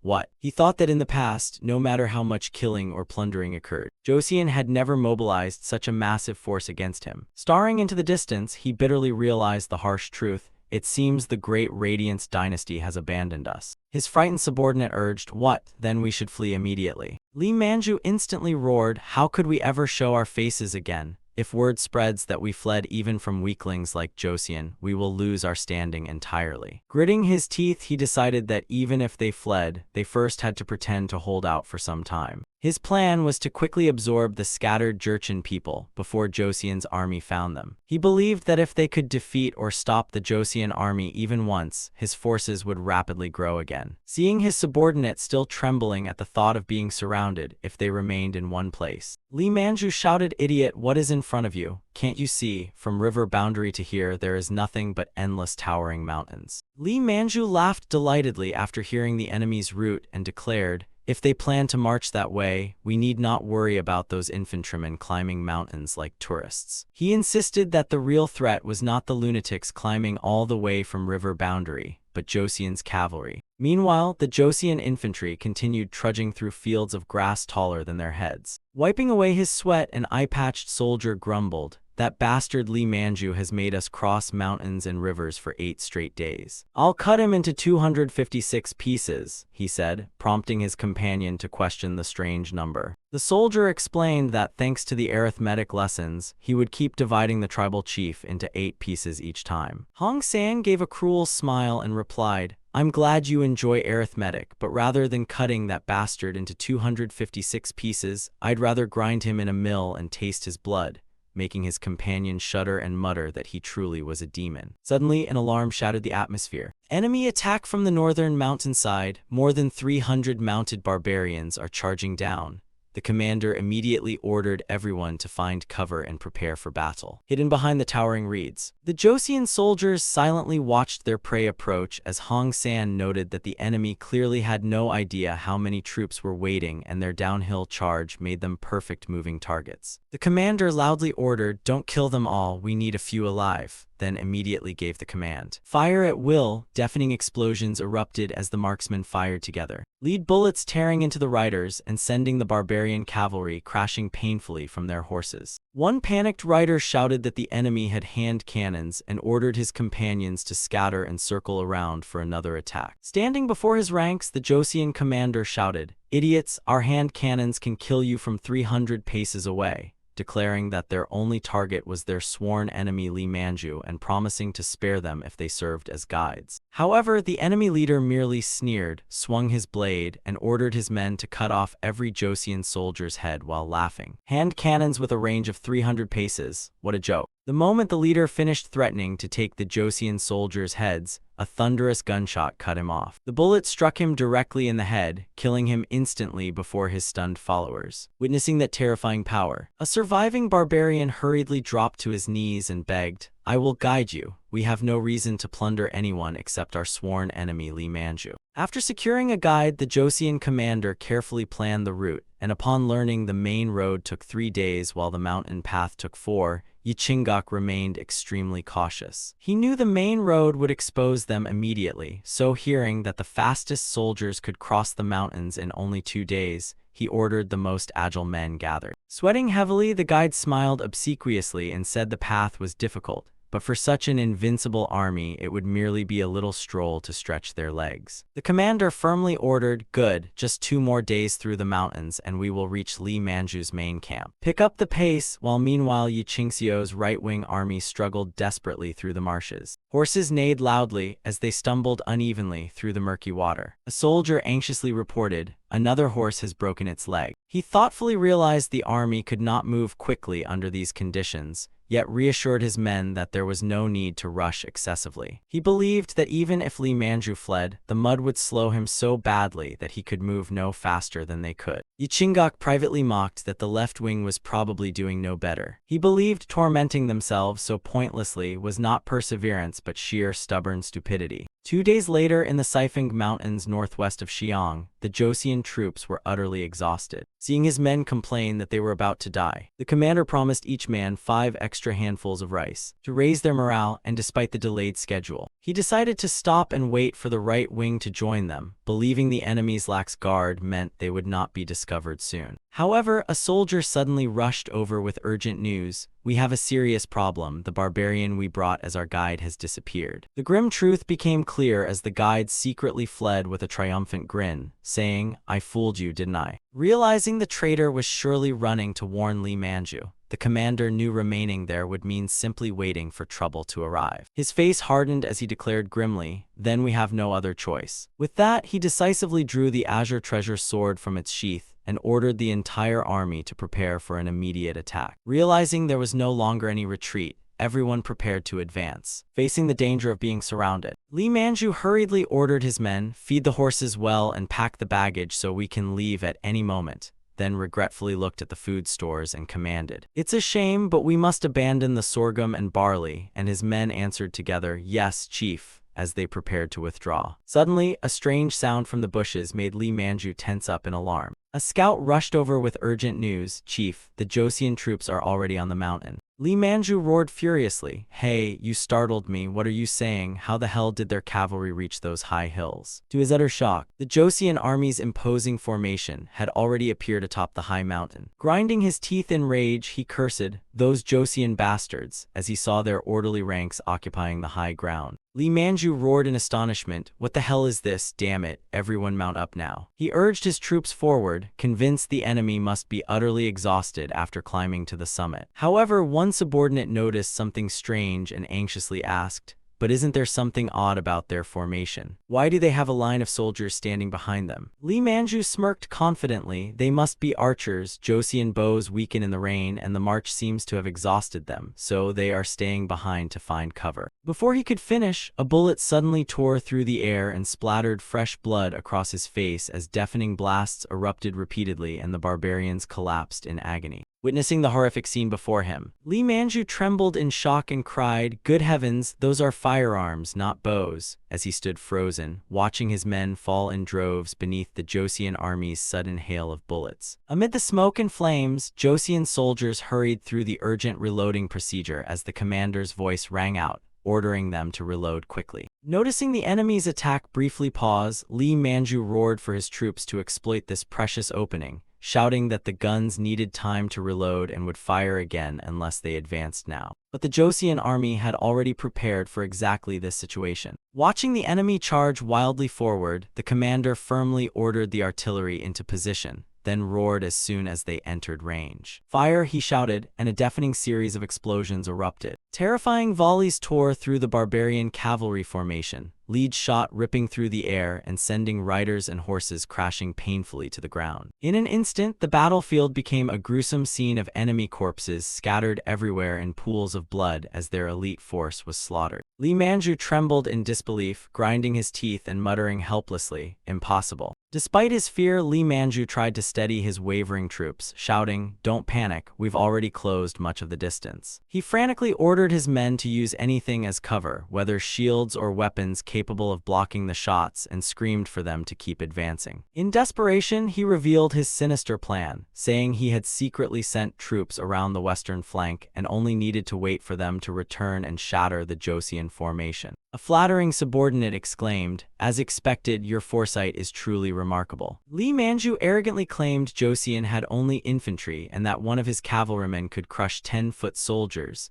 then ordered everyone to commit to the final assault and release all the horses at once to absorb the gunfire. Facing the enemy's ferocious charge, the Joseon commander merely sneered contemptuously and said, "Wrong move, fool," before ordering rotating volleys. To maintain continuous fire, he ordered the artillery to hold formation and prepare alternating volleys, and the first rank immediately fired. Lead bullets pierced the thin armor and blasted enemies from their saddles, without giving them a moment to breathe. The next rank immediately followed as the order rang out, "Second rank, fire," unleashing another hail of bullets. The barbarian troops hiding behind wooden shields screamed at each other to endure and keep pushing forward. With the Joseon troops now directly ahead, the Joseon shield unit boldly declared that the real battle was only beginning. A barbarian soldier charged forward wildly, screaming, "Die!" He was instantly knocked backward in agony as a Joseon soldier swung a wooden club with thunderous force and sent him to his ancestors. Behind him, another barbarian soldier also collapsed with a miserable scream. Seeing the enemy fall, two Joseon soldiers excitedly high-fived and urged each other to keep up the momentum. However, the ground suddenly began shaking from strange noises coming from behind. The Joseon soldiers turned around in shock and realized the bandits' cavalry had circled around and surrounded them from the rear. The commander immediately ordered the artillery into position and prepared to respond. Realizing the urgency, a Joseon leader firmly ordered the artillery to concentrate fire on the troops ahead while he personally handled the approaching cavalry. A barbarian cavalryman laughed triumphantly when he saw his opponent trying to stop a horse with a shield and challenged him to block his path. Facing the horse charging toward him at terrifying speed, the Joseon shield soldier stared ahead with cold, focused eyes, bracing the enormous shield with all his strength. A tremendous collision erupted, sending both horse and rider flying far away. The cavalryman crashed to the ground, cursing in pain and unable to believe the strength of the Joseon soldier before him. Before he could recover and counterattack, a razor-sharp sword tore through the air. Red blood sprayed across the white snow, leaving a severed arm behind as proof of the miserable fate awaiting anyone who challenged the military training command. Amid the chaotic battlefield, the Joseon commander roared for the light artillerymen to dismount quickly, pick off enemies one by one, and fire at will. However, two Joseon soldiers suddenly noticed the enemy leader was missing and anxiously wondered where Li Manju had fled. They immediately captured a barbarian for questioning, but he tremblingly insisted that an escape expert like Li Manju had surely fled long ago. Indeed, far from the battlefield, the chieftain was fleeing on foot through the smoke and flames, bitterly complaining that his feeble horses had exhausted themselves too quickly before scolding a worried subordinate asking about the tribe's fate and telling him to judge the situation realistically. Suddenly, a deep and commanding voice rang out from behind a tree. Hong Yunseong appeared with the bearing of an infantry captain and coldly declared that Li Manju had to face the consequences of his actions. Cornered, Li Manju gritted his teeth, drew his blade, and swore he would not let his opponent survive. Hong Yunseong calmly took a fighting stance and told him that if he wanted to fight, he should do it for the soldiers he had sent to their deaths. Across the battlefield littered with corpses and blood, right-wing General Yi Chingok urgently shouted, "Move faster." Watching his men trudge forward, he warned that at this sluggish pace they would soon fall into another enemy ambush. Suddenly, rustling from the bushes made him draw his blade and shout, "Who are you?" From among the trees, two soldiers in the neat uniforms of the military training command emerged, and one nervously asked the imposing general, "You are the right-wing commander, correct?" Yi Chingok narrowed his eyes suspiciously and asked, "Are you Joseon soldiers?" One soldier firmly replied, "More precisely, we are from the left wing, and we were heading to deliver news to the right wing." Advancing deeper into the main camp, Yi Chingok froze upon seeing a head displayed on a wooden stake and stammered in disbelief. "Is this really Lee Manju?" Before the general could recover from the shocking sight, footsteps sounded behind him as someone casually dried his freshly washed face. Yi Qingxian smiled. "You're here, elder brother. Sorry I didn't greet you first, I was washing my face," then calmly explained that Lee Manju had concentrated his forces against Yi Chingok's right wing, giving the left wing the perfect chance to finish him. The right-wing general fell silent, both jealous and astonished that while he was still fighting a few hundred enemies, Yi Qingxian's infantry had already eliminated the notorious tribal chief. Yi Chingok awkwardly praised him. "Your contribution is impressive," but seeing no warhorses anywhere, he curiously asked what had happened to the barbarians' horses. Yi Qingxian casually replied that since the left wing had no cavalry, keeping the horses would only hinder them and waste supplies, so he had ordered concentrated fire to kill them all at the start. Yi Chingok cried out in disbelief. Upon seeing soldiers happily devouring fragrant grilled meat as Yi Qingxian laughed, "The drinks are awful, but this horse meat is excellent. Where else could we enjoy such fine horse meat?"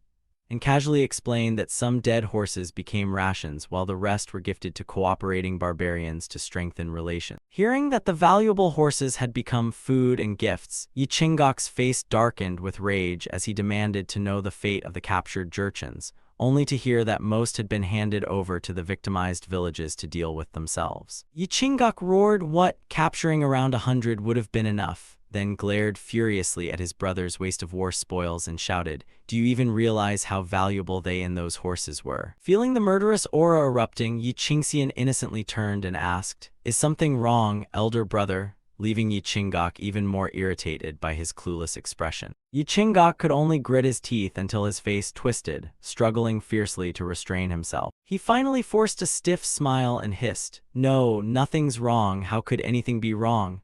Yet when his generous younger brother shared the credit with him, Yi Chingok was moved to tears and grinned at how fortunate he was to have such a brother. In July 1448, the victorious expeditionary army returned home amid joyful celebrations. In the royal hall, King Sejong smiled proudly as he heard how all three armies had wiped out Lee Manju's remnants, spreading Joseon's fame throughout the borderlands. To reward his meritorious officials, the king proclaimed that Minister of War Kim Hyoseon would receive the honorary title Prince of Yeonsan and 80 bolts of silk. Deeply moved, the minister prostrated himself and expressed boundless gratitude for the monarch's ocean-like grace. Yi Chingok was then promoted to Deputy State Councilor of the State Council for his achievement in leading his army against the enemy. Finally, the king gave special praise to General Yi Qingxian, who had braved treacherous terrain to strike the enemy from behind, and appointed him Chief Inspector, a senior first-rank office. Overwhelmed with gratitude, he bowed and repeatedly struck his forehead to the floor, thanking the great king for his heaven-like grace. After the ceremony, he quietly approached Siang, his eyes filled with admiration for the young prince. Siang merely returned a faint smile, silently acknowledging the veteran general's efforts throughout the recent campaign. As the two strolled outside the palace, Yi Chingok honestly admitted he had initially worried about the soldiers risking themselves in the southern Han Mountains,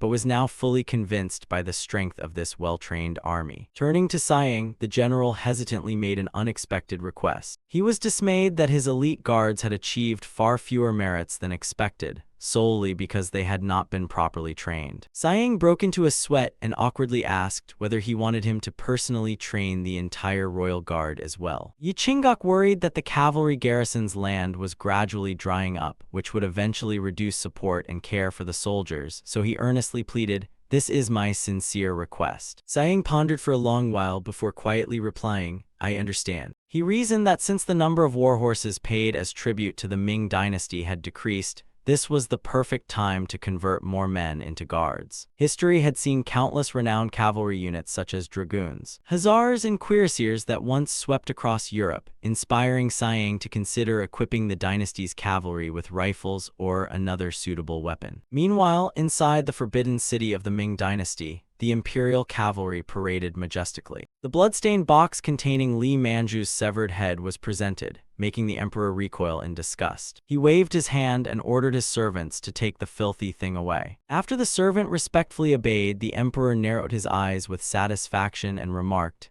Joseon truly accomplished an impressive feat. Beside the throne, a high official reported that an official assessment of the astonishing power of Joseon's handheld infantry firearms had been submitted for His Majesty's review. The official continued analyzing the new weapon's power, explaining that even the bravest barbarian cavalryman would flee after being hit, while 5 accurate shots from about 100 meters could bring down any enemy. More importantly, the deafening gunfire terrified warhorses and provided an unexpected psychological advantage, prompting the emperor to declare triumphantly that no matter how numerous enemy cavalry became, the Ming dynasty now had a weapon against them. However, his gaze suddenly turned ruthless as he discussed suppressing the Protestant followers in Macedo, proposing they let them attack first because even if they ignored the provocation, famine would eventually cause internal conflict and give the Ming dynasty the perfect opportunity to invade. Hearing the emperor's scheme, Vice Minister of War Yu Qian stepped forward and petitioned His Majesty, arguing that since Joseon's firearms had proven effective, ordinary Ming soldiers also needed thorough training before the invasion began. The Ming emperor hesitated, asking, "Are you worried that if our soldiers are captured, the enemy could use those very firearms against the imperial court?" Just then, the powerful eunuch supported Yu Qian's proposal, calling the Vice Minister of War's reasoning sound and suggesting that each soldier simply fire 10 rounds to become accustomed to the gunfire. Hearing only 10 rounds, Yu Qian stared in disbelief as sweat covered his doubtful face, wondering whether that could possibly be enough training and suspecting the 2 corrupt eunuchs planned to quietly pocket the remaining gunpowder for themselves. While schemes swirled through the Ming court, Taishi was also beginning his own new plans at the Karakoram settlement of the northern Yuan. He roared furiously, "Those damned Joseon bastards! I'll cut off their heads and impale them on piles of horse manure. How dare they deceive me?" before swinging his blade and smashing the furnishings inside the tent. He then turned and pressed the cold blade directly against the neck of the envoy Arlak, growling, "And you? Would you like your head used as decoration too?" Taishi gritted his teeth, reminding him that his original order was to meet the king of Joseon and propose friendly relations, yet his subordinate returned with useless cotton and pottery that merely filled the carts. Trembling and drenched in sweat, Arlak explained that during his visit, Joseon had shown no sign of being friendly with the Ming dynasty. A nearby subordinate hurriedly intervened, saying, "Calm down," but Taishi glared at him and casually threatened, "He is going to die." "What do you mean? Have I ever accidentally killed anyone?" he asked as he lowered his sword, though his eyes remained murderous. "Arlak, I will decide your punishment based on your performance in this battle," he warned coldly, adding that one more mistake would stain the earth with his blood before the Joseon forces even noticed. Arlak prostrated himself and solemnly vowed, "I will atone with their blood," while Taishi thoughtfully gazed into the distance. He realized that King Sejong of Joseon was pursuing extremely sinister schemes. After allying with the Ming dynasty to bring down Li Manju, their next target would surely be his tribe. Essen's eyes turned vicious as he declared, "I will never leave them alone. All of you pull yourselves together and move," carrying the imposing air of a northern tiger. Taishi gripped his sword hilt and firmly declared, "I will meet the Khan," insisting that to counter the Joseon threat, his tribe had to join forces with the Golden Horde Khanate, the mighty descendants of Genghis Khan. While inside a luxurious tent, Taesun Khan leisurely enjoyed fruit surrounded by beautiful women. He coldly confirmed that no further news had arrived. Standing nearby, Essen sarcastically remarked that he too wished to see Taesun Khan crush the Ming dogs, but if wishes alone came true, the Ming emperor would already have been torn apart 1,000 times. Essen expressed concern that they still knew nothing about the iron stick the Ming army was using against them, and the mention of an iron stick made Taesun Khan pause curiously. Essen then revealed that the enemy had used a strange weapon for several years to overpower the steppe tribes. To clarify matters, Essen ordered his subordinate, Arlek, draw what you saw. A detailed drawing of a matchlock firearm immediately appeared before the two leaders. Taesun Khan studied it carefully and asked about the braided straw cord used to ignite the weapon. When Arlek nodded and confirmed that the cord extended down and was attached to an iron catch, Taesun Khan slammed his hand on the blueprint and confidently declared from his extensive knowledge that it was a firearm. Taesun Khan explained that such weapons had been used since ancient times to slaughter the Jurchen people and invade many other nations. Essen pondered silently, having never heard of this weapon called a hand cannon. According to the elders, it fired small iron pellets with terrifying destructive power that made crossbows obsolete, while producing an especially deafening blast. In past wars against the Song dynasty, its thunderous explosions had terrified warhorses so badly that they stumbled and became uncontrollable. Essen wondered how such a small cannon could make such a mighty sound, and Taysun Khan explained that one voice was weak but thousands shouting together could shake the entire steppe, just as thousands of cannons firing together would sound like thunder striking beside the horses. Essen suddenly suggested waiting for strong winds or rain before attacking. But Taysun Khan laughed and explained that this was precisely why Ming troops usually hid inside their fortresses during bad weather to protect their weapons. When Essen proposed plugging the horses' ears against the explosions, Taysun Khan immediately rejected it because they would be unable to hear commands clearly and would become utterly confused. A maid carrying a wooden tray silently complained to herself, "Damn those explosions, I feel like my lungs are about to burst too." Just then, the firewood piled inside the stove suddenly erupted with loud cracking explosions. Sparks and flames scattered everywhere. Seeing the chaos, Arlek angrily shouted, "You idiot, don't you know putting wet bamboo into the stove makes it explode?" While the servants panicked, Essen watched with astonished eyes, seemingly realizing something extremely important. Staring at the blazing firewood, Essen thought, "That's it, why didn't I think of this sooner?" as he recalled old historical tales. When Kublai Khan's soldiers tried to punish the Tr-1E7N dynasty of Great Viet, they were once surrounded by mysterious explosions from bamboo thickets deep in the mountains. Essen turned suspiciously toward Taysun Khan and asked, "Bamboo? There's actually a plant that explodes when burned?" he asked, and after receiving firm confirmation, Essen's eyes gleamed with calculation. He immediately ordered his subordinate Arlak to find every possible way to buy bamboo at the upcoming horse trading market. Arlak respectfully bowed and accepted the order. With everything arranged, Taysun Khan curiously asked whether their next target was the Ming dynasty. Essen narrowed his eyes sinisterly and declared that while he committed his full strength against the Ming dynasty, Taysun Khan must deal with Joseon to eliminate any future threat. While invasion plots brewed in the north, the number of armored soldiers operating throughout the Joseon capital region had reached 3,000, including 1,000 standing troops who served 10 days each month. The remaining 2,000 were off duty and returned home to farm or take other jobs for money. Standing before the nearly deserted training ground, Prince Sayang angrily questioned the general accompanying him. "You gathered all the armored soldiers in the capital and this is all we have," Sayang growled, seeing only about 400 men present and realizing that even without a full mobilization, many soldiers were clearly inventing excuses not to appear, leaving his cold eyes filled with disappointment at the condition of the armored troops. "I have to wonder how this country hasn't collapsed already," Sayang said as the elderly general bowed tremblingly and apologized for the armored troops' disgraceful conduct, only fueling the prince's fury. Sayang strode up to one soldier and sternly ordered, "Draw your sword," making the frightened man stammer, "What me, your highness?" Seeing him hesitate, Sayang impatiently pushed his hand aside and grabbed the sword hilt himself as the soldier desperately cried, "Wait, your highness, please wait, I'm not ready yet." With a sharp scrape, the sword left its sheath, but Sayang froze at the short, battered weapon and exclaimed, "How old is this antique from the Three Kingdoms era?" Looking at the pathetic blade, Sayang declared that a proper sword should be at least 1.5 feet long, nearly 52 centimeters, then shoved it toward the soldier's face and demanded,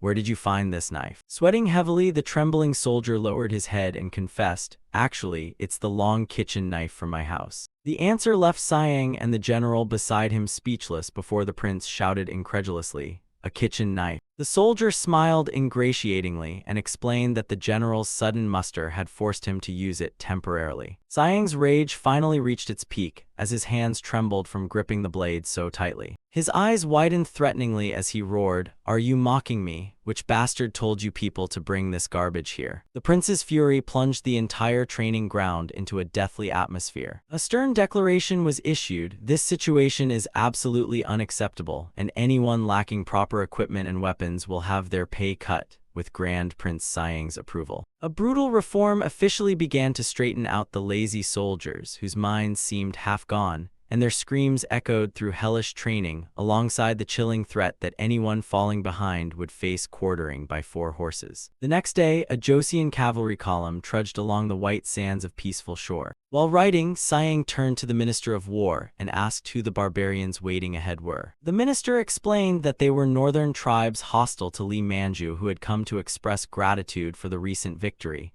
though the demonstration of military strength had been ordered by His Highness. Even so, Sayang worriedly glanced back and wondered what there was to show with these pathetic armored soldiers. The soldiers were still awkwardly holding their swords incorrectly, but the general reassured the prince that defeating untrained barbarians was easy and even basic drills would be frightening enough to impress them. Watching from afar was the Uriankai faction led by Brigade Commander Kungsan of the Odali tribe. He narrowed his calculating eyes, guessing the Joseon king would welcome them with gifts, but finding it strange they were being forced to watch cavalry training, while his subordinates scoffed that Joseon would never invade their territory unless it had gone mad. Kungsan smirked sarcastically, believing it was merely a show of force meant to warn them against reckless raiding. However, when he saw the general leading the Joseon troops with an imposing presence, he suddenly froze. Kungsan recalled the history of Joseon's founding king, the renowned archer and brilliant general who established the Joseon dynasty. Closely studying the young commander's bearing in the distance, he suddenly asked his subordinate, "Doesn't that man resemble him?"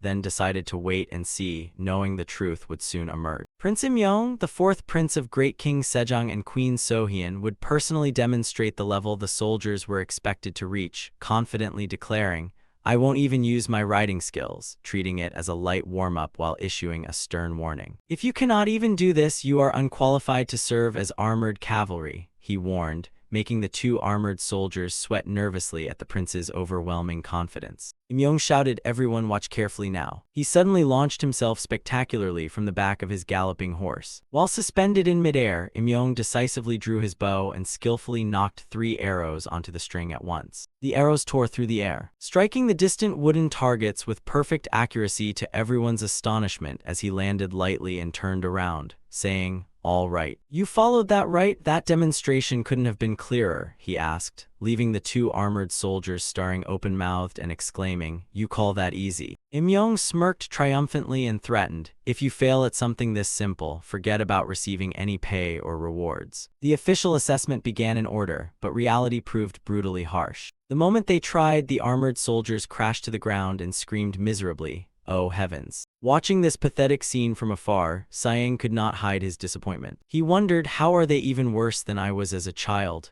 and sensed that things were going badly. Sayang decisively stepped forward and loudly ordered, "Now, pay attention." Determined to immediately correct their feeble spirit, Sayang stared at the trembling soldiers and lectured, "You may think you're weak now, but you were once skilled, so isn't this simply the result of neglecting your training?" To awaken their determination, he shouted, "Look here, look at this body," and suddenly used both powerful hands to tear open his official robe, revealing a massive, sculpted back covered in bulging muscles. His overwhelming presence left the soldiers completely frozen. He boldly declared, "If your bodies become even half as strong as this, you'll be invincible," while Imyong sweated at his brother's outrageous behavior and warned, "Royal brother, you need to maintain your dignity in a place like this." Seeing the prince's shocking display of muscle, the soldiers of the military training command erupted in excitement, completely convinced as they shouted together, "That's right, nothing is impossible with Prince Sayang's body, so we'll train with everything we've got." However, in the distance, Uriankai Brigade Commander Kungsan silently watched with calculating eyes. He thought Sayang's soldiers looked like nothing more than fragile blades of grass beside that walking wall of flesh, then coldly ordered his men to leave before attracting attention. That night, inside the firelit camp of the Uriankai tribe, an emergency meeting was held as Kungsan thoughtfully remarked, "The man who demonstrated on horseback possesses rare talent even by our tribe's standards." He feared that if someone as powerfully built and vigorous as Sayang became Joseon's commander-in-chief, he would pose an unimaginable threat. An elder beside him agreed, believing that with such strength, Sayang could easily draw the legendary bow of founding King Yeseongjai. Suddenly, Kungsan recalled Gabion, the elite secret army that had once terrified the northern tribes. He feared history would repeat itself with those mad warriors once led by Yeseongjai. Many tribal chiefs, including Mengtamu, had become his blood brothers or subordinates and fought beside him, so Kungsan insisted that if an army like Gabion reappeared under Sayang, his tribe would soon be suppressed once again. He realized Joseon had deliberately shown them the training process merely to conceal a deeper purpose. Just then, a scar-faced guard from the northern Yuan suddenly appeared and introduced himself as a servant of the supreme leader. Kungsin was startled and hurriedly expressed his honor at receiving orders from such an important figure. The Northern Yuan Guard laughed arrogantly. The commander of the Uriankai Brigade calls himself lowly. How unusual,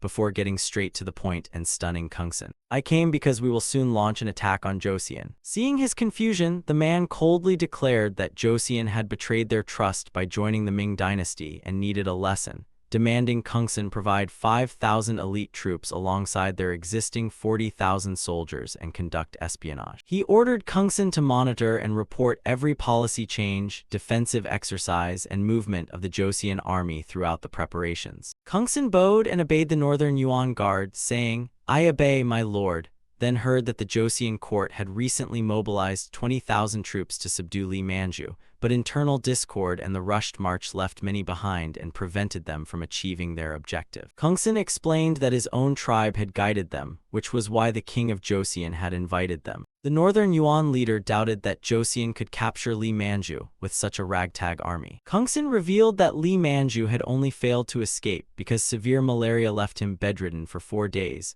prompting the man to remark that catching malaria in summer was terrible luck for such a tough man before returning to the demand for 5,000 troops. Kungsin admitted that providing so many men was impossible given his tribe's current situation. The Northern Yuan leader suggested he could easily recruit that number by uniting with neighboring tribes. However, Kungsin raised concerns about his uncle Fanka, and the leader realized Fanka had only recently died while Kungsin had not yet brought his former followers under control. Kungsin admitted his humiliation, saying he wanted to pursue them immediately, but reality made it difficult, so the leader sternly assigned him to support and supply the soldiers, while warning him not to even think about claiming any spoils. Kungsin's subordinate considered this a grave humiliation for a warrior. Kungsin demanded to know whether this war was merely a diversion since he had already revealed everything he knew. The leader gave a cunning smile, praised his intelligence, and revealed a full-scale offensive in which 40,000 troops under Taishi and another 40,000 under his own command would simultaneously invade Joseon and the Ming dynasty. The Northern Yuan leader quietly departed with the mysterious words, "Just wait and see." Watching him leave, Kungsin's subordinate bitterly complained that those bastards wanted to oppress them yet again. Kungsin's eyes suddenly widened as he decisively ordered his men to prepare the horses immediately, because they had to reach Joseon at once with this urgent warning. At the Joseon palace, Kungsin knelt before the throne and reported the recent visit from the Northern Yuan Guard, who had forced his tribe to support their invasion plan, and when the king questioned whether he had agreed, Kungsin desperately begged forgiveness for bowing to the great Yuan merely to survive. Hearing this beside him, Siang grew deeply worried, understanding that disobedience could bring total extermination upon them just as had happened to Western Xia. Remembering the humiliating subordinate status Joseon had once endured, Siang gritted his teeth and cursed, "Damn it, these times truly never give us any peace." Kungsin warned anxiously that if the barbarians gathered under the Northern Yuan banner,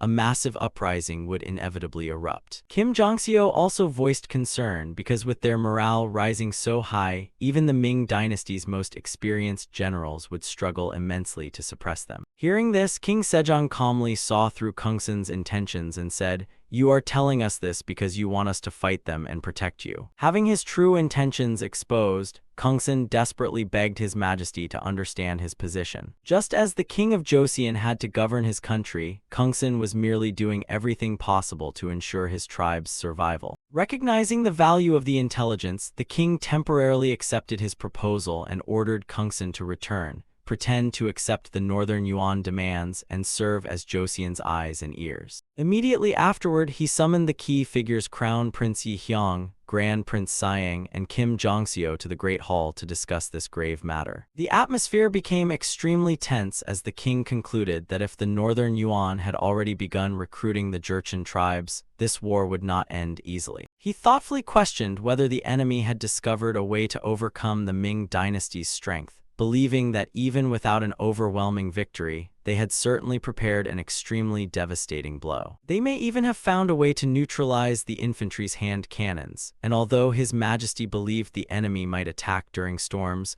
a wise general would never rely solely on weather. To the king, a powerful and disciplined army had always been the constant answer to any crisis. So he ordered Grand Prince Siang to immediately prioritize training armored soldiers on both the peaceful north and peaceful south frontiers. At the same time, he entrusted Minister Kim Jong-seo with an important duty and firmly issued his final command. Inspect every logistics soldier joining the campaign, then depart immediately for northern capital. Soon afterward, on the distant frontier, the ground shook violently beneath pounding hooves amid clouds of dust and treacherous rocky gorges. A massive cavalry force charged forward with overwhelming momentum, ready for a turbulent expedition. Essen stood tall on horseback, looking over tens of thousands of eager riders as he declared, "Listen well, everyone gathered here bears a grudge against the great Radiance dynasty." The enraged soldiers roared, some wanting to tear the emperor apart and others furious over the discrimination they had suffered. Essen continued stirring their pride. "The great Radiance dynasty has forgotten what our ancestors accomplished and treats us merely as mounted servants of the grassland." Recalling how their ancestors had overthrown the great Khitan and Golden dynasties to seize the Central Plains, he roared,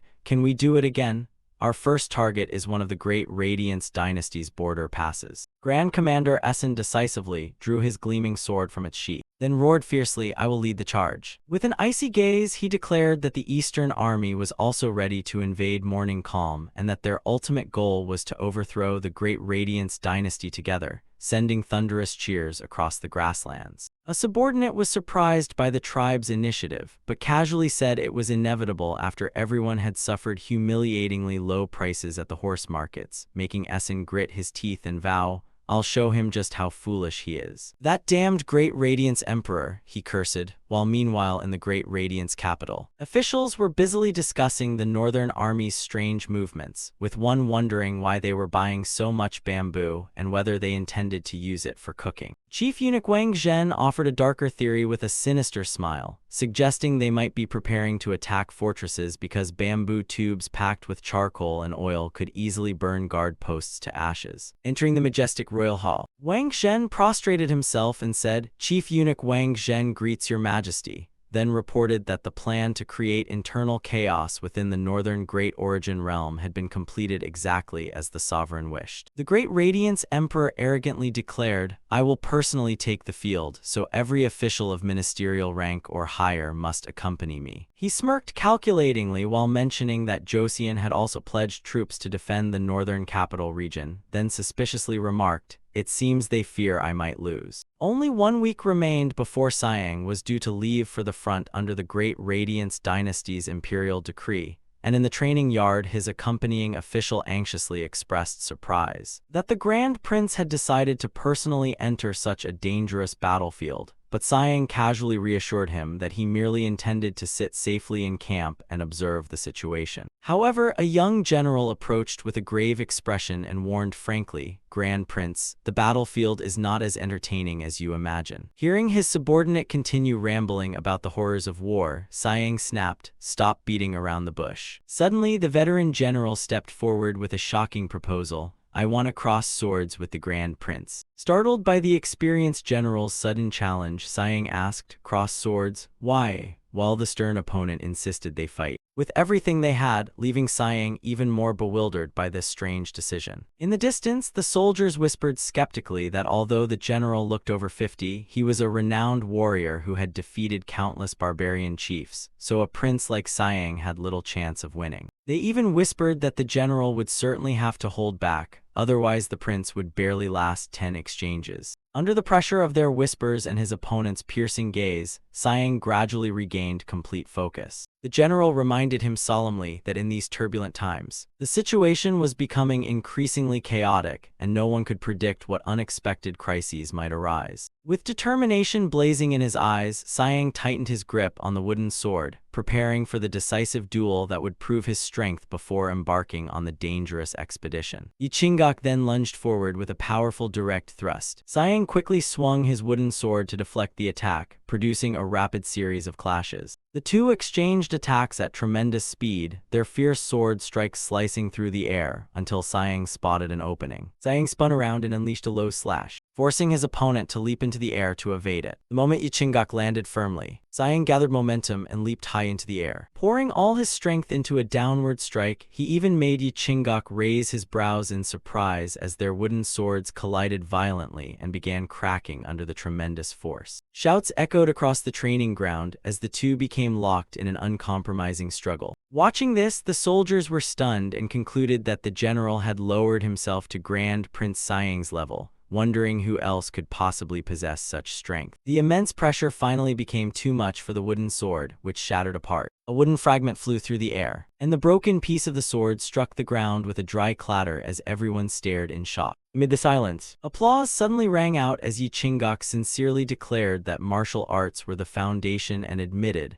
"I feared your highness focused too much on physical training while neglecting swordsmanship. But clearly my concern was unnecessary." Looking at Sayang with deep respect, Yichingak quietly called, "Grand Prince," before earnestly advising, "One general cannot defeat 1,000 soldiers, so please do everything possible to stay away from the battlefield." Sayang merely smiled in acceptance, though inwardly he realized that despite promising to fight seriously, even Yichingak would never injure a member of the royal family. Still, being able to respond accurately to the attacks of such a fierce general made Sayang realize that the original Grand Prince he had replaced must also have been exceptionally skilled in martial arts. Yichingak quietly turned and walked away, leaving Sayang standing alone in the training ground with countless thoughts. As he silently left the training ground, General Yichingak pondered Sayang's natural talent and concluded that this prince was essential to the country's future, even surpassing Yichingak himself at the age of 30 as he looked down at the shattered wooden sword in his hand. Yichingak silently apologized because although he had attacked with all his skill and determination, Sayang's strength had truly exceeded what seemed humanly possible. On the 14th, at the Ming army camp in Heku, shocking news created extreme tension as General Wu Kejong had been killed and Dadong had officially fallen. Chief Eunuch Guo Jiang exclaimed in disbelief, "What?" Meanwhile, Vanguard General Zhu Yang remained fairly calm, believing Dadong had fallen because it was caught by surprise and lacked handheld firearms, while his own army was entirely different. Upon learning that the enemy at the front numbered only around 20,000, less than half the Ming force, Guo Jiang immediately planned to ambush and annihilate them there, while Zhu Yang noted that the soldiers fleeing Dadong were exhausted and completely demoralized. Yet Guo Jiang confidently reassured him, "Don't worry, once we fire our guns, the enemy horses will panic and their morale will collapse." He believed they only needed to hold out until His Majesty arrived with the main army to reverse the situation. Suddenly, alarm cries tore through the air announcing an enemy attack, and Zhu Yang immediately drew his sword and ordered the entire army to ready their spears and handheld firearms. Unlike their imposing commanders, the Ming soldiers looked utterly confused and terrified as one trembling soldier held his gun and asked his comrade,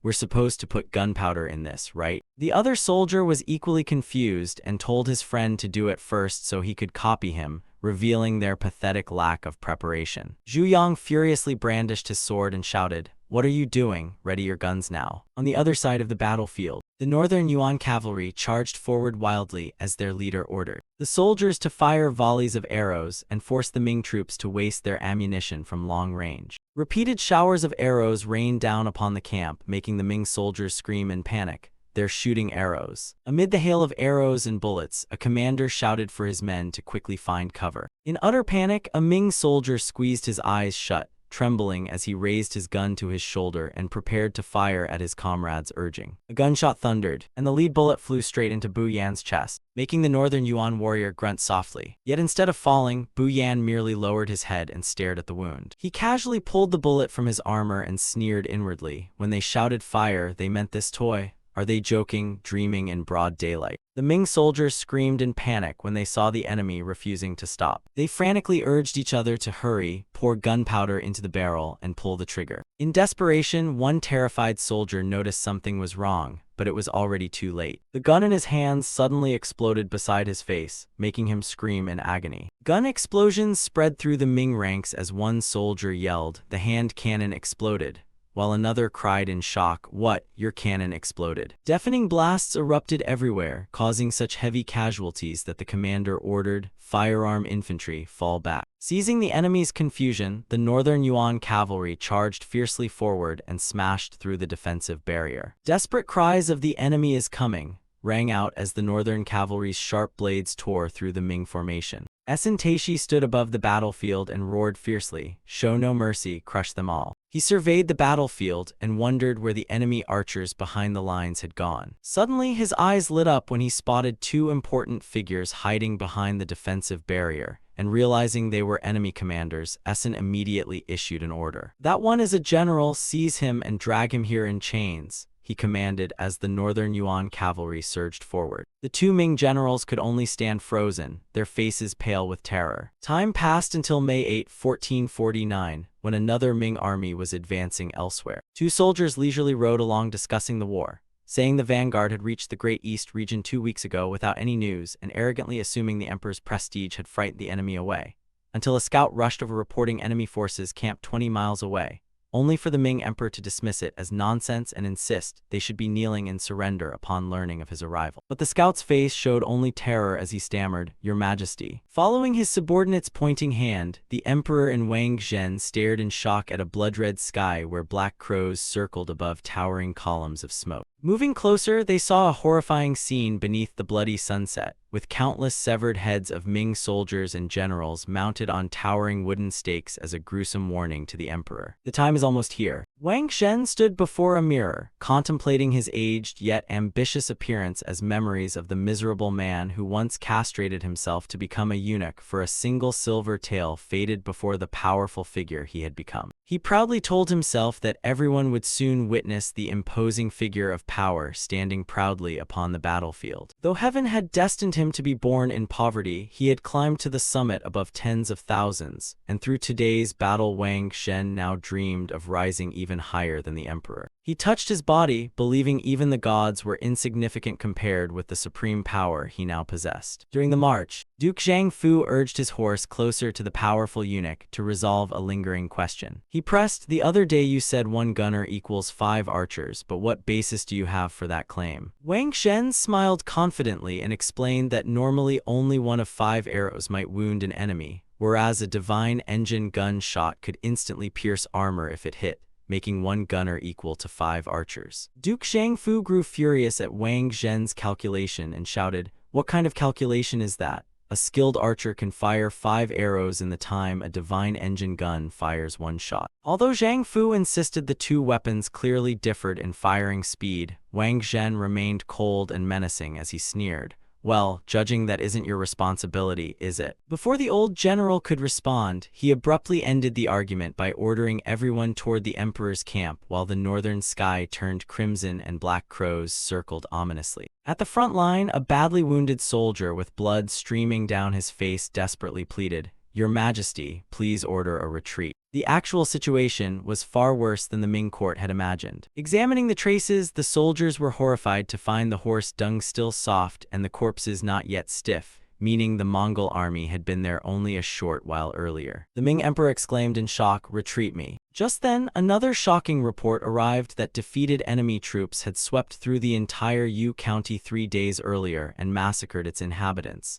leaving the emperor horrified that Yu County, supposedly their secure rear area, had already fallen. Realizing they risked encirclement, the commanding general firmly ordered, "Everyone retreat immediately. We'll stop the enemy invasion at Earthen Fortress Pass and then advance again." However, the exhausted soldiers made a rapid retreat impossible, and their movement became even slower than during the earlier Long March. At the northern Yuan camp, Taishi sat imposingly on a high seat and contemptuously called the Ming army a bunch of sluggish old men. He calmly calculated that since the enemy had taken 15 days to reach this place, they would need about as long to return, and with prisoners reporting 120,000 Ming soldiers, Essen coldly concluded, "To wipe them all out, we only need to kill about 8,000 each day, right?" At this moment, Arlek suggested capturing the great Radiance Emperor and forcing him to open the gates of northern capital. Taishi narrowed his eyes with a sinister smile and said, "Oh, that's not a bad idea," then immediately ordered his men to inform the tribal chiefs. He also ordered more overnight raids to exhaust the Great Radiance soldiers, while under the silent night sky the northern Great Origin army watched the enemy camp from above and Essen mocked,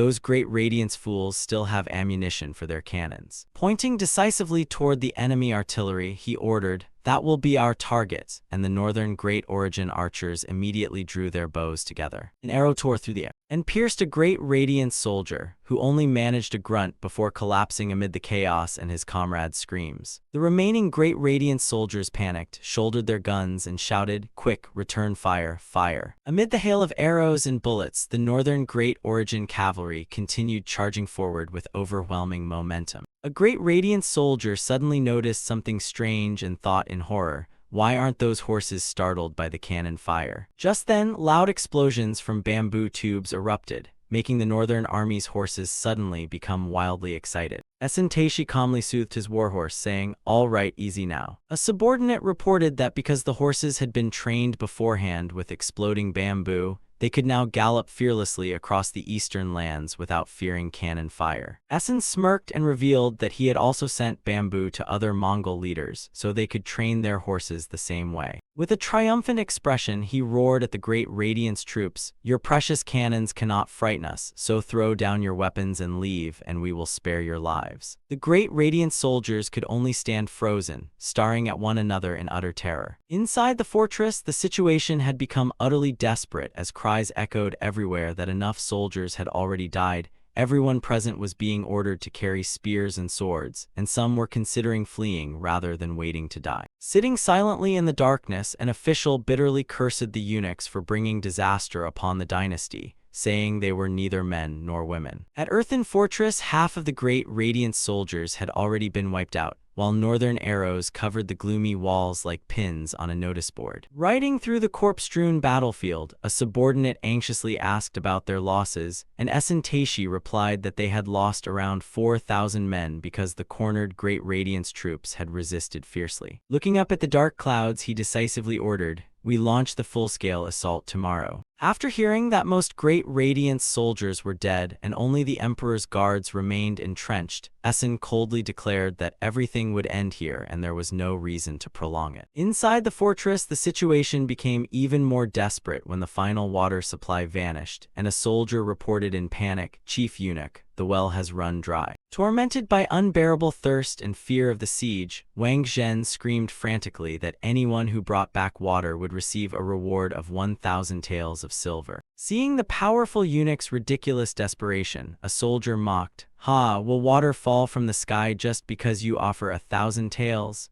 Only to be immediately berated by his superior for speaking so insolently before the officials. Amid the crisis, a shocking report arrived. "Your Majesty, the enemy is retreating from the road to Northern Mountain Pass, so reinforcements must have arrived." Hearing this faint glimmer of hope, the great Radiance Emperor was overjoyed and believed his fate had not yet ended here. However, an experienced general immediately warned, "This could be a trap, Your Majesty. Don't be deceived because reinforcements couldn't possibly arrive this quickly." Despite his warning, another official insisted that the Imperial Guard had appeared and was driving back the enemy, urging the emperor to hurry toward Northern Mountain Pass to save his life. The general remained adamant that this was certainly a Mongol trap designed to lure them out of the fortress. Seeing his retreat plan obstructed, Wang Zhen roared, "Shut up!" then viciously insulted the general as a lowly scholar meddling in military affairs and threatened to deal with anyone else who kept talking. Completely swayed by the eunuch, the emperor ordered, "The eunuch from the Ministry of Rites makes sense. Prepare to withdraw to Northern Mountain Pass immediately without delay." The general could only grit his teeth and grunt helplessly at his sovereign's disastrous decision. The great Radiance army hurriedly fled through clouds of dust as repeated shouts urged, "Only 10 miles to Northern Mountain Pass, everyone hurry." Spotting a group of soldiers in the distance, one man shouted excitedly, "There are the detached troops." Sensing something ominous, a subordinate anxiously warned the general that advancing any farther would be extremely dangerous. The general turned and furiously shouted at Wang Zhen as he fled on horseback, "What the hell are you doing? Keep moving and shield the emperor from the arrows," before bitterly roaring, "Damn you, Wang Zhen." He bitterly thought that if they had only held out a few more days until real reinforcements arrived from Jiang Pass to break the siege, everyone would have been safe. "But you ruined everything, you fool," His furious curses echoed across the chaotic battlefield as Wang Zhen lost all his usual dignity and trembled in fear at being called useless. Panicking, he threw out gleaming silver ingots and shouted, "Here, take them, escort me and the emperor safely to Jiang Pass and I'll reward you twice as much." Before he could finish, a thunderous punch smashed directly into the corrupt eunuch's face. Wang Zhen crashed to the ground with blood pouring from his mouth and exclaimed in shock, "Damn it, Fan Zhang, what the hell was that?" Before him, General Fan Zhang roared furiously, "That filthy money of yours can't save my life. All you know is money, you materialistic idiot." Desperate, Wang Zhen clung to one final excuse, "I was only following the emperor's decree." But the only response was a thunderous shout, "Shut up, you worthless eunuch." Fan Zhang decisively pulled out the luxurious bar of soap Wang Zhen loved and growled, "Here, take your favorite soap," then clenched it and looked to the heavens, shouting, "Heaven and earth, bear witness to my loyalty." Brutal blows rained down as he shouted bitterly, "How does that feel? What about this and this?" while blood splattered across the cold ground. Looking at the dying man beneath his feet, Fan Zhang spat coldly, "You demon disguised as a human. Your face looks hideous without all that makeup," he sneered, tossing back the blood-stained soap and declaring, "Take it back and atone for your crimes, you greedy demon who drained the life from the Ming people." On May 23, 1449, Wang Zhen, chief eunuch of the Ming Ministry of Rites, officially died near Tumu Fortress, marking the tragic end of a treacherous official as the flames of war began spreading toward the Joseon forces. On April 24 in Shenyang, tension across the Liaodong region reached its peak as Commander Cao Yi roared, "Stop talking nonsense, who gave that order?"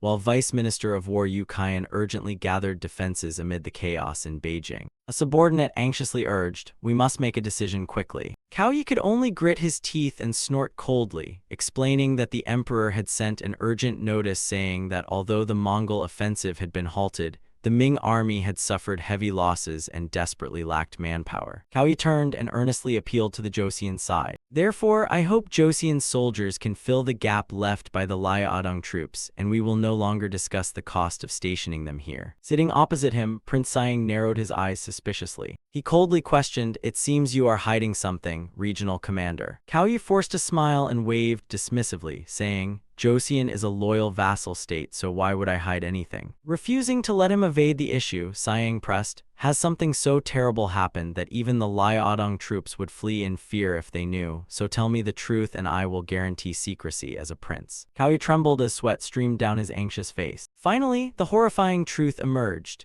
Nearly 200,000 troops personally led by the emperor had been crushed and annihilated by the Mongols, while every official of ministerial rank or higher had been brutally killed, leaving Siang and Kim Jongseok speechless with shock. "His Majesty has also been captured by the enemy," Cao Yi continued as Ming corpses lay scattered beneath the northern cavalry's horses, adding that 100,000 troops from the south were marching north to defend Beijing and that they had to deploy immediately to protect the capital until reinforcements arrived. Kim Jongseok thoughtfully warned that if the strategy used to destroy the emperor's army became known, the consequences would be extremely serious. Cao Yi anxiously asked whether Joseon had enough strength to hold the Shenyang region, because it would take 10 days for the news to spread throughout Liaodong. He stressed that without immediate action, even their friendly Jurchen tribes would turn against them, while Kim Jongseok firmly declared that they had to use ordinary soldiers themselves to sweep away the Mongols. Cao Yi shouted in alarm, "They are the fearsome enemy who just defeated the emperor's army, yet you want us to wage full-scale war against them." Kim Jongseok looked directly at Siang and coldly declared,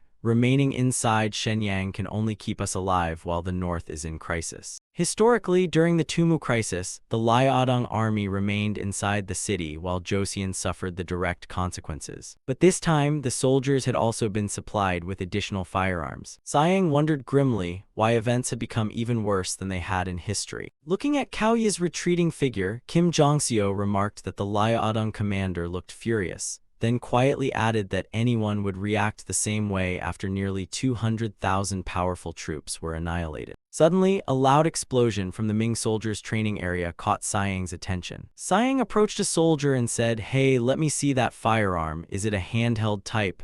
and the startled soldier recognized him, asking, "You are the Prince of Joseon, aren't you?" "Yes, this is a firearm, but is something wrong with it?" Holding the weapon, Siang was stunned by how different it was. A divine engine gun of this size and weight even had a completely different barrel. Seeing the prince's surprise, the soldier scratched his head awkwardly and said, "Divine engine guns normally aren't that different, Your Highness." Siang thought it was not merely different but remarkably clean, then asked, "Have you ever handled a proper gun like this before?" The soldier nervously admitted, "Today is our first day training with gunpowder, and they say this stuff is extremely expensive." Just then, an explosion erupted near the shooting targets, making Jang shout in shock as he realized even theoretical firearm training at the military training command could hardly avoid accidents. Were they really sending untrained soldiers into battle with these mass-produced divine engine guns? Siang pondered that if so, Northern Yuan still had no idea of their true strength. At a camp northeast of Open Plains City in the eastern Liao region, a subordinate reported that the Western Army had crushed the vanguard and was now attacking the main Ming force. Taesun Khan sat imposingly and calculated that Joseon was far weaker than Ming, so 30,000 troops should suffice, then nodded and asked about rumors of the Eastern Liao army withdrawing after hearing they had left only a small force behind.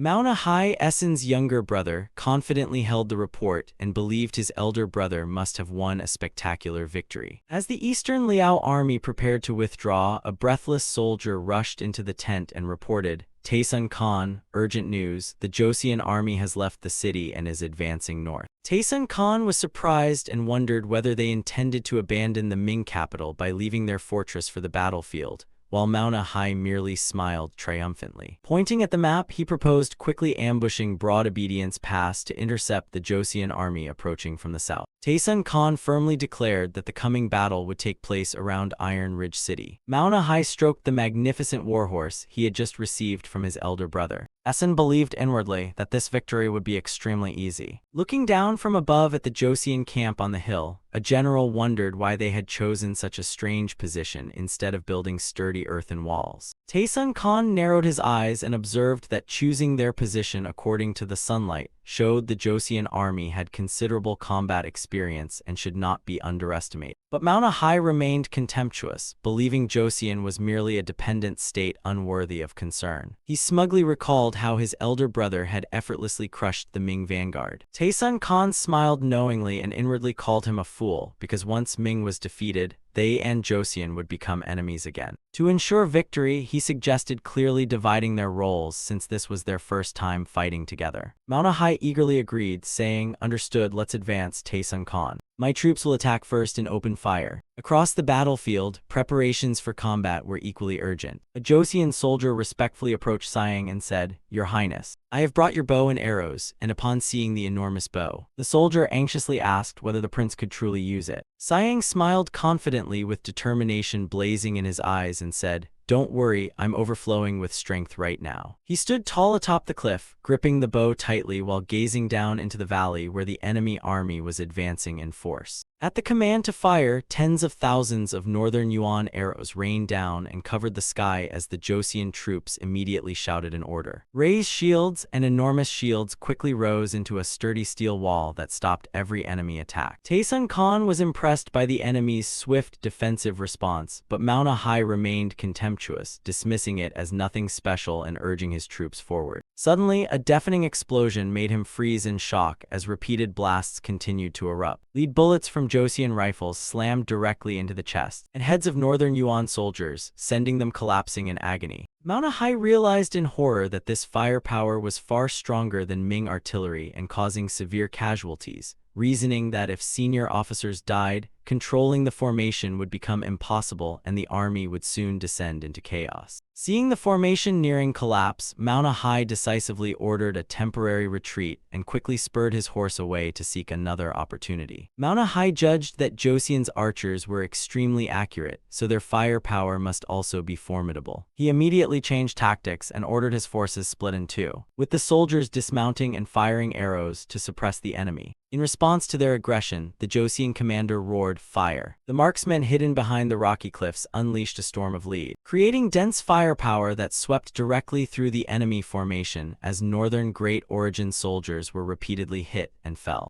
Meanwhile, the Joseon soldiers firmly held their formation behind their shields, warning one another to stay alert and never retreat. Manhwa frantically urged his troops to remain calm and prevent their formation from collapsing, while realizing the gun smoke was obscuring visibility and preventing the enemy from firing accurately. He was about to order an all-out attack to break the encirclement when he suddenly shouted, "Something's wrong, everyone retreat." It turned out that Taesun Khan's mighty armored cavalry was thundering forward with overwhelming momentum. Taesun Khan roared after the Joseon troops fired 2 volleys will charge straight into their formation, and his men answered together before piercing whistles suddenly tore through the sky. A panicked barbarian pointed upward and shouted, "Look, fire arrows, those bastards are firing rockets," while some initially assumed they were merely fireworks, meant to create noise and frighten them, but reality proved far more brutal. The rockets plunged down and exploded violently on impact as Joseon soldiers shouted, "Raise your shields,"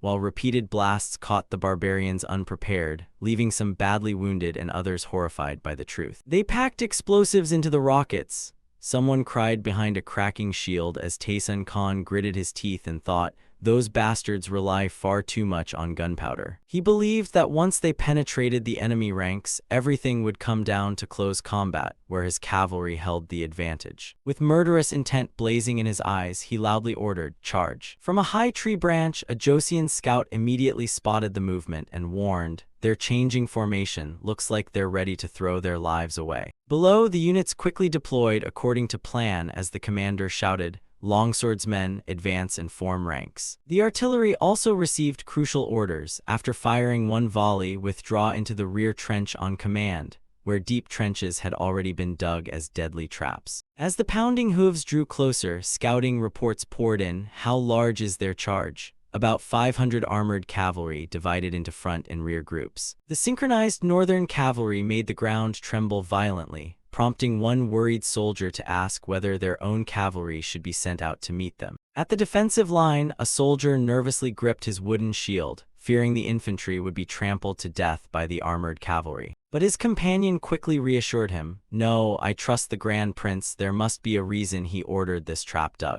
If the Grand Prince wasn't confident of victory, he wouldn't have taken command. And amid the howling wind atop the hill, their absolute faith in their commander restored their composure. As soon as the enemy came clearly into view, someone shouted, "Those bastards are coming, artillery fire together," and the black gun barrels erupted with flame, unleashing a storm of bullets that tore into the northern Great Origin cavalry and sent riders crashing down in agony. The barbarian leader screamed frantically, "Keep riding, forget those who fell." He fiercely threatened to tear the Joseon soldiers apart, only to freeze in horror at the impossible sight ahead and shout, "What the hell is this?" The massive cavalry force suddenly plunged straight into a carefully concealed deep pit as agonized screams filled the air. Inside the pit, the panicked barbarians screamed, "Stop, stop, there's mud here, mud, stop." Trapped helplessly in the mire, they stared at one another wondering how they could possibly cross while the enemy formation descended into chaos. Seizing the opportunity, the Joseon commander loudly ordered, "Artillery, fire together now,"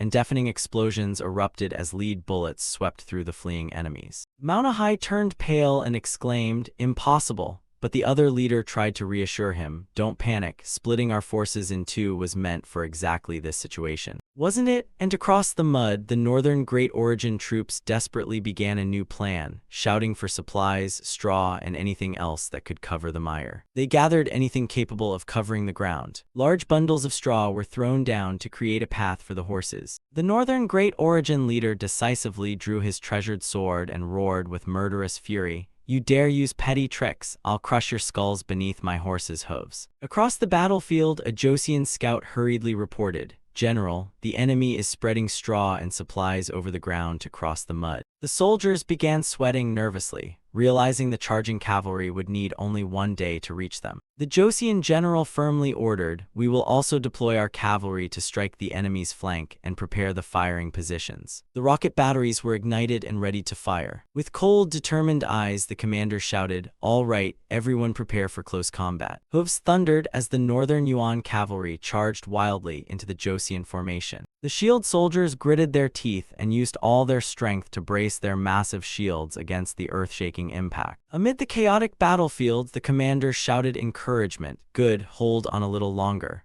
while the infantry stubbornly maintained their ranks without leaving a single gap for the enemy to penetrate. However, the power of the armored cavalry was terrifying. A northern Yuan commander swung his blade and cut down a Joseon soldier, then sneered contemptuously, "Must be nice and warm hiding in their hut." He glared fiercely at the struggling defenders, inwardly mocking the cowardice of men who only knew how to hide behind steel. "Now it's your turn," he roared madly and launched a brutal assault, his sharp blade flashing as screams echoed and Joseon soldiers fell one after another. The close-quarters battle became extremely fierce as the northern troops desperately tried to tear through the defensive line with deadly strikes that caught many soldiers off guard. Despite the losses, the Joseon general roared for his troops to hold them back. His face covered in dust, he urged them to defend their positions at all costs, shouting, "We must hold until those bastards are lured deep enough." But at that very moment, an attack descended from above, striking the commander directly in the head without warning and severely wounding him. Desperate cries of "General" rang across the horrific battlefield before urgent voices echoed through the darkness. "Wake up, General." He opened his eyes in shock, drenched in sweat as someone urgently called beside him.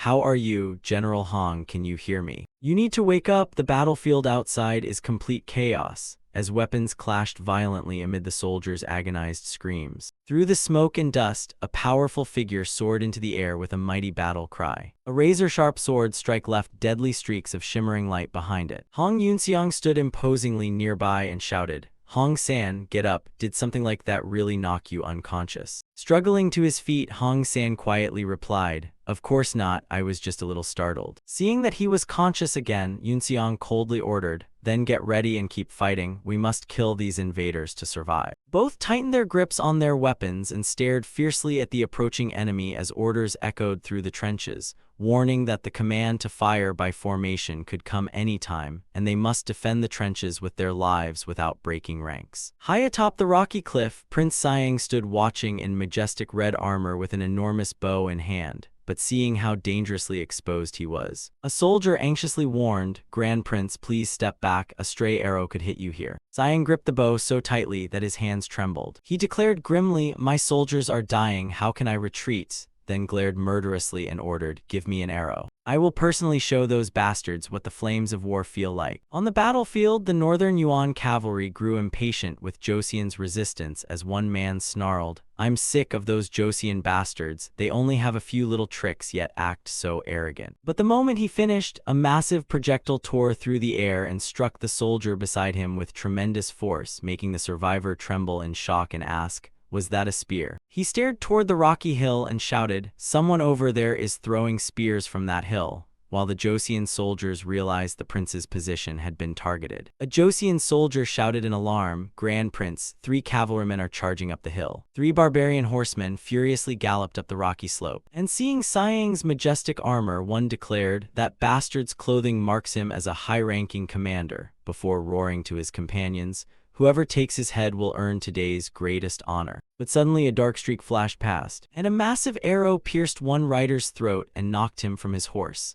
leaving the man behind barely able to cry out in terror as the barbarians finally realized the horrifying truth. "That's not a spear but an arrow." Siang stood atop the hill like a god of war, wielding a gigantic greatbow taller than a man, a weapon meant only for mighty warriors of extraordinary strength. Enraged by his fallen comrades, a northern Yuan soldier charged with his blade, shouting, "You bastard." Siang calmly took position, drew the bowstring taut, and released an arrow that tore through the air with unstoppable force. It pierced the cavalryman's sturdy iron armor, making him scream and collapse as the attack horn echoed across the smoke-filled battlefield. Seeing the opportunity, the Joseon commander firmly ordered formation firing. The entire army responded in unison. The soldiers hurriedly urged each other, "Everyone, fire by formation and get into the trenches for cover." The infantry quickly sheltered behind shields and trenches, preparing an overwhelming barrage to sweep the battlefield clean in an instant. The Joseon soldiers swiftly jumped into the trenches and took cover according to plan. A general received an urgent report, "General, the fire carts are ready," and immediately ordered everyone to finish taking cover and fire at the next horn signal. Seeing the Joseon troops retreat into the trenches, the northern Yuan leader mocked them.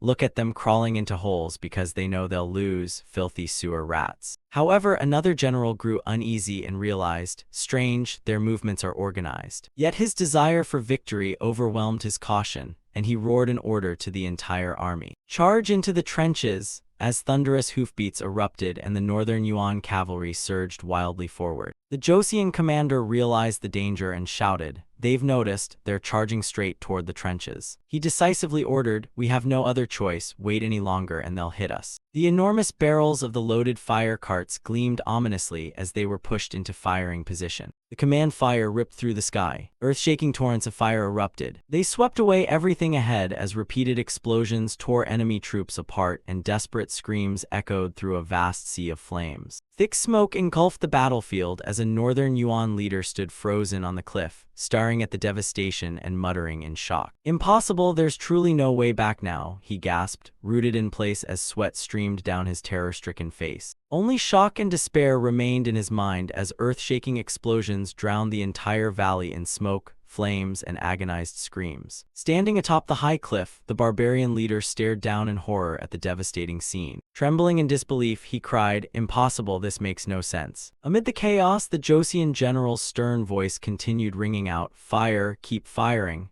as successive volleys devastated the enemy formation. Seeing that most of the targets had been destroyed, and thick smoke had obscured their vision, he decisively ordered a ceasefire before looking over the enemy corpses scattered across the ground and issuing another command. "That's enough, everyone reform your ranks," and after hearing the soldiers' firm response, he thought the prince would handle the survivors while anxiously reminding him, "Your Highness, please be very careful." Cornered and forced to watch his elite army being annihilated, the northern Yuan leader ground his teeth in fury and screamed until his throat nearly burst, You must die." He furiously spurred his horse straight toward Siang in a desperate suicide attack, facing the enemy charging toward him at terrifying speed. Siang calmly raised his great bow, aimed, and released while shouting, "Die, you're the one who must die, bastard." The northern Yuan commander roared wildly as he charged straight toward Siang. Facing that ferocity, Siang poured all his strength into his arms, drew the great bow fully, and released. The enormous arrow ripped through the air with terrifying force toward the enemy's head,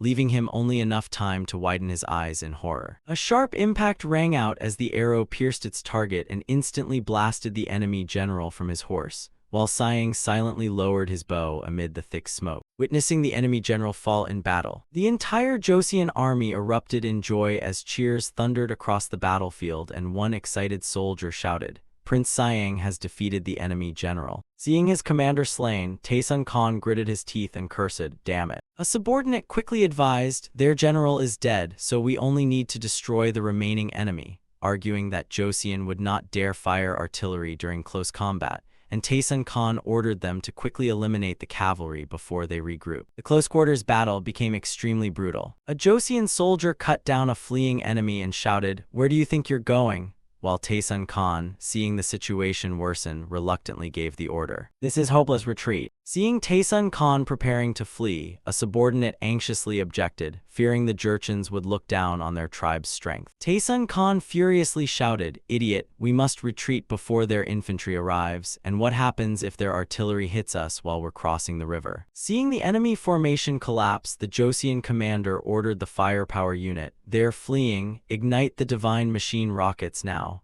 then decisively signaled to fire. Volleys of divine machine rockets erupted amid the barbarian ranks, creating enormous pillars of flame as northern Great Origin soldiers screamed in agony and were hurled through the inferno. Seeing Joseon's terrifying firepower, Taesun Khan turned pale, frantically spurred his horse away, and screamed, "The Joseon troops are firing artillery again. Those lunatics are at it again, hurry and escape." Amid the smoke and dust, the detached forces quickly coordinated with the Jurchens to tighten the encirclement. As the battlefield stabilized, the Joseon generals marveled that Prince Siang's strategy had indeed reduced their losses. However, they were still shaken by the moment the enemy general had desperately charged towards Siang. Suddenly, the slain general's warhorse began thrashing wildly, its eyes rolling white with fury as it charged straight at the prince, making the old general shout, "Has this horse gone mad? Prince, get out of the way." The fierce beast neighed furiously and reared in a frenzy, but instead of dodging, Siang boldly charged forward and caught the horse's head in midair with both powerful hands, bracing himself through the tremendous impact and the beast's terrifying strength. He realized it might be furious over its master's death and was much larger than an ordinary horse, yet despite its violent struggles and neighing, Siang used all his bulging strength to restrain it. Amid horrified cries of "Prince,"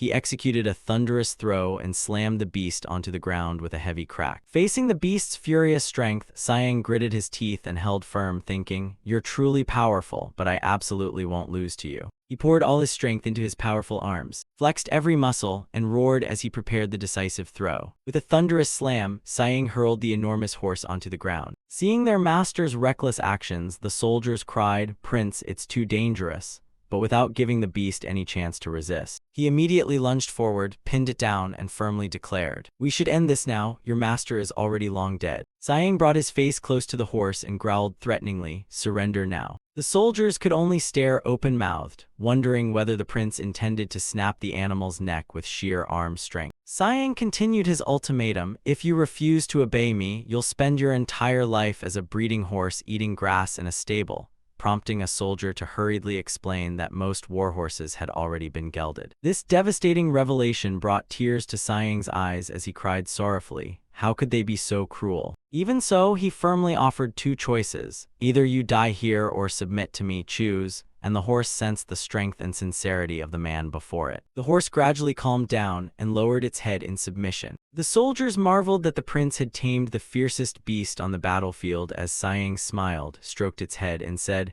"From now on, your name is Black Bull, understand? Black Bull." He gently rubbed the horse's firm muscles and ordered everyone to quickly clear the battlefield after the battle at Iron Ridge. The battle ended in an overwhelming victory for the Joseon dynasty. Of the 28,000 Joseon troops who fought, 1,400 were killed and about 4,700 were wounded. In contrast, the Northern Great Origin army of over 30,000 was nearly annihilated, leaving more than 20,000 dead on the battlefield. And before the Battle of Iron Ridge fully ended, the survivors had already begun retreating in another direction. Seeing this, the enemy commander urged his men to quickly decide their next move, fearing that if they hesitated any longer, both the Northern Yuan army and the Joseon court would turn against them after the war and drive his tribe into a corner. Shocked, Kungsan realized the situation was critical and declared that now was the time to pursue Taesun Khan, insisting that if the special forces failed to take his head, they would have to act themselves to survive. Back with the Joseon army, Siang approached the great general and smiled confidently.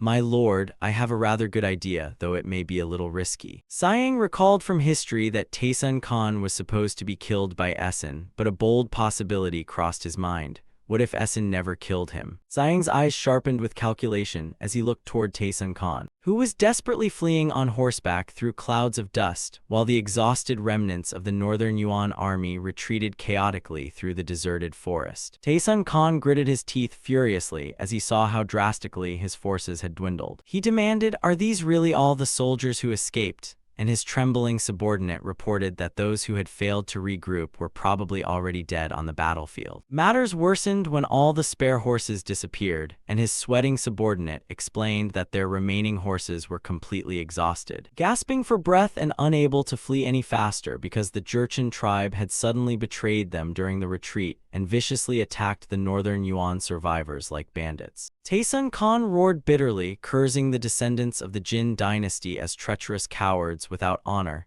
then admitted that his cavalry had been completely destroyed and even Mauna High had been killed. Amid a pool of blood, his younger brother's motionless arm stood as proof of their disastrous defeat. However, a subordinate suddenly wondered whether Grand Preceptor Essen had deliberately sent them false information to destroy them. Taesun Khan stared coldly from afar and dismissed the suspicion, claiming they had simply lost because the Joseon army fought in an utterly unreasonable way. Gritting his teeth, he ordered the survivors to quickly regroup with Essen, concentrate their forces on attacking the Ming dynasty first, and deal with Joseon afterward. But a subordinate suddenly rushed over and reported that the Jurchen men had stolen all the horses and fled, making Taesun Khan roar, "Those bastards still dare play tricks at a time like this." The moment he saw the pursuing troops behind them, he realized the truth in shock. "Jurchen, those are Joseon special forces." Meanwhile, inside the command tent, Siang and the general were discussing a plan to keep Taesun Khan alive.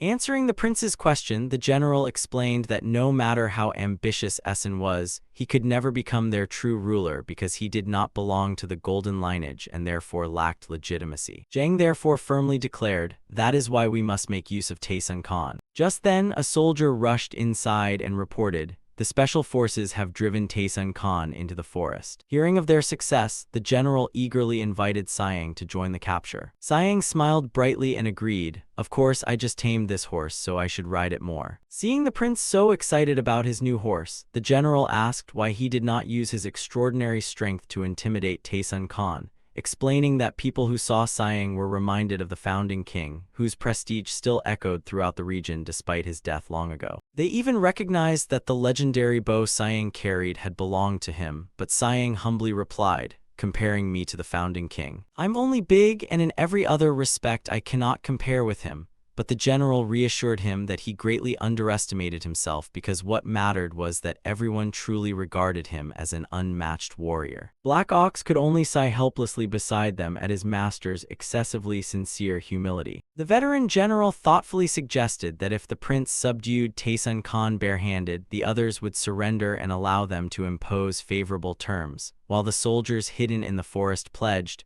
"We will do everything possible to clear the way for you." Meanwhile, the Northern Yuan survivors were in desperate straits as a subordinate urged Taesun Khan, "Please find a way to escape quickly. This is a forest, so they cannot bombard us here, but once we leave, their shots will rain down." As Taesun Khan gritted his teeth and prepared for a final battle, Taesun Khan decisively drew the azure treasure sword from its sheath, but soon noticed something strange. The Joseon army behaved unusually as Siang stood alone waiting, as though he had foreseen everything, then roared provocatively across the clearing. "You who disgrace the golden lineage, come out here. I want to see the face of the man who intended to invade my country. You call yourself a descendant of the mighty Mongol Empire, yet you're this cowardly." The insult enraged the barbarian soldiers, who shouted, "How dare he mention the Mongol Empire? That filthy Goryeo bastard, Taesun Khan, we must attack with everything and take his head." Siang calmly declared, "I am a descendant of great founder king, the man who killed Northern Yuan General Manhwa, and the second son of the Joseon royal family, Prince Siang. I give you half an hour, come out and face me like a man." Cheers of Prince Siang echoed throughout the mountains and forests. The enemy hiding in the bushes grew so terrified they barely dared breathe, yet they still refused to emerge. Siang continued mocking them, "Or are you not even a man, only hiding there listening? Were you castrated or something?" He laughed loudly and decisively rolled up his sleeves. Revealing his bulging arms, he challenged, "No weapons, come fight me barehanded. I hear you like wrestling, and I'd love to test myself against you instead of watching you hide forever." Unable to endure the humiliation any longer, a subordinate screamed that he would fight to the death. But Taesun Khan slowly stepped out and growled, "Second son of the Joseon royal family, if I defeat you, what do we get?" Siang calmly offered tempting terms, promising to acknowledge him as a true man and genuine descendant of the golden lineage, give each survivor a horse, and allow them safe passage to broad obedience. Seeing their suspicion, Siang sneered, "A true Joseon man never breaks his word, so how could I lie like you?" He firmly ordered Taesun Khan to come out personally, or every remaining soldier would be wiped out immediately. While waiting, Siang quietly asked his subordinate whether Taesun Khan would actually come out. The general believed Taesun Khan would certainly accept to preserve his remaining troops, then curiously asked about Nasserin,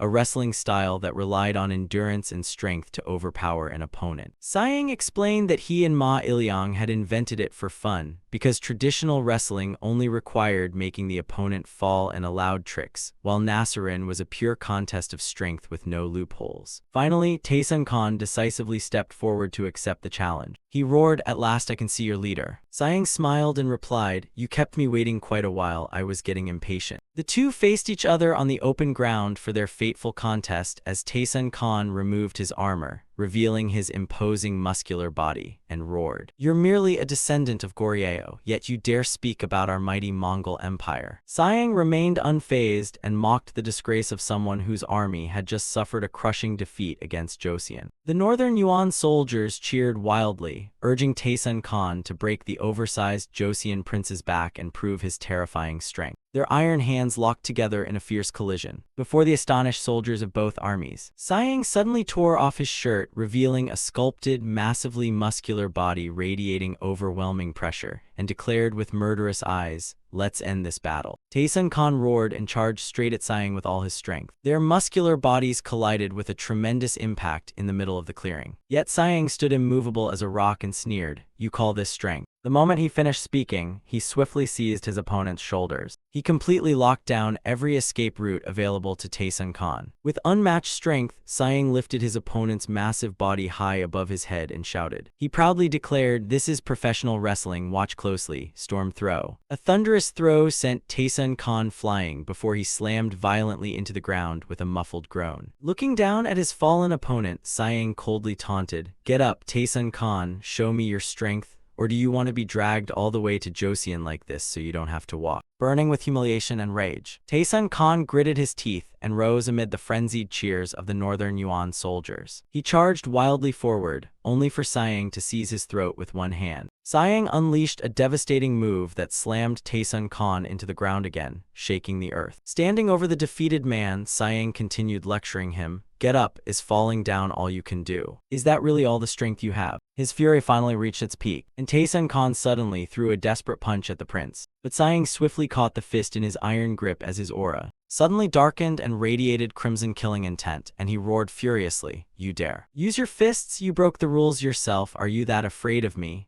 Then unleashed an overwhelmingly powerful throw, spinning Taesun Khan through the air like a toy. Taesun Khan screamed in terror before being violently slammed into the ground, stunning all the watching soldiers. Lying helplessly at his opponent's feet and gasping in pain, Taesun Khan heard Siang coldly mock, "Your body still seems strong, so do you want to keep fighting?" Looking into the prince's blazing eyes, Taesun Khan could only cry helplessly and think, "This man is impossible." Taesun Khan was completely subdued by Siang's unrivaled presence, left wondering in utter disbelief just what kind of muscles this man possessed. Humiliation and fear made him burst into tears as he kowtowed and shouted, "I lost, I surrender." The entire Joseon army erupted in joy, their cheers echoing throughout the region. Siang triumphantly raised his fist and shouted, "Look, I won," while thinking happily that by diligently caring for the body his royal father had given him, he had once again proven his filial devotion. Witnessing this glorious victory, General Kim Jong-seo and the soldiers also erupted into excited cheers. Amid the glory of victory, Siang's aura surged violently as though a majestic black dragon had appeared behind him. He flexed into the black dragon victory pose, revealing perfectly sculpted, bulging muscles. The stunned soldiers could hardly believe their eyes and exclaimed, "A black dragon? It's true, whether viewed from the front or back, he's a black dragon." Chants of Prince Siang echoed repeatedly, honoring the Joseon dynasty's new hero beneath the brilliant frontier sun. After the resounding victory, battlefield cleanup proceeded rapidly throughout the camp. A soldier reported, "Supreme General, we have eliminated their remaining forces along with their main stronghold,"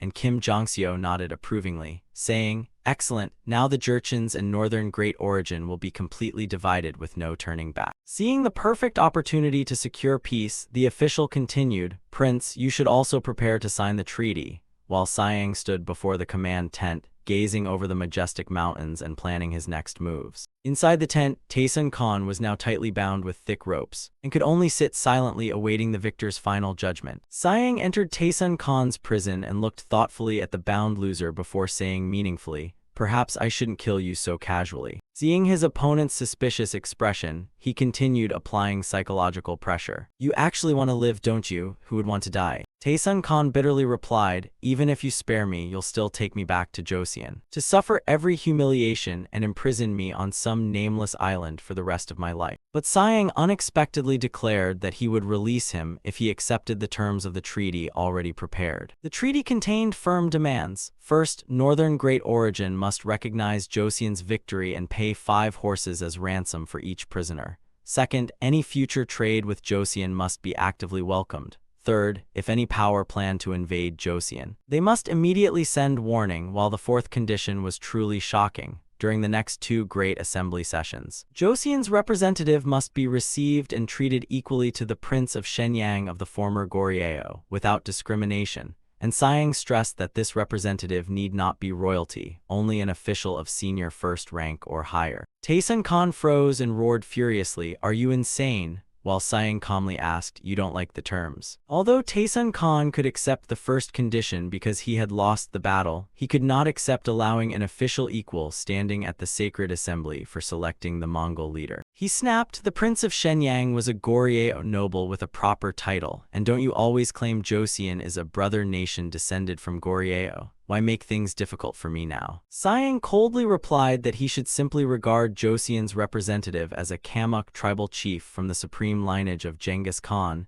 Then his gaze sharpened as he issued a threatening warning. "You want to become the next Taesun Khan? While I'm alive, do you think I'll allow that?" Seeing his opponent remain stubborn, Sayang delivered the decisive blow. "You probably still don't know what's happening in Beijing, do you?" Taesun Khan anxiously asked whether Essen had killed the Ming emperor to seize his throne, but Sayang revealed an even more horrifying truth. Essen had not only defeated 200,000 Ming troops and taken the emperor hostage, but was now furiously smashing through the city gates to attack Beijing, while Sayang coldly stated that had Taesun Khan not been captured, news of Essen's betrayal would probably have already reached him, adding that if the Battle of Tailing had begun just 3 days later, every Jurchen would certainly have sided with Sayang. Sayang believed Essen would ultimately fail because he had given the Ming dynasty too much time to prepare, and hundreds of thousands of troops from Nanjing were probably already being mobilized to defend the capital. Seeing Taesun Khan question why he was offering these terms, Sayang mocked, "Maybe I threw you around so much that your brain stopped working,"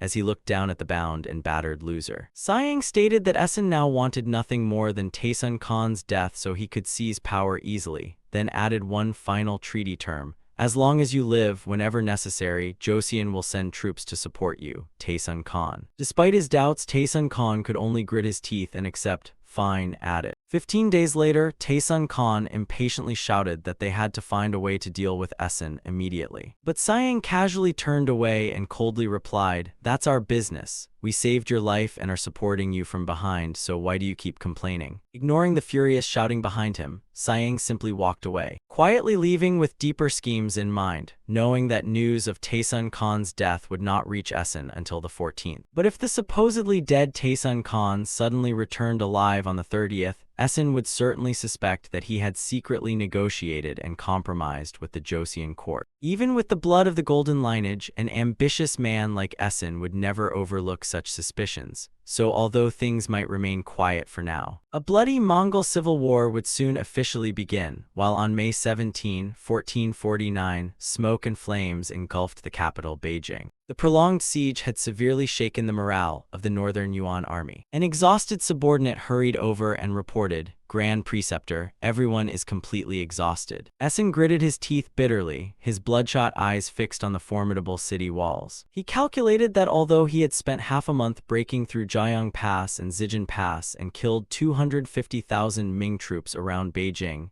raising enemy casualties to 550,000, victory still remained beyond his grasp. Amid the horrific battlefield littered with countless fallen soldiers, one grim truth became clear. Ming reinforcements continued pouring in endlessly from every direction. A Ming general covered in blood and wounds still smiled proudly and defiantly before the enemy's blade, declaring, "You will never set foot inside the Forbidden City." A brutal sword strike immediately fell, leaving the general only enough time to grunt before collapsing into a pool of blood. Yet as his blood hit the ground, more bad news reached Essen. A terrified soldier rushed over screaming, "Grand Preceptor, more reinforcements are coming from the south, around 100,000 troops." Hearing that enormous number, Essen roared helplessly, "These lunatics, do they have more soldiers than arrows?" He realized in horror that the terrifying stories about the Ming army's seemingly endless sacrifices at Zijin Pass were true, while the dying Ming general used his final breath to emphasize their overwhelming numerical advantage. "We have 80 million people while you have only 100,000, he challenged Essen,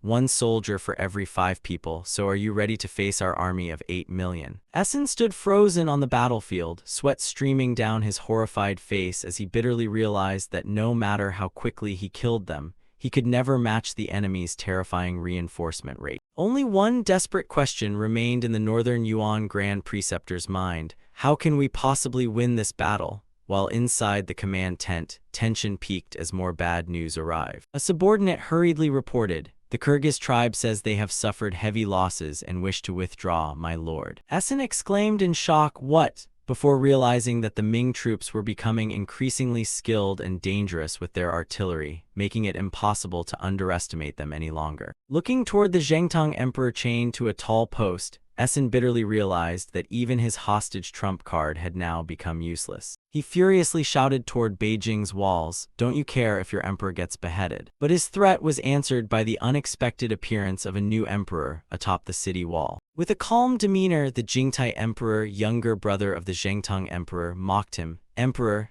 I'm right here, so what nonsense are you talking about?" Witnessing this, Essen ground his teeth and trembled with rage as he realized Ming had decisively installed a new emperor, ruining all his plans to use the hostage. As leverage and seeing the situation turn against them, a trusted subordinate advised him to quickly find a legitimate reason to withdraw. This would prevent a full Ming counterattack while their morale was soaring. Just then, another shocking report struck Essen before he could recover. His trembling subordinate reported that the Joseon army had won a great victory in the eastern Liao region and even killed Taisun Khan, and was now advancing toward Karakoram, the ancient sacred city of the Mongols. The news struck Essen like a hammer, making him leap from his seat in shock. He immediately ordered, "First we avenge Taisun Khan and defend Karakoram," while devising a sinister plan to unite every tribe under the banner of revenge, raise 300,000 troops, and launch a devastating attack Ming could never withstand. In Beijing, news of the Eastern victory also reached the ministers as a breathless soldier rushed onto the city wall shouting,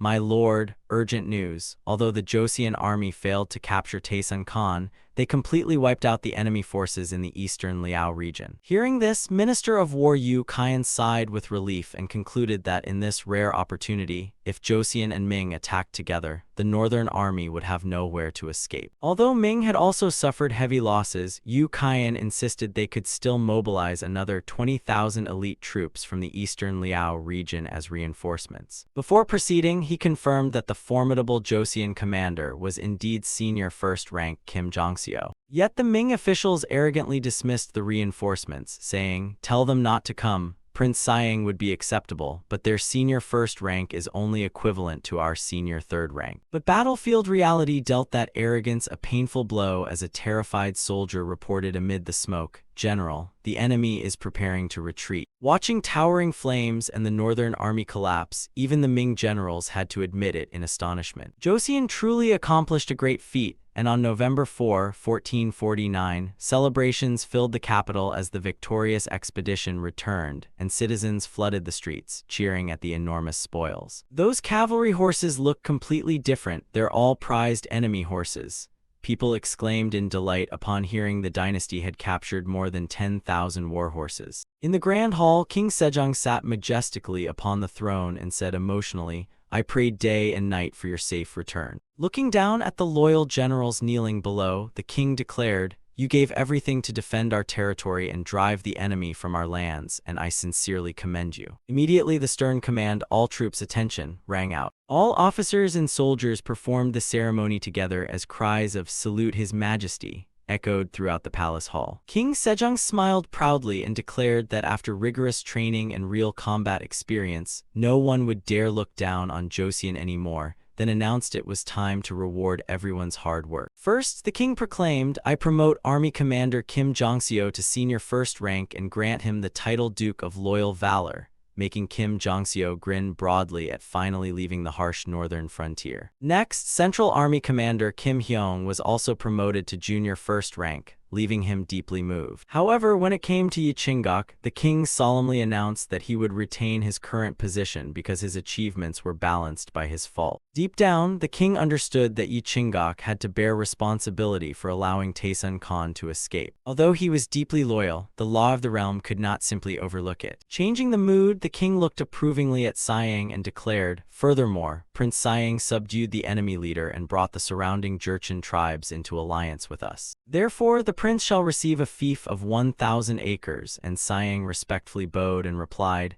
"Thank you, Your Majesty. Everything was possible because of the body Your Majesty gave me." Looking at his son returning after such glorious achievements, the king smiled warmly and said, You've worked hard, my son. That night at the palace training ground, while everyone else was resting, Siasen was still diligently helping Crown Prince Hiang through a strenuous weightlifting workout, and seeing his elder brother drenched in sweat and exhausted, Siasen gently advised, "Your Highness, you seem to have pushed yourself too hard. Please rest for a while." But Hiang gritted his teeth and forced strength into his arms, replying firmly, "No, my younger brother defeated the enemy leader, so I won't let them see this weak body of mine." Although the 300 Jun weight Hiang was lifting was already 200 Jun heavier than what most military officials could manage, he still felt it was insufficient. Hiang curiously asked, "You're lifting 1,000 Jun now, right? So how long did it take you to reach 900? And Siasen calmly replied, "Almost 8 years." Hearing that number, Hiang sighed as the road ahead suddenly seemed 8 miles longer, and when Siasen tried to comfort his discouraged royal brother by saying, "No, you've already done very well," Hiang firmly replied, "You don't need to comfort me." Hidden behind a palace pillar, the king silently watched the two brothers supporting each other's training. He smiled warmly when Hiang decided to practice a little longer before returning, while Siasen patiently stayed behind to help his elder brother. Leaving the training ground, the king strolled leisurely through the silent palace night. Gazing into the distance, he thought, "My two sons have grown up, and soon even I won't be able to keep up with them." The king's eyes shone with faith and expectation, as he watched his sons standing side by side and firmly declared, "Yes, Joseon's future is now in your hands." Amid a blood-red world filled with the stench of blood and death, Siang wondered in shock, "Where am I?" A lone warrior stood amid the horrific battlefield, where heavy footsteps trampled over mutilated corpses. Everywhere he looked, bodies were piled like mountains, making Siang tremble and ask, "What is happening?" Suddenly, a skeleton in tattered armor appeared directly before his face, filled with resentment. It grabbed him tightly and screamed, "Feel my pain," making Siang cry out in terror. Suddenly, the darkness vanished and his wife's frantic voice rang in his ears, "Husband, husband, what's wrong with you?" Awakening from the nightmare, Siang clung tightly to his wife, still breathing heavily in the silent night as he sat quietly inside his residence. Holding his head, he thought, "This must be PTSD." He understood that witnessing people being torn apart and seeing an enemy's head explode from his own arrow had left him with serious psychological trauma. Seeing her husband's condition remain unchanged, his worried wife sat beside the bed and suggested, "The medicine doesn't seem very effective, so how about building a new temple?" She feared prolonged medication might harm his body and believed prayer might work better for an illness of the mind. While Siang was still dazed by the psychological aftermath of war, a servant rushed in and reported, "His Majesty has summoned you to the palace immediately," so he promptly went for an audience. Upon arriving, Siang found Crown Prince Hiang already there, and King Sejong greeted his son, "You're here." Holding an important diplomatic document, the king began, "I want this message delivered to the Great Radiance Emperor by our envoy, and I want both of your opinions on it." The two princes opened the document together and carefully read every line. The draft stated, "The King of Joseon has several words regarding the frontier as both nations were affected by the recent conflict."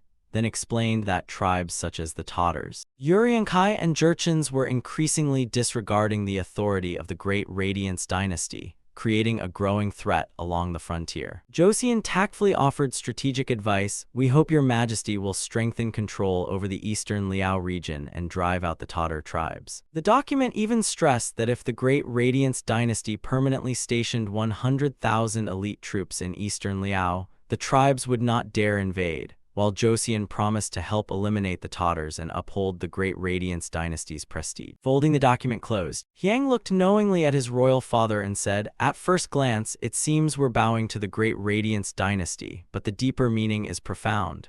Then explained that the scheme exploited the population shortage that had weakened eastern Liao. From there, it subtly encouraged the Great Radiance dynasty to relocate settlers there to strengthen the region. Hiang asserted that if roughly 2 million people truly migrated to eastern Liao, the Great Radiance dynasty would suffer enormous losses because the harsh region could only grow millet and raise horses, making food self-sufficiency impossible and forcing the dynasty to continuously spend money feeding the migrants. Siang then gave a shocking estimate: if 1 million people migrate there, they will need at least 4 million siak of grain annually, nearly equal to Joseon's current yearly budget, before further explaining that maintaining troops in eastern Liao would impose an enormous food burden on the Great Radiance dynasty. He stressed that maintaining military forces in eastern Liao would be like holding a blade to northern Great Origin's throat, inevitably provoking repeated invasions to break the encirclement while giving the Great Radiance dynasty no economic benefit from the region. Once the losses became too burdensome, they would certainly try to shift part of that burden onto Joseon. Sayang feared the Great Radiance dynasty would reason that since it had invested so much effort, Joseon should also bear an equivalent share of the responsibility. Hearing this, King Sejong thoughtfully asked, "What do you mean?" The king nodded and admitted, "You has a point, I understand you now," then looked deeply at his two sons and unexpectedly announced, "There is something I want to tell you beforehand." Solemnly, he confessed that he was now over 50 and too frail to continue bearing the burden of ruling, firmly declaring, "Therefore, on May 30 next year, I will abdicate in favor of the crown prince." The news left Sayang and Yi Hyung frozen for 5 seconds before they shouted together, "Father." Yet King Sejong remained calm, explaining that before abdicating he had one final task: establish an entirely new legal code as the nation's foundation, solemnly introducing it as the Grand Code for State Administration. Although Sayang tried to reassure him that he would remain healthy for at least another 20 years, the king remained committed to his decision. He insisted that nothing was more important than the nation's laws and that this was a mission he had to fulfill. Looking warmly at Sayang with paternal affection, the king said, You have helped me greatly," and Sayang respectfully bowed, replying, "I merely fulfilled my duty, father." However, the king had one final wish specifically for him, asking Sayang to organize large memorial rites at temples throughout the 8 provinces within the next year to comfort the souls of soldiers who had bravely fallen in battle. Faced with this unexpected and compassionate mission, Sayang could only stare in surprise while the king emphasized its great importance. King Sejong gently instructed Sayang to conduct the memorial rites together with his uncle, Grand Prince Hyeryong. Since his uncle was deeply devoted to Buddhism, the king hoped this would soothe his son's troubled mind and ease the lingering trauma of war. Watching his father's departing figure, Sayang was quietly moved and wondered, "Is father worried about me?" Feeling that unspoken concern, he smiled softly and joined Crown Prince Yi Hyung in respectfully bowing, saying, "Your son is grateful, father." Meanwhile, inside the Forbidden City, the new Ming emperor thoughtfully examined Joseon's letter, wondering whether Joseon was claiming credit for its victory or seeking help because it could not handle the northern Yuan. A nearby minister agreed, saying the king of Joseon must have been driven into a corner, and when they reached the proposal to relocate people to Liaodong to maintain 100,000 elite troops, the emperor sighed thoughtfully, reasoning that 1 million settlers would not be enough and 2 million would be needed to change the situation, though the losses and expense of such massive resettlement posed a severe problem for a treasury already drained by war, while the emperor added that the Ming dynasty would also need to build strong fortifications to protect the settlers. He turned and asked his ministers about the current state of the region. An official reported that Liaodong was filled with Jurchen people who lived through violent raiding, and although Yi Seongjai had once kept them under control, the region was now consumed by bloody conflicts, prompting the senior minister to offer a sinister strategy: strengthen Liaodong while shifting all responsibility onto Joseon. He proposed granting the Joseon dynasty full administrative authority over all territory beginning 80 miles east of Tailing, his eyes gleaming cunningly as he asserted that Joseon would be forced to confront the Jurchen and numerous northern tribes until its strength was exhausted. Hearing this scheme to weaken Joseon by using others as the blade, the Jingtai emperor smiled with satisfaction. He decisively ordered his officials to prepare an official letter for Joseon. On May 1, 1450, a momentous event took place in the Joseon dynasty as the reign of its 4th king began, with King Munjong officially ascending the throne. While everyone celebrated as though at a festival, one person alone looked miserable, an elderly minister trembling among the officials with a resigned expression, whimpering that he could barely stand anymore, for Hwang Hui was already 88 years old. He had repeatedly requested retirement, but King Munjong refused to approve it. Seeing his colleague suffering, a nearby official whispered, "Why don't you try asking the retired king again?" The next day, Hwang Hui requested retirement from the retired king, former King Sejong, but once again it was useless. The scene shifted to a lush green forest where Sayang was diligently practicing an extremely unusual form of physical training, using his own uncle as a living weight on his back. Grand Prince Hyeryong grimaced and complained, "Using your uncle like a weight is truly abusing the elderly." Sayang kept walking energetically and asked, "Shouldn't you take care of your health too?" then cheekily added when his uncle looked displeased, "If I stay this healthy, someday even my belly might stop a sword." Grand Prince Hyeryong was speechless at his nephew's excessive confidence and replied, "That's going a little too far." Hearing Siang say some people even struck their stomachs with clubs to train their abs, the Grand Prince stared at him suspiciously and remarked, "Your mind seems much more relaxed now." Indeed, Siang had enjoyed visiting famous temples and donated a new millstone because the temple often used one to make tofu. He kept the old millstone as a weight and trained relentlessly, reasoning that since it was light, he simply needed more repetitions. Standing before a majestic Buddha statue, Grand Prince Hyeryong asked, "So, what do you think of this Buddha statue?" Siang examined it closely before noticing an imperfection and exclaimed, "The statue is cracked, uncle." His obsession with muscles and perfection erupted as he tore off his shirt, revealed his muscular physique, and shouted, "I can't stand this, summon someone to make me a new Buddha statue."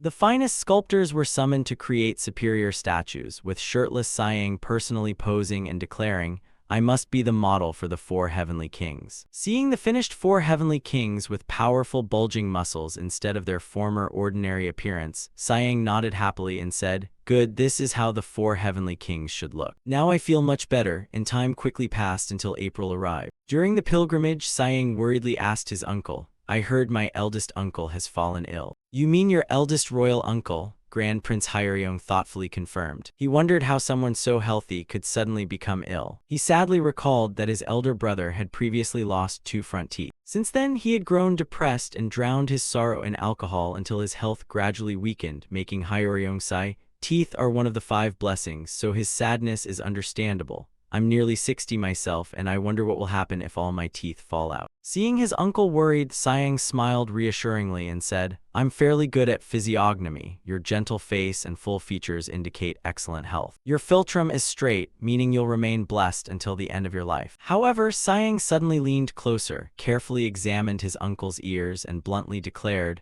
"But there's something wrong with your ears, so I don't think you'll live very long." Grand Prince Hyeryong cried in shock, "What, my ears?" Siang laughed teasingly and said, "You probably won't make it to 108. You'll be lucky to reach 88, making the furious Grand Prince curse, "You insolent brat, what nonsense are you saying?" He firmly declared that if he trained his body like the former king, he would surely live as long as Dongfang Xiu. Hearing exactly what he wanted, Siang smiled schemingly and asked, "You want to train?" Siang immediately gave his uncle several simple exercises, and soon rapid running footsteps echoed through the forest. Grand Prince Hyeryong ran drenched in sweat and panting miserably, thinking bitterly, "Why am I abandoning a fine horse to do this?" Yet knowing that Hyeryong historically lived to 91 and was famous for longevity, Siang thought this level of exercise was enough. As they approached Frosty Ridge near 5 Peaks Mountain, Siang rode along thoughtfully and said, "All this talk about physiognomy makes me curious about my own fate. Uncle, do you know anyone skilled at reading faces?" And Grand Prince Hyeryong eagerly replied, "I know someone exceptionally skilled. Instead of going to Upper Courtyard Temple, let's visit Moon Essence Temple. That person received all the secret teachings of Master Hamhyo and Master Jacho." Upon reaching the ancient temple, Siang curiously asked, "Well, uncle, is he really as skilled as people say?" His uncle laughed delightedly and said, "What you told me was exactly what the master said. You were only joking, yet it turned out true." He urged his nephew, "Go have your fortune read too. That master is no ordinary person." Still doubtful, Siang entered the hall and quietly called out, "Is anyone here?" In the mysterious silence, a master meditating before the Buddha statue suddenly spoke, "Has our distinguished guest arrived? You should not have come here at this time." Siang calmly asked, "Should I have waited another 15 years before showing my face?" And the master replied gravely, "By then, you won't have time to have your fortune read." Siang was inwardly astonished because according to history, Prince Siang would visit 5 Peaks Mountain in 1465 while suffering from severe leprosy. He wondered whether this master somehow knew the future and why he had spoken that way. Yet Siang still smiled and replied, "You certainly know how to joke. Since you've already read my uncle's face, could you read mine too?" After hesitating, the master finally said, "I do not know whether I should say this, but please speak freely, since one's physiognomy is tied to one's life." The master looked straight into his eyes and declared, "I mean you will become king, and this fate also foretells bloodshed involving your nephew and friends." Siang sprang up in shock and shouted, "What did you just say? Yet the master calmly replied that with the presence of a guest, everything might change. Sighing pressed him, "By guest, do you mean I am possessed by a ghost?" and received the weighty answer that fate is not easily changed. Even if the guest tries to steer the course of fate elsewhere, it will still be difficult to avoid a bloody storm. Images of brutal war and the sacrifices of loved ones appeared like a curse. Sighing trembled and repeated, "A bloody storm." The master closed his eyes and confirmed, "Indeed, can you face it?"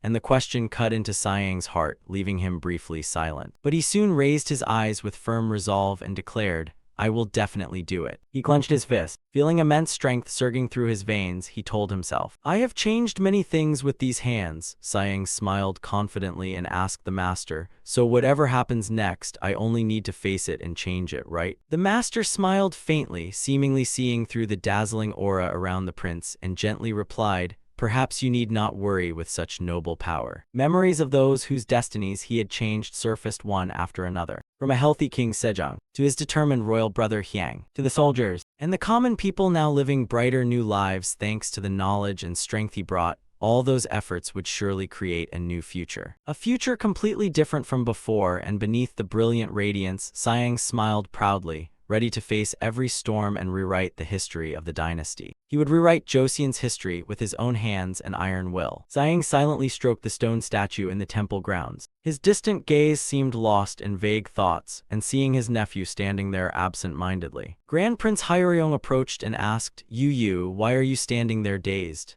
And Sighing turned in surprise, asking, "Uncle, where is the spiritual master who read my fortune yesterday?" And the puzzled Grand Prince narrowed his eyes, asking, "Did we have our fortunes read?" before explaining that the monk had entered nirvana long ago. Sighing exclaimed in shock, "We just spent time at the temple and then went asleep, right?" To confirm this strange event, Sighing questioned several people at the temple, and a young monk replied, "I asked around this morning, but they said every monk of that generation has already passed away." Sighing fell silent, certain he had truly seen that monk inside the temple. He clenched his fist and told himself he had to endure this because these very hands had already changed so many things. He firmly declared that no matter what happened in the future, he would simply face it and change it. The monk's prophecy still echoed in his ears, saying he need not worry because his fate showed he was someone walking a path for the good of everyone. A great destiny would change everything. Sighing broke into a cold sweat, wondering whether that man truly possessed divine sight or whether this was merely a joke. Confused and agitated, he roared furiously, "How dare you mock me and spout nonsense that I will harm my own family?" Sighing roared in rage. He hurled a mighty punch into empty space as though trying to crush the one who had uttered that sinister prophecy. "I will kill you!" Murderous intent blazed in the prince's fiery eyes when mysterious words suddenly appeared on the wooden floor like a warning from the void. "When the guest's dwelling disappears, they will naturally return home," and Sighing froze inside the dark shrine, drenched in sweat as he wondered, "What is this?" A terrible fear about his own existence filled his mind. Am I going to die and return to the modern world, or am I truly possessed by some spirit? The next morning, Sighing returned to inspect the mysterious writing but found no trace of it, as if everything had merely been an unreal dream, and while he sat pondering beside his royal uncle on the stone steps, a servant rushed over and respectfully reported, "Grand Prince, the chieftain of the Gyeongju Guard has come seeking an audience with you." The story returns several months to early May 1450, south of Tiling Mountain, where tensions in the villages were rising sharply over the resettlement policy. A barbarian chief furiously protested the court's demand, shouting, "Why are we suddenly being forced to relocate? What nonsense is this?" A Joseon official calmly repeated the terms, "Didn't we say each person would receive 2 siak of grain and 2 bolts of cloth?" The chief refused to yield and roared, "You think that's enough to feed anyone?" Before he could push further, a Joseon soldier decisively pulled out his firearm, loaded it with sharp clicks, and threatened,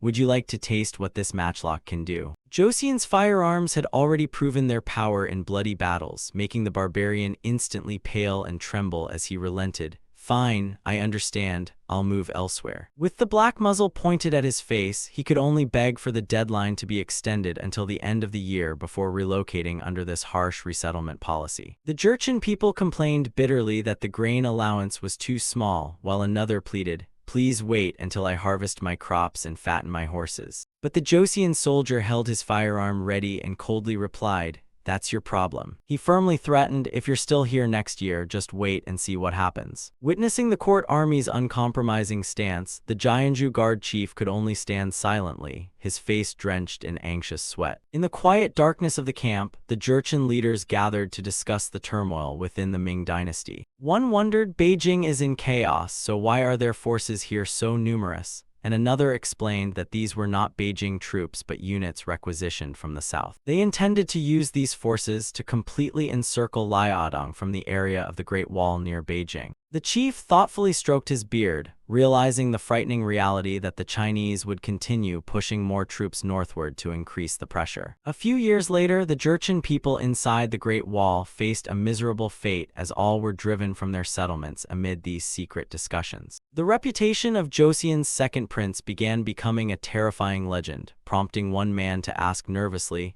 "Have you heard the rumors about Joseon's second prince?" Wide-eyed, he recounted the terrifying feat of Siang crushing Taesun Khan with his bare hands, while the image of the muscular prince overpowering his enemy became a nightmare for the northern tribes. Rumors of Siang's strength grew increasingly unbelievable, with people asking, did he throw an entire horse, or did they say he tore armor apart with his bare hands? Beyond his personal strength, Joseon's influence also expanded rapidly as more territories and even part of Liaodong came under the court's control. The chief murmured solemnly, "Joseon," his eyes revealing deep wariness toward the rising power. 1 month later, bright sunlight filled the capital's skies, heralding a new beginning as King Munjong's coronation was formally celebrated at the palace. Agachi, chief of the Jianzhu Jurchen, respectfully bowed and declared, "Agachi, chief of the Jianzhu Guard, pays respects to the ruler of Joseon." A loud noise suddenly erupted from the training ground, startling him badly. Before him stood Joseon's new king, Yi Hyang, drenched in sweat after training. The king welcomed him with a friendly smile, saying, come in, I heard you wish to pledge loyalty to Joseon." Looking around at the strange iron training equipment, Agachi curiously asked, "Yes, but what are these things?" The king calmly explained, "My younger brother created these for physical training," then enthusiastically suggested, "Why don't you try them?"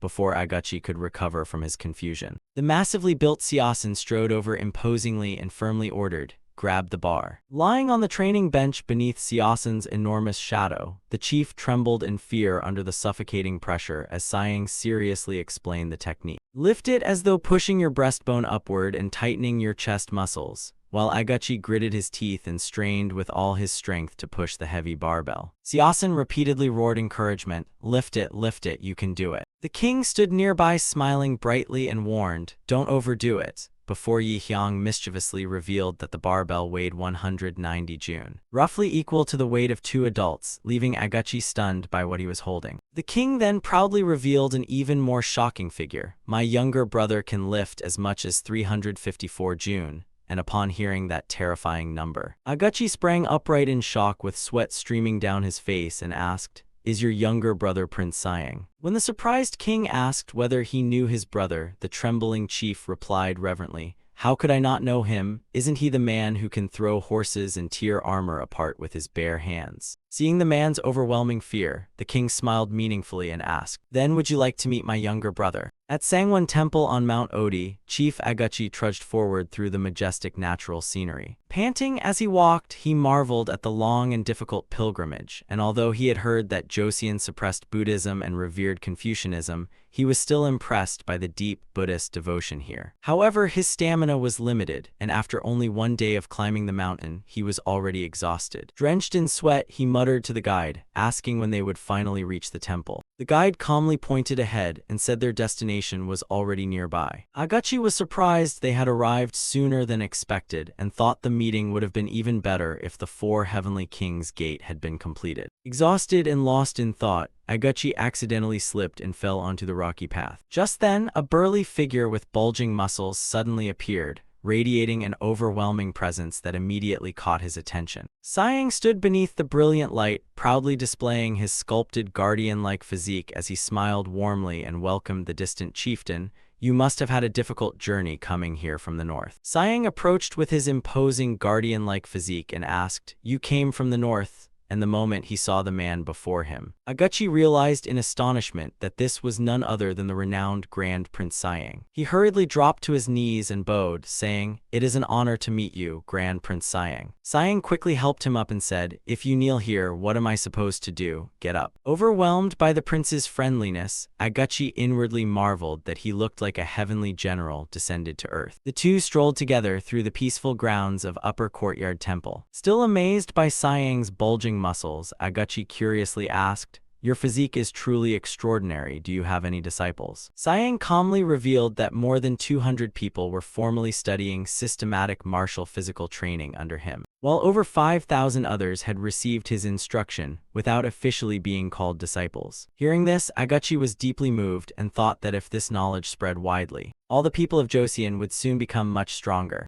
Looking at Sayang's imposing back, Aguchi realized that strength was the supreme truth in the north, and he did not want his son to suffer any regrets. Aguchi pleaded, "Would you consider accepting my son as your disciple?" And Sayang promised that after the autumn memorial rites, he would report it to the king and was confident the request would be approved. Aguchi was moved almost to tears and clasped his hands gratefully, saying, "Thank you, truly, thank you very much." Sayang patted his shoulder reassuringly and said that if his son mastered martial physical training, he would certainly become strong. Yet inwardly, Sayang calculated that this chieftain might not be worth teaching, but his children certainly were. In fact, Sayang had already discussed this matter thoroughly with his royal brother. Standing in the training yard, King Munjong remained somewhat doubtful, saying, "They can't even read or study the Confucian classics. Can they really understand physical training?" As Sayang gripped the bar until his veins bulged and calmly explained, "Even if we don't teach the chieftain, if we take in and educate his children, the tribe's future successor will essentially become one of ours." Sayang's plan ran deep, as a 10-year-old child brought here would study Korean, classical Chinese, and the 4 books and 5 classics for 7 years before spending several more years mastering martial physical training. While instructing a Jurchen boy, Sayang smiled meaningfully and wondered whether they truly thought he would simply let this matter end so easily. Sayang planned to encourage them to take the civil service examinations, while his royal brother would establish a separate examination specifically for foreigners. The ultimate goal was to create people with Jurchen bodies but Joseon minds. Back in the present, Aguchi narrowed his eyes curiously and asked,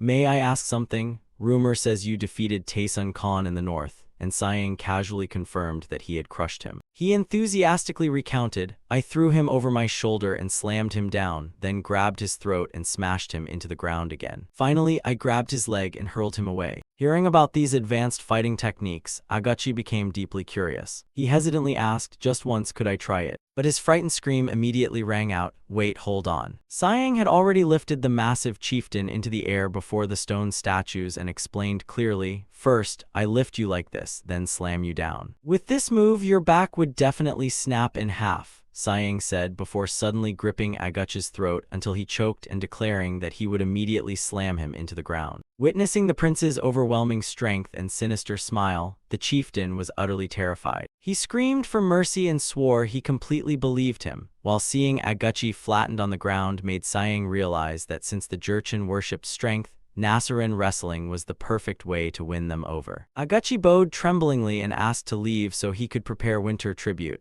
while Sayang smiled and wished him a safe journey. Word quickly spread, and numerous chieftains from the Liaodong frontier came to meet the prince. Though initially doubtful, all suspicion vanished before Sayang's guardian-like muscles as he boldly asked whether he could tear armor apart barehanded. He suddenly ripped his clothes apart before the stunned guests. Seeing this legendary display, the Jurchen chieftain's eyes gleamed with excitement as they cheered and praised Grand Prince Sayang as an unbelievable great man. They all knelt, begging to offer tribute and asking the prince to train their sons well, after which Sayang called over his warhorse Black Ox to begin an intense back workout. Groans rang out as he prepared to use the enormous warhorse as a living weight. Then Sayang hoisted Black Ox above his head before the astonished Jurchen and declared that with enough effort, their sons could achieve half his strength. That terrifying sight drove other tribes to compete for submission, resulting in over 30,000 Jurchen coming to offer tribute to the Joseon court. Seeing his younger brother's powerful physique and tremendous reputation,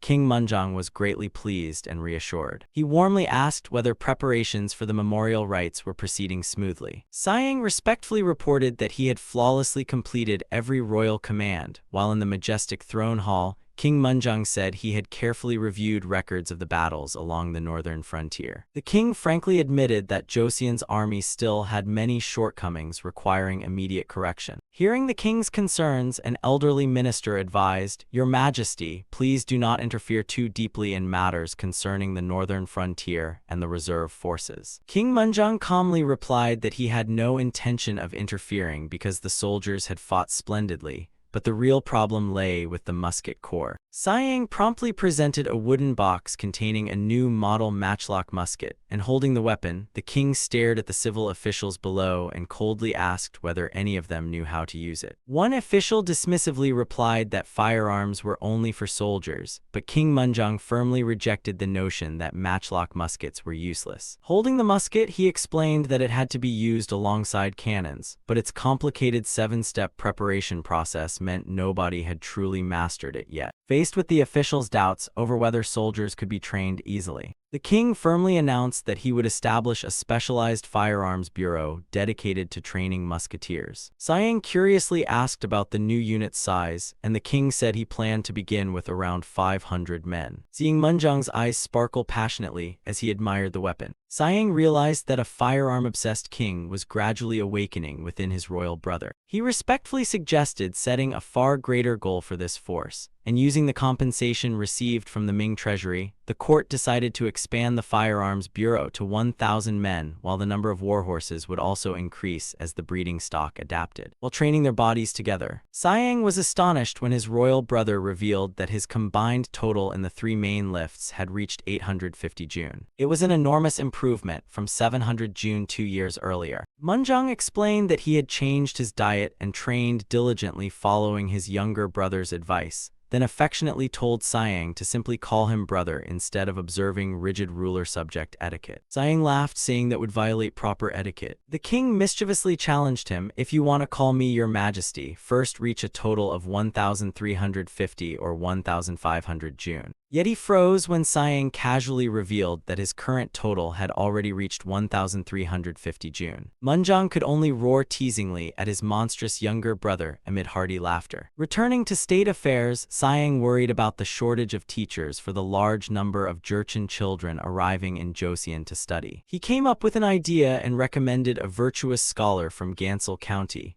a profoundly learned man indifferent to fame and wealth who had never held government office. A royal messenger immediately carried the king's decree to the reclusive scholar's thatched cottage, though he knew the man might hesitate. The messenger earnestly begged the elderly teacher to at least read the royal decree once and understand the king's intentions. The messenger stood before the thatched cottage. Holding the royal decree with trembling hands, he softly called, "Teacher." The wooden door suddenly burst open with a bang, and the elderly sage Gang Seoyeon stormed out with a furious expression. He roared at Kim Saisup, accusing him, "Weren't you one of those Confucian scholars who drove me away before, yet now you still dare show your face here?" Before Saisup could explain himself, Gang Seoyeon suddenly snatched the imperial decree from his student's hands. To Kim Saisup's surprise, he began reading that the court wished to reinstate Gang Seoyeon, a renowned scholar of the National Academy. Despite past controversies, his talent and achievements had always been recognized, and reading this made the old scholar's hands tremble as he stammered in disbelief. Gang Seoyeon furiously crumpled the paper and shouted that the troublesome Kim Ganji had arranged everything to torment him,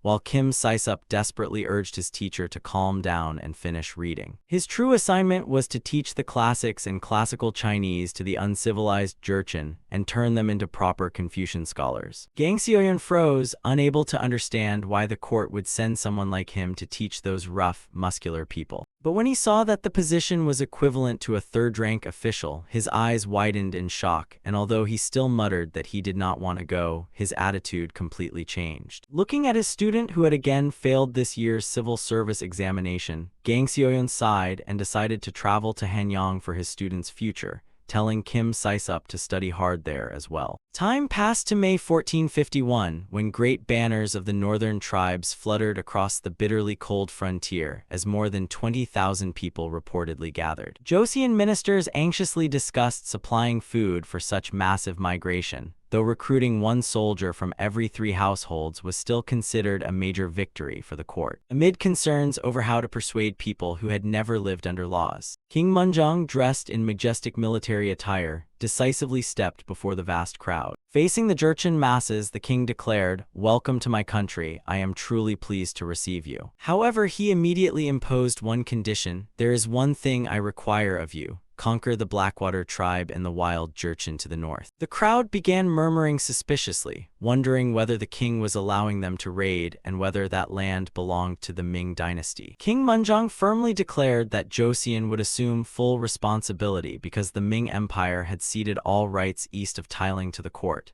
then raised the imperial decree and commanded, "You will receive official posts and settle in Pong Province and northern Henyang Province." The king clearly explained that some northern tribes had surrendered, while others had not. He coldly declared, "Those causing trouble beyond the northern border are none of our concern. However, if they invade the southern territories, we will immediately send troops to stop them." A stunned barbarian chief asked, "Your Majesty, do you mean you will ignore whatever happens in the north?" King Munjong smiled meaningfully and replied, "What happens in the north is beyond Joseon's concern, and neither Joseon nor the Ming dynasty will interfere there." The answer opened an escape route for the barbarians, making them erupt in joy and cheer excitedly together. After the audience, the king warmly wished the departing minister a safe journey, and after respectfully thanking His Majesty, the official was invited, "Come with me to visit the academy for Jurchen children." At Sayang's invitation, the old scholar Gang Xiaoyun confidently believed teaching these children would be no different from educating uncivilized people in the past. But Sayang looked at him worriedly and wondered, does he think this will be easy? These children are genuinely dangerous. Bloody scenes of Jurchen violence flashed through his mind, and he knew it would already be fortunate if even half avoided serious crimes, for they were like ticking time bombs, and the ultimate task was to perfectly mold these future tribal leaders through an extremely harsh training plan, including making them lift a combined 800 jun across the 3 main exercises, mastering archery and horsemanship, and most importantly assimilating their cultural identity into Joseon. Seeing Gang Xiaoyun still happily admiring the birds with a smug expression, Sayang sighed helplessly as the old man once again retreated into his own world during such an important matter, thinking, "For now, let's just focus on teaching them to read." The two stopped before an imposing building and Sayang announced, "We're here." He enthusiastically pointed at the signboard and said, "Prince In Pyong personally wrote the sign for this hall of cultivating talent." Gang Xiaoyun marveled at the enormous facilities, remarking that the place looked like a miniature national academy. Sayang insisted that it had to be this impressive to show the Jurchen children the greatness of the country. Entering the training yard filled with equipment, he announced that several people had been summoned to assist and encouraged them upon seeing their diligent training. "You must have been training very hard, haven't you?"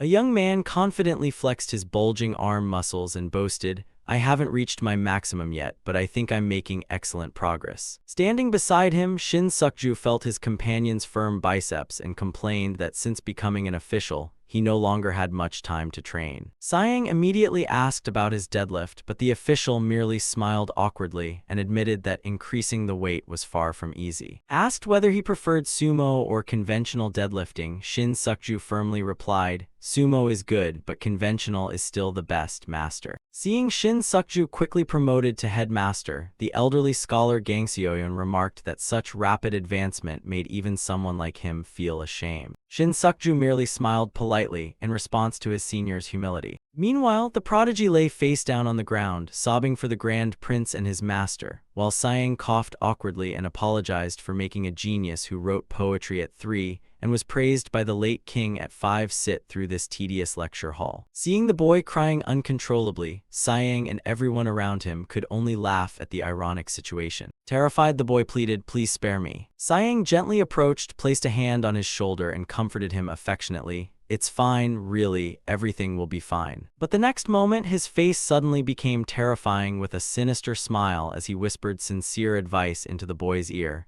"If you can't avoid it, learn to enjoy it." The prince's sudden transformation terrified the boy out of his wits, making him sob desperately and pray that this was only a horrible nightmare. But Sayang and his muscle-obsessed followers all laughed savagely, crushing the boy's final hope as they declared, "This is reality." Seeing his student so terrified, Gang Xiaoyun stepped forward and reassured him that he would accompany him, so there was nothing to fear, and the boy sniffled while gathering the courage to accept his fate. Just then, a servant rushed over and reported, "Grand Prince, they have arrived." A group of dirty-looking Jurchen children appeared before the academy gates. They were led by a chieftain whose eyes brimmed with emotional tears, and Sighing warmly welcomed them, saying, "Well done." However, a difficult problem immediately emerged, as the Jurchen rarely bathed and therefore had an extremely strong and unpleasant body odor. Amid the fresh mountain air, the distinctive smell struck Sighing's followers directly in the nose, making them grimace and cover their noses, especially since everyone there was accustomed to staying clean with soap. Even so, Sighing maintained his welcoming smile and encouraged them. "You children worked hard traveling such a long way to get here." Sighing playfully suggested, "How about soaking in some hot water first to warm yourselves up?" while the children stared blankly. Suddenly, a stubborn-looking Jurchen boy stepped forward. With his hands on his hips, the boy looked sharply up at Sighing and boldly asked, "Hey, mister, who was the one who defeated the Mongol Taysun Khan?" Sighing used a long pole as a shoulder yoke to lift several Jurchen children, sitting inside cloth bundles high into the air as they cheered excitedly. The children marveled at their new uncle's extraordinary strength, shouting, "Amazing, look." Sighing smiled and promised, "After you finish bathing, I'll play tossing games with you." All the children eagerly answered together in front of the Talent Development Academy. Inside the bathhouse, the atmosphere was lively with loud laughter and playful voices. Joseon women busily scrubbed the Jurchen children in hot tubs covered with white soap bubbles, their first experience with soap. One boy asked in amazement what made his face so radiant, while the women laughed and told them to stay still so they could finish bathing faster. The moment he finished bathing, one boy jumped from the tub and excitedly shouted to Sighing,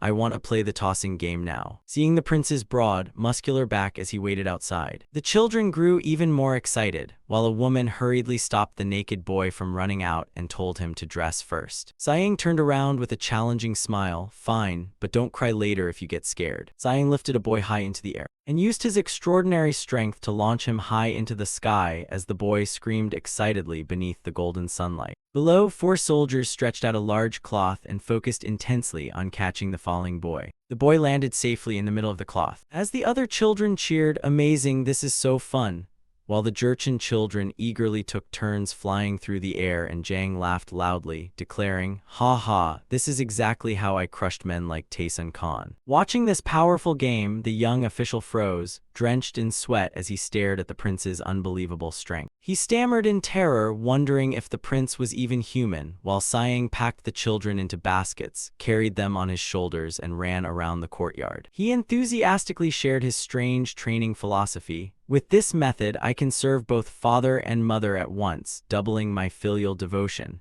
while the trembling official silently held the cloth before the prince's muscular devotion. Gazing admiringly at Sighing, a Jurchen boy asked, "When can I become like you?" And Sighing smiled, "Your real training will begin at 16, once your bones are fully developed, but until then, listen carefully to your teachers." And the boy firmly answered, "Yes," while dreaming of a mighty physique. Night gradually fell over the Talent Development Academy, yet the harsh training regimen showed no sign of stopping. Inside the dining hall, the children stared at their meals in disappointment. They began complaining, "What is this? There's no seasoning at all, and it's so bland and dry." Before them were only plates of pale boiled chicken breast without any fat, while Jang urged them, "Eat plenty of meat, because improving those frail bodies of yours requires this." One boy thought in shock, "Frail," as he realized his uncle's standard of strength was simply unimaginable. Before the children could even swallow their meat, Sighing roared, "All right, now let's go for a light 10-mile run." The children sprang up like coiled springs and began their grueling ordeal amid clouds of dust. One boy ran while sobbing miserably with tears and snot streaming down his face, crying,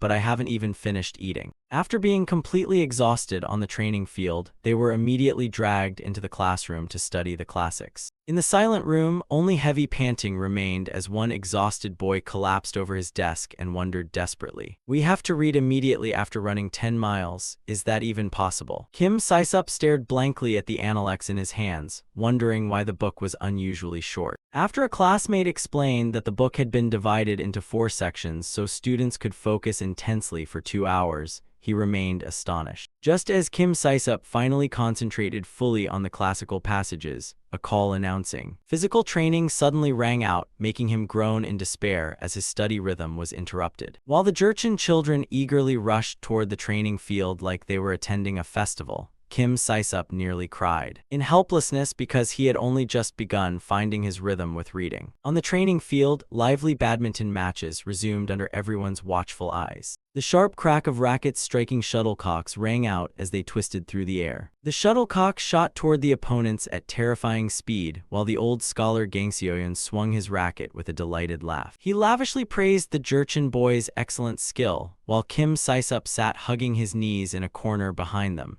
wearily wondering whether combining study with exercise really worked. As night fell over the academy, darkness enveloped the grounds. A guardian suddenly thrust a martial arts uniform before Kim Saisup and ordered him to put it on and follow, while sighing announced he would test everything Kim Saisup had learned that day. The boy protested that he had studied for only 4 hours and could not possibly memorize so much, but Siang coldly warned that every mistake would directly affect his physical training. Siang then explained the 3-part training routine, beginning with the chest muscles. Next came the abs and triceps, followed by the entire back and biceps, as Siang firmly announced that today was only the first session. "So you will lift 24 kilograms for 3 sets, he said, emphasizing that the exercise would focus on the shoulders and lower body. He then added with a sinister grin, "That is assuming you make no mistakes," leaving the boy horrified by the number. Kim Saisup could only stare wide-eyed and cry, "What?" That night at the academy, while Gang Seoyeon diligently read the 4 books and 5 classics on politics, the Jurchen children recited along flawlessly in unison. Watching from afar, Kim Saisup wondered in shock, wait, have they already memorized all of that? What shocked him even more was realizing that he too had somehow memorized everything, and he gripped his robe with astonishment shining in his eyes. "Even I remember every word perfectly." Just as everything at the academy was settling into place, a major incident began unfolding in the capital. Hwang Hui, now nearly 90, knelt before King Munjong and pleaded,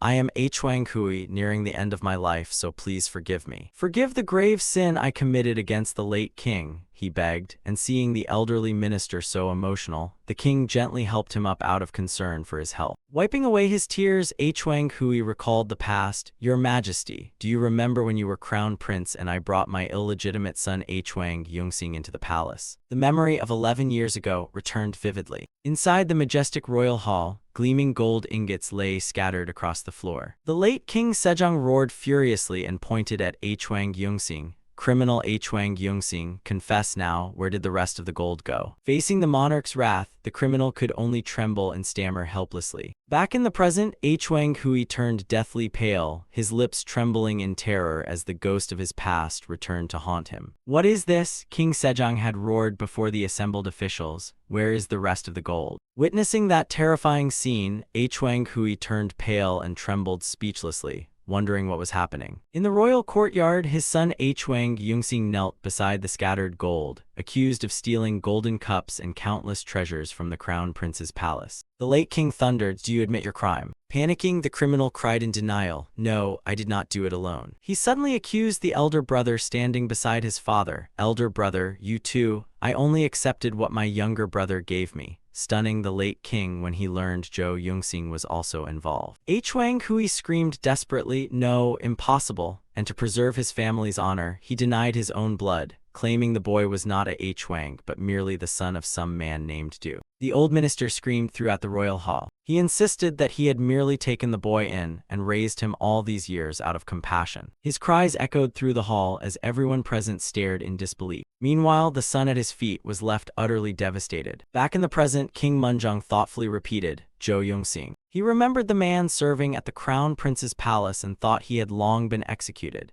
then asked Hwang Hui whether Jo Yungsing was truly his illegitimate son, and after the old minister admitted the bitter truth hidden for years, an official sternly warned that this was the grave crime of deceiving the king. King Munjong coldly declared that Hwang Hui could not escape punishment for deceiving the monarch. King Munjong then recalled his conversation with his royal brother Siang at the National Academy a few days earlier. At that time, Siang asked him a thought-provoking question: which law do you think is the most unjust? He compared illegitimate children to orchids in a pot, always reaching toward the light regardless of circumstance and proving their loyalty. Their loyalty was no different from that of legitimate children. Munjong sighed as he thought of Ma Ilyang, an exceptional talent serving his royal brother who was likewise shunned for being illegitimate. And though orchids symbolized noble men, human greed was endless. He understood that if both legitimate and illegitimate children could become officials, jealousy and complaints from legitimate heirs would inevitably erupt. He placed a hand on the elderly minister Hwang Hui's shoulder and reassured him,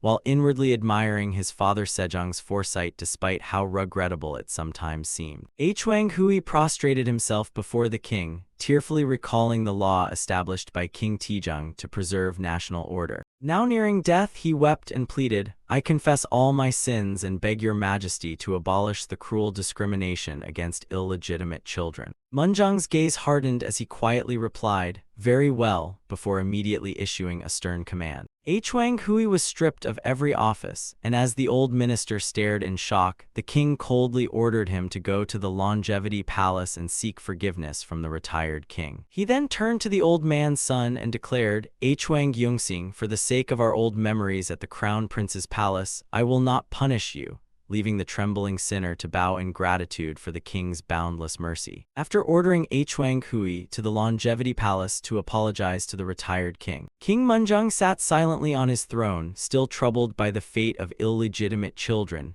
then looked down at his ministers and asked how such children were actually born. Faced with the king's question, the ministers admitted their mothers were often of low status or enslaved women who could hardly refuse their master's demands. Munjong rose and firmly faced the bowing officials as a father, asking whether they could truly bear to deny their own sons the chance to succeed. He declared that talented people deserved advancement and the chance to serve the nation, but to ease the jealousy of legitimate children, the king imposed extremely harsh requirements for taking the civil service examination, requiring illegitimate children to spend 3 years on the frigid northern frontier educating the tribal people, while children of enslaved women would have to serve for 5 years, and the officials agreed these conditions were harsh enough that even legitimate children could not complain. Munjong went further and announced an entirely new path into government service, requiring them to demonstrate filial devotion through martial physical training. Smiling, he revealed that a martial physical training manual would soon be officially issued,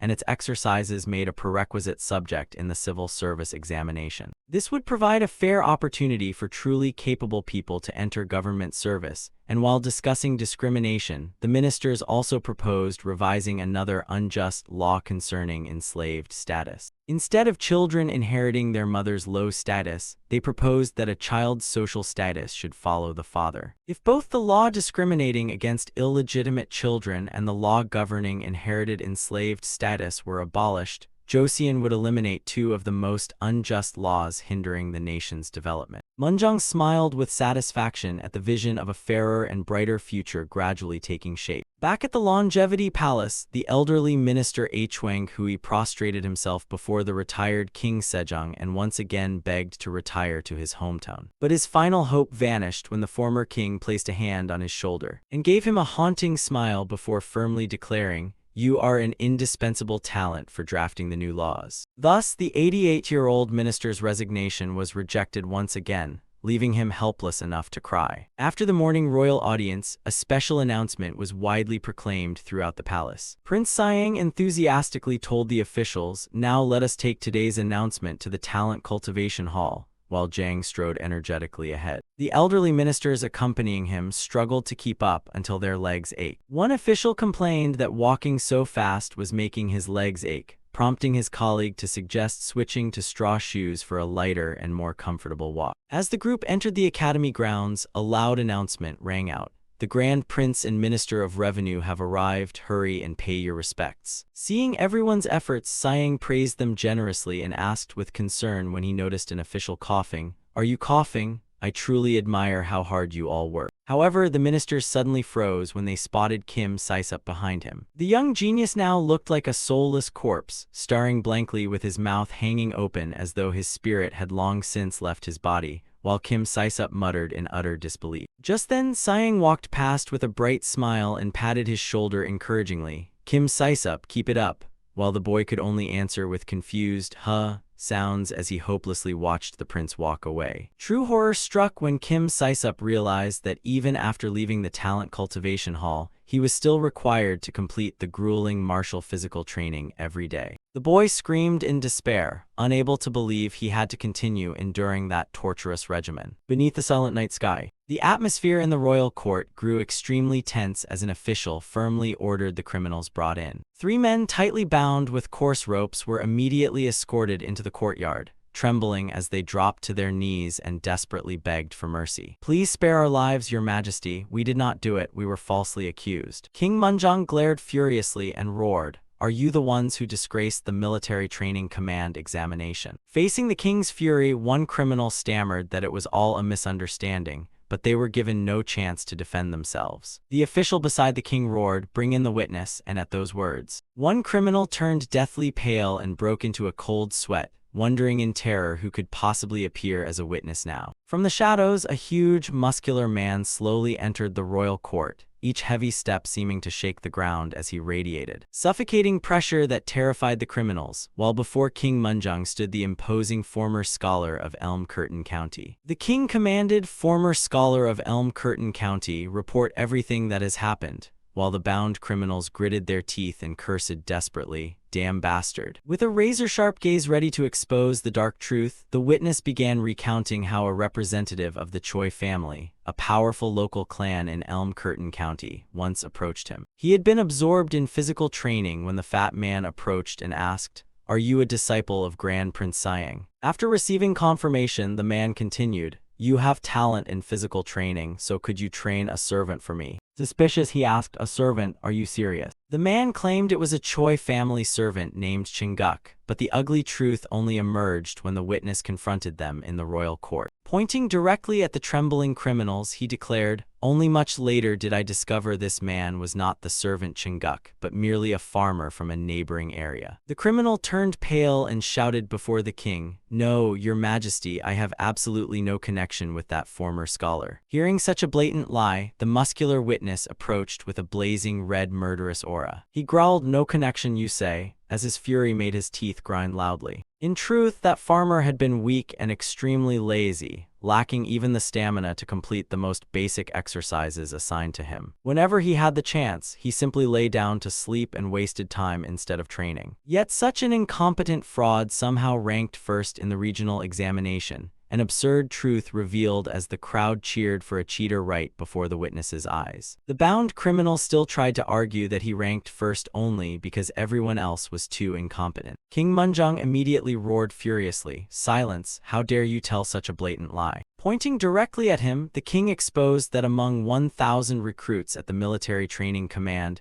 he alone had failed for lacking physical ability and had colluded with a powerful clan to impersonate a servant and cheat in the examination. Before the king's wrath, all 3 criminals trembled and repeatedly bowed their heads, begging, "Your Majesty, please spare our lives." Yet King Munjong's anger did not fade as he roared, "How dare you disgrace the military training command? I will not let this pass easily." 1 month later at the Water Pavilion Palace, the atmosphere was peaceful again, with water gently flowing through the royal garden. During a royal meal with Siang and the former king, King Munjong thoughtfully revealed that everyone believed the increased payments were intended to support household registration investigations after that incident. In truth, it was preparation to prevent wrongdoing through the maternal inheritance servant law, making Siang drop his food and exclaim, "What?" Seeing his brother's reaction, the king smiled proudly, thinking that if even Siang knew nothing, he had concealed the plan perfectly, while the former king nodded in admiration at the brilliant move. The story went back to King Tejong's reign when the maternal inheritance servant law was first enacted because female servants often had children with free men and sent them to other households,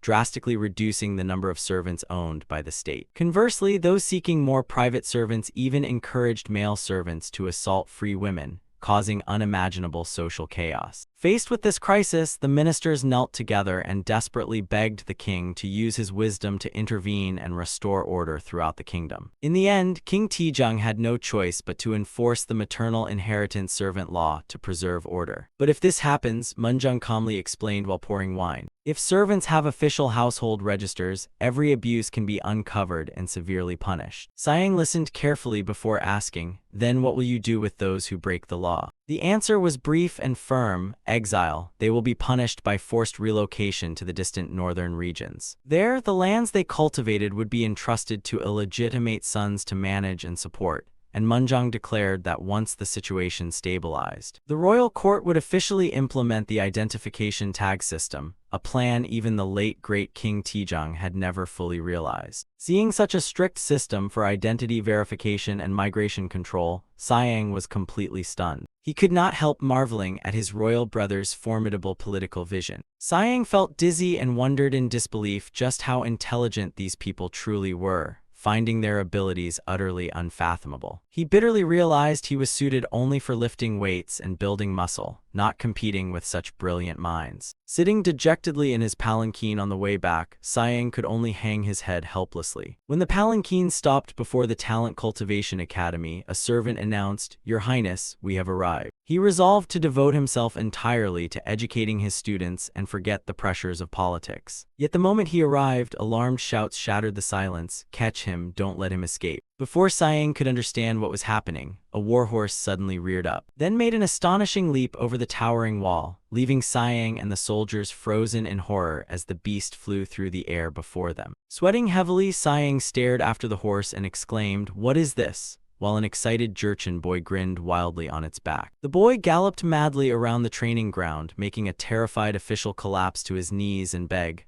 "Please spare me." Watching from afar, a senior official was astonished that the boy could expertly control the fierce horse without a saddle as he continued charging forward. The beast reared violently right beside the trembling man on the ground. The cowardly official could only cover his face and cry in terror. At that moment, Siang appeared with blazing eyes. He charged forward decisively and seized the horse with his powerful hands. With terrifying strength, he restrained the beast on the spot, making the boy on its back exclaim in confusion, "Huh." Siang gripped the horse's legs so tightly that veins bulged across his hands. He stood towering like a guardian deity, while the terrified official remained sprawled on the ground. Siang radiated a menacing dark aura, his eyes blazing sternly as he roared, "Get off the horse." The boy could only stammer in overwhelming fear. Hearing the commotion, the old scholar Gang Xiaoyun rushed over shouting, "Your Highness." Stunned by the chaos before him, he dropped to his knees and tearfully asked, "What happened here?" It turned out the Jurchen children had recently developed a strong desire for physical training, leaving Kim Ban helplessly watching them enthusiastically practice fighting and martial arts because they had grown utterly bored with studying. They threw their classical books onto the ground and suddenly stole horses to escape. The old scholar Gang Xiaoyun could only stand frozen as the children thundered past on horseback. The pounding hooves even trampled the newly planted fields. Soldiers were even trampled and left scattered across the ground in pain, making Gang Xiaoyun collapse in tears and lament that these children could never be reformed. Siang lifted a laughing boy by the collar as he screamed, "Teach me physical training, studying is unbearably boring." Siang sternly warned that his bones had not fully developed yet, but the boy kept struggling. "Teach me, I'm much faster than them." "Teach me," the boy pleaded as Gang Xiaoyun continued lamenting the children's stubbornness, leaving Siang sighing as he wondered what to do with them. Suddenly, a bold idea flashed through his mind, making him wonder whether this method might actually work. Loud pounding echoed from inside the locked room as the Jurchen children cried out in belated regret, "We were wrong, please let us out." Outside, Siang stood with his broad back motionless as he pondered deeply. Rubbing his forehead with a sigh, he realized these future talents were under too much academic pressure and murmured that they needed something to lift their spirits. When the accompanying official anxiously asked for a solution, Siang suddenly posed a suggestive question, "Do you still remember Nasserin?" Images of supreme combat techniques built on patience, defense, and crushing throws that pulverized opponents flashed powerfully through his mind. Ma Iliang exclaimed excitedly as he remembered, "Wasn't that the technique that once taught the mighty General Han a lesson?" In truth, Nasserin was originally a traditional acrobatic performance, where men wore bizarre masks to display their powerful physiques and sculpted rock-hard muscles. The official and his subordinate stared blankly and asked, "So you mean it was all staged?" Siang laughed triumphantly, saying it could be a wonderful way to motivate the children, then beckoned the two closer. He secretly leaned over and whispered his hidden plan into their ears. The moment they heard the plan, both stared wide-eyed in utter shock and shouted together, What? Time passed until the Harvest Moon Festival at the Talent Cultivation Hall, where preparations were bustling. A loud announcement rang out, His Majesty the retired King and Grand Prince Hyeoryong have arrived, and seeing the thoughtful reception. Retired King Sejong smiled approvingly that everything seemed well prepared, then approached the Jurchen children and warmly asked how their studies had been going. The children obediently bowed, but one boy indifferently muttered that studying was fun while secretly finding it unbearably boring. Retired King Sejong gently patted the Jurchen boy's head and said things did not seem to be going very well, but that was natural since everyone felt that way at his age. He excitedly announced that Sayang would perform Nasarin today, so everyone should enjoy themselves. Inside the room, the Grand Princes curiously discussed Nasarin, which they had heard was a theatrical performance traditionally staged by traveling troops. Grand Prince Hyeoryong poured wine while wondering whether his royal brother Yangyong would come, since he had heard his health had recently worsened. The performance began as a huge palanquin was raised high, making the Grand Princes exclaim in surprise, "What's that?" while remarking that their royal brother should practice more self-discipline. Immediately afterward, everyone was stunned by the spectacle unfolding before them and cried, "What the hell is this?" Sayang suddenly appeared dressed as a monk with an imposing golden blindfold, leaving everyone stunned as they recognized him as the Maitreya Buddha Gungyi. He thundered, "All living beings, I am the Buddha." Sayang leaped from the stage and loudly demanded, "How many of you have been waiting for me, as this Maitreya Buddha?" Secretly rejoiced because today's Nasarin performance centered on the downfall of the tyrant Gungyi. Thanks to memories from his previous life of binge-watching the drama King Tijo twice, Sayang was confident he knew every detail and mannerism of the character. To make the performance even more dramatic and realistic, he had even planted supporting actors throughout the crowd, when suddenly a cough from the audience brought the atmosphere to an abrupt halt. Sayang's eyes glowed crimson with murderous intent as he growled, "Who was that?" All the children and guests held their breath in terror as he glared down and demanded, "Who just coughed?" Sayang roared fiercely, "Your mind is filled with demonic delusions," then swung a massive iron mace overhead, producing piercing whistles through the air. The terrified crowd screamed and scattered, crying, "Master, spare us," while Sayang roared furiously, "You dare ruin my clairvoyance with a cough." Immediately, a courageous official stepped forward to shield the crying children and declared, "You will not lay a finger on these children." Amid the tension, a commanding shout rang out demanding that everything stop immediately. Two muscular generals suddenly appeared, angrily condemning Sayang's tyranny and demanding how someone like him dared call himself Maitreya, while several spectators could only groan inwardly from embarrassment at the over-the-top performance. But Sayang decisively tore apart his monk's robe to reveal bulging muscles gleaming brilliantly beneath the sunlight. He proclaimed, "Look, this is the true mark of Maitreya," before letting out a mighty yell. He repeatedly flexed his sculpted muscles, declaring them symbols of compassion and overflowing grace spreading throughout the surroundings. The Jurchen children watched with sparkling eyes full of amazement and admiration. Refusing to be outdone, the two generals facing him also decisively stripped off their armor. He displayed an equally imposing physique to prove that he was no weakling either. Watching from afar, Grand Prince Hyeoryong could only clasp his hands and pray before his nephew's excessive display of muscle. Jang stepped onto the arena, cleared his throat, and asked the official below whether he was Park Kung Hwi, wondering if he had traveled all the way from the eastern capital to serve as referee for this match, and Park Kung Hwi awkwardly nodded in confirmation. Sayang enthusiastically entrusted all judging to him, while the elderly official sweated profusely as the prince's enormous arm muscles loomed before his face. Sayang then threw a thunderous punch that tore through the air before taking a fierce fighting stance to officially begin the match. His opponent roared, challenging Sayang to defeat him using clairvoyance. Sayang smirked contemptuously, saying his opponent was too weak to require any supernatural power. Moving like lightning, Sayang seized his opponent and lifted him high, before declaring that he would teach him a lesson and free him from suffering. With a thunderous throw, he slammed his opponent straight onto the wooden floor, while loudly chanting the six-syllable mantra. Seeing their master slammed to the ground, the Jurchen children cried desperately and shouted for their master to get back up and fight. The general lay flat on the ground, barely able to groan in pain before the terrifying strength of the Maitreya Buddha. Sayang kept roaring sacred chants as he launched relentless attacks, leaving his opponent only able to choke out Gungjai's name as the students cheered. Hearing his students' encouragement, the general seemed revitalized and suddenly grabbed Sayang's arm with an unbreakable resolve. He roared that he would never lose and executed a spectacular counterthrow, slamming Sayang hard onto the floor. Sayang inwardly complained that practicing with blankets had never hurt, but real combat on a wooden floor was agonizing as he lay sprawled there, dazed from the impact. Yet the very next moment, he sprang back up and stood towering above everyone. Flexing his bulging muscles, he firmly declared that his opponent's tyranny would end here. At the palace, former King Sejong, King Munjong, and Grand Prince Hyeoryong sat around a banquet table overflowing with delicacies. Suddenly seeing the scene before him, King Munjong sprang up in horror and shouted his younger brother's name. Standing tall amid a radiant aura, Ma Ilyong as Maitreya declared,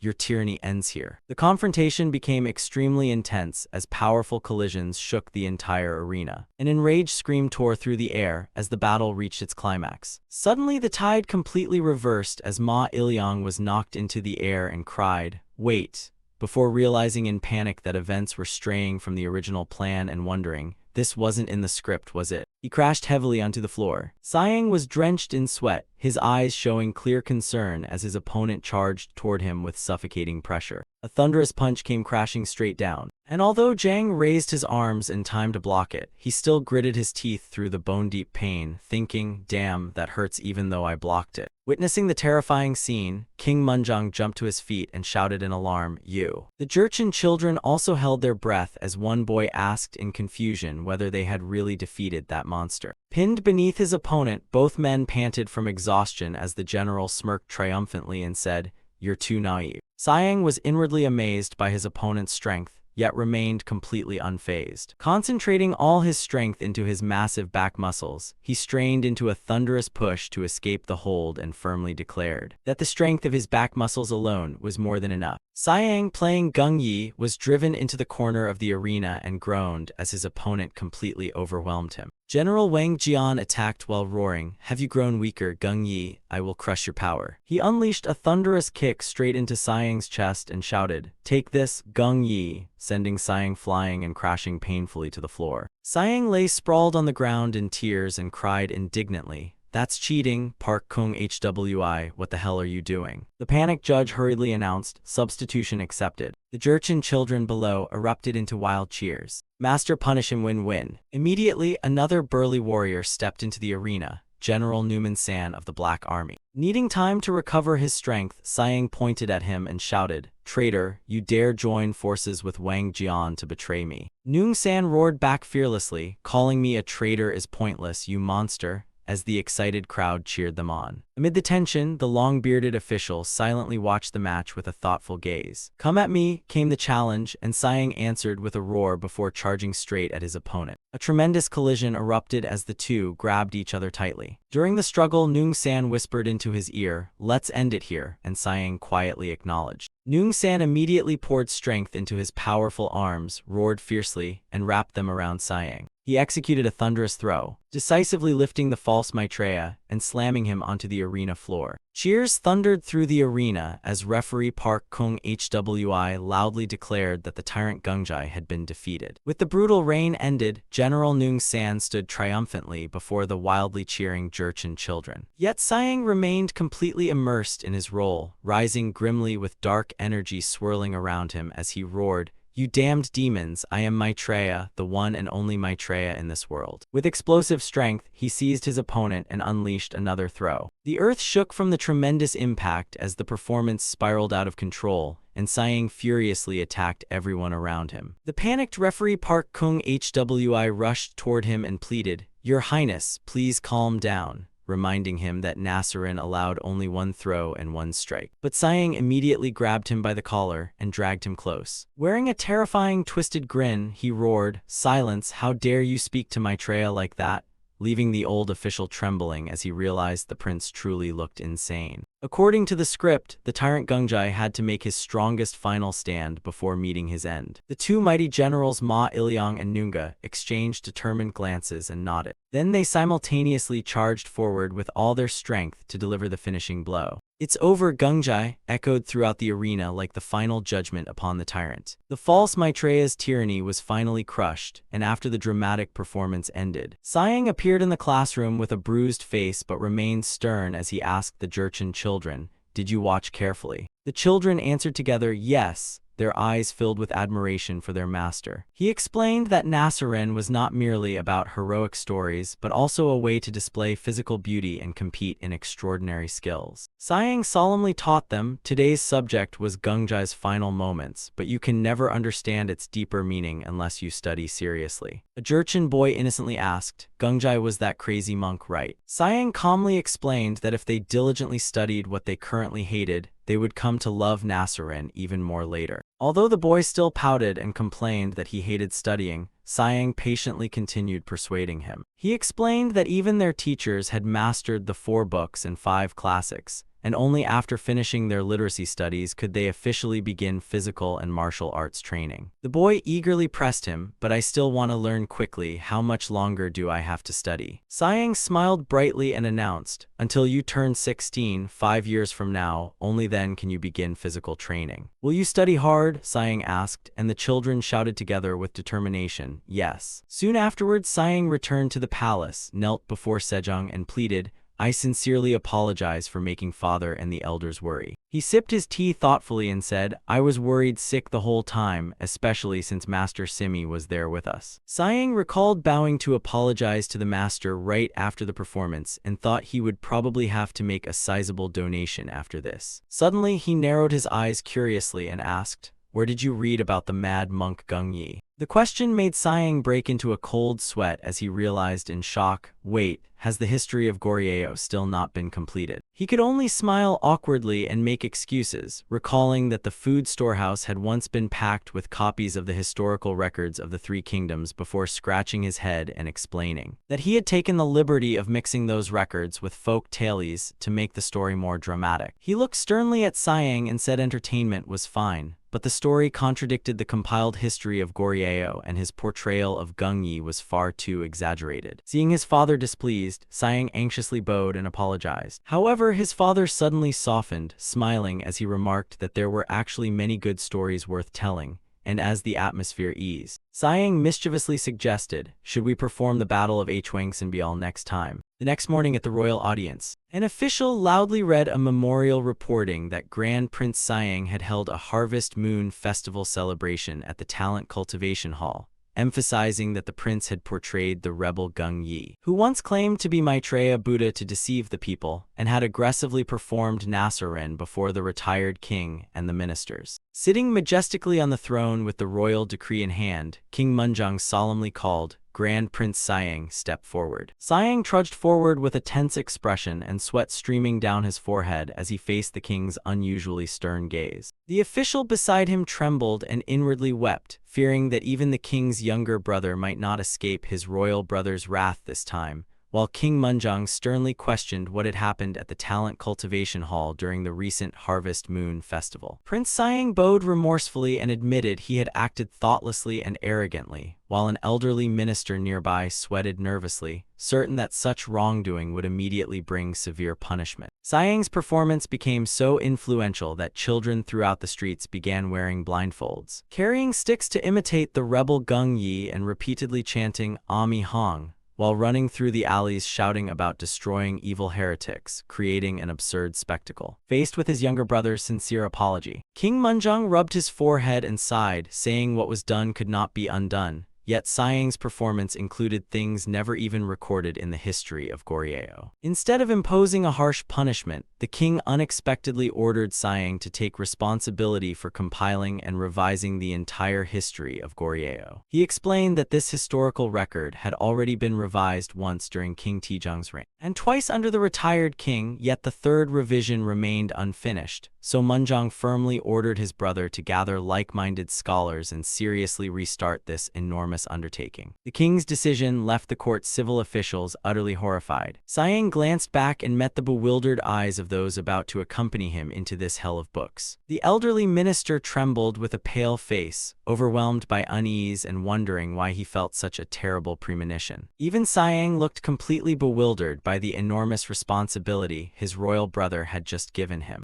In the royal library, manuscript pages fluttered among towering bookshelves. as scholars buried themselves in mountains of records to begin the massive historical revision. Siang stared at the mountain of books and exclaimed in shock, "Is this the entire history of Goryeo?" He turned to the two scholars Kwon Ram and Kim Yujeong and asked whether anyone else would join the compilation. Both stared miserably at the thick stacks of manuscripts and explained that everyone else was busy with other works, leaving them worried about how many years it would take to finish all 139 massive volumes. Siang pondered deeply as a plan formed in his mind to transform these frail scholars into men of extraordinary stamina, and for someone who had studied history in his previous life, this situation was an unexpected advantage. Siang rapidly flipped through the manuscript pages at astonishing speed. He laughed heartily and confidently declared, 2 years at most, and if we're fast, just 1 year. His words left Kwon Ram and Kim Yujeong staring in stunned disbelief. Siang explained that the manuscripts were not actually incomplete but merely undergoing proofreading,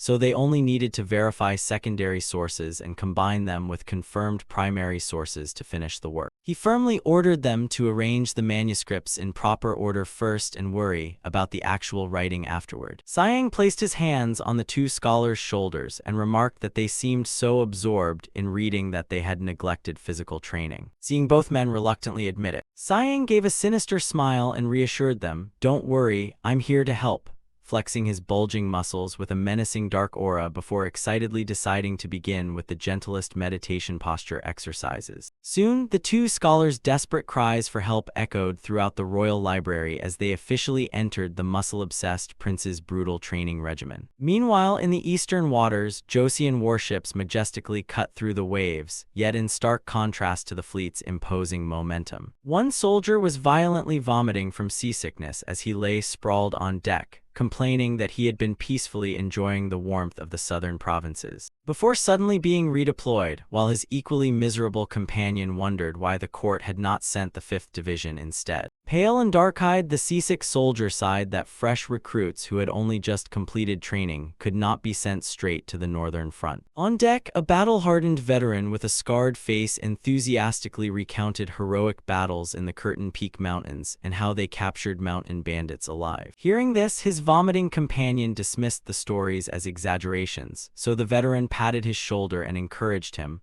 "Hold on a little longer, because traveling by sea is definitely much faster than marching along the Tumen River." The Joseon warships surged through the waves, and before long the northern land of Horian appeared ahead, covered with rows of camps. As soon as they landed, a court official in purple robes solemnly read the king's decree before Chief Agachi. For his unwavering loyalty, Agachi was officially appointed a 6th-rank military officer of the military training detachment, entrusted with defending Horian and strictly obeying the king's commands. Receiving the precious royal decree, the Jurchen chief was stunned and deeply moved, respectfully pledging to devote himself completely to carrying out His Majesty's orders. The Joseon official pointed toward the long caravan behind him and announced that these were gifts from His Majesty, which Agachi should use wisely. There were 9 wagons loaded with provisions, cooking pots, and even cattle for farming. Seeing Agachi still bewildered, the official patted his shoulder and told him to begin farming for self-sufficiency,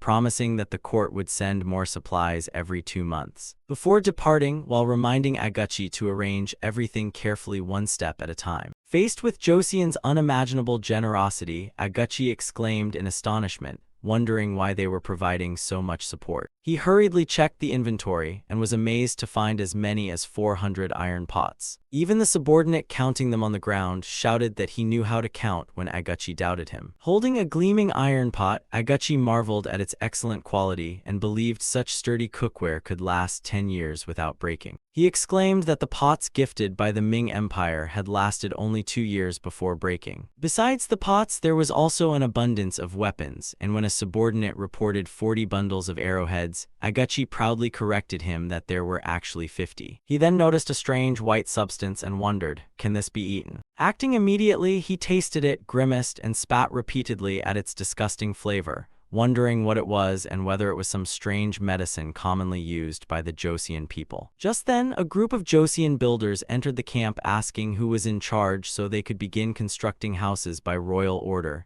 and Agachi proudly introduced himself, "I am Aguchi, a 6th-rank military officer of the military training detachment." Seeing the builders glance at one another and whisper, Aguchi grew worried and wondered whether 6th rank was actually too low. Instead, the builders immediately bowed respectfully to the officer and urgently requested additional manpower to cut timber and prepare construction materials. Aguchi sighed with relief, proudly declared that manpower was plentiful, and immediately ordered his subordinates to gather the strongest men to help. He personally directed the Jurchen soldiers to help the builders cut and carry large logs down from the forest. Seeing everyone's respect for him, Aguchi smiled with satisfaction, realizing that his official position carried real authority rather than being merely an empty title. Several weeks later, Aguchi visited the construction site to inspect the work and asked whether everything was proceeding smoothly, while the builder reported that the timber was dry and sturdy, making the houses extremely solid, and assured him there was nothing to worry about. Suddenly, a terrified scream shattered the peaceful atmosphere. Everyone fled in panic as horrified cries rang out, "A tiger, it's a tiger." From the darkness, a huge tiger radiating majesty and killing intent slowly emerged, the mighty lord of the mountains suddenly appearing at the construction site. Several arrows were buried deep in its back, leaving it severely wounded. Aguchi and his men fled in panic. They could not understand why the lord of the mountains had been chased all the way here, and everyone desperately scrambled for cover. Yet the Joseon soldier behind them looked thrilled, flexing his bulging muscles as he declared that today the whole group would feast on tiger meat. Before long, the soldier was sitting down and savoring a fragrant piece of grilled meat. Meanwhile, the soldier beside him asked whether Aguchi had any soap left. Seeing the 6th-rank official confused, the soldier scratched his head and explained that they had completely run out of the soap they brought. It turned out Aguchi had mistaken the pure white bar of soap for some kind of tonic. He had accidentally eaten it, forcing the soldier to hurriedly explain that it was actually used for bathing. Aguchi's eyes widened when he learned that one tiny piece of soap was worth as much as 3 measures of rice, while the soldier eagerly jumped into the stream to bathe. He also invited Aguchi to join him and experience the wonderful sensation. A few days later, after sweating through a long day of work, the tribal chief finally tried the soap and panicked when the water changed color as years of grime washed away. Yet moments later, he felt incredibly refreshed by his clean and radiant appearance. The crystal-clear stream soon suffered as Aguchi and the Joseon soldiers scrubbed themselves enthusiastically, enjoying unprecedented cleanliness thanks to the special soap. 2 months later, a Joseon official brought important news to the Jurchen camp, stirring excited chatter among the crowd. Since the locals could not read, he kindly opened a letter from the Talent Cultivation Academy and read aloud, "Mother and father, I am doing very well here." Hearing their child's greetings, the Jurchen couple could not hold back tears of pride and emotion. In the letter, the boy explained that since he was not yet 16, he still could not begin true physical and martial arts training, so he practiced badminton with his friends each day. They also watched their masters meditate in stillness to discipline their minds, especially admiring the masters' imposing physiques. The children's greatest admiration was reserved for the muscular, powerfully built masters at the academy. The powerful Nasserin matches between the masters always made the children cheer excitedly. They dreamed of one day becoming just as strong. Yet their ambitions went even further, as the boy declared that his greatest goal was to become a great man like Grand Prince Siang,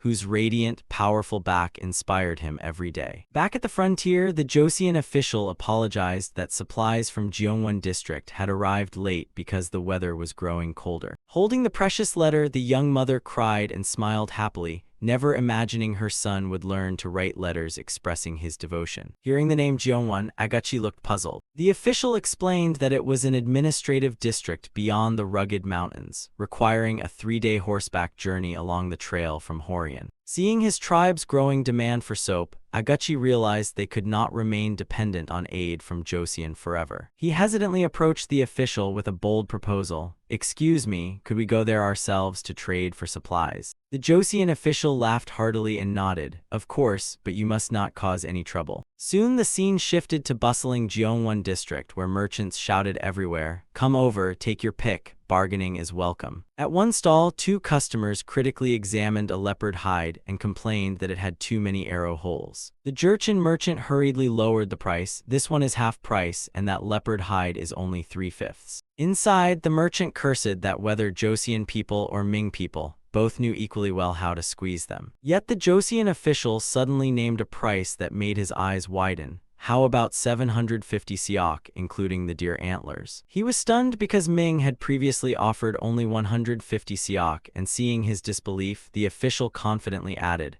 "Well, nobody will offer you a better price." When the official turned to leave and told him to find another buyer, the merchant panicked and shouted, "No, no, don't go." He hurriedly agreed with a delighted grin, rubbing his hands together excitedly. The Joseon official smirked cunningly, calculating that they would spend the money buying Joseon soap and books at twice the price anyway. The old man ordered it brought over, and a chest packed with stacks of gleaming paper was opened before the tribesman, who stared blankly and asked, "What is this?" The official explained that these were certificates issued personally by His Majesty. He could use them at the government office to receive rice or exchange them for other goods at nearby shops. The Jurchen merchant held the stack of papers in his hands. Though still doubtful that these scraps of paper could be used for trade, he trudged toward the government office to verify it himself. Seeing the Joseon soldiers standing strict guard, Aguchi and his tribesmen could not help feeling uneasy. They wondered why there were so many soldiers and whether this was protection or a secret purge planned in case trouble broke out. Rumors that a settlement of 300 households had previously been completely wiped out made the atmosphere even heavier as their minds filled with unease. Suddenly, a heavily drunken man collapsed to the ground, reeking of alcohol. Aguchi sighed helplessly upon seeing the man's sword broken in half, while the drunkard babbled that the weapon had already been damaged and it was not his fault. Troubled by his fellow tribesmen, Aguchi wearily clutched his head and silently cried for help. Meanwhile, in another area near Aguchi's village, a lively chase was unfolding through the mountains. A young hunter shouted regretfully after letting their prey escape. He hurriedly pointed ahead and urged his companions to chase the deer leaping across the treacherous cliffs. An elderly Jurchen man accompanied the hunting party, but age left him exhausted, so he collapsed onto the grass panting and told the youngsters to leave him and quickly catch the deer. The young hunter angrily demanded why the old man had insisted on coming only to slow them down,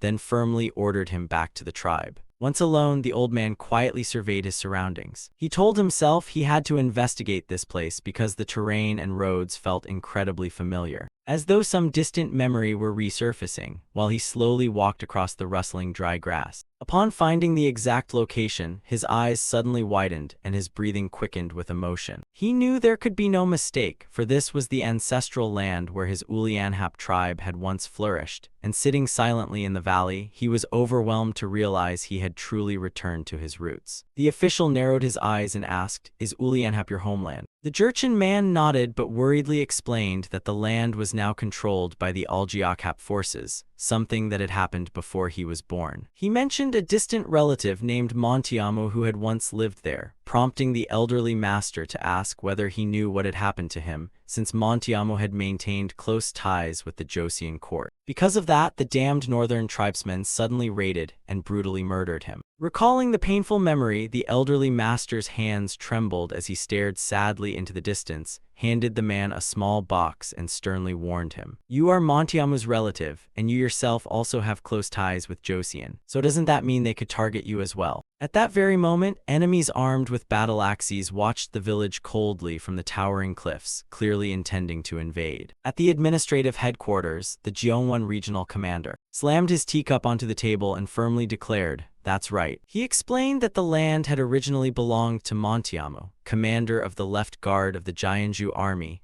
then warned sharply that moving even slightly north would immediately provoke the Algiakhap scum into hunting them down. The Jurchen man cried out in panic, "Joseon won't protect us, will it?" Facing his fear, the Jeonwon commander remained frighteningly calm and coldly reminded him, "Have you forgotten what His Majesty said when we attended the royal audience? The king's supreme command was to subjugate the Jurchen people and the wild northern tribes, and bloody clashes were unavoidable to restore peace. Even if the Algiakhap forces were destroyed, the conflict would not end there." Aguchi broke into a cold sweat imagining thousands of Algiakhap warriors lurking along the cliffs. He feared that if they gathered in the name of revenge, their numbers could reach 6,000. But amid his growing anxiety, the Jeonwon commander suddenly revealed that the royal court had deliberately stationed him at the 6 garrisons for a specific purpose. Aguchi exclaimed in shock, "What did you say?" The commander explained that since Montiamu's son had been unable to avenge his father, as a relative, Aguchi was the most suitable person to fulfill that wish. The Northern Frontier Command stated that Joseon would not intervene directly, but promised legal protection for his tribe. Only then did Aguchi realize that his official appointment and countless favors had all been part of the king's calculations. He shuddered, wondering just how far ahead King Munjung had planned. To strengthen his confidence, as the commander announced that the king had deployed another 1,000 elite soldiers from the military training camp to face Dejong Han's army. Joseon's finest troops marched thunderously with muskets on their shoulders, radiating an overwhelming presence. The commander coldly asked, "Is this still not enough?" as Aguchi stared at the terrifying military force before him. Trembling, Aguchi gripped the table as powerful conviction filled his heart, certain that swearing loyalty to Joseon had been the wisest decision of his life. Meanwhile, at the Hall of Worthies, the compilation of Goryeo history was proceeding under intense pressure. Holding the manuscript, scholar Kwon Ram asked his colleague,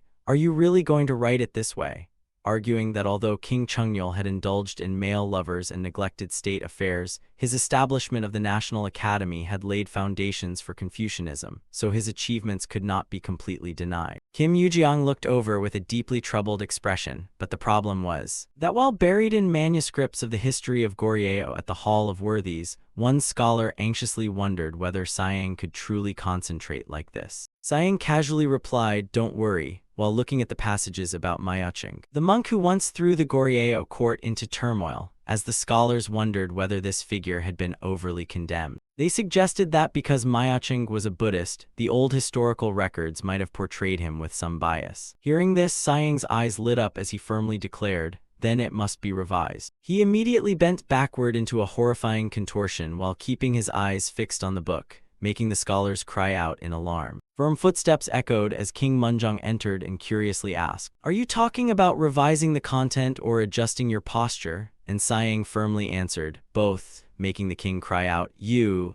at the sight of his brother torturing himself while reading. Munjung wondered whether Siang could truly understand the classics while flipping pages at lightning speed in such a bizarre posture. Flexing his muscles, Siang confidently insisted he could read perfectly well, leaving Munjung to sigh that his greatest mistake was forcing a muscle fanatic like him to focus solely on books. Changing the subject, Siang smiled and praised the decision to appoint Montiamu's relative to Horian as a brilliant move. Munjung modestly replied that it was nothing compared with their father's great strategies. Thanks to the seeds Siang had brought back, rice plants flourished everywhere and grain yields continued to rise. Iron and steel production had also advanced considerably, allowing the army to be equipped with even more weapons. Along the northern frontier, the number of warhorses was also rapidly increasing, further strengthening national defense. Watching the kingdom grow increasingly prosperous, King Munjung laughed that perhaps his posthumous title should be changed from literary ancestor to martial ancestor to match these brilliant military achievements. However, a new problem arose when the responsible official reported that in Gyeongsang province, iron distribution could not keep pace with production, so the Minister of Public Works proposed a massive expansion of the road transportation network. Hearing this, Siang smiled confidently and said he knew exactly who had proposed such a bold idea,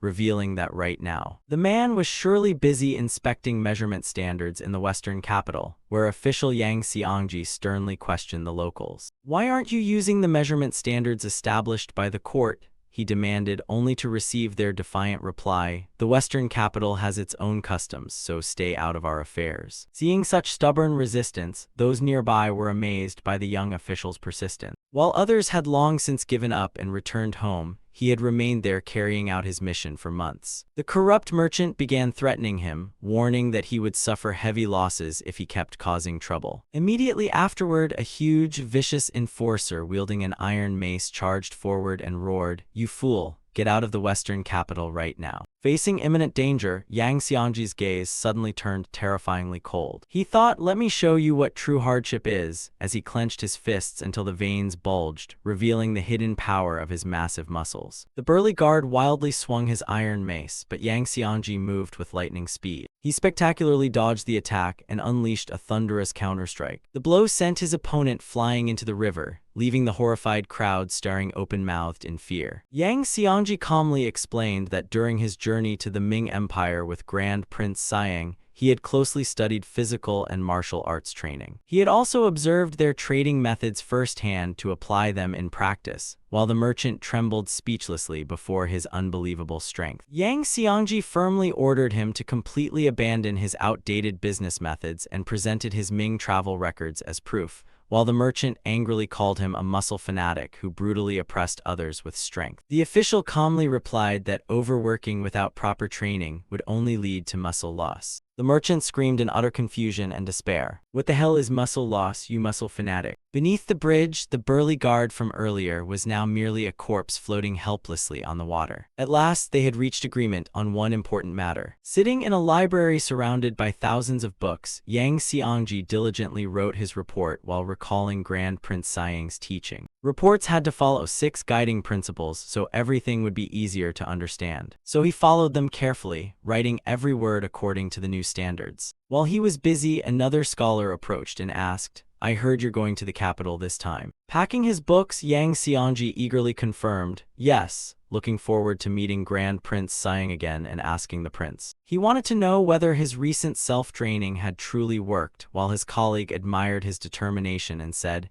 "You really are diligent." Meanwhile, the people of Gan also wished Grand Prince Sayang would visit and spread his physical and martial arts training methods more widely. The scene shifted to sunny Jeongwon district, where tribal chief Aguchi, now a 6th-rank military officer, met an army delegation from the capital. A dignified young general formally greeted him. "It is an honor to meet you, 6th-rank military officer Aguchi. I am Hong Yunseong," and Aguchi awkwardly replied, "Pleasure to meet you." Observing the general before him, Aguchi was astonished by how different he was from every soldier he had previously encountered. Hong Yunseong's gaze and presence were razor-sharp. He seemed as wild as a forest wolf stalking its prey. The accompanying official explained that strong winds had forced their party to stop in Wonsan for several days before reaching this place. He invited everyone to sit for tea and refreshments before asking about the actual situation along the frontier. Aguchi reported firmly, "We have conquered 3 wild Jurchen villages. One was almost completely wiped out," prompting the Joseon official to narrow his eyes and ask whether they were gathering together. Aguchi believed they had made no move because the royal court targeted only small groups, admitting their forces had not yet advanced deep inland. The official insisted they first conduct thorough reconnaissance, but Aguchi immediately warned of a difficult problem. Hong Yunseong admitted gravely, "We have no skilled cavalrymen among our ranks." Aguchi agreed that riding a horse while firing a musket was impossible, and seeing his subordinates worried, the official opened an elegant wooden box and revealed a precious gift from the king. "His Majesty has bestowed upon us a special device called a spyglass." He planned to issue this treasure to the reconnaissance unit and eagerly invited Aguchi to test its long-distance vision. Hong Yunseong curiously raised the spyglass to his eye and exclaimed in astonishment,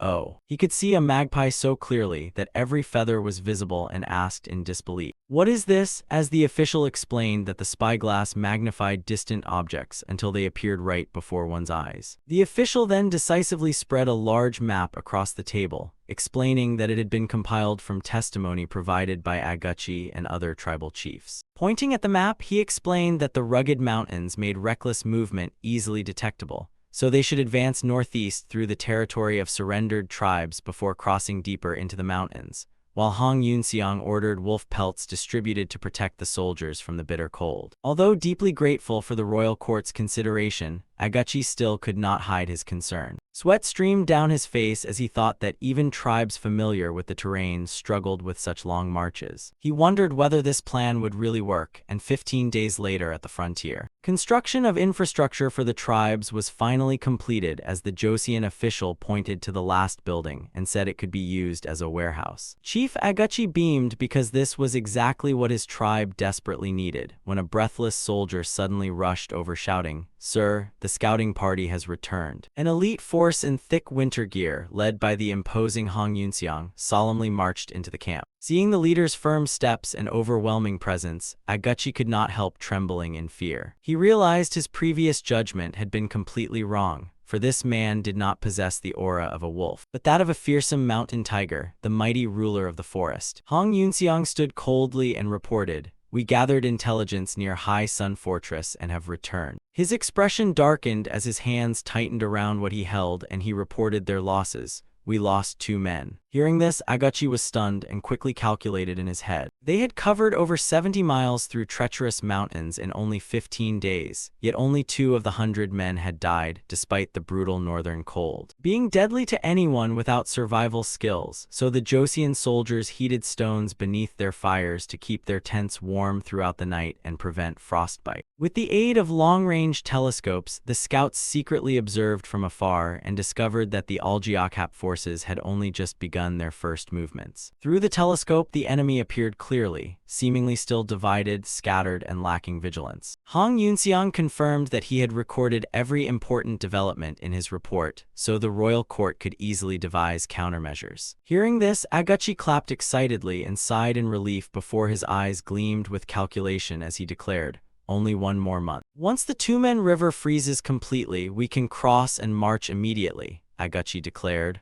ordering his men to warn every tribe against indiscriminate looting and announcing that they would attack north within a month. Standing above the people, Agachi began recounting their glorious history, saying that the Jianzhu Guard tribe descended from the Algiakap who once lived along the northern frontier but had relocated to Liaodong to curry favor with the Ming Empire. Raising his fist, he roared furiously at the empire's betrayal. "The Ming Empire deceived and exploited us, while Joseon was the one that welcomed us warmly. Joseon gave us steel and food," he shouted, stirring the crowd below into a frenzy as they raised their fists and roared in agreement. Agachi then recalled the past tragedy of Montiamu. Another Algiakap descendant had once visited the Joseon court to receive silver, only to be ambushed and murdered by the cowardly Algiakap dogs. He emphasized that every war needed a just cause, and Montiamu's unjust death, along with the suffering of his son Chungsun after being deceived by the Ming Empire, would provide the spark. Agachi growled firmly, "I, Agachi, never forget hatred and always repay kindness." The thunderous stomping of tens of thousands of warriors shook the air alongside deafening cries for revenge. Their cries of vengeance thundered with overwhelming fury, witnessing the tribesmen's soaring morale. The Joseon official behind them smirked in satisfaction and thought, "Excellent," before deciding to add more fuel to the fire. The official loudly called for 6th-rank official Yi Hayagang. An official stepped forward among the Jurchen warriors as the truth was revealed that Yi Hayagang's grandfather was Juren, Montiamu's cousin, who had also been brutally murdered by the Algiakap forces. The crowd screamed wildly, "Kill those bastards, kill them all." The official secretly rejoiced, knowing that emphasizing how the descendant of frontier hero Juren now served Joseon would strengthen the warriors' resolve. Agachi roared mightily and ordered the entire army to honor Montiamu's spirit, declaring, "We will march to Lake Mita, submit to us or face destruction," as his voice thundered through the valley like a final judgment. Immediately afterward, an arrow tore through the air at terrifying speed and pierced a soldier defending the fortress wall, dropping him instantly. Seeing the weapon's power, the guards recoiled in terror and exclaimed, "What is that, a steel arrow?" They stared trembling at the gleaming weapons, unable to believe the northern tribesmen possessed so much precious, refined steel, while the cold gleam of drawn swords displayed the overwhelming might of the Joseon army. Facing such overwhelming firepower, the defenders on the walls could only raise their hands desperately and shout, "We surrender, we surrender." Standing beneath the fortress like a conqueror, Agachi firmly demanded, "Will you submit to Joseon?" Cornered, a tribal chief still gritted his teeth resentfully and said, "Do you think you're Joseon? You're Jurchen just like us." Agachi coldly replied that his tribe had originally belonged to the Jianzhu Guard before joining Joseon and becoming loyal subjects. He firmly declared that their current objective was to march against and completely conquer the Algiakap tribe, then decisively drew his gleaming sword with murderous intent blazing in his eyes. "If you refuse to submit, prepare your weapons and spare horses," Agachi warned, and with the blade at his throat, the trembling tribal chief bowed and said, "We will submit to Joseon." However, a subordinate beside him remained unwilling and shouted in disbelief that the Algiakap tribe had long been their close relatives. The chief furiously yelled, "Relatives? Nonsense, whoever is richest is your true relative." Joseon's wealth and power were evident in its magnificent war horses and arsenal of refined steel weapons gleaming beneath the sunlight. Before such majesty, the entire Dongcheng tribe shouted together, "We will all submit to Joseon." The conquest continued toward the Namnal region, where Agachi stood before the leaders of another tribe. and arrogantly delivered his final ultimatum: make your choice, will you submit to us or fight? In the name of Araha, we, the Namnal tribes, swear loyalty to Joseon. The resounding oath left the tribal chief utterly stunned. He stared wide-eyed at the scene, bewildered as everyone submitted together, without even drawing their swords, making Agachi wonder whether they were simply being friendly. However, the peaceful atmosphere was quickly shattered by a clash with the Nimichajok tribe. Weapons clashed deafeningly amid furious insults. "You damn traitors, how dare you cling to Joseon?" Witnessing the chaos and his enemy's overwhelming strength, Galgan turned pale, realized the situation was disastrous, and desperately spurred his horse to escape. "There, their leader is fleeing," someone shouted as the Joseon cavalry furiously pursued Galgan. A deafening gunshot suddenly rang out, and the bullet struck him directly, making him scream in pain and tumble from his horse as he gasped in shock. What was that? Seeing their leader defeated, all the remaining warriors dropped their weapons and begged together, "We surrender, we submit." After the battle, a Joseon soldier inspected the food storehouse and was stunned by what he found. He asked in disbelief, "Is this really what you eat?" as sacks of moldy oats and rotten barley gave off a terrible stench before him. A gaunt, sorrowful woman quietly explained that since the Waizo supply bases disappeared that summer, they had nowhere to obtain food reserves for the freezing winter. Did the Ming Empire really eliminate all the Waizo supply stations? The superior asked in astonishment. The general nodded, confirming that every testimony they had gathered pointed to that harsh truth. Meanwhile, with the rear devastated near Goyang Fortress, Chief Yadengi was secretly hoarding vast quantities of food and refusing to distribute any of it. His selfish actions had driven the soldiers of the 6 newly surrendered tribes into extreme starvation. Once supplied, they devoured twice as much as ordinary people as those starved for centuries, rapidly exhausting the Joseon army's provisions. Commander Yangnyeong wearily rubbed his forehead, realizing why these tribesmen had surrendered so eagerly,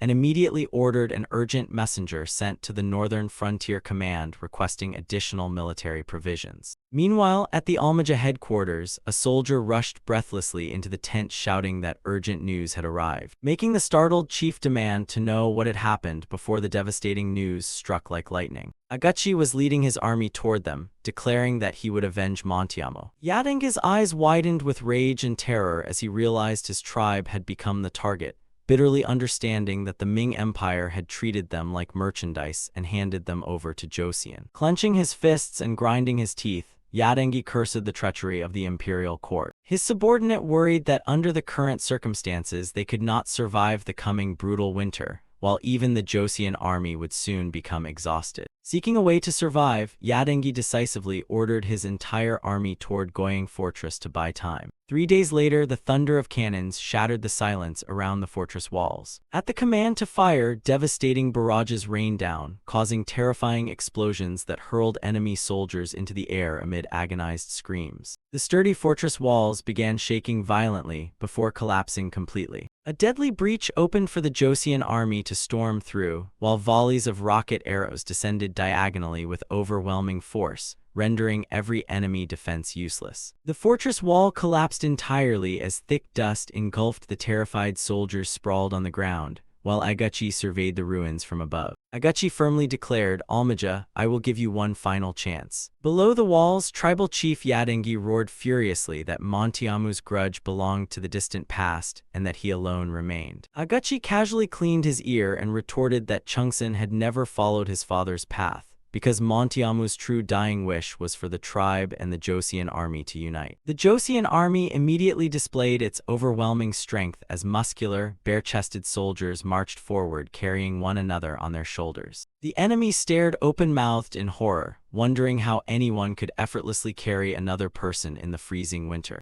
The Joseon soldiers' chiseled six-pack abs and imposing physiques radiated suffocating pressure across the battlefield. The Almaja troops watched with envy mixed with fear. Trembling, they realized the terrifying physical gap between the two sides. A Joseon soldier clenched his fist. Declaring that a true champion needed extraordinary strength, he flexed his powerful arm and effortlessly lifted another man above his head with one hand. The sight of an army filled with such mighty warriors made Yadengi and his men turn pale, realizing only Joseon could possess such a terrifying force. The tribal warriors trembled, wondering whether Joseon soldiers who could lift people so easily could also throw them around like toys. Faced with such overwhelming strength, Yadenga's men wavered and desperately begged their chief to surrender immediately to save their lives, leaving Yadengi grinding his teeth helplessly. He understood that if he refused to surrender, his panicked followers would tear him apart themselves. Gripping his sword hilt as sweat streamed down his humiliated face, he finally screamed in despair, "We surrender." A white flag rose over the ruined fortress, and through Han Yunxiang's brilliant psychological tactics and firepower,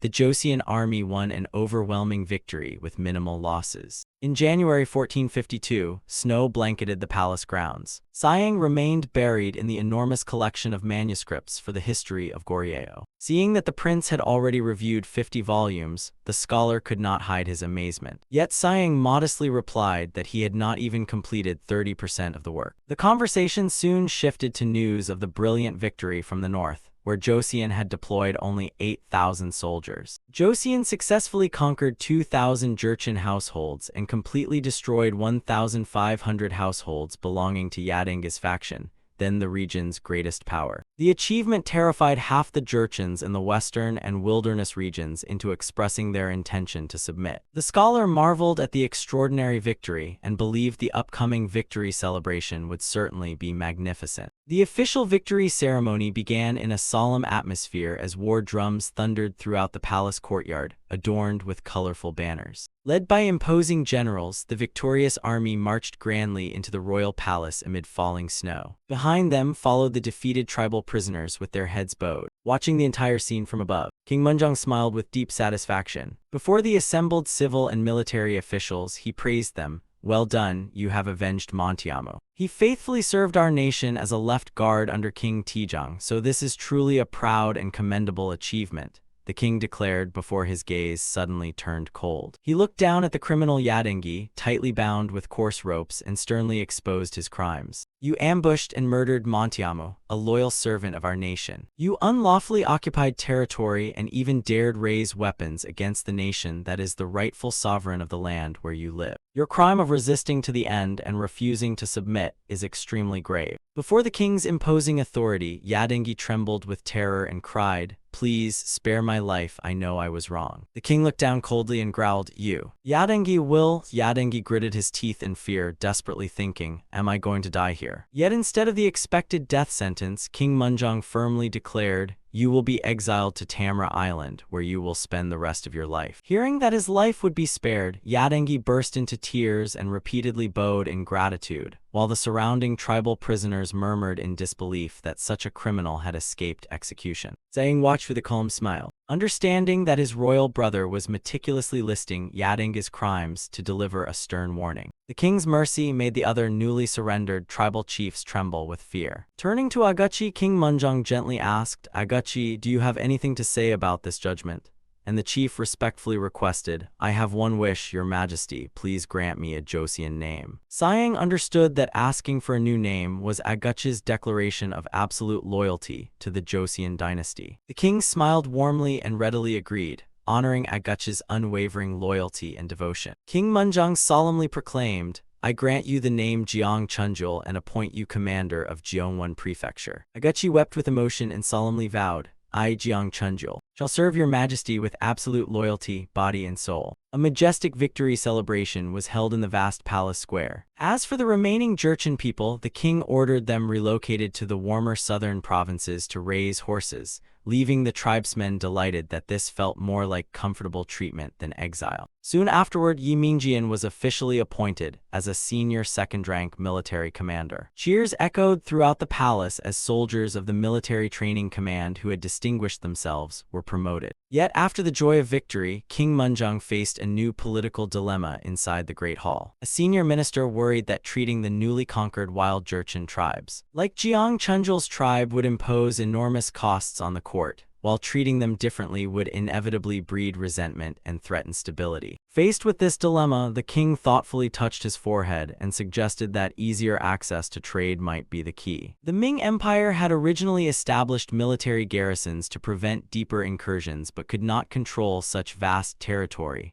so one minister proposed turning Goyang Fortress into a defensive outpost and bringing merchants there to sustain local livelihoods through trade, while resettling war refugees and stationing elite troops because defensive outposts alone could not maintain control. As the population grew, military forces would become crucial for maintaining control, and the official confidently continued his proposal. "Fortunately, I have someone to recommend," he said, naming Hong Yunxiang, an 8th-rank official and exceptionally talented military trainee who had recently succeeded with the muscular intimidation strategy. Looking at the image of the heavily built warrior, the official smiled with satisfaction. Though regretting that Hong Yunxiang could not attend today's court audience because he had caught a cold in Gyeongwon, the king immediately ordered him appointed to Goyang Fortress and sent precious medicinal herbs for his recovery. Watching this, Siang broke into a cold sweat and thought, a muscular intimidation strategy. The fact that this had become an official military tactic was truly terrifying. While at snow-covered Gyeongwon Prefecture, Hong Yunxiang kept sneezing because his cold had still not improved. A comrade approached and teased that getting sick was inevitable when training half-naked in freezing weather. Wiping his nose, Hong Yunxiang dreamed of a bright future, thinking,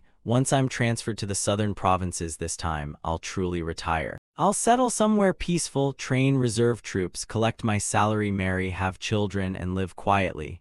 But for a soldier like him, it was merely a distant dream. At the Talent Cultivation Hall, the atmosphere grew warm as Chief Jiang Chunjul reunited with his son. The boy cried out joyfully upon seeing his father, while Jiang Chunjul stared in amazement at how much his son had grown and exclaimed, "Good heavens, you've grown this much." Jiang Chunjul was moved to tears. He dropped to his knees, bowed deeply to Master Ma Iliang in gratitude, and earnestly asked him to continue caring for the children. Though Ma Iliang hurriedly stopped him and asked to be treated casually, the chief still strictly observed proper etiquette. "No, a disciple must not even step on his master's shadow, so please do not do this, master." Siasen continued training tirelessly, his powerful punches making the wooden post shake violently. He thought that establishing physical training not only improved health, but also taught the Jurchen children filial devotion. However, he also wondered whether filial devotion became meaningless if people lacked enough food and warm clothing. Behind him, Kim Saisup struggled to lift weights while his companions laughed about the 800-pound load. Siang suddenly froze upon noticing the gaunt, exhausted faces of Kim Saisup and the other scholars. A terrible suspicion struck him and he exclaimed in shock, "Don't tell me." Siang wondered whether Kim Saisup had neglected the traditional special eating day, something even he regarded as a sacred ritual. Seeing the exhausted boy reminded him of Kim Saisup's words that filial devotion was easier when one's stomach was full and body warm. He firmly decided, looks like today calls for the Golden Pyramid workout, making Kim Saisup scream desperately, "No." Siang smiled, thinking he would soon need to find a way to restore his students' mental state. The weather grew colder and inside the library the scholars shivered over piles of records, complaining, "It's freezing today, and this wind makes it even more bitter." Yet amid that freezing atmosphere, Siang was radiating intense heat, making one scholar realize they might be feeling colder and losing heat faster than usual for another reason. Before them, Siang tirelessly lifted a massive barbell, steam rising from his muscular body like a portable furnace in the room. King Munjong entered and was surprised to find his brother completely focused on lifting weights instead of revising historical records. He remarked, "Instead of putting your strength into rewriting history, you're pouring it all into lifting those heavy chunks of iron." Siang cheerfully greeted him, "Brother, when did you arrive? I must prevent muscle loss, and consistency is the most important key." After sitting with the scholars, the king thoughtfully got straight to the point. "Since you are revising the history of Goryeo, there is something I want to ask. Our kingdom needs a strategic northern outpost, and I am considering restoring something from the past," he said before asking whether any records remained about the Jin dynasty founded by the Jurchen. Siang thoughtfully explained that during early Joseon, ordinary people barely knew that kingdom had ever existed, and Goryeo records rarely mentioned it either. He cited Goryeo records stating that Balhae, a respected predecessor state, once possessed vast territories but was eventually completely destroyed by the kittens. He continued with the historic migration in which the last crown prince, Di Guanghyun, led tens of thousands of refugees south to the Goryeo capital. The Goryeo king granted him the surname Wang as a mark of respect, and Siang explained that the refugees had been accepted so urgently that almost no accurate records could be preserved. King Munjong decided to assign someone else to the historical compilation so Siang could undertake a new mission, instructing him to go north and search for surviving records about Di Guanghyun. Siang respectfully accepted, "I understand, Your Majesty," while privately thinking, then perhaps I should bring Kim Saisup along and use this chance to straighten out the boy's mental state. Before departing, however, Siang decided that the most important thing was to hold a proper special eating day. In the dining hall, the scholars ate quietly with miserable expressions. One worried that avoiding meat would hinder muscle growth, while another feared losing muscle. Suddenly Siang stormed in and roared, "When did I ever teach you to eat like this?"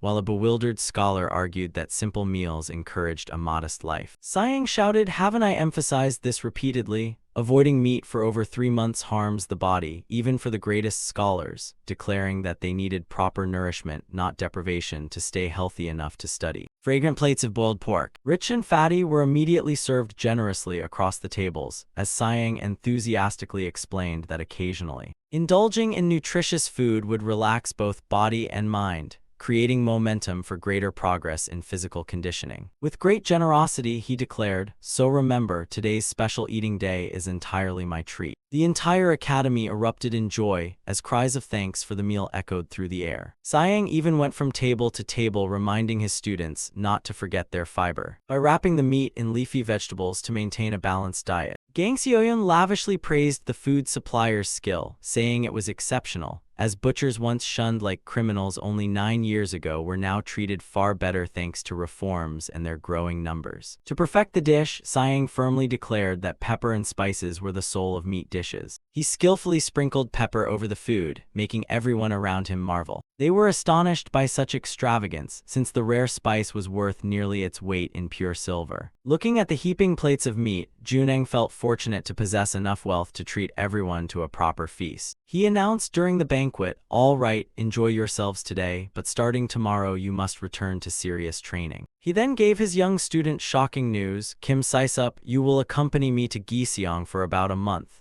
nearly making the stunned boy drop the plate in his hands as he asked why. Siang explained that the officials there had trained physically for a year, and this was a golden chance to observe and learn, despite Kim Saisup protesting that he could learn enough at the Talent Cultivation Academy. Yet resistance was useless against the prince's determination, and Siang firmly grabbed Kim Saisup's shoulder and reassured him, "Don't be so nervous. It won't be too difficult, just treat it as a relaxing trip." Yet Siang's excited grin and blazing eyes resembled a demon luring its prey, making Kim Saisup tremble and wonder whether the journey would truly be as relaxing as the prince claimed. While far away along the Tumen River, bitter winter cold blanketed the snowy mountains. Ice cracked beneath the horses' hooves as the harsh winter arrived, and the soldiers anxiously asked about Hong Yunseong's health. They feared his cold would not improve quickly in such freezing weather, but fortunately Hong Yunseong was resting beside a warm, heated wall to recover. The soldiers chatted about the Jurchen's remarkable adaptability, remarking that they were good at everything except farming. To fish during winter, the Jurchens heated stones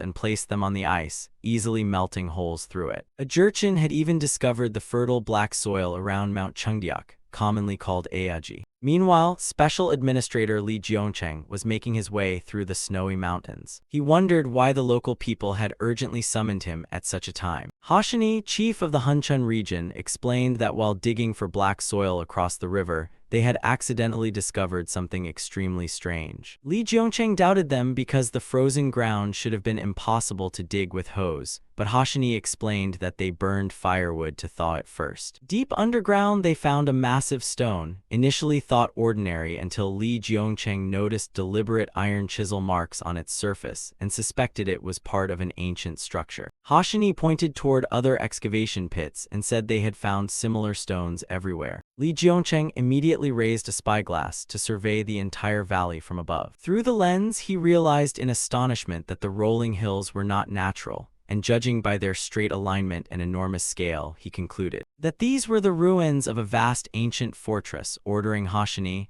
"I will report this to the capital immediately, so clear this entire area while we wait." Hearing that the discovery would earn them a generous reward, the tribal chief joyfully rubbed his hands together. A few days later, at the Hall of Worthies in the capital, Siang was buried in paperwork when he noticed someone approaching. A young official in elegant blue robes respectfully announced, "By His Majesty's decree, I have come to assist you in revising the historical records," then introduced himself. "My name is Siang Salmon, and I currently serve as a royal lecturer." Siang stared at him in shock, immediately recalling historical records about one of the famous 6 loyal martyrs. Though he warmly welcomed Siang Salmon and praised his exceptional talent, Siang felt deeply uneasy inside. He knew his growing fame had made him a target of political schemes, and according to history, he and Siang Salmon would eventually become bitter political enemies. Siang silently studied the young official, wondering what his assignment here truly meant, while Siang Salmon nervously swallowed at the mountain of documents before him. He approached Siang and confessed, "I have read the physical training manual you wrote." With sparkling eyes of admiration and cheeks flushed from excitement, Siang Salmon praised him enthusiastically. "Your physical training manual is truly extraordinary, Your Highness, and I have even reread it many times." Seeing the young official's unexpected enthusiasm, Siang smiled in relief, realized his fears were unnecessary, thanked him, and secretly decided Siang Salmon was a talent he absolutely had to recruit. Siang Salmon said he had stopped by the library for several books before leaving for Gyeongsang province, while Siang mentioned receiving a royal decree and soon departing for Gyeongsang. During his absence, the king had specially assigned a royal lecturer to assist with revising the historical record. Siang Salmon excitedly revealed that the physical training movement was rapidly spreading throughout Gyeongsang, with many people already following the prince's training manual. However, remnants of the old dynasty remained deeply rooted in Gyeongsang, causing discrimination in promotions and creating an atmosphere completely different from Hanyang, and hearing the place mentioned reminded Kwon Ram of an old friend. "Gyeongsang, among my friends is a man named Han Myung-ho who works there as a gatekeeper." Siang Salmon suddenly remembered and confirmed, "Ah, I've seen him before. He's small and physically weak, so I remember he struggled greatly with physical training." Hearing this, Siang thoughtfully stroked his chin. He finally understood why the name Han Myung-ho had never appeared in reports from Gyeongsang officials. Having been born prematurely, Han Myung-ho was probably excluded from physical training because of his weak health and was shunned by others. Seeing that Siang Salmon had arrived to take over the work, Siang firmly stood and announced, "Very well, since Siang Salmon is here, I'll leave," then told the scholars to handle the historical revision carefully during his absence before leaving the library. In May 1452, Siang and his entourage officially arrived in Gyeongsang, and while riding through the streets he remarked, "I've passed through Gyeongsang before, but this is my first time actually staying here." The accompanying official smiled, "With your impressive physique, many people here will surely recognize you soon, Grand Prince," and Siang laughed, "Perhaps," though inwardly he worried that the Wang clan in Gyeongsang might still harbor resentment. A lively scene unfolded in the street as children played excitedly, one shouting, "I am Maitreya Buddha," another replying, "Fake Maitreya," while 2 others wrestled fiercely and one cried, "I am the loyal minister Shin Sungjom." Seeing their mischief, a woman rushed over, grabbed one child by the ear, and scolded, "You disrespectful little brats." If Great King Tijo heard that, he would surely be furious, she shouted as the child cried out in pain. "Ow, stop it, Great King Tijo isn't even here." Suddenly the child looked up and saw Siang's imposing muscular figure sitting powerfully atop his horse. Terrified, the child burst into tears and fled screaming, "The giant Maitreya Buddha is here, run," leaving Siang sweating as he sighed, "Good grief, Maitreya again. How the hell did that rumor spread all the way here?" The accompanying official admitted that this place was truly different from Hanyang, and Siang firmly said, "Then let's begin by finding Di Guanghyun's descendants." As soon as they entered the Gyeongsang government office, Governor Gyejin hurried out to welcome them, saying, "Grand Prince, I should have waited outside for your arrival. Please forgive me." Siang gently replied, "It's fine, I came under His Majesty's decree, but I don't want to burden anyone if possible," while Governor Gyejin quickly protested, "A burden? Not at all, everyone has eagerly awaited your arrival." Hearing about the local scholar's sincerity, Siang could barely contain his excitement. He decisively tore open his official robe, and revealed his bulging, gleaming muscles with a mighty roar. Witnessing Sayang's supreme muscular display, Governor Gijin was moved almost to tears with admiration. After the initial commotion, the two began seriously searching for Di Guanghyun's descendants. Gijin explained that records showed this man had once submitted to Tija and been granted the surname Wang, but finding his descendants now would be extremely difficult. Sayang thoughtfully recalled that his father had once ordered all portraits burned and ancestral statues of the former dynasty buried for 2 full years to completely erase the Wang bloodline. Nearly every trace of the Wang clan had vanished into flames or been buried deep underground. Suddenly, Gijin exclaimed as he remembered someone named Ji Wuji, who had once been arrested on suspicion of belonging to the Wang bloodline but was later specially appointed by His Majesty as deputy official at Sanji Shrine to maintain ancestral rites. Thinking of the strangely appearing official with large round eyes, Gijin asked whether Sayang wanted to meet him personally. At Sanji Shrine, Sayang directly asked Ji Wunji whether he possessed the Wang clan's genealogical records. The moment he heard genealogical records, Ji Wuji's face flushed red as he shouted in fear and anger like a bristling little dog, awkwardly insisting that the court surely had a copy of the royal register and therefore had no reason to ask him. Seeing his panicked expression and evasive attitude, Sayang realized that the man had absolutely no intention of cooperating. That evening at Jeondeok, he gazed at the crimson sky and thoughtfully predicted that the situation ahead would become extremely difficult. When his young student asked whether they would continue physical training before bed, he firmly replied that it was an indispensable habit. Suddenly, Sayang tightened his grip on the weight bar and pushed a heavy weighted vest toward Kim Saisup. He firmly declared that the item suited him perfectly because he had already sent his own set ahead. Kim Saisup could only freeze, his face pale before his master's overwhelming concern. "Save me, hurry and give me a hand." Desperate cries echoed through the government office courtyard as the official in charge, drenched in sweat, trembled helplessly under the crushing workload. Elsewhere, soldiers smugly mocked a weaker colleague, laughing that his miserable state was the result of laziness and neglecting physical training. They did not stop at mere words, as one cruelly added another heavy metal weight onto his arms, making the victim scream in pain as the weight exceeded his limit. He collapsed to the ground in tears amid the crowd's heartless laughter. A metal weight rolled across the ground before a stern voice suddenly stopped them. "Stop right now." Sayang appeared and casually bent down to pick up the weight, his eyes blazing with fury as he roared, "Did you learn physical training just to bully the weak? This is absolutely not what I taught you." Realizing the Grand Prince was there, the two arrogant soldiers instantly turned pale and stammered his name in terror. They hurriedly dropped to their knees, repeatedly bowing and begging forgiveness while promising never to do it again. Sayang ignored the vermin and quietly approached the bullied man, returning the weight to him. The man was small, physically frail, and seemingly ostracized by everyone,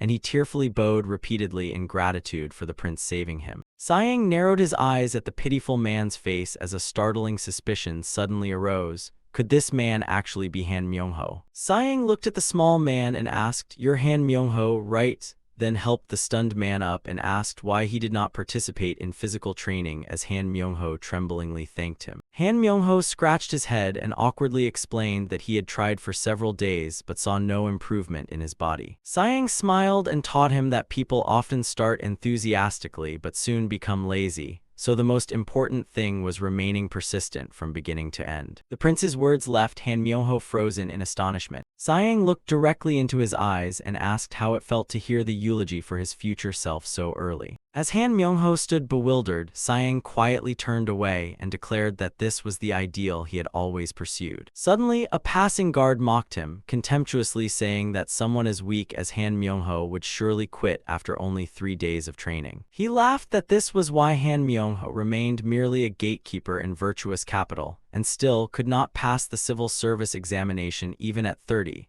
leaving Han Myung-ho to lower his head in humiliation. Sayang clenched his fist, realizing that this man needed special attention. Extremely special attention, as he watched Han Myung-ho leave with a calculating gaze. The next morning at the training ground in Virtuous Capital, Sayang thanked everyone for participating in physical training and hoped they had gained valuable knowledge. To assist with training, Sayang formally introduced Scholar Yun, a true disciple who had previously studied under him, and the massively muscular scholar respectfully greeted everyone and pledged his full support through the difficult training ahead. Sighing announced that he would soon add an entirely new concept to the training manual, explaining that every body was different and that exercise and nutrition directly affected muscle development. He firmly called this sustainable muscle, a type of muscle that could only be achieved through proper nutrition with eggs and meat, helping the body resist illness while best supporting everyday life. With a bright, confident smile, Sighing powerfully lifted the weights, radiating a brilliant aura that left everyone around him stunned with admiration. Ever crafty, Han Myung-ho offered a mysterious explanation. I once heard practitioners of immortality say that drinking mercury can prevent the body from decaying. Narrowing his eyes, he asked whether that was what the prince meant. Sighing inwardly sighed, knowing this man was always skilled at finding clever excuses to avoid training by relying on medicine. He firmly declared, "When I built this body, I thought only of my royal father while training," and simply ate plenty of quality meat, then glared sharply at Han Myung-ho and emphasized, "I never touched any of that ridiculous medicine." Overwhelmed by the prince's authority, Han Myung-ho could only tremble and obediently agree. Immediately afterwards, Sighing firmly ordered, "All right, let us begin the physical conditioning session." Watching from afar, Yang Xiangji curiously asked why the prince was paying special attention to those two men. Sighing explained that the younger man had studied at the Talent Cultivation Academy for a year and showed great promise, while the older man was being excluded by the group. Yang Xiangji immediately realized, "Ah, you mean Han Myung-ho," then sighed that he had repeatedly tried persuading Han Myung-ho and Giseong but eventually gave up because the man lacked persistence. In stark contrast, a young student was performing a weightlifting movement with remarkable technique. Yang Xiangji exclaimed admiringly, "Oh, there isn't a single wasted movement in that deadlift. And that back has such a perfect curve, what a beautiful posture." Despite the praise, the young man modestly scratched his head and admitted he had not yet reached that level. He then controlled his breathing and firmly continued the exercise. Meanwhile, Han Myung-ho was struggling miserably with the heavy iron weight. Gritting his teeth with his face flushed red, he yelled and violently jerked the bar, causing his body to fall backward, revealing his terrible technique. Yang Xiangji hurriedly warned, "No, don't use momentum, keep it smooth," while the breathless Han Myung-ho complained that he had already reached his limit. Sighing approached and asked how long he had been training, and the young man answered that it had only been about 7 months. According to historical records, Han Myung-ho had been born prematurely and was supposedly extremely frail. Contrary to rumors of frailty from his premature birth, Han Myung-ho actually led an active life, had excellent stamina, and was highly skilled at horseback riding. Yet while observing him, Sighing wondered suspiciously, 7 months, something is definitely wrong. Through the trained eyes of a muscle fanatic, he saw that Han Myung-ho had the body of someone constantly buried in books, with a forward neck, rounded shoulders, potbelly, and skinny limbs. Han Myung-ho explained miserably, "Every time I train, my body aches, so I have to rest for a day." Sighing immediately asked, "Then once the pain stops, you train again, right?" before suddenly roaring in his face, terrifying Han Myung-ho as the prince sternly lectured him. "Pain is normal," Sighing declared, then grabbed the bar before Han Myung-ho could object and ordered, "I'll hold the bar with my hands, so move with me." Han Myung-ho could only scream apologies in despair, as Sighing forced him through the brutal exercise. Cries of 1, 2, 3, 4 echoed across the training ground alongside the prince's chilling threat, "Hold it, I told you to hold it." Han Myung-ho collapsed onto the ground, wailing miserably from exhaustion. But Sighing was not finished, lifting 2 enormous dumbbells and declaring, "We're not done yet, next is the chest," leaving the old man horrified as the prince continued. Sighing stressed that increasing overall muscle mass was most important while flexing his bulging chest muscles with absolute confidence. "Once your muscles grow, people will start looking at you differently," he declared before making an enticing offer to motivate him. "If you can fully keep up with my physical conditioning routine for 3 days, I'll drink with you,"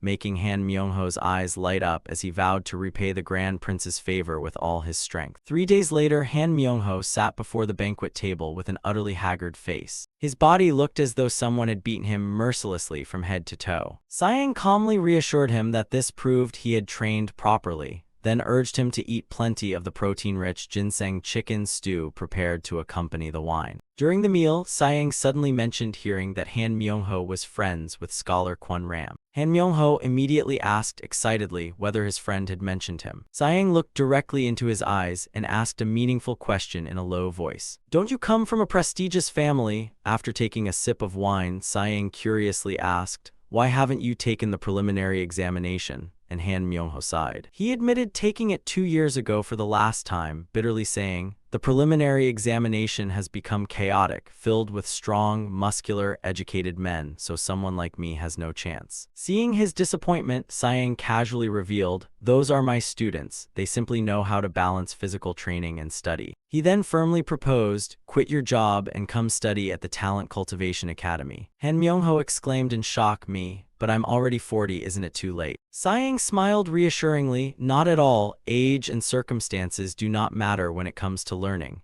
moving Han Myung-ho to tears at the honor of becoming the Grand Prince's student. Watching him, Sayang judged Han Myung-ho to be highly ambitious and believed that if properly guided, he would undoubtedly become a promising talent. At the governor's office, the atmosphere grew tense as the officials feared they would never find any trace of the Wang clan, leaving everyone at an impasse. Sayang boldly declared, "We'll excavate the former dynasty's royal tomb, genealogy records." They changed to their mother's surnames and burned everything. Curses rang out as people still tried to bury the old dynasty's past, with some casually claiming that the Wang descendants had long since become ghosts beneath the river. Others nervously admitted throwing every royal portrait into the water out of fear of a terrible curse. With the search for talented people stalled, Sayang quietly made a bold decision, saying that to restore the people's trust, they must excavate the statue of Tijo Wang that King Sejong had buried 24 years ago. His gaze turned toward the ancient Hyeonung royal tomb lying silently amid the desolate hills beneath the brilliant sunlight. However, Governor Gi-jin anxiously warned that if word leaked that they were digging up something His Majesty had buried, it would cause serious trouble. But Sayang gave a sinister grin and calmly offered the perfect excuse. "We're simply repairing an area damaged by erosion and overgrown with weeds." He mischievously looked at the sweating governor and added, "Still, what if an accident happens during repairs? Digging too deeply through all those weeds could accidentally uncover something." To make it more convincing, Sayang spread a sensational rumor that a wealthy nobleman from the previous era had buried gold and silver near Hyeonung royal tomb. He winked calculatingly and said, "Who knows, perhaps some ambitious, greedy fellow might cause that accident." Sayang glanced toward Gi-jin, who nervously signaled among the records that the matter must remain secret. He firmly declared that they must immediately send a report to His Majesty to begin this mysterious restoration plan. Meanwhile, at his residence, Han Myung-ho lay writhing with his face purple from pain, screaming, "Good heavens, my legs. My whole body aches like it's about to fall apart." His wife massaged his thighs and remarked that after only half a month of training, he had grown noticeably stronger,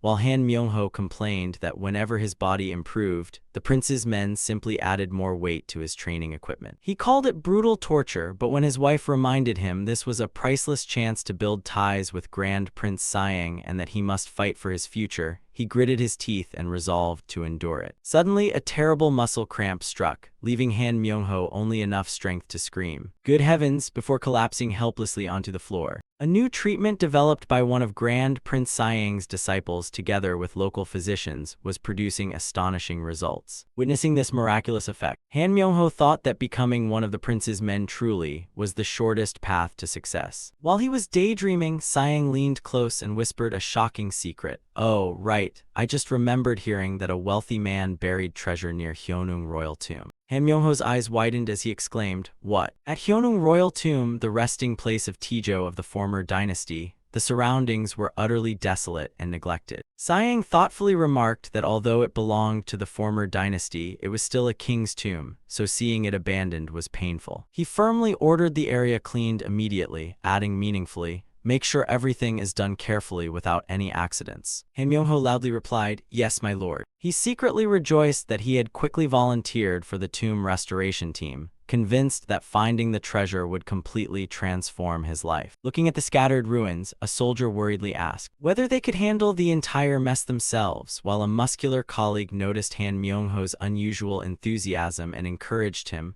"Work hard, and you'll be rewarded. Han Myung-ho smirked, knowing everyone there had come because of the treasure rumors, then cautiously looked around and wondered where a wealthy man would hide his fortune in such a wilderness. Suddenly, his eyes lit up as he stared toward the rugged, treacherous cliffs. Han Myung-ho firmly declared, "I'll take the northern mountainside." He loudly ordered 3 others to follow him and begin working. Seeing Han Myung-ho's unbelievable enthusiasm, the accompanying soldiers wondered how someone normally so lazy could suddenly work so passionately. Han Myung-ho frantically swung his pickaxe into the ground. Drenched in sweat, his mind echoed only with the call of treasure. He and his companions hurriedly cleared weeds and dug everywhere, desperately hoping to find the priceless treasure buried deep underground. Han Myung-ho gritted his teeth and kept pulling weeds despite his sweat, telling himself he could easily endure this much. By the afternoon of the 4th day, as the crimson sunset covered the royal tomb, the cleanup finally neared completion, and the soldiers rejoiced at the thought of finally resting. They invited each other for rice wine to ease their fatigue, but when asked why he was not resting, Han Myung-ho slyly said he would check the last few routes before following them. Once everyone had left, he carefully examined the ground and noticed that the soil's color and texture were clearly different from the surroundings. Han Myung-ho secretly rejoiced, wondering, so the treasure really is here. Just then, the deputy officer suddenly appeared from behind an ancient tree. The deputy officer gave a cunning smirk, reminding him of their promise to split the treasure equally before gripping a large shovel and declaring, "All right, let's see this treasure." He firmly drove the shovel into the soft earth and began digging with enormous anticipation. Every shovelful of earth sent Han Myung-ho's heart pounding with excitement. He watched breathlessly, eyes wide and face flushed with excitement. Suddenly, a strange object appeared at the bottom of the pit, making them shout together, "We found it." Yet instead of chests of gold and silver, the head of an ancient statue emerged from deep underground, leaving the deputy officer wondering in shock what it was. Han Myung-ho urgently told him to pull it out first, and beneath the full moon. The two struggled with ropes to haul the treasure from the pit,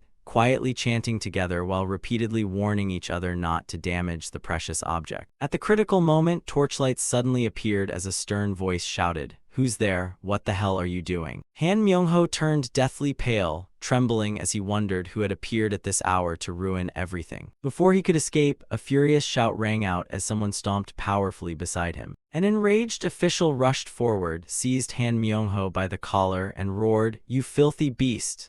leaving him utterly stunned after being caught red-handed. In the dead of night, a servant's frantic cries echoed throughout the residence, jolting the sleeping Sighing awake. Grand Prince, please wake up immediately." Opening his eyes, Sighing hurriedly asked, "What happened?" The trembling servant reported terrible news from the royal tomb of the founding king. "There has been a robbery." Sighing secretly smirked with satisfaction, knowing that Han Myung-ho had taken the bait exactly as he had carefully planned. With a satisfied expression, Sighing firmly ordered, "Prepare immediately, we're going to the royal tomb of the founding king." That very night, 2 warhorses galloped through the darkness toward the tomb of the former dynasty. Upon arriving and seeing suspicious figures amid the flickering torches, Sighing roared through the darkness, "You filthy thieving bastard." A chaotic scene unfolded as Ji Wooji viciously bit Han Myung-ho's face, making him scream, "My face, someone save me." Towering on horseback, Sighing shouted with commanding authority, "What the hell is going on here? How dare you commit such a disgrace at the royal tomb of the founding king, the resting place of great King Taejo?" Facing the prince's fury, both offenders dropped to their knees and begged, "Grand Prince, please spare me, I only made a mistake while excavating." A thunderous command of silence instantly shut everyone up. Sighing looked at the chaotic scene before him, and slowly closed his eyes, sighing in exasperation. Below him, the statue of Taejo Wangjian lay exposed on the cold ground, tightly wrapped in ropes. Ji Wooji embraced the statue and wailed, "Oh heavens, great King Taejo, why must you suffer such humiliation?" Meanwhile, Han Myung-ho stared in horror as he realized the bitter truth that he had merely been a pawn deceived by the Yi royal family's scheme to sow discord. Sighing coldly asked, "Surely the Yi family you just mentioned wasn't referring to me, was it?" Ji Wooji trembled and replied, "That's not what I meant," but Sighing pressed further, "Then how did you know this was great King Taejo's statue?" Tearfully, Ji Wooji recalled his grandfather saying that when the statues were kept at the Temple of Revering Grace, only Taejo's statue wore a gold-plated crown as he stared at the glittering golden statue. Sighing realized this was indeed a treasure from the previous dynasty, and though he did not know why his father had buried it here, he chose not to investigate further before turning disappointedly to Han Myung-ho and saying, I thought you were diligent and capable." "How could you do this?" Han Myung-ho wailed, nailing and begging the prince to spare his life just this once. Sayang suddenly approached, placed a hand on his shoulder, and whispered mysteriously, "Endure a little longer. I will find a way to resolve this." Hearing that promise, Han Myung-ho hurriedly bowed his head in gratitude. Sayang's gaze turned calculating and cold as he thought that a little insurance was only fair when using someone historically famous for his cunning. The next morning, Sayang ordered the criminals escorted to the government office beneath the brilliant sunrise. The group trudged forward amid furious curses from the people of Giseong, who shouted, "How dare you damage the great king's statue? Just wait until you're released. We won't let you off. Do you think you can still live here after committing such a crime?" Han Myung-ho turned pale, desperately clung to the prince's horse, and begged to be exiled rather than face the people's wrath, prompting Sayang to ask, "Do you know exile means going to Jeongwon? It lies at the northernmost edge of Hamgyong province." Han Myung-ho firmly replied, "I understand, but even that is better than dying here." A dark aura surrounded them as their secret agreement was officially sealed. A few days later, an unexpected scene unfolded at the government office. Ji Wooji arrived carrying heavy sacks and declared, "Compared with the favors my ancestors received, this is nothing,"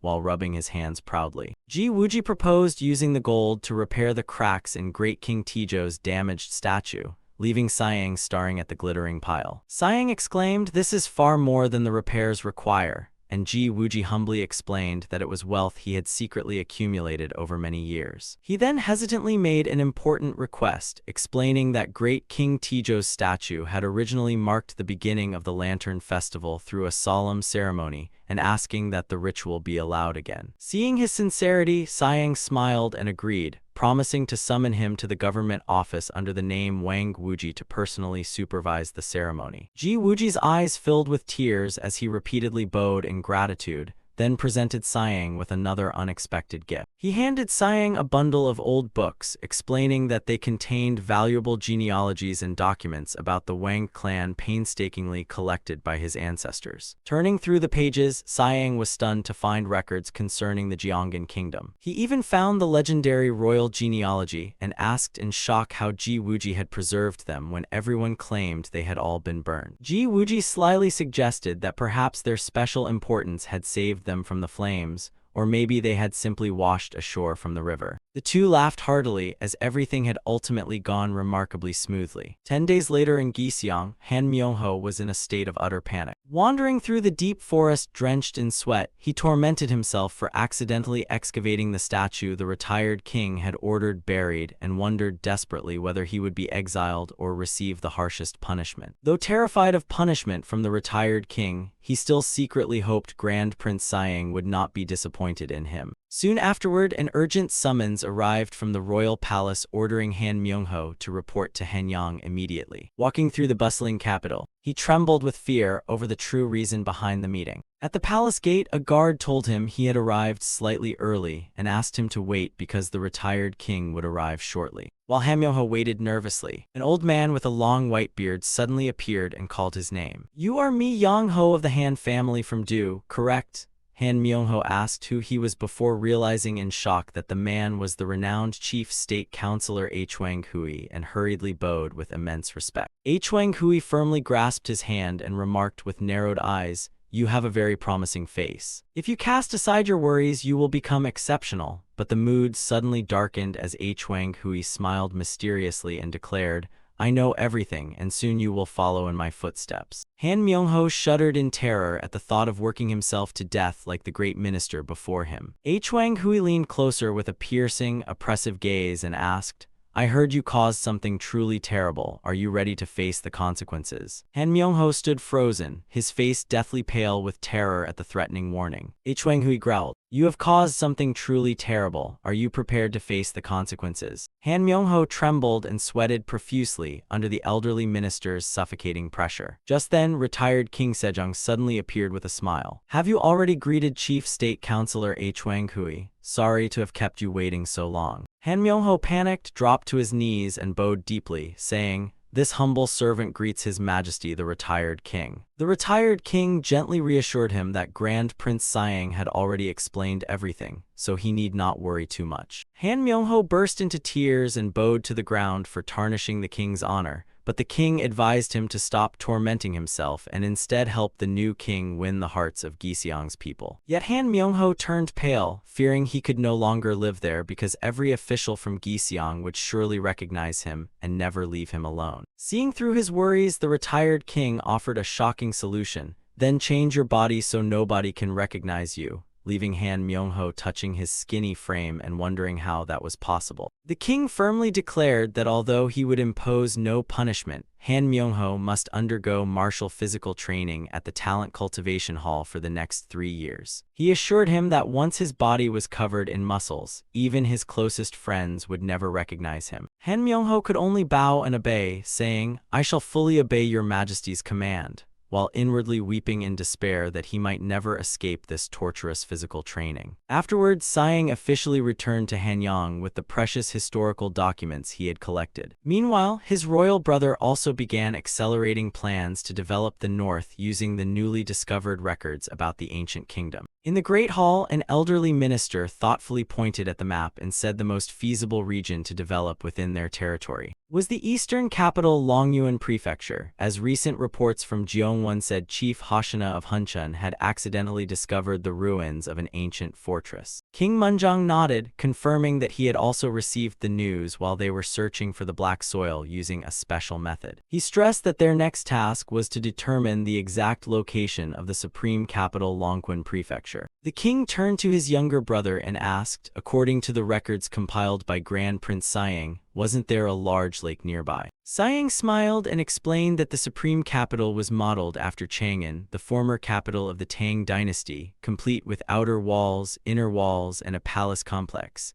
adding that he had heard a river flowed along the fortress's western side. King Munjong thoughtfully studied the map, worried that if those enormous ruins remained abandoned, they could easily become a gathering place for bandits or rebels. He firmly ordered Hoshina, who had rendered great service, to formally submit to their kingdom and then create detailed maps of the small settlements along the northern frontier, while firmly marking the map. He then proclaimed, and proceed to bring all the Jurchen people under our rule. Before the king's overwhelming resolve, Siang and the ministers all knelt and shouted, "We shall obey." As the political tension finally subsided, delighted cries rang out, "This feels amazing," while under the bright sunlight Siang flexed his bulging muscles, radiating heat. As he performed weighted pulling exercises and enthusiastically remarked that training at his own home truly felt completely different. Beside him, King Munjong was also enthusiastically lifting heavy weights, smiling as he admitted that training with his younger brother again after so long was genuinely enjoyable. Wiping away sweat, Siang pondered that few people would have the courage to volunteer to develop the harsh northern frontier. Yihyong smiled and reminded Siang not to forget the plan that their father and he had painstakingly prepared. While Siang trained intensely with heavy iron weights, news arrived that over 80 petitions from younger sons and illegitimate children requesting release from their restricted status had been submitted. With furs and essential goods continuously flowing south from the north, these people saw a chance to change their lives by volunteering to cultivate the northern frontier in exchange for rewards. Siang realized he had been so busy revising the history of Goryeo and handling affairs in Giseong that he had neglected domestic matters. Seeing his brother exhausted, Yihyong patted his shoulder and advised him to rest and look around after finishing the historical work, while Siang revealed he had found a suitable man for the north. A 40-year-old who learned extremely quickly and could lift up to 750 jun across 3 combined exercises, though he was not illegitimate himself. However, he had a much younger half-brother and volunteered for the frontier for his brother's future, so impressed by this attitude, Siang appointed him magistrate of Jeoyang County. At a restaurant, that man, Hong Il-dong, was devouring a huge piece of meat and loudly demanding another bowl of rice. His younger brother worriedly reminded Hong Il-dong that he had already eaten 10 servings, but Hong Il-dong immediately scolded him for addressing him too distantly. Hong Il-dong firmly declared that he was his second elder brother and demanded that in official matters his proper title be used. Still not satisfied with his hunger, Hong Il-dong turned to the pale-faced owner and asked whether there were any rice cakes left. Witnessing his terrifying appetite, the regional commander laughed heartily and praised Hong Il-dong's manly spirit. Hong Il-dong could only smile awkwardly at the excessive praise. Hong Il-dong placed a hand on his younger brother's shoulder and reassured him, There's no need for such formality between brothers. With fiery confidence, Hong Il-dong promised, as long as you trust and follow me, one day you'll become a high-ranking official too. You resemble me more than our eldest brother, so focus completely on physical and martial training. Hong Gildong eagerly replied, yes, brother. Meanwhile, at a small restaurant, a commander curiously asked who was temporarily governing Jeoyang County. The accompanying official explained that because the battle at Jeoyang Fortress required someone resourceful and quick-witted, Hong Yunseong had been appointed. Hearing the name, Hong Il-dong enthusiastically gave a thumbs up and said, then he'd make a perfect sworn brother, not a bad idea at all. At Jeoyang Fortress, however, the atmosphere was extremely gloomy. Standing on the wall overlooking the river, Hong Yunseong clutched his head in despair and cried, when will the county magistrate finally arrive? I'm about to lose my mind. The soldier beside him worried about the coming winter and the unfinished fortress repairs, but seeing his impatience, Hong Yunseong narrowed his eyes suspiciously and asked,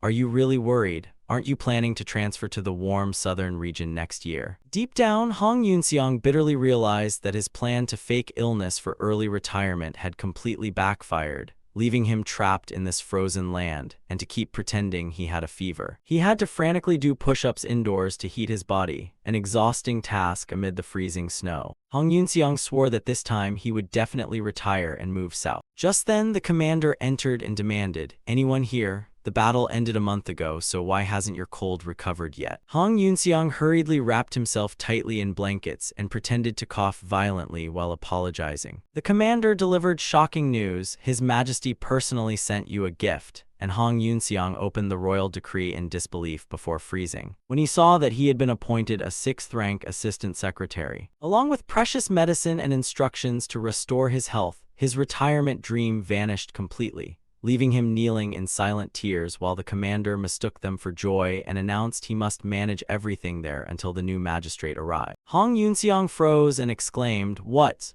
As the commander handed him the precious medicine and urged him to drink it quickly to regain his strength. Overwhelmed by the king's excessive concern, Hong Yunseong could only throw his head back and scream desperately, no. Have a safe journey to Jeoyang, Hong Gildong said before reminding his brother, stone and rice are much more expensive here, so use the supplies stored at the local government office. But fur coats are cheaper here, so buy one before heading north, while Hong Il-dong confidently laughed. I've trained my body through physical conditioning, so winter cold is nothing to me. Hong Gildong warned that the northern cold was far harsher than the capital, but Hong Il-dong laughed as he walked. Ha ha, if you faithfully follow physical conditioning, you can overcome anything. Hong Gildong could only sigh helplessly at his brother's stubbornness. The two finally reached Jeoyang Fortress as someone announced, the new county magistrate has arrived. Yet what greeted them was a strangely deserted scene of utter devastation. Hong Gildong asked blankly, is this really Jeoyang County? Where is everyone?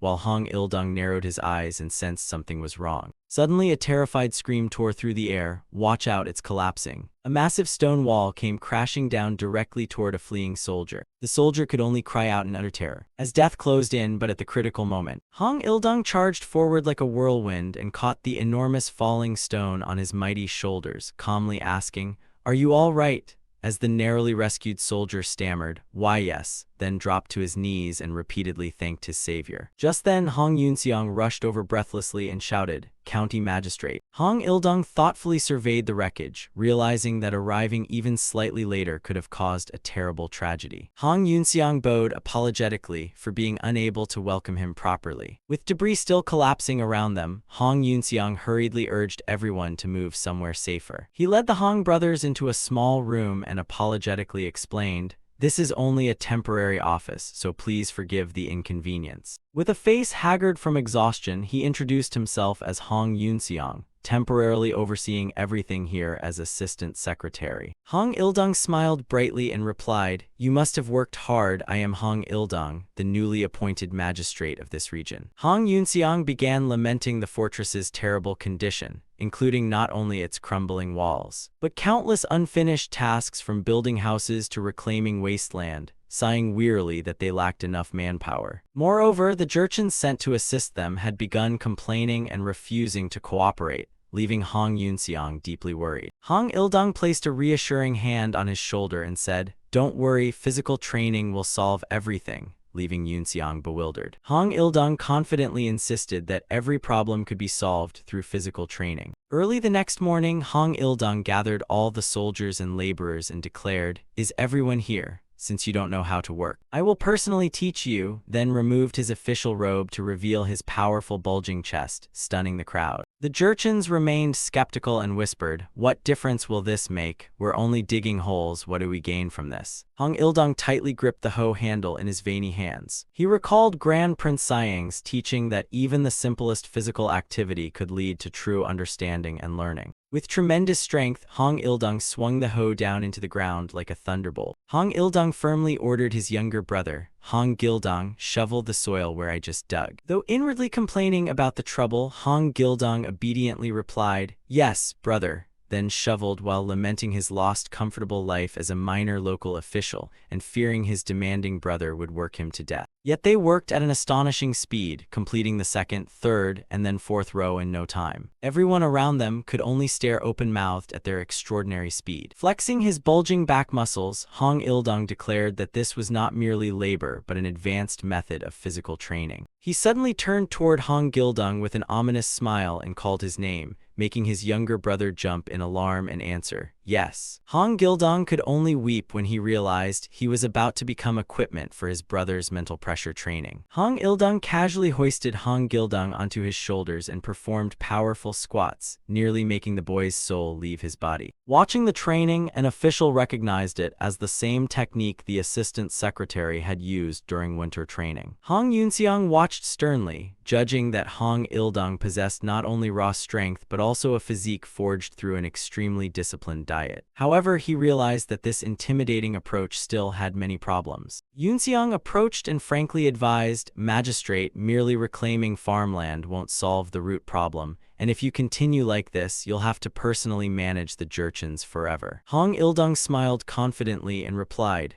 "That is exactly what I intend to do." Yunxiang kept arguing that managing the town involved far more than farming, while the surrounding people whispered anxiously about a major conflict between the two leaders. To resolve their disagreement, Hong Ildong suddenly had an idea and boldly proposed a solution. Standing among a group of exiled convicts with a huge leather ball, he announced, "Since I'm overwhelmed with work, I'll select those serving the harshest punishments. We'll see who can keep the ball away from me the longest, and I'll assign temporary positions based on the results." Hong Yunxiang stared suspiciously at Hong Ildong, wondering whether the new magistrate was truly serious about deciding such important matters with a ball game. Ignoring the doubt, Hong Ildong smiled brightly and asked the convicts, "Who wants to go first?" The crowd below hesitantly looked at one another in confusion. Suddenly, one man raised his hand and quietly said, "I'll give it a try." Seeing someone volunteer, Hong Ildong laughed excitedly and exclaimed, "Excellent." The match officially began at the signal, and Hong Ildong charged forward at terrifying speed. His opponent had no time to react before a powerful collision, leaving everyone stunned by the magistrate's strength. The convicts could only stare open-mouthed and scream in utter shock. After taking down the first man, Hong Ildong roared, "Next!" as another contestant grabbed the ball and fled, immediately feeling suffocating pressure closing in behind him. Hong Ildong's eyes blazed with excitement as he smirked, "Not bad, you've got excellent speed." Hong Ildong stood imposingly in the yard and loudly called for the next challenger while his previous opponent lay sprawled on the ground. Watching from afar, Hong Yunxiang was amazed that despite the magistrate's massive build, he moved with remarkable agility, making Yunxiang reconsider his belief that this was merely a foolish game. Yunxiang realized Hong Ildong was actually using the matches to accurately assess each person's endurance and physique, while Hong Ildong patted a prisoner and advised with a smile, "Well done, but you need to strengthen your lower body." Even so, Yunxiang remained thoughtful, still not entirely convinced by this unusual selection method. Deep down, Yunxiang remained worried because governing a town was already extremely stressful and burdened with countless responsibilities as he watched Hong Ildong laughing heartily. He felt deeply uneasy that the man was using a game to select those who would help govern,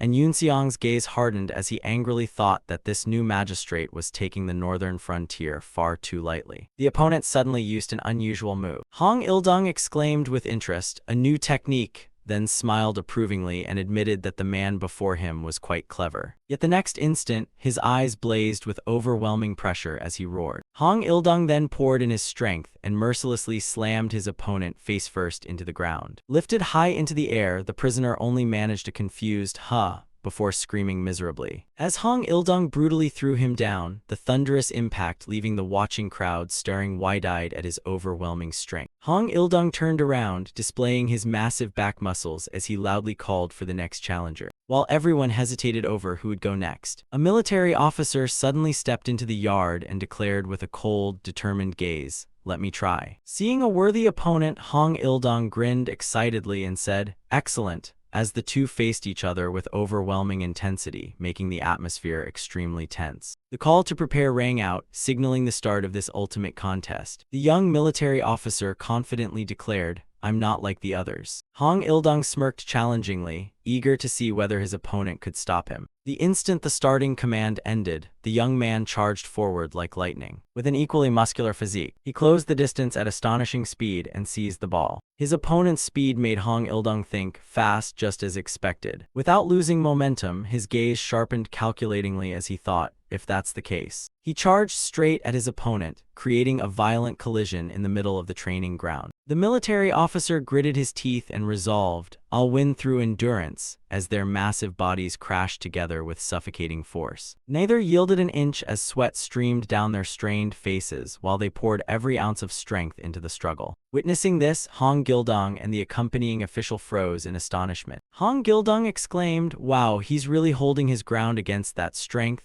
thinking that although Assistant Secretary Hong Yunseong was impressive, standing against his brother without retreating a single step was unimaginable, especially since this match was based on the bamboo ball game Hong Il-dong had invented as a child. Yet it had now become an earth-shaking contest of physical strength unlike anything Hong Il-dong had ever witnessed. A tremendous collision shook the ground and stunned everyone around them, while Hong Il-dong grinned excitedly and shouted, "This is fun, really fun." Meanwhile, Hong Yunseong underneath was struggling desperately to endure. He groaned helplessly, completely overwhelmed by the new magistrate's terrifying brute strength. Hong Yunseong was squeezed so tightly in Hong Il-dong's grip that he could barely breathe, inwardly cursing because he could not escape. The massive arms crushing him, but with the skill of a top-ranked graduate. Yunseong suddenly broke free from the hold, astonishing everyone watching. Hong Il-dong roared, "Let's end this here," then swiftly grabbed his opponent once again, forcing him toward immediate surrender, but cornered. Yunseong's pride as the top graduate of the military training camp refused to let him fall easily, and he thought,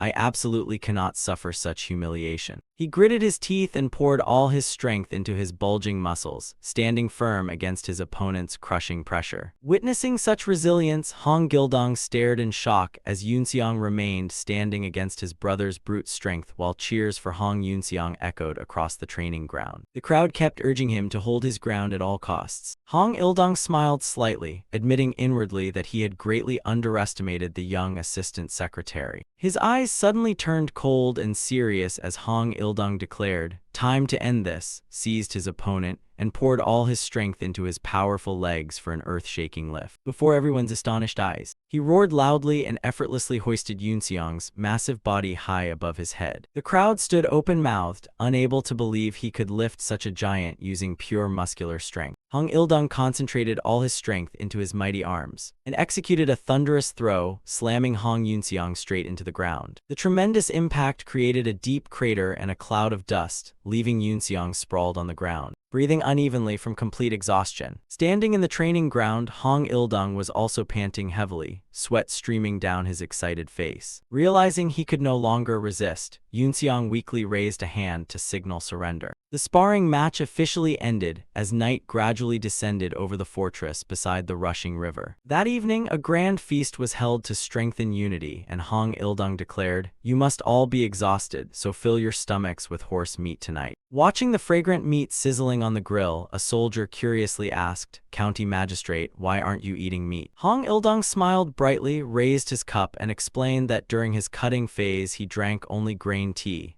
leaving Yunxiang amazed by the magistrate's endurance. The atmosphere grew lively as even the Jurchen enthusiastically raised their cups, all thanks to the excellent physical conditioning Hong Ildong had taught them. Hong Ildong gave a thumbs up and praised, "You did well today," while Yunxiang rubbed his shoulder and remarked that it had been ages since he had sweated so refreshingly. Hong Ildong dampened his mood by warning that in the coming bone-chilling northern cold, sweating would soon become a luxury, then teasingly asked whether someone from the military training camp was actually afraid of the cold. Yunxiang shuddered at the terrifying memory of relieving himself outdoors in midwinter when the liquid froze the instant it hit the ground, worrying that surviving winter in the ruined fortress would be extremely difficult. Looking at the enormous scattered stones, Hong Ildong suddenly had an idea and mused, "Then let's turn this into leg training." He proposed carrying stones and stacking them around the fortress as insulation against the freezing cold, making both Yunxiang and Hong Gildong cry out in horror at this new torturous workout. Hong Gildong immediately stood up, interrupted his brother, and declared that he had experience constructing a government office in Long Wall County, so he should personally handle this. Surprised by his normally timid brother's initiative, Hong Ildong laughed excitedly, gave him a thumbs up, and told him to give it everything, while Hong Gildong firmly vowed to complete this important task. Early the next morning at the northern fortress, Hong Gildong smiled at Yunxiang and thanked him for his help the previous day. He secretly felt relieved that they had managed to stop Hong Ildong's overzealous work frenzy, while Yunxiang noticed how unusually early he had risen. Yunxiang curiously asked, "What are you doing this early in the morning?" Hong Gildong explained that he was inspecting the wall heating system and had discovered that it was not built with standard fired clay bricks. He explained that proper bricks required white clay mixed with stone powder, though even unfired clay bricks could still work well if used correctly. Pointing to a section of wall, Hong Gildong said, "Look at this,"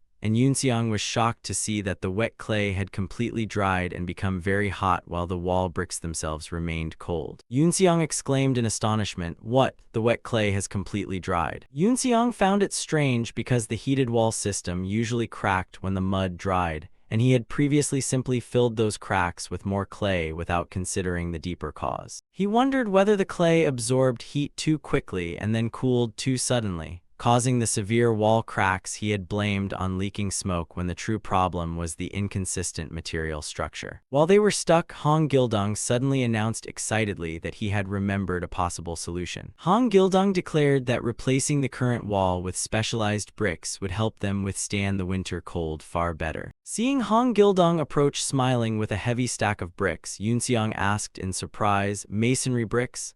And Hong Gildong explained that these bricks retained heat longer, slowing the penetration of cold air. Yunxiang nodded thoughtfully, "Ah, I see, that makes perfect sense," as they realized that walls retaining heat longer would also preserve warmth from the floor heating stones. Ordinary earthen walls required extensive repairs whenever cracks appeared, but brick walls could be easily patched or repaired simply by replacing damaged bricks. Although Hong Gildong modestly admitted he was unsure whether the idea was completely correct, he believed that if it could block summer heat, it could also resist winter cold. Seeing Hong Gildong's sharp mind, Yunxiang wondered if the two were truly brothers, since Hong Gildong was clearly far smarter than Hong Ildong, while Dudong waved toward the laborers in the distance and shouted, "Hey, you there." Hong Yunxiang quickly began overhauling the fortress and contacted a skilled mason from Giseong, who was puzzled about why he had been recruited. Hong Gildong explained that from his experience, when constructing pavilion-style roofs, bricks were commonly used for the side walls to improve durability. He believed the mason must be highly skilled at firing bricks, so Yunxiang ordered him to prepare a large batch, though the sheer scale left the mason concerned. With complete confidence, Yunxiang casually gave the astonishing figure,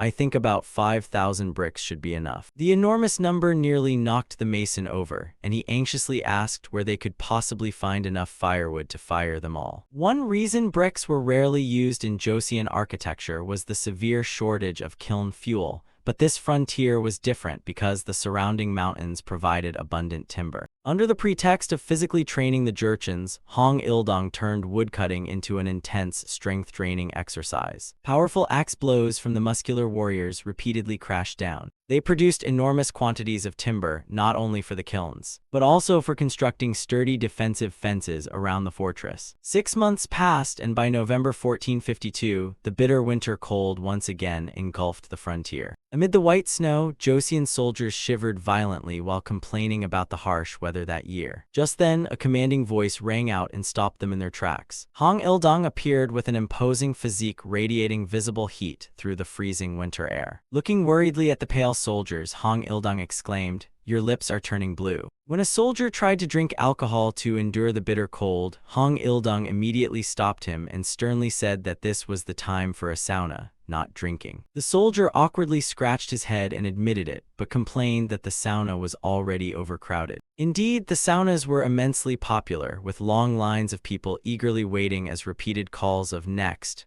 rang out. "It's my turn, I'm going in." Inside, thick steam filled the warm bathhouse as someone shouted at a man holding the door open, "Hey, you're letting all the heat escape, close it," while satisfied groans echoed from men enjoying improved circulation and relief from the northern winter. Seeing the fortress's positive transformation, Hong Ildong smiled proudly and marveled at his youngest brother's exceptional talent. He remembered initially worrying that Hong Gildong's proposal to build the public bathhouse and government office entirely from brick would become a wasteful and expensive project. Yet the cost report astonished him, as producing 5,000 wall bricks had required only 4 siak of rice. Looking at his smiling younger brother Hong Ildong believed the boy had truly been blessed with extraordinary fortune. Meanwhile, in Jeonwon province, the majestic landscape was covered in white by the season's first snow as activity continued inside the imposing headquarters. The official in charge exclaimed in shock upon hearing the report, "Jeoyang suffered only half as many casualties as we did." Sitting at the tea table, he marveled at their innovations, including saunas that conserved firewood and brick government offices with excellent insulation that remained warm even through the harshest winter days. Even the wild tribes were receiving systematic physical training, allowing them to maintain their stamina and withstand the cold,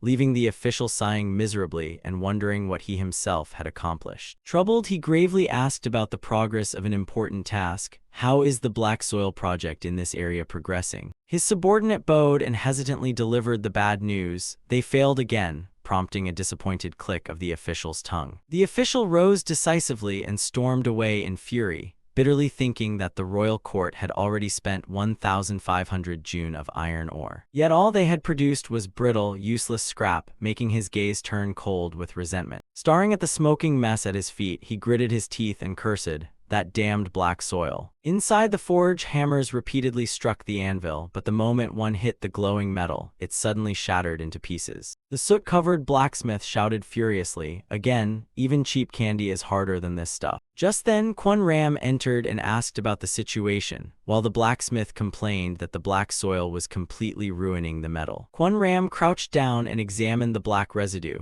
noticing that its stickiness was almost like resin. A bold idea suddenly struck him, and he immediately gave the blacksmith an order. He was told to scrape off all that soot and bring it over, leaving the old man bewildered. At the muddy black fields, Siang realized that what the locals called cow dung was actually asphalt, an extremely useful material for the future. Meanwhile, at the Longevity Palace, officials staggered outside with exhausted faces, relieved that their workday was finally over. Everyone was utterly drained from the prolonged compilation of the Great Code of State Administration. Inside the Great Hall, however, King Munjong was furious, slamming the table and shouting, "Thieves of the nation!" enraged that many people deliberately evaded and refused to cooperate with the household registration survey. He even threatened to exile more people to the harshest frontiers as punishment, forcing Siang to hurry over and plead, "Your Majesty, please calm down," as everyone struggled to contain the king's fury. However, a new dilemma appeared on the migration map, for if every criminal were sent north, even with authority decentralized among the provinces, countless complicated problems would still arise. Siang paced thoughtfully through the palace, wishing the Great Code of State Administration already contained answers to these difficult problems, then awkwardly told the young official that not a single provision of the code had yet been officially finalized. King Sejong smiled brightly and explained that the laws concerning the Great Code of State Administration had actually not yet been officially decided. Hearing this, Siang broke into a cold sweat and lamented, "Here we go again with the same old story," before quietly replying, "I understand." The king continued explaining that the court had previously faced many troubles involving the princess consort and Minister Hwang Hui. He said the punishments were still being adjusted because no truly fair solution had yet been found in the Great Code. Suddenly, Munjung glanced toward the corner and asked in surprise, "Wait, Minister Hwang, you still haven't left." The elderly Hwang Hui stood trembling among the records and fearfully begged,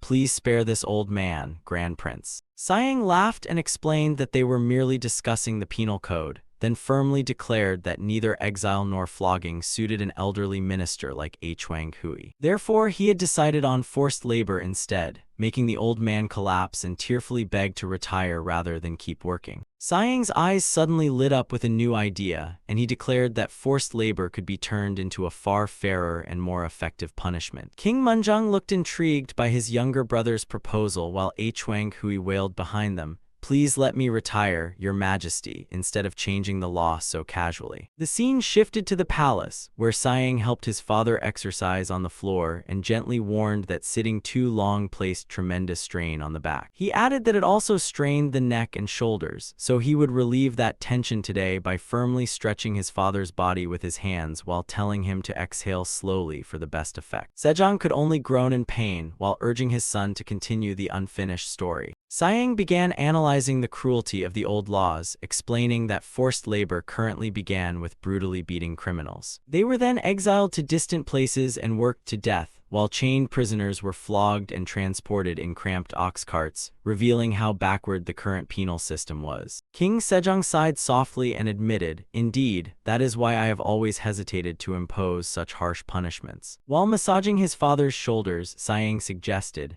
"But if we establish prisons and provide suitable correctional labor, we can give criminals more time to truly repent, and I believe such a humane correctional environment can reform most people." Siang mischievously used Minister Hwang Hui as an example, causing the old man standing nearby to tremble and stammer, "Please, Grand Prince, spare me." When King Sejong worried that prolonged labor might seriously harm prisoners' health, Siang confidently assured him they could work without damaging their bodies and reminded him, "Father, remember the walking wheel we developed before? Instead of forcing criminals through grueling journeys into exile, we can have them walk on this giant wheel right here," explaining that this would spare them from muddy roads and bitterly cold weather, making it a great act of mercy from the court. Impressed by his son's thoughtful reasoning, Sejong closed his eyes in relaxation and said emotionally, Your words and concern have truly lifted an enormous burden from my heart." The king decided to call this system imprisonment and place it directly under official supervision. He realized that instead of struggling to track every exiled criminal, periodic reports would now be enough to keep the situation under control. However, Sejong still wondered who would serve as instructors, so Siang immediately recommended the disciples of the Talent Cultivation Hall, because they had already achieved remarkable success in educating and reforming barbarian youths into disciplined and powerful men. Sejong and Siang raised their cups, pleased with the plan to send the Talent Cultivation Hall disciples to reform prisoners, before Sejong admired his son's thoroughness and suddenly told him to stop working so much and think about his nephew's marriage. He suggested it was time to hold a coming-of-age ceremony and arrange a marriage for Siang's eldest son, Hyundong. Hyundong had just turned 16 that year and already looked remarkably mature. In fact, marriage proposals had previously been sent to the prince's residence, but Siang was still struggling at the time. Because of the psychological aftermath of the war, his wife had tactfully declined them,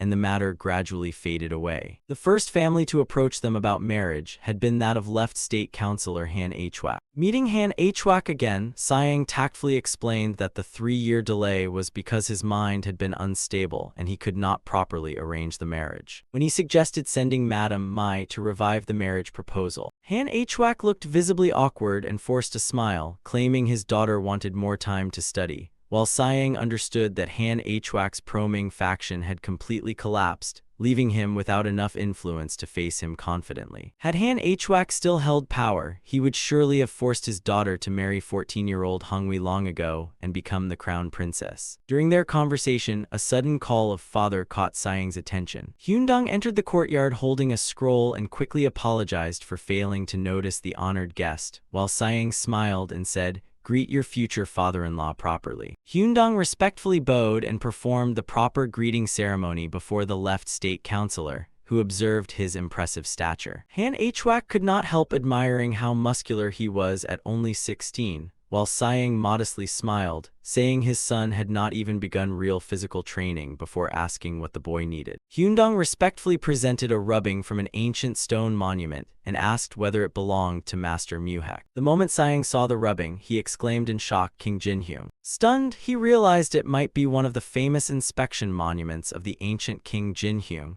and based on knowledge gained while compiling the history of Goryeo, estimated it to be around 900 years old. Hyundong was deeply impressed, praising his father's unmatched knowledge. Sayang affectionately patted his son's shoulder and encouraged him. He told him to keep studying hard because new discoveries were always being made. Watching Hyundong leave, Han Hwak was amazed that the boy possessed both extraordinary physical strength and outstanding academic ability. Sayang suddenly revealed a shocking secret to Hwak, saying the boy used to be as weak as a slug. He explained that he had introduced several physical exercises disguised as games. Activities like hoop spinning and rope skipping had produced remarkable results, and Sayang insisted they were beneficial not only for children but also for women. He enthusiastically suggested, "By the way, why don't we hold a friendly shuttlecock match so our wives can get acquainted?" Hwak could only stare blankly at the prince's unexpected idea. A few days later, the friendly match was held to bring the two families closer, when a thunderous smash ripped through the air with enough force to shake the entire court. Hwak and everyone present froze in utter shock at the power of the shot. Witnessing that terrifying strength, Hwak's trembling daughter wondered, "What did I just witness?" Standing opposite her was Sayang's wife, eyes blazing as an oppressive dark aura surrounded her body. She gripped the racket tightly and radiated the presence of a true female guardian, terrifying her opponent with the realization that a woman could unleash such a devastating strike. A few days earlier, left state councilor Han Hwak had summoned his daughter Sukdeok with important news, declaring, "Sukdeok, I've approved your marriage to Sayang's son." Hearing this, Sukdeok was stunned and blushed shyly. Han continued, "Also, Prince Sayang's wife wants to meet you, and she'll visit our residence in a few days with your second sister-in-law." Hwak warned sternly, "If you miss this chance, the marriage may fall apart completely, so be very careful." She worried inwardly that meeting her sister-in-law was fine, but those two muscle fanatics made her extremely uneasy because they were a notorious gym-obsessed couple. Imagining the guardian-like physiques of Sayang and his wife, Sukdeok gloomily reminded herself that she was a homebody who absolutely hated physical activity. While she was still anxious, a servant brought over a strange outfit, prompting Sukdeok to ask curiously, "What kind of clothing is this?" The servant excitedly explained, "This was invented by Prince Sayang's wife and is called a melty, also known as a suspender belt. It keeps the skirt from slipping during vigorous movement." The servant explained carefully, "My lady, tie it around your waist. Pull it upward like this, then tighten it underneath," the servant said, assuring her that even if someone stepped on the skirt, it would not fall off. To prepare even more thoroughly, additional protective equipment was arranged. Sukdeok was also instructed to wear protective pads on her elbows and knees. The servant told her to remove the heavy hairpiece as well and tuck the remaining hair into a small pouch. After all the preparations, Sukdeok looked completely different in her neat outfit and was ready for the stressful meeting as the servant smiled and declared,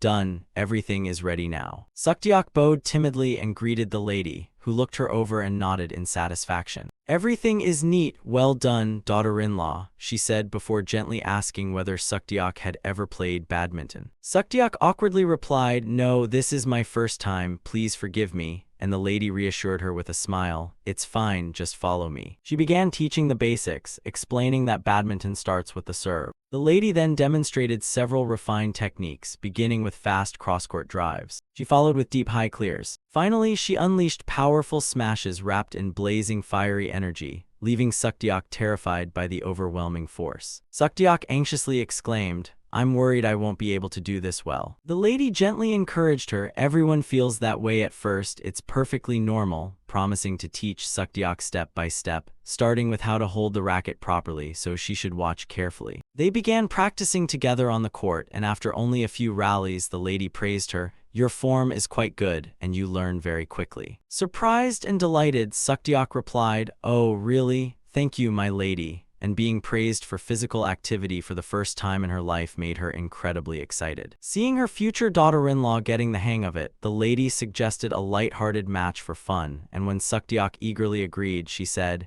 You serve first. But the moment the match began, the lady's eyes suddenly gleamed with overwhelming intensity, and her smile became strangely terrifying, like a war goddess awakening. Sukdeok swung her racket for the first serve, sending the shuttlecock soaring into the blue sky. The shuttlecock landed as everyone watched in surprise, and the young referee quickly recorded it before announcing, 1 point. She explained that the scorer now had their first point, and whoever reached 21 points first would win the match. Scoring first against such a formidable opponent filled Sukdeok with joy, her eyes shining excitedly as she thought, I scored a point. The more Sukdeok played, the more excited she became, thinking, this is so much fun, transforming from lazy to energetic in an instant. She had always thought moving and exercising were incredibly difficult and exhausting, but now those prejudices had completely disappeared. Sukdeok smiled brightly, drenched in sweat yet completely relaxed, thinking, this really is fun. She focused intensely and swung her racket to meet the next shot with a shout. The shuttlecock soared high into the air. Suddenly, the lady's eyes turned sharp and blazed with overwhelming pressure. Before her opponent could react, she poured strength into her legs. With an astonishing leap, she shot high into the air to intercept the falling shuttlecock. Witnessing that unbelievable jumping ability, Sukdeok's face twisted in sheer terror. The leap was extraordinary as a thunderous smash ripped through the air and descended like a meteor. The shuttlecock slammed into the ground with terrifying force near the court line, sending dust everywhere. Sukdeok stood completely frozen in utter astonishment. Sukdeok wondered in disbelief whether a shuttlecock could truly travel that fast. In contrast to her panic, the lady calmly praised Sukdeok's skills as quite impressive. But immediately afterward, the lady's gaze suddenly changed, radiating suffocating pressure as she declared, Now it's time for me to really cut loose, leaving Sukdeok in tears as she realized her opponent had been holding back all along. The match continued at a furious pace, with the score quickly reaching 5-3 in the lady's favor after a powerful shot. Sukdeok fought back desperately, but the gap soon widened to 6-5. As she struggled to return several difficult shots, the lady unleashed thunderous strikes one after another, pushing the score to 9-5 and then 12-5 while her opponent remained helpless. Sukdeok gritted her teeth in disbelief, wondering what kind of housewife played shuttlecock like a superhuman, yet despite being drenched in sweat, she focused intensely on the lady's next shot. The lady narrowed her eyes sternly and warned Sukdeok to prepare herself for the decisive strike. Refusing to yield, Sukdeok firmly declared she could do it too and launched a powerful smash. Yet at that very explosive moment, a sharp pain suddenly shot through her ankle, making her lose balance and collapse onto the court. Stunned by the sudden ankle pain, Sukdeok wondered why she had to get injured now, and although she screamed inwardly that she refused to give up, she gritted her teeth and resolved to continue, using extraordinary effort to leap into the air and reach the shuttlecock. An official watching from outside could only gape in astonishment at the young girl's recklessness. A sharp impact rang out as the racket struck the shuttlecock in midair. Sukdeok rejoiced inwardly, I did it. But before she could celebrate, another searing pain struck her wrist, making her scream in agony. Sukdeok's eyes widened in shock as she realized that after her ankle, her wrist had now been seriously injured too. With all her strength completely exhausted, she lost her balance and crashed onto the dusty court. Sukdeok lay sprawled on the ground in pain, panting as she stared blankly at the sky and wondered in horror,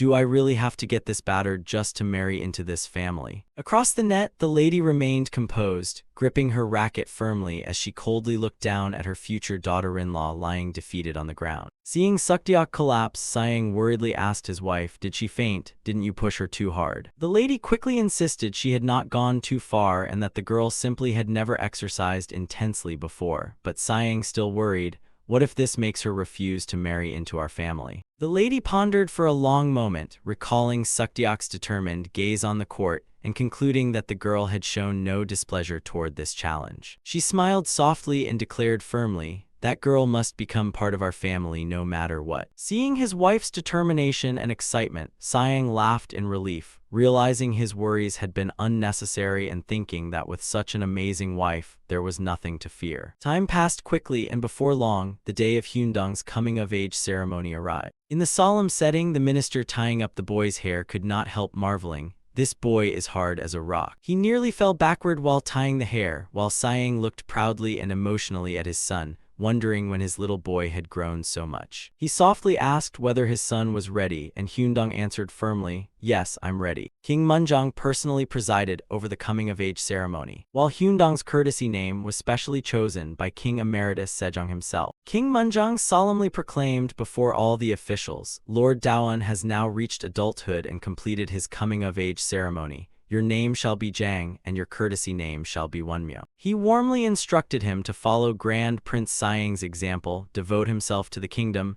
continue his studies, and always act according to righteousness. Hyundong respectfully accepted the command, saying, "Your servant obeys your majesty." And with the bright smile of a newly grown young man, an auspicious day in April was chosen for the next great event. Only a few days after the coming-of-age ceremony, a grand wedding was held in an exceptionally solemn atmosphere. In the brilliantly decorated courtyard, Hyundong and Sukdeok performed the traditional wedding rites together. Before both families, looking at the perfectly matched young couple, Siang's wife could not hold back tears of happiness and softly exclaimed, "He really has grown up." Siang gently placed a hand on his wife's shoulder, comforting her with an affectionate smile. "It's all thanks to you." Seeing the young couple's happiness, left State Councillor Hwak could not hide his joy and laughed mischievously. "Then what about my son? Where should I send him to become a proper man?" Siang laughed heartily and advised, "There are plenty of good marriage prospects, so choose wisely." Standing together beneath the radiant falling blossoms, Hyundong and Sukdeok looked perfectly matched, opening a promising new chapter for the prince's household as the newlyweds performed their rites together, while Siang nodded in satisfaction, feeling truly reassured by his new daughter-in-law. He recalled the original course of history. This daughter-in-law should have become the powerful Queen Dowager in Su, and seeing Sukdeok's gentle nature, Siang hoped she would not fear life at the prince's residence after the previous shuttlecock incident. He kindly advised the young couple that physical training would strengthen their bodies and improve daily life, so they should not see it as suffering. Sukdeok respectfully replied that she felt relieved because her father-in-law was so kind and understanding. However, Sukdeok suddenly looked up hesitantly and said, "Father, I have one request. I want to master the entire physical training manual." Impressed by their daughter-in-law's ambition, Siang and his wife laughed in delight as he praised her. Your determination is admirable." Siang then explained seriously, "I was born a man, so I only understand the male body, and currently there is no physical training manual specifically written for women." He emphasized that every standard and exercise recorded so far had been designed solely for men. Siang explained that his wife had always learned directly from him, step by step. Seeing a path forward, Sukdeok resolutely told her father-in-law, "If a path already exists, there must be a way to follow it, and I heard you originally trained yourself to develop this physical training method. I want to learn those fundamentals myself." Moved by his daughter-in-law's determination, Siang smiled and agreed, "Very well, try it yourself." Siang resolved to create a fitness manual specifically for women, but reality proved harsher than expected as Sukdeok's piercing screams suddenly erupted from the room. His wife forcefully stretched her daughter-in-law and scolded, "Why are you stiff as a board? If you stay this rigid, forget training," warning that without flexibility, Sukdeok could injure her back even while picking up ordinary objects. Sukdeok cried from the pain, feeling as though her legs were about to split apart. His wife ordered her to exhale and relax her muscles, but only agonized screams answered, making the servants tremble while Siang sweated nervously and wondered whether creating a women's training manual was really wise. Just then, a guard rushed over and reported that His Majesty was summoning him immediately. Siang thought he still needed to finish the manual and assumed His Majesty probably had nothing particularly important to discuss. Yet the moment he entered the audience, he was stunned to hear that Tsushima Island was demanding an increase in the number of merchant ships. An official asked in shock, wasn't the number fixed at 50 ships under the 1443 treaty, so why are they suddenly demanding more? Under the 1443 treaty, after rising piracy from Tsushima Island around Busan port,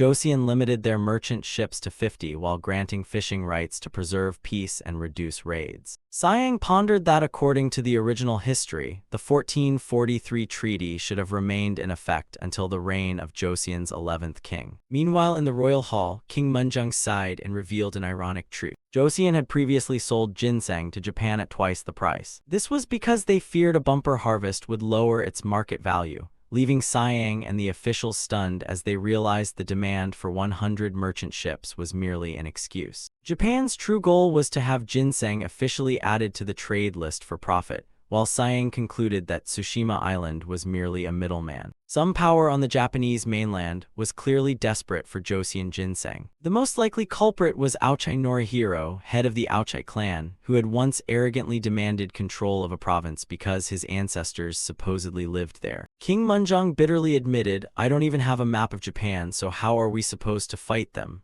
making Siang suddenly panic. Shin Sukju was originally supposed to draw that map during his diplomatic mission to Japan, but because Siang had sent the scholar to the Ming Empire instead, that plan had completely fallen apart. One furious official roared that these rude and treacherous barbarians should be intimidated with military force, just as His Majesty had done before. Yet he immediately deflated upon realizing that Joseon's main forces were currently occupied defending the northern frontier. The entire royal hall fell silent before this difficult diplomatic dilemma. At the impasse, Siang suddenly made a shocking proposal: just give them ginseng and its seeds, causing the officials to cry out in disbelief. "What did you just say?" However, Siang's strategy immediately caused an uproar on Tsushima Island, where Lord Soshijimoto furiously berated his subordinate for selling ginseng too cheaply. This allowed the Aochai clan to discover its true market value, and he raged that they had begun mining silver and now wanted to trade directly with Joseon instead of using Tsushima Island as an intermediary. If that happened, Joseon would bypass Tsushima Island entirely and leave them starving. Yet any reckless action would surely bring immediate destruction by Joseon. Desperate, Soshijimoto firmly ordered his subordinate, "Go to Joseon immediately, I'll give you one final chance." He coldly issued his final threat: "If you fail to resolve this, don't come back, kill yourself." In the eastern hills, now known as Busan, two riders traveled along a tree-shaded trail. One of them was an interpreter named Shin Sukju, who greatly impressed the local official with his powerful physique and exceptional horsemanship. At the government office, Deputy Master of Rites Jiang Chiok cleared up the trade misunderstanding, explaining, "There seems to be a mistake. That ginseng wasn't sold by the royal court but was found in the north." Realizing the situation was complicated, he firmly told the young man, "Someone will explain this more clearly, so leave for Hanyang with Shin Sukju immediately." That night, the young man arrived at an enormous mansion in amazement, wondering, "What a huge residence. Who is this northern general who wants to meet me?" Passing through the wooden gate, he was stunned to see strangers wearing the distinctive clothing and hairstyles of a northern tribe. Unable to hide his prejudice, he blurted, "Wait, why are these barbarians here?" making the accompanying official hurriedly warn, "Watch your mouth and never call them that." His outburst immediately enraged the Jurchen warriors. A hulking warrior approached menacingly and growled, "Barbarians, you insolent brat, are you asking for a beating?" As the young man trembled in fear, a thunderous roar suddenly tore through the air. "You bastards, what the hell are you doing to my guest?" Prince Siang strode out in imposing armor, forcing the Jurchen men to immediately bow before him as he said, "You've traveled a long way." Siang stood imposingly in his armor and welcomed his guest with a hearty smile beneath the quiet night sky. He apologized for summoning him at such a late hour, then playfully mentioned that his gift might have caused some misunderstanding, leaving the distant guest thoughtfully muttering, "A gift." Without keeping him waiting, Siang laughed and asked, "How did you like the 180 pounds of ginseng I sent?" The guest admitted it was an enormous and extremely useful gift, but Siang warmly slapped his shoulder and declared that it was nothing compared with what Joseon had received. Thanks to sulfur and copper traded from Japan, the royal court could manufacture gunpowder and cast cannons for northern expeditions, making this trade heavily favor Joseon. Deep down, Siang reminded himself to convincingly play the role of a powerful but ignorant general to conceal his true intentions. Seeing the prince's enthusiasm, the guest secretly admired him as an unparalleled national hero, capable of solving everything through sheer strength without even needing firearms. Siang continued analyzing the war, admitting that although they had conquered several Jurchen tribes,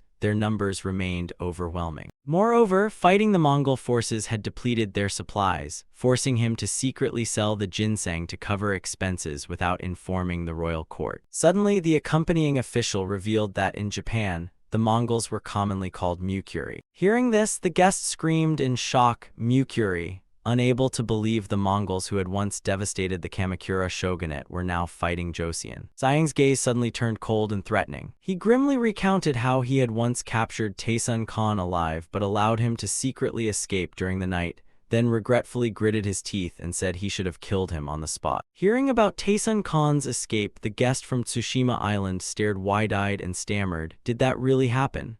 While Sayang sighed and feigned sorrow, "We suffered heavy losses because of that incident." The guest curiously asked what the prince meant. He then tearfully described his own suffering, explaining that the enormous profits from ginseng had made others jealous and caused repeated attacks to plunder and seize their gains. Other powers even wanted to eliminate Tsushima Island and trade directly with Joseon, while haunting images of masked killers slaughtering villagers and leaving corpses scattered across ruined settlements filled his mind. Trembling, the guest thought they would either be killed or starve at this rate, then dropped to his knees and desperately begged, "Please, save us." Seeing his prey fall completely into the trap as planned, Sayang gave a calculating, sinister smile and thought, "He's hooked." He immediately softened his voice, helped the old man up, and reassured him, "You've truly suffered greatly. Please stand up," Sayang said before clapping his hands and declaring, "I've just had a brilliant idea," then placing a small pot of ginseng on the table and proposing to personally meet their general and hand him live ginseng seeds. "Why don't you try growing it yourselves?" Sayang suggested, then assured the astonished guest that he would personally join a diplomatic mission to Japan and deliver all the ginseng to the general. He would also formally guarantee that trade with Tsushima Island would continue as usual, giving the entire island new hope of survival. The guest from Tsushima Island sobbed with joy and repeatedly thanked the prince, overwhelmed with emotion. Sayang smiled and waved away his worries while the guest continued bowing to the floor,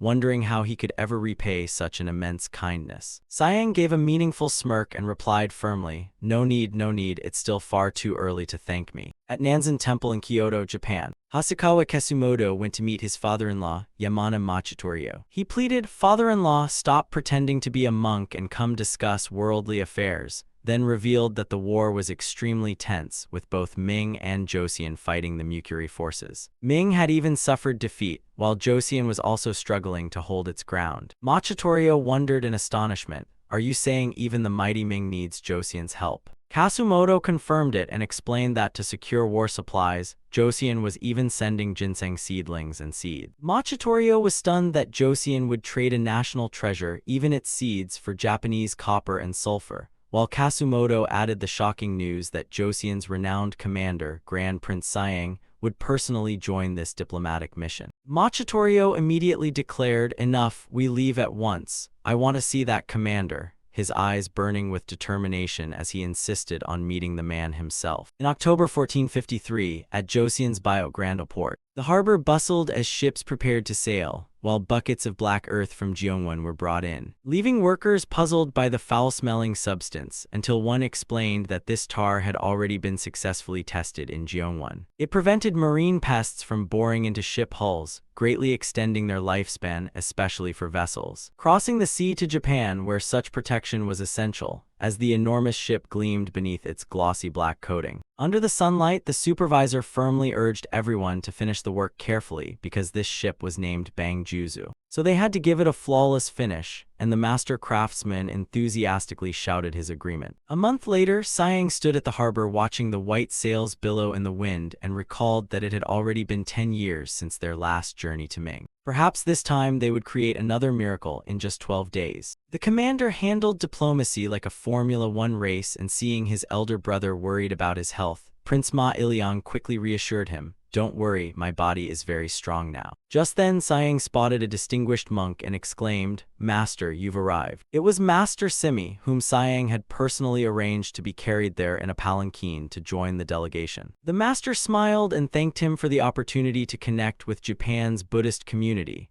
while Sighing still felt guilty about last year's Mid-Autumn Nasserin performance offending the monks and saw this as a perfect chance to make amends. Sighing cheerfully exclaimed, Amitabha, Master's heart is as vast as the sea, so surely you've forgotten that already. While on this mission, and Pyong would serve as deputy envoy and Sighing as chief envoy. And Pyong smiled brightly and declared, there could be no more glorious diplomatic mission than this, elder brother. Sighing's eyes shone with determination as he firmly replied, indeed. I'm also greatly looking forward to this journey, before cheerfully declaring, even on a diplomatic mission, we must never neglect muscle training. I've already ordered all the weights loaded onto the ship, leaving Prince and Pyong wondering whether the Grand Prince was human or an exercise machine, while Master Simi merely clasped his hands and murmured, Amitabha. But immediately a protesting shout rang out, no, absolutely not. Sighing stared in surprise and realized he had overlooked something important, as the Jurchen soldiers from Liaodong had experience on small riverboats but had never faced the vast ocean, prompting one terrified soldier to scream,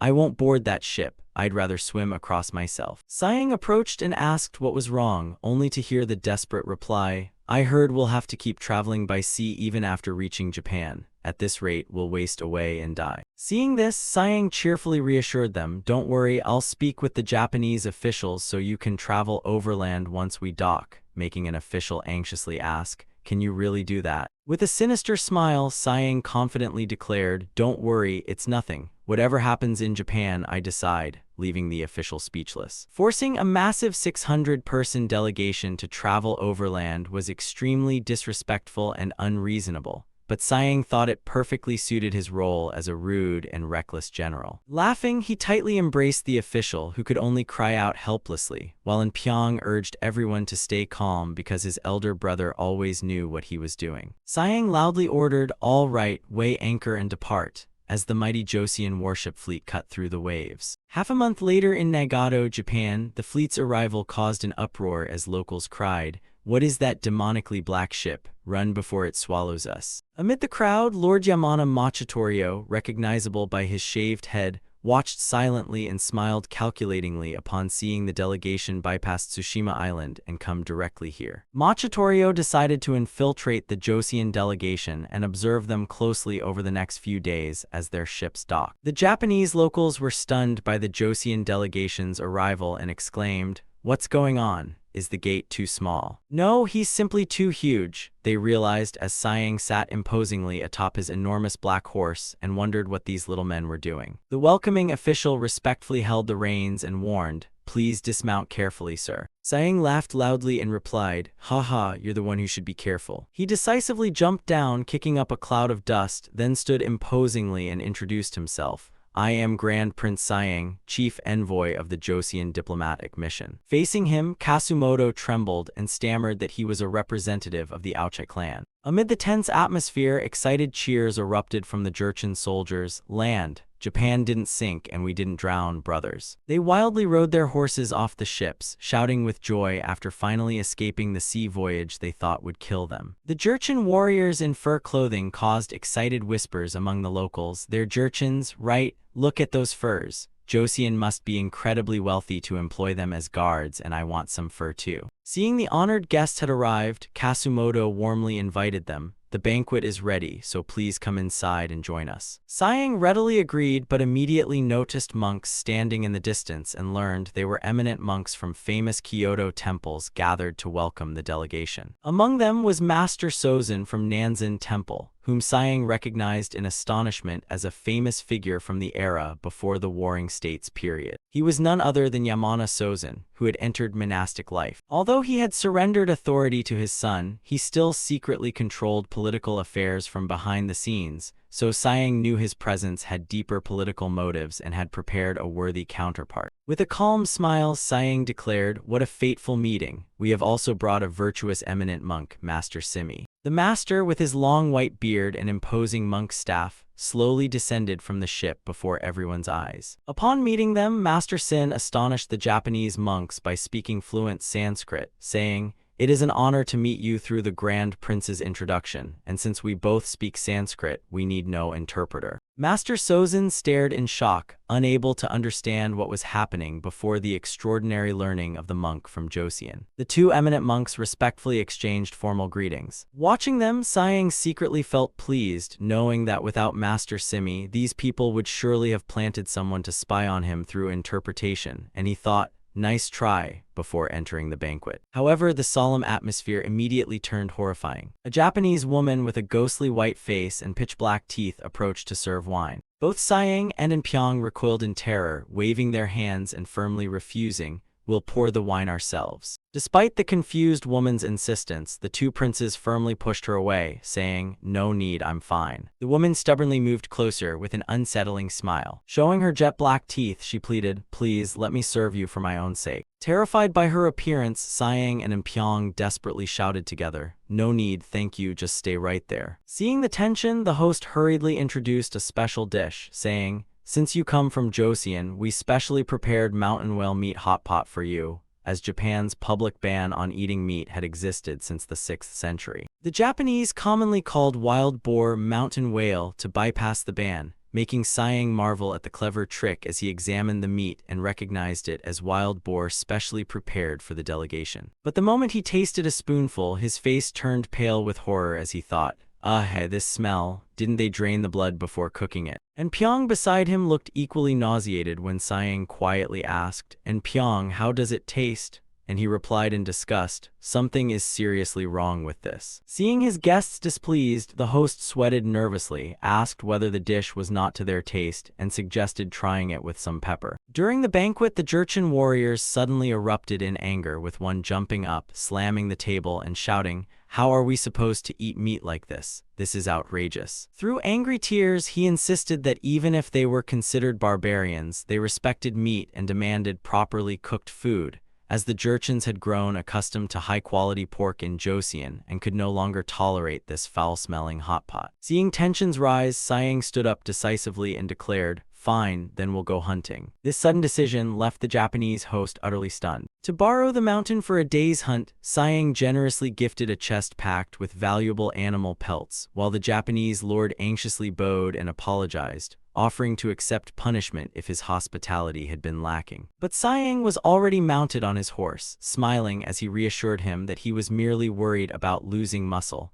as the gym-obsessed commander clearly had an incurable condition. His words left the host wondering whether muscle loss was some common contagious disease. Siang and the fierce Jurchen cavalry immediately charged deep into the forest to begin the hunt, with Siang galloping at the head of the group in overwhelming spirits. Kasumoto hurried after them, stunned by the Joseon prince's speed and enthusiasm. Suddenly, he was shocked to see his father-in-law, Yamana Machitorio, also galloping wildly close behind. The old man roared that his son-in-law was an idiot and urged him to hurry and catch up. As he rode, Machitorio secretly calculated that this sudden hunt was merely a cover for Joseon reconnaissance, and wondered whether the Joseon king had gone mad. By sending his own younger brother as the vanguard for an invasion, swearing that he would never allow it to happen. While lost in thought, his target suddenly vanished from sight. From the bushes, a huge and ferocious wild boar suddenly charged out, with a thunderous roar, making Machitorio cry out in terror, "Damn it." But at that life-or-death moment, a figure suddenly rushed forward and unleashed a thunderous punch. Siang struck the wild boar squarely in the head, instantly dropping the massive beast, to the utter shock of everyone watching. Witnessing the terrifying sight, Machitorio trembled and sweated profusely, thinking,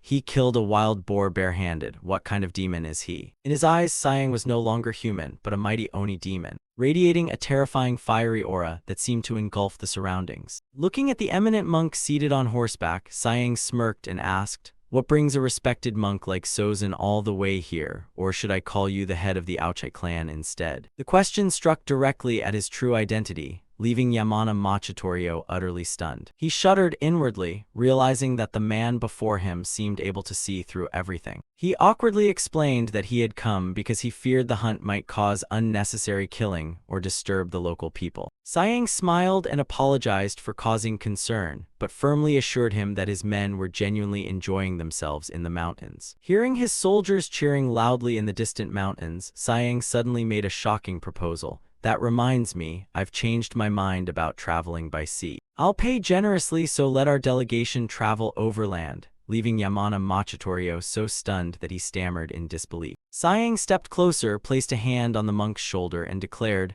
"I know this will be a heavy burden for the Aoche clan, but with such a respected monk accompanying us, I'm sure you'll handle it well." To add further pressure, he promised generous gifts to Nanzen Temple in Kyoto, while staring directly into the old man's eyes with a piercing gaze, saying, "Since you are a wise monk, I'm certain you understand exactly what I intend." With that, Sighing casually bent down and hoisted the enormous wild boar onto his shoulder, before firmly declaring that he would entrust the matter to him. Watching the imposing back of the Joseon prince as he strode away, Yamana Machitorio's face twisted with fury as he screamed inwardly, unable to believe a 600-man delegation intended to cross the mountains overland to Kyoto, hunting along the way while using his family name as cover for their wild behavior. 17 days later, at Nanzen Temple in Kyoto, the peaceful atmosphere was shattered by Yamana Machitorio's sudden return. The moment Kasumoto saw his master's figure, he exclaimed in shock, "Master, you returned earlier than expected." Seeing Sozen's haggard face and disheveled hair and beard, Kasumoto was stunned. Kasumoto rushed over to support him and asked, "Master, what happened to leave you in such a state?"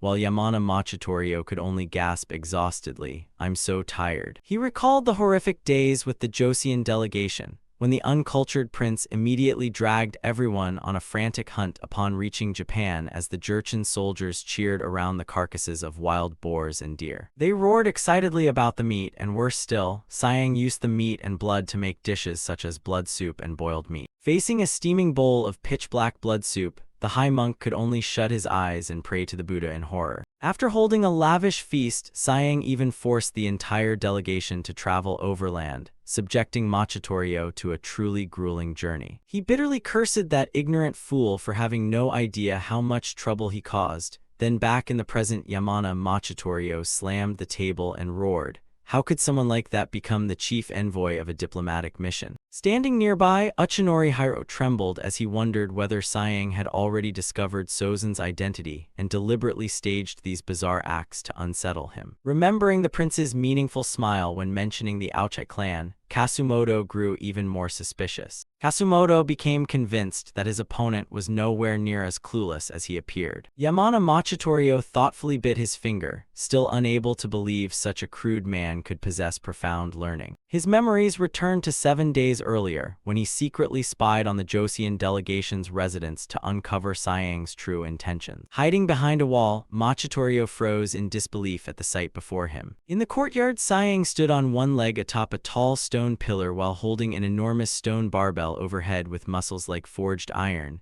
Yet despite its terrifying weight, the prince calmly ordered, "This still isn't quite heavy enough. Add another weight plate," he said as a Japanese servant at the residence strained until his face turned purple just trying to lift one stone plate and gasped, "What kind of cursed plate is this heavy as lead?" Meanwhile, Pyong sat leisurely beside a wooden table. Holding a brush, he elegantly painted a branch of plum blossoms. He smirked and mocked that Japanese men could not even properly handle a 40-pound weight plate. Soon after, Sighing put down his brush, walked over and lifted the heavily loaded bar with one hand, smiling in delight as he declared, "Now this is a satisfying weight." Watching from afar, Yamana Machitorio was dumbfounded and stammered, asking what the prince was doing with those strange devices. Sighing casually lay on a stone bench and performed barbell presses with muscles like forged iron, explaining that it was a training method for maximizing upper body strength, while Sozen was speechless seeing him effortlessly lift 40 pounds on each side hundreds of times. He concluded that the prince was undoubtedly a born god of war, but reassured himself that someone obsessed with muscle training all day could hardly possess any scholarly depth. Sozen discussed these observations with other senior Japanese officials, who all agreed that an ignorant man like Sighing would never dare act recklessly once he reached Kyoto.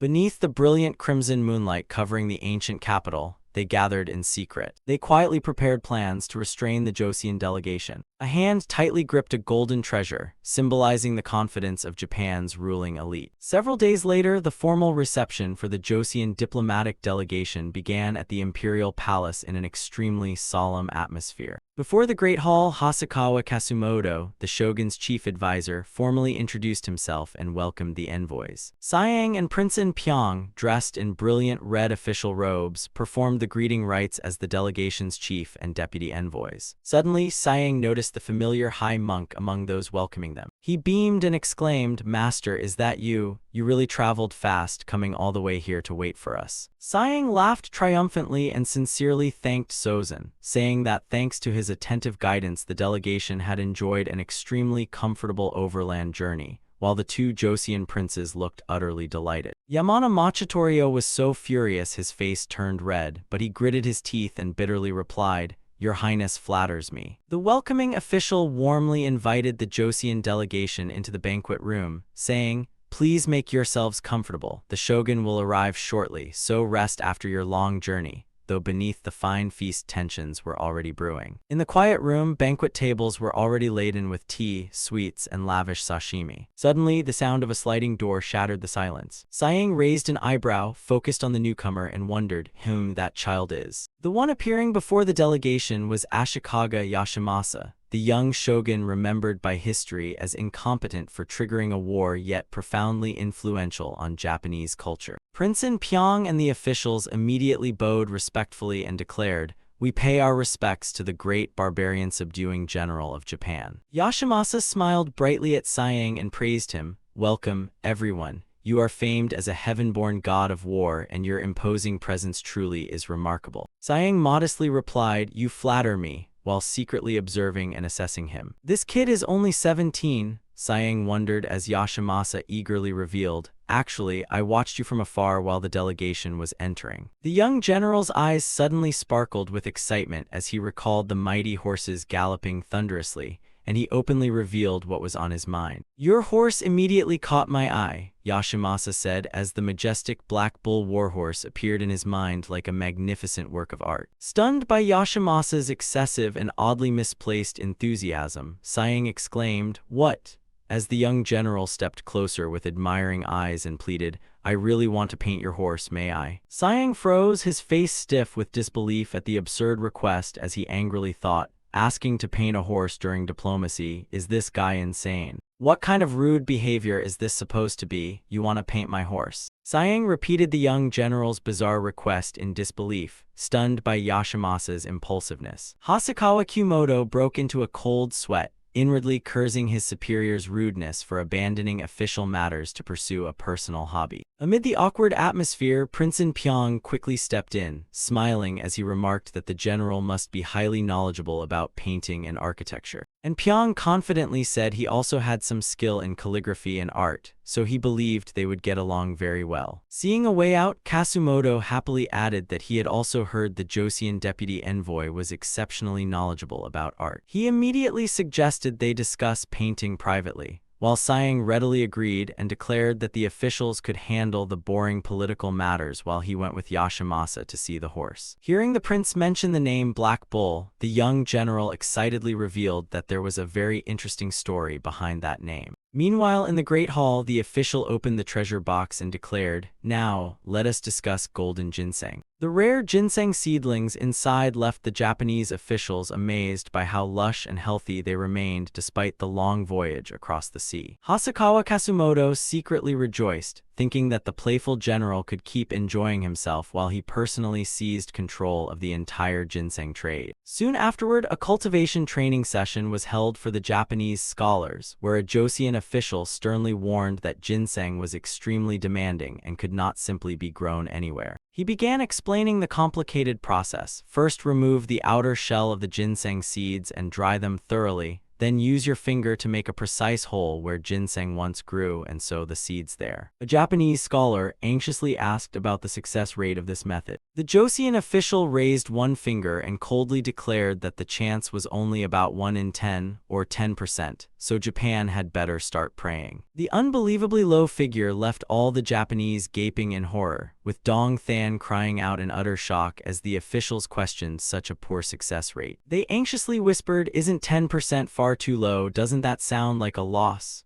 while Sayang decided not to explain personally to preserve his image as a rough general, leaving the eloquent Yi Gukgam to handle it. Holding a ginseng root in his hand, Yi Gukgam clearly explained. Normally, one ginseng root like this produces around 60 seeds, leaving the Japanese official staring at the treasure in astonishment and thinking he needed to examine it carefully. Yi Gukgam gave a meaningful smile and persuaded them, if just 6 seeds succeed, that's already an excellent bargain. Sayang planned to teach them only the bare minimum cultivation techniques without revealing any detailed methods or tricks, while the sweating Japanese official nodded. That makes sense, so we'll try our luck. Sayang stared confidently into the man's eyes, knowing they would rack their brains trying to grow ginseng and profit from this bargain, while negotiations temporarily ended with fierce disagreements over its distribution still unresolved. One official suggested this clearly won't be settled overnight, so let us end today's discussion here, and Sayang firmly agreed, very well. However, Sayang knew the final decision did not belong to these officials, but to General Ashikaga Yoshimasa himself. Meanwhile, at the horse stable, Yoshimasa diligently painted Black Bull's majestic figure under Prince In Pyong's guidance, benefiting greatly from the company of an artistic master like him. The young general could not help exclaiming in admiration, "Oh," while In Pyong smiled with quiet satisfaction. He knew it was now only a matter of time before Yoshimasa sided with Joseon. 3 days later, beneath a crescent moon hanging over the Japanese stronghold, an unexpected event stirred everyone into excitement as someone exclaimed, "A festival." Amid the lively atmosphere, Sayang continued tirelessly training with enormous stone weights. His guardian-like physique bulged with powerful muscles radiating heat as he lifted the weights and wondered, today isn't even a special day, so why is there suddenly a festival? While discussing my paintings at Dragon Peace Temple, I accidentally mentioned Black Bull and your glorious exploits, royal brother. As a result, he insisted on holding a festival because he desperately wants to witness your martial prowess firsthand. Still straining with the weights, Sayang grumbled, HMPH, a festival costs money and creates more work, so what exactly does he suddenly want to see me do? The day of the festival finally arrived as a magnificent procession entered the capital, amid the enthusiastic welcome of the Japanese people, who cheered excitedly. That's the Grand Prince from Joseon, the mighty commander who crushed those savage Mukuri and Kokuri barbarians.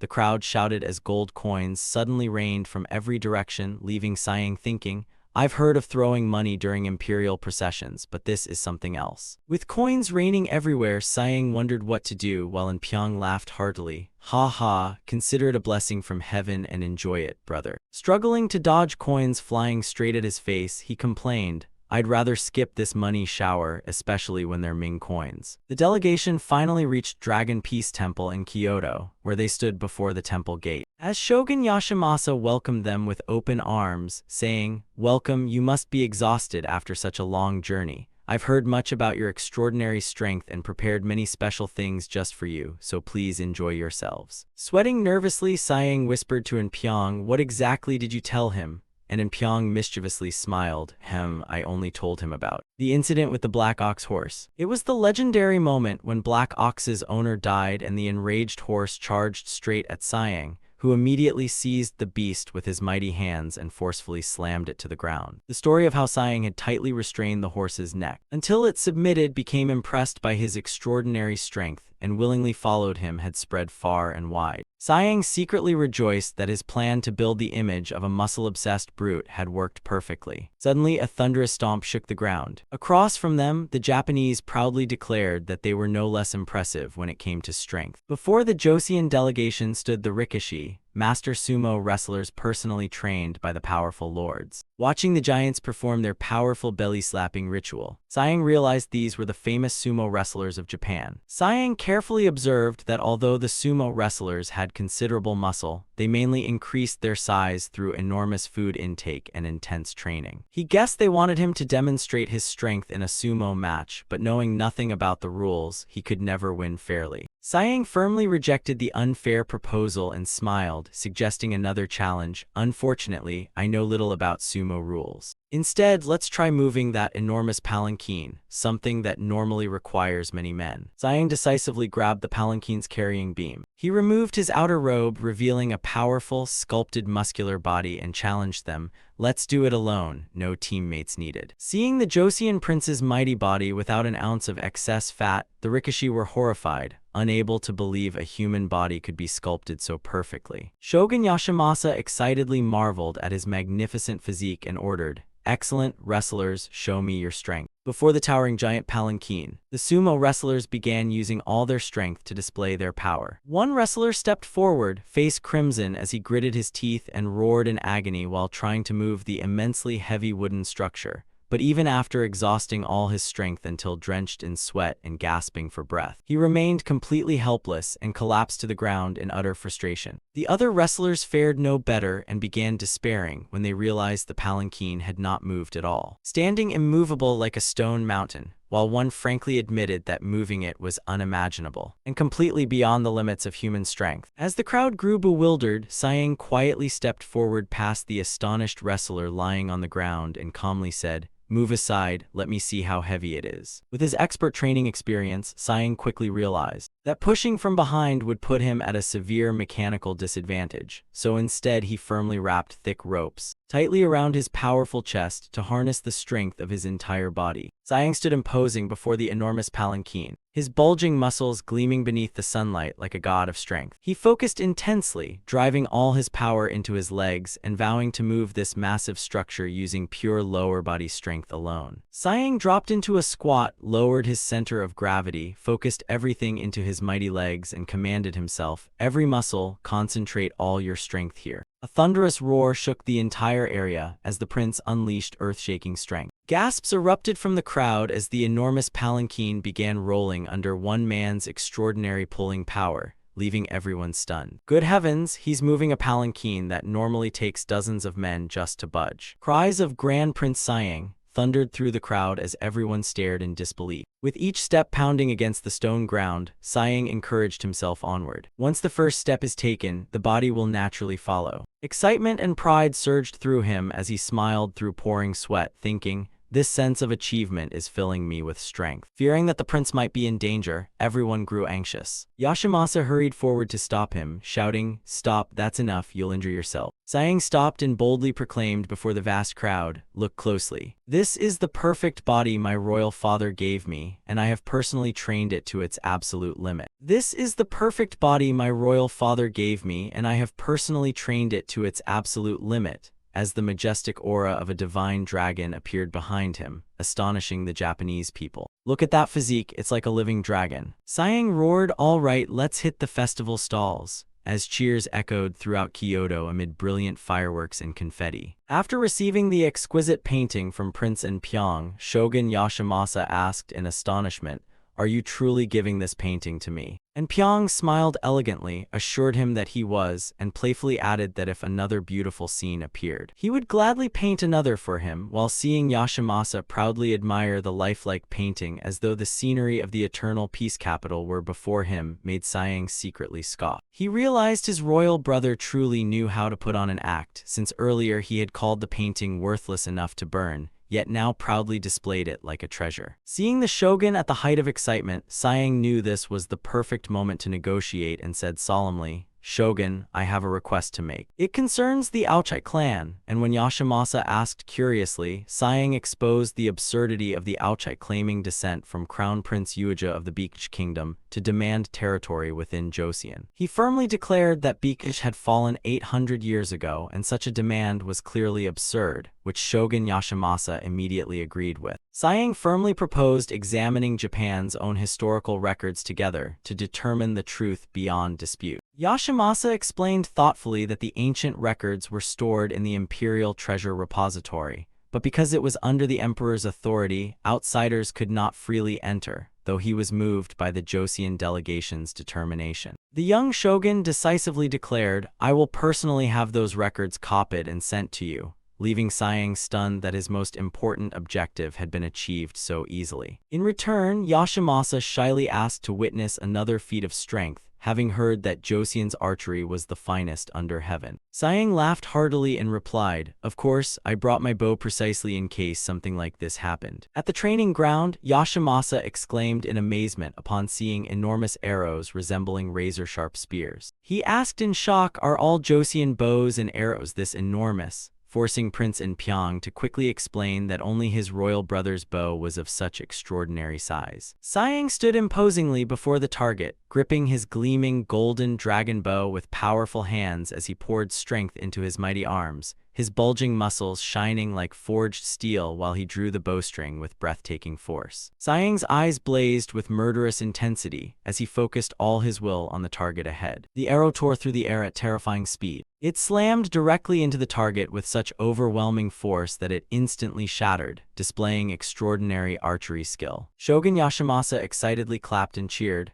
Amazing, unbelievable. Sayang stood proudly, displaying his massive back muscles and boasting that this very bow had once terrified the northern raiders. Meanwhile, the Japanese side began making calculations of its own. Kasumoto immediately dismissed the idea of reporting the festival budget to Yashimasa, considering him merely an ignorant child. As formal negotiations began, the Joseon side proposed a price. They offered 200 pounds of ginseng for 100,000 pounds of copper, sulfur, and buffalo horn, with the ginseng seeds to be personally distributed by the shogun. And when Japan questioned their value, the Joseon official proposed exchanging them for skilled craftsmen. The Joseon representative explained that since the seeds could not bring immediate profit and the Japanese people needed time to adapt, exchanging craftsmen was entirely fair. Kasumoto broke into a cold sweat and anxiously asked for the exact manpower numbers, while Joseon firmly demanded 100 blacksmiths, 50 ore prospectors, and around 200 fishermen, leaving Kasumoto deep in thought over this substantial demand. He firmly folded his fan and declared that he would thoroughly discuss it with the feudal lords before making a final decision. A few days later, the meeting among the Japanese feudal lords unfolded in a tense atmosphere. As Kasumoto calculated, supporting craftsmen for 30 years is far too costly. So cut the numbers before declaring that they would provide all the requested fishermen but reduce the other craftsmen by half. Sayang narrowed his eyes suspiciously, immediately recognizing the other man's cunning. Sayang clenched his fists in anger upon seeing the Japanese official's true colors, friendly on the surface yet secretly scheming to profit from Joseon. And with his muscle-obsessed general persona, it was difficult to counter Kasumoto's cunning with reason. Just as Sayang was unsure what to do, General Yashimasa suddenly cleared his throat and declared, "Send enough people and you get the seeds, send fewer and you get nothing." Yashimasa firmly ordered that viable seeds be distributed according to the number of people sent and demanded that this order be clearly conveyed to the feudal lords. The young general's sudden decision shocked all the Japanese officials so badly that they cried out together in utter disbelief. They could not believe Yashimasa had so readily accepted Joseon's demand and dumped the entire troublesome matter onto them. Kasumoto turned pale and cried desperately, "General, please reconsider." But the old fox's pleas fell on deaf ears. Yashimasa answered the warning with a cold, threatening stare and growled, "Are you questioning my decision?" as his authority overwhelmed the room. Kasumoto immediately panicked and waved his hands in fearful denial, while Sayang secretly rejoiced at this spectacular betrayal, never expecting such reliable support, and though Kasumoto kept arguing, Yashimasa finally roared, "Enough, say no more. You have argued about this ginseng matter for months, and I am sick of it." Seeing Kasumoto's miserable face, Sayang smirked in satisfaction and thought, "Serves you right, now deal with each other yourself." Yashimasa stood up and eagerly suggested that Sayang take some uniquely Japanese souvenirs before leaving, then smiled and said,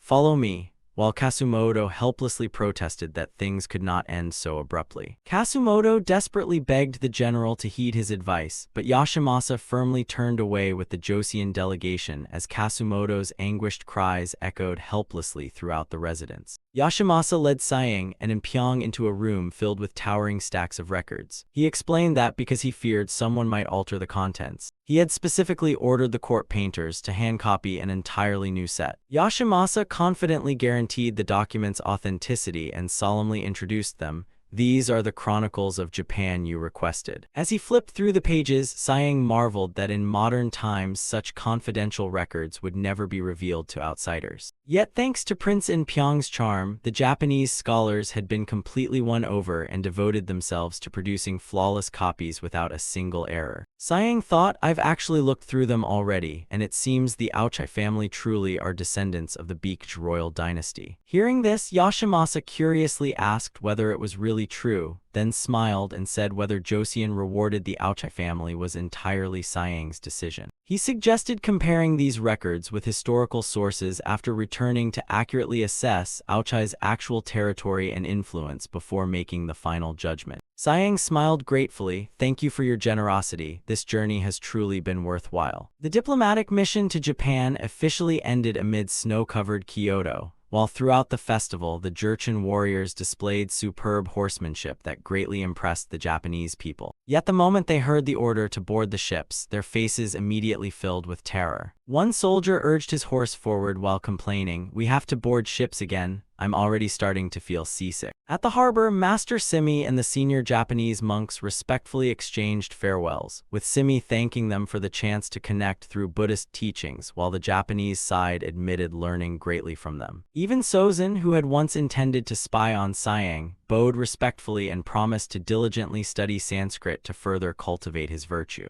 Sitting on horseback, Siang quietly watched the meaningful farewell before officially departing the land of the rising sun. Watching the land of the rising sun fade into the distance, Siang silently contemplated Japan's grim future, where the devastating Anin War would soon erupt and the ginseng seeds he had given them might amount to nothing more than a passing breeze. Time passed quickly, and by the 15th day of the first lunar month in 1454, a festive atmosphere filled the snow-covered Joseon capital. Fresh from his successful diplomatic mission, Siang immediately entered the palace for an audience, where King Munjong eagerly approached, showering his younger brother with praise while teasing him for enjoying Japan's festival so much that he even pulled a palanquin himself. Siang smiled but remained uneasy, knowing the Japanese shogun's weakness would soon cause turmoil, though what surprised him most was that his royal brother had already noticed those ominous signs. During their conversation, the king suddenly pointed into the distance and mentioned the man he had previously sent to Jiuyang,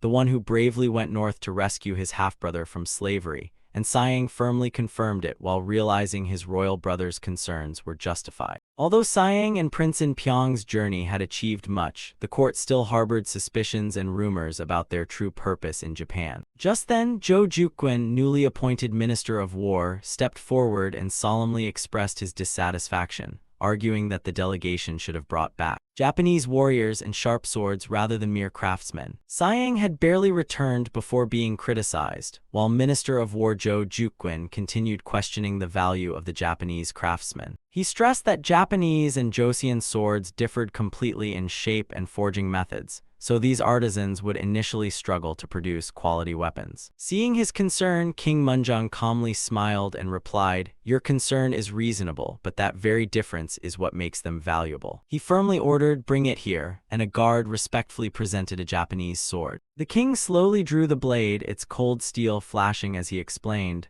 "Japan lacks quality steel, which is why they forge swords this way." Suddenly, King Munjong swung the sword in a terrifying slash that tore through the air. Witnessing the king's fierce movement, Zhou Juqun trembled in terror and covered his head. The king further explained that Japanese swords used a forged iron core wrapped in a hard steel outer layer. The blade crashed down upon its target with a thunderous impact, leaving the Minister of War staring wide-eyed, his mouth hanging open in terror as the object was cleanly severed, while King Munjong explained that lacking good iron forced Japanese smiths to combine softer and harder iron when forging blades. He concluded that if artisans skilled in this method were given quality steel, they could create weapons rivaling legendary swords. Only then did Zhou Juqun understand, realizing in shock that he had greatly underestimated the precision and dedication of Japanese craftsmen. He dropped to his knees and bowed deeply, saying, "I, Zhou Juqun, was foolish not to understand your majesty's profound vision," and the king smiled forgivingly, saying, "It's all right," ending the dispute. King Munjong then formally rewarded Grand Prince Siang and Pyong and the entire diplomatic delegation for their great contributions. Siang and Pyong smiled brightly, grateful for their royal brother's recognition, while Siang sighed in relief and thought, "It's finally over, now I can go home and write a women's fitness book." But King Munjong suddenly stared deeply into his eyes and said gravely, "You, about that. You personally negotiated with Taesun and are also a highly capable leader." Amid heavy snow covering the palace, the king firmly assigned him another difficult mission. "I want you to go to Harbin, leaving Siang stunned as he exclaimed, "What, Taesun, why so suddenly?" In June 1454, while sailing with his entourage along the scenic Songhua River on his mission, Siang reflected that although Yi Jinggok had succeeded Kim Jongseo in the north, he was considered too rigid and poor at handling schemes. Watching his subordinate work, Siang praised him softly. "You're fairly good at strategy, finish this quickly," though inwardly he regretted not dealing with him from the beginning. Looking at the crates piled aboard the ship, Siang sighed, "Are all these letters from Taesun Khan? I never expected him to be so persistent." Memories of the previous year returned when Taesun Khan, thought dead after his capture, unexpectedly returned alive, triggering a fierce civil war among the northern tribes. They constantly blamed each other for their previous disastrous defeat, shouting insults inside their camps. "Finish what you're saying and get lost, I have nothing more to say to you." Under pressure from the Ming troops stationed there after Joseon withdrew, even the most arrogant among them fell silent when mocked. "What, you talk as if you've ever faced Siang yourself." 5 years later, the massive defensive wall separating Ming territory from the Warat lands was officially completed. Reading the letter, Siang laughed with delight. "Were you so terrified that you completely froze up?" Siang smirked at Taesun's helplessness, while in reality Ming had nearly exhausted its treasury and was preparing to withdraw, with officials on the wall observing that even the regional treasury was almost empty,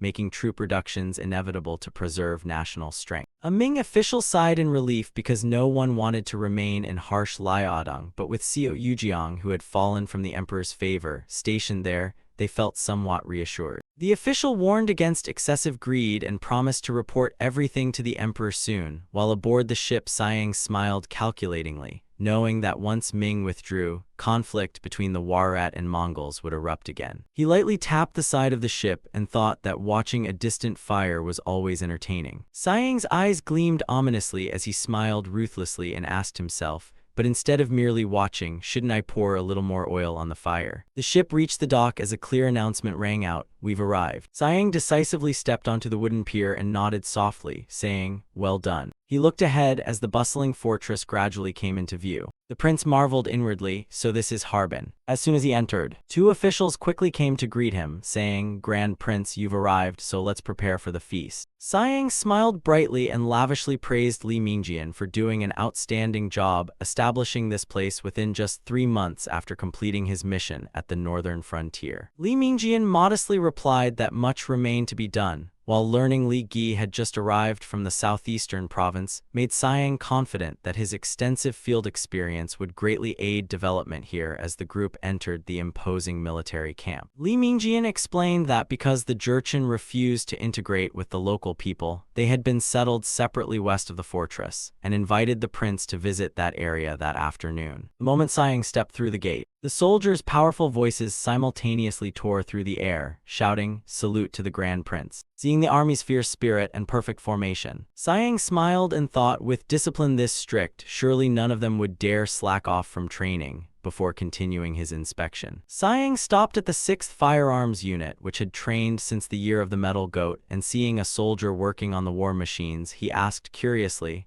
"Are you inspecting the breech-loading cannon?" The soldier confirmed that its mobile mounting allowed it to fire from anywhere and would be extremely useful, representing an advance over the earlier handheld fire cannon that suffered from poor mobility and range. However, after examining it directly, Siang quickly spotted a technical flaw, as continuous firing tended to misalign the barrel or chamber and cause gas leakage. Looking over the breech-loading guns, Siang thought, "These still have flaws, but they're far better than those useless old fire cannons." Seeing tall stacks of wooden boxes, he curiously asked what they were used for. A soldier explained that they contained explosive shells and stressed that they had to be stored extremely carefully, because moisture would cause misfires and prevent detonation. While he was inspecting them, a pale-faced official hurried over and apologized for failing to welcome the prince earlier. Noticing something was wrong, Siang asked worriedly, "Your face is deathly pale, did something scare you again?" He quickly ordered everyone inside for a thorough discussion, where the official reported the contents of newly received secret letters. Taesun planned to marry his younger sister to Essen, whose true goal was to legitimize his bloodline as heir to the Khan's throne,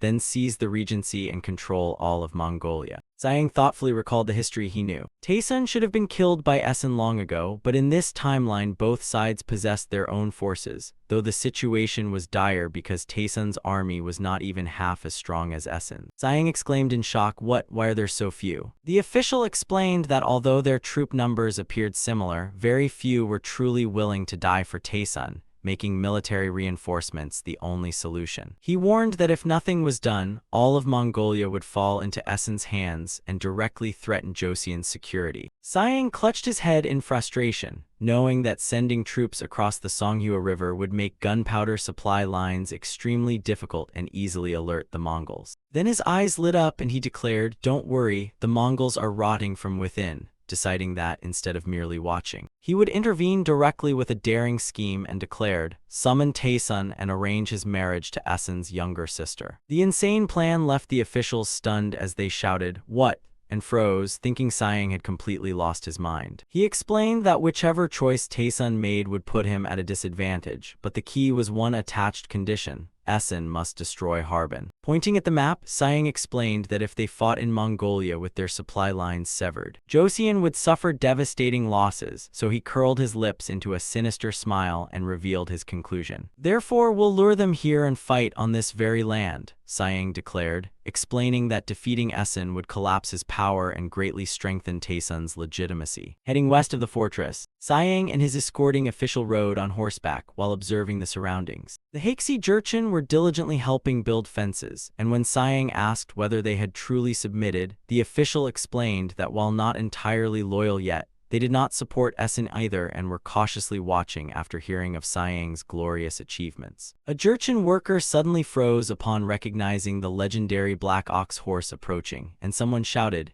"Grand Prince Sayang is here." The cry echoed throughout the camp, sending everyone rushing out in astonishment to see him. Sayang warmly called everyone outside while one curious worker asked whether something had gone wrong. He excitedly showed the strange objects found while digging to build the fence and urgently asked the prince to examine them. Holding the small statue in his palm, Sayang recognized it immediately. "Oh, this is a thousand-armed Guanyin statue." A master of antiquities who recognized almost anything, Sayang admired the statue's craftsmanship and declared it had been made with extraordinary care and devotion. Realizing their discoveries might be valuable, the other workers rushed over, eagerly holding out their finds and asking the prince to examine them. Sayang could only smile awkwardly and gesture for everyone to calm down and come forward one at a time. He studied the flat terrain around them, and realized that finding so many Buddhist relics was extremely significant, as this place had most likely once been the site of an ancient temple from a long-vanished kingdom. Approaching a strange mound, he discovered the head of a gigantic Buddha statue buried deep beneath the grass. He concluded that the nomadic tribes of the early Jin dynasty could never have possessed such refined craftsmanship. So these relics must never be mistaken for Jurchen ruins, especially since most Jurchens were devout Buddhists, prompting Sayang to clasp his hands and sincerely pray before the giant Buddha. He believed that by cleverly using this faith, Joseon could completely win the trust of the Haexi Jurchen tribes. Witnessing the prince's sincere devotion, the surrounding Jurchens also clasped their hands and reverently prayed with him. Sayang curled his lips into a calculating smile, thinking that using spirituality to win hearts was going remarkably smoothly. Meanwhile, at the Mongol headquarters, a messenger hurriedly reported to Taesun that a letter had arrived from Harbin, requesting that he come immediately to discuss an urgent matter with Grand Prince Sayang.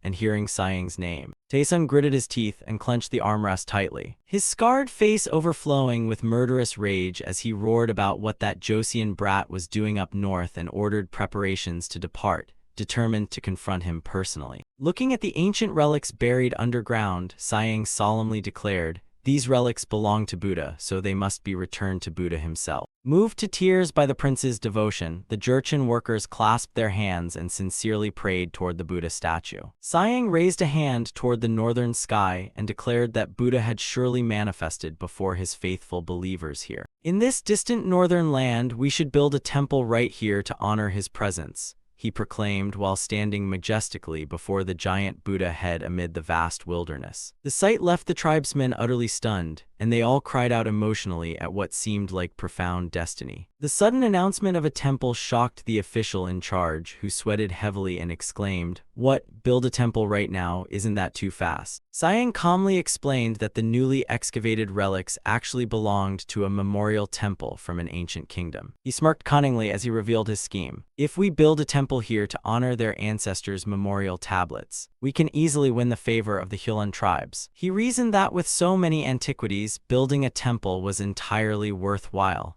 and there could be no better gift for the Jurchens who had always revered Buddhism. The official pondered before nodding. "You must have your reasons, Grand Prince, so we will immediately request support and begin construction," then curiously asked whether the prince had already chosen a name for the new temple. Siang immediately tore open his robe, revealing his guardian-like physique. With bulging muscles gleaming as he roared boldly, "I'll call it Black Dragon Temple because it sounds cool." Seeing his excitement, the speechless official wondered whether the prince had chosen the name simply because his body resembled a black dragon. Siang laughed and explained that this was where the Songhua River flowed into the mighty Black Dragon River, making the name perfectly fitting, while the official rubbed his forehead and sighed helplessly. "Well, Grand Prince, you can name it whatever you want." When Zhang asked what he had just said, the official panicked and immediately denied saying anything. 2 months later, inside the newly completed Black Dragon Temple, heavy panting echoed repeatedly instead of Buddhist chants throughout the majestic main hall. Siang tirelessly performed barbell presses with heavy iron plates, thinking iron weights felt far better than stone ones, while smiling at his subordinates training with dumbbells around him and finding physical training inside a temple strangely poetic as the official agreed. "Indeed, it is all thanks to you, Grand Prince." In the training yard, Siang continued strictly supervising every movement of the soldiers, and upon noticing one man's improper posture, he immediately ordered him to lower himself a little more, leaving the soldier trembling as he obeyed the imposing prince. However, seeing that his subordinate still fell short, Siang's eyes blazed with pressure as he shouted, "You call that lowering yourself? Forget it, go train with a barbell and get stronger." His strictness forced everyone to train with all their might. Only after nightfall did the surroundings grow quiet, yet Siang silently watched those still training under the moonlight as the official sighed, recalling the first month after Black Dragon Temple officially opened. It had been chaos as Hulan people poured in from everywhere, desperately asking to enshrine their ancestral tablets until the temple was nearly bursting, but things gradually settled down. The official thought it was all thanks to Black Dragon's prestige, and seeing Siang still overflowing with energy, he knew they no longer had to worry about internal stability when luring Essen into the coming battle. He pondered that, speaking of which, the man would probably respond soon. Just as expected, Taesun finally appeared in person. The moment he entered the residence, he sneered contemptuously, "What a miserable place to stay," then noticed the Jurchen soldiers wearing Joseon armor. He smirked, thinking they looked like remnants of the Jin dynasty pretending to be refined, then openly mocked them. "Look at them, it's truly casting pearls before swine. What a pathetic sight." The moment he entered the meeting room, Siang cut him off. "Stop talking nonsense and sit down." But Taesun bluntly demanded, "Got any liquor, something strong like Mongolian arak?" Siang calmly replied, "We have soju," while staring at him in disbelief and wondering, what happened to this guy? Before him was no longer the mighty Taesun of the past, but a man who could barely stand, slurring his words and desperately guzzling liquor like an addict, while Siang silently watched alcohol spill over his thick beard and realized his condition was far worse than expected. His hands trembled constantly and he had clearly lost enormous muscle mass, making Siang realize the once mighty Taesun had become a complete drunkard, before Taesun slammed his cup onto the table and roared bitterly, "After all the letters and explanations I've sent you, you couldn't even send me a little support." Siang remained calm and sharply asked, "Do you really want to be branded as someone currying favor with Joseon?" His pride wounded, Taesun pointed at the prince and shouted, "What the hell? Do you even understand the situation I'm in right now?" He began describing Essen's brutality, explaining that Essen was selectively purging weaker members of the royal bloodline. Even the 100,000 troops still under his command were relatives of people brutally murdered by Essen. Faced with his despair, Siang gave a ruthless suggestion: just surrender and marry Essen's younger sister. The shocking words made Taesun spit out his liquor as he screamed, "What, you crazy bastard," startling even the guards outside. Losing control, Taesun cursed Siang, "Are you really a prince talking such ridiculous nonsense? Is it because you know you'll never take the throne that you can say something so vicious?" he roared, slamming the table with veins bulging across his face. If I fall, Joseon will immediately be invaded. Facing his fury, Siang coldly stated that he understood perfectly. He ordered surrender but set one condition.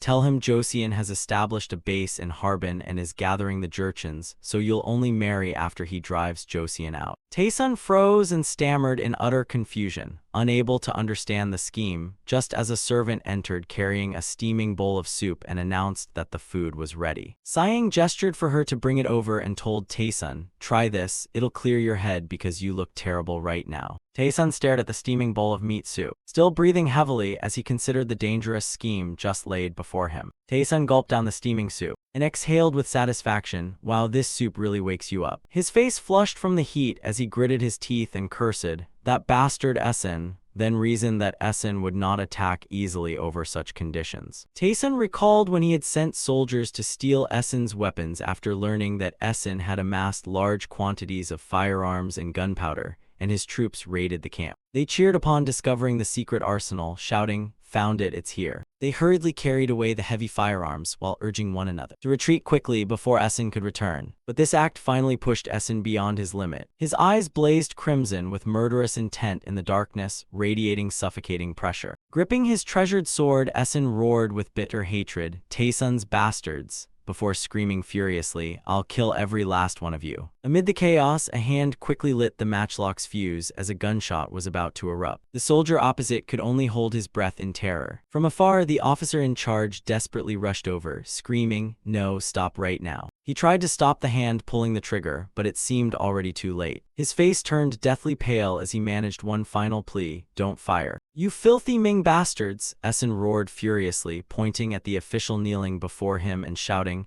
"How dare you block my way? Do you want to die?" The pale-faced Ming official frantically waved his hands and warned, "You cannot do this. The gunpowder has clumped after being stored too long, so if you fire now, it will explode right here." Meanwhile, at the Joseon camp, Siang calmly explained the situation to Taesun. "They may have weapons, but their gunpowder is completely useless." He smirked and asked whether Taesun truly thought they would dare attack against Joseon's overwhelming firepower, insisting that even Mongolia's dry climate could not protect gunpowder stored for over 5 years from moisture, before asking what had become of the Ming prisoner. Taesun replied that although he hated the man, they still needed his firearms knowledge to maintain the army, then drunkenly declared, "Fine, I'll follow your plan," having completely given up on life. He bitterly mocked himself that dying from obeying a muscle-obsessed fool or drinking himself to death made no difference, before vomiting violently from drinking too much. Siang could only stand speechless and sigh in exasperation. In January 1455, a momentous council of Mongol nobles was convened at the forest stronghold. Entering the main camp, Essen frowned furiously and exclaimed, "What the hell is this?" utterly bewildered by the situation. He could not believe Taesun had openly summoned the council at his own base and even displayed the cannons and firearms they had previously stolen. Examining the weapons, Essen narrowed his eyes suspiciously and thought that it did not look like a trap, yet something still felt strange before asking,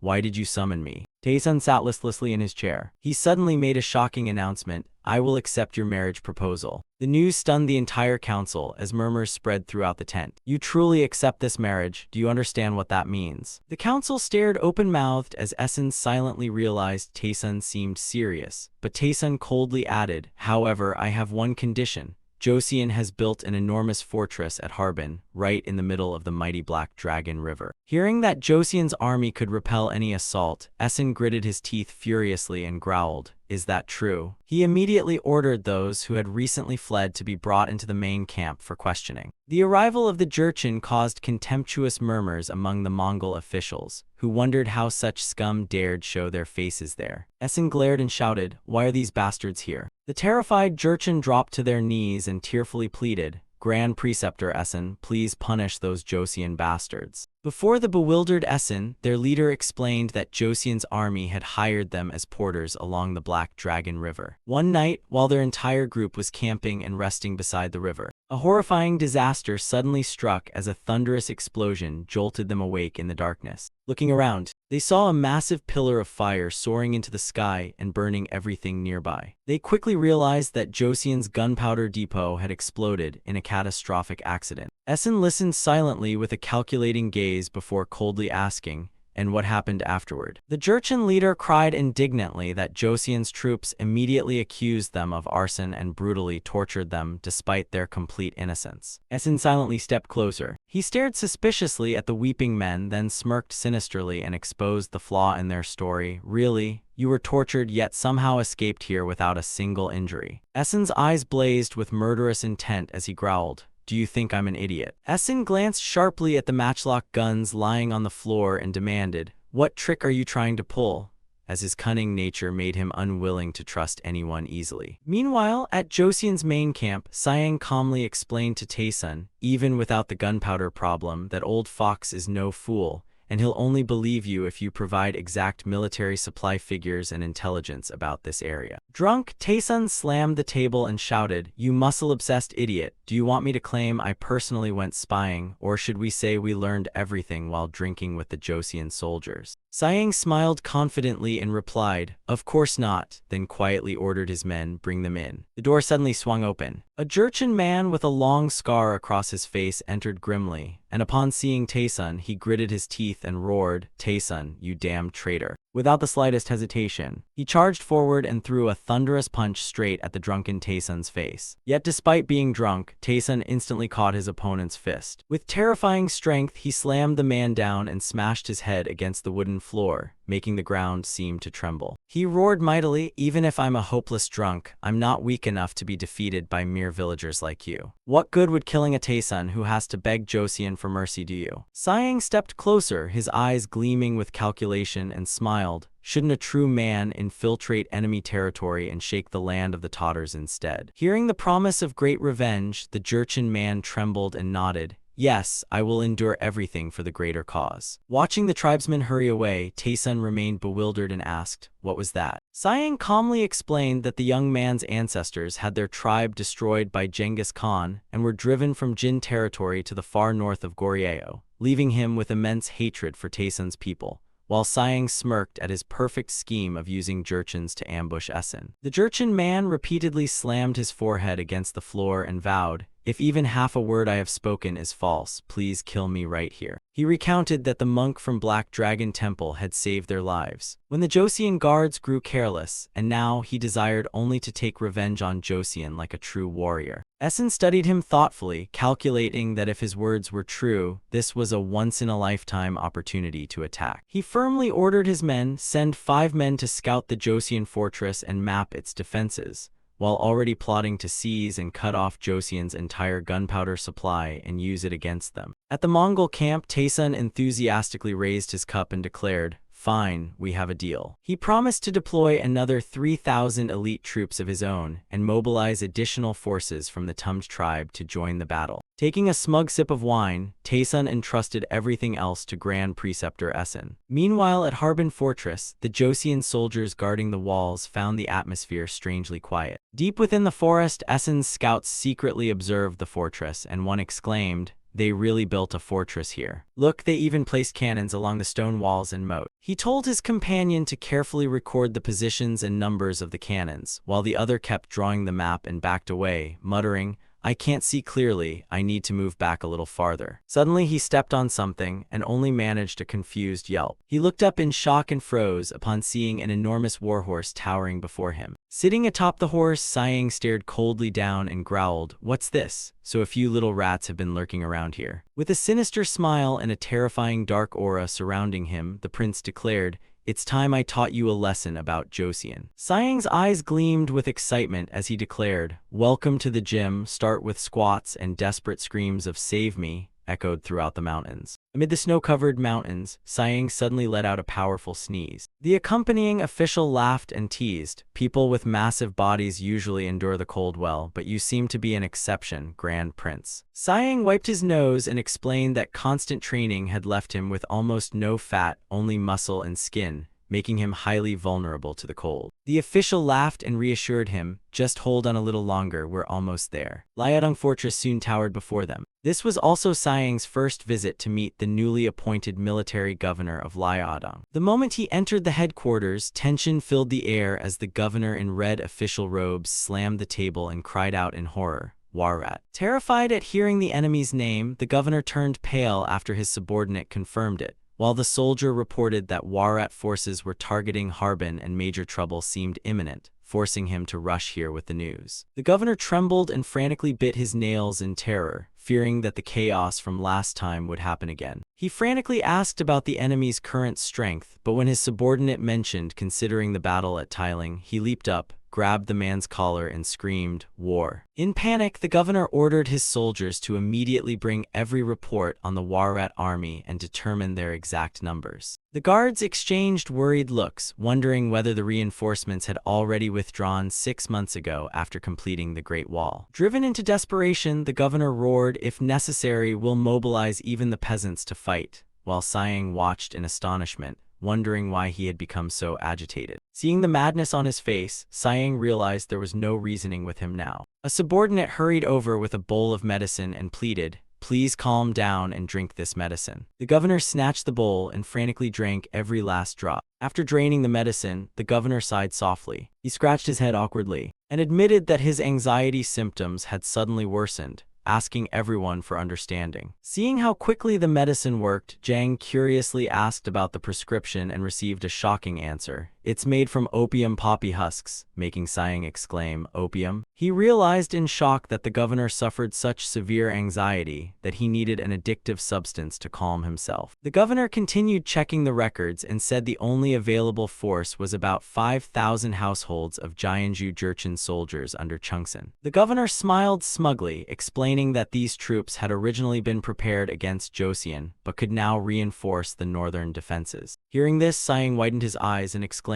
"What?" He cursed inwardly that the man was insane, recalling Chungsan, who had blindly obeyed Taesun but immediately switched sides once Joseon's victory became certain. Chungsan's troops had then betrayed Taesun without hesitation and thoroughly plundered his main camp. Watching the governor continue laughing smugly at his own cleverness, Siang could only hold his head in frustration, knowing Chungsan was a treacherous opportunist who had stabbed both Taesun and Joseon in the back, always switching sides for profit. Suddenly, Siang's eyes gleamed with calculation. As he changed his attitude, patted the governor's shoulder and laughed, "As expected, Governor, you truly possess remarkable foresight." The governor looked confused while Siang continued praising him, secretly reasoning that if someone hated by both sides like Chungsan intervened in the battle, he would become a bat trapped between rats and birds. Joseon would surely profit most from the chaos, so Siang gripped the governor's shoulder and ordered him to send those troops north, while the drugged old man grinned sinisterly and replied, "Absolutely." Soon afterward, the march began through treacherous rocky mountains as guards shouted, "Stop!" The prisoner escaped. The captives desperately fled, but in truth they were enduring an ordeal even worse than death. Under strict Joseon supervision, the prisoners were forced to continuously perform grueling physical and martial training. One prisoner pushed weights while crying desperately, "Enough with this physical training, I'd rather be tortured." During the march, a prisoner in yellow finally broke under the pressure, bolted away, and screamed, "That's it, I quit, no more training." But before he could get far, Siang, clad in red armor, charged after him like a phantom, and caught the fugitive, who could only scream in terror as the prince effortlessly hoisted him onto his shoulder. Siang slammed the soldier onto the hard ground, towered over him with suffocating pressure, and coldly asked, "You're already tired after this little training." With a sinister smile, he added a threat that sent chills through everyone. "Or would you rather experience torture in the latrine instead?" Hearing that, the terrified captives scrambled away and shouted together, "No, sir," while inwardly cursing the prince as a true monster. At the fortress, Siang continued supervising the brutal training. He firmly ordered 300 squats, no complaining, or you're finished. Watching the soldiers train tirelessly, he smiled in satisfaction because everything was proceeding as planned. Suddenly, a breathless soldier rushed over with an urgent report. "Grand Prince, the Warat army is gathering across the river, and Essen appears to be there too." Raising his spyglass to observe the enemy formations crowding the opposite bank, Siang's gaze turned sharp. He said gravely, "It's finally begun. then firmly ordered the entire army, "Everyone prepare for battle." Meanwhile, across the battle line, Essen silently studied the treacherous terrain. He asked his subordinate about the detached unit, only to hear that no Joseon troops had appeared despite the many ideal ambush positions nearby. Fierce fighting erupted as blazing warships crashed into sheer cliffs amid the raging current. Essen confidently declared, "We hold the advantage in this northern terrain," then sternly asked for news from the scouts. His sweating subordinate reported that they seemed to have been captured while scouting near the enemy camp, making Essen click his tongue and curse them as useless fools who could not even handle a simple task. Suddenly, someone screamed, "Grand Preceptor, there's movement across the river," as an enormous cart piled with heavy-weight plates rolled out from the Joseon fortress. Most terrifyingly, the cart was carried by an army of bare-chested warriors with massive muscular bodies, trembling under the tremendous weight as sweat streamed down their strained faces. Standing atop the pile of stone weights like a god of strength, Sayang wore a brilliant golden cloak that revealed his massive chest and six-pack abs gleaming beneath the sun. He smiled arrogantly and proclaimed before the entire army, "Behold my mercy," leaving everyone stunned by the unbelievable sight. Essen was so shocked his face twisted as he stared wide-eyed and exclaimed, "What the hell is that?" The opponent's terror was answered only by the triumphant smirk of Joseon's muscle-obsessed prince, as even before being transported to this world, Sayang had been an extreme muscle fanatic. He remembered being deeply impressed by a movie about mighty Spartan warriors. Though he had cared nothing for the story and spent the entire film admiring the characters' bulging muscles on screen. Back in the present, Sayang decided to use sheer muscular intimidation to break the enemy's will. Standing imposingly atop the pile of stone weights, Sayang flexed his massive chest and gleaming six-pack abs, radiating the presence of a god of strength. Across the river, Essen and his subordinates narrowed their eyes and watched in astonishment. A soldier hurriedly reported that the Joseon prince seemed to be showing mercy by releasing the captured scouts, making Essen ask again in utter disbelief. Sayang boldly told the prisoners, "Your master is waiting for you, so hurry back." The Warat scouts stared in disbelief, and one even fiercely threatened to tear the prince apart,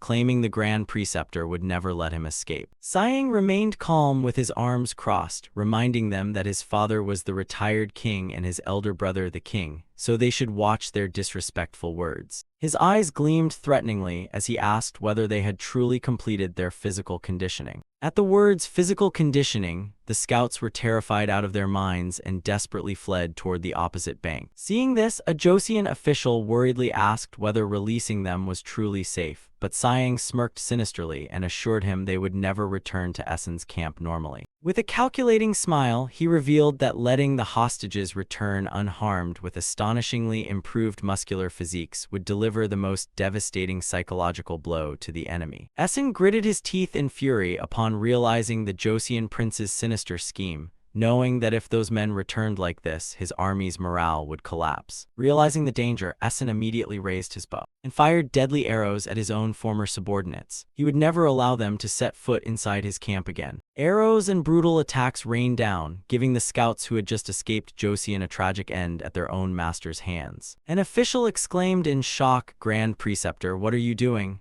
Why?" But despite his objections, Essen coldly ordered the entire army to kill those fools immediately. The warriors, who had only just gained mighty muscular bodies, now lay dead across the foot of the mountain. Still stunned, the official pleaded, "Please reconsider, weren't they captured by Joseon? We could obtain information from them." Essen immediately rushed forward, grabbed him by the collar, and roared, "Idiot, do you know what will happen to our morale if we let them return?" He furiously ordered, "Kill every last one of them." Sharp spears repeatedly rained down, completely extinguishing the poor scouts' last hope of survival. Several days later, tension was running extremely high at Bayan's detached unit. A soldier cheered upon spotting ships in the distance, shouting, "Supply ships are coming." But after looking closer, his smile instantly vanished as he stammered in horror, "Wait, why are the supply ships roasting meat?" Before them, the supply ships were completely engulfed in raging flames. The flames burned away all hope of supplies amid the stormy sea as frantic cries rang across the blazing ship.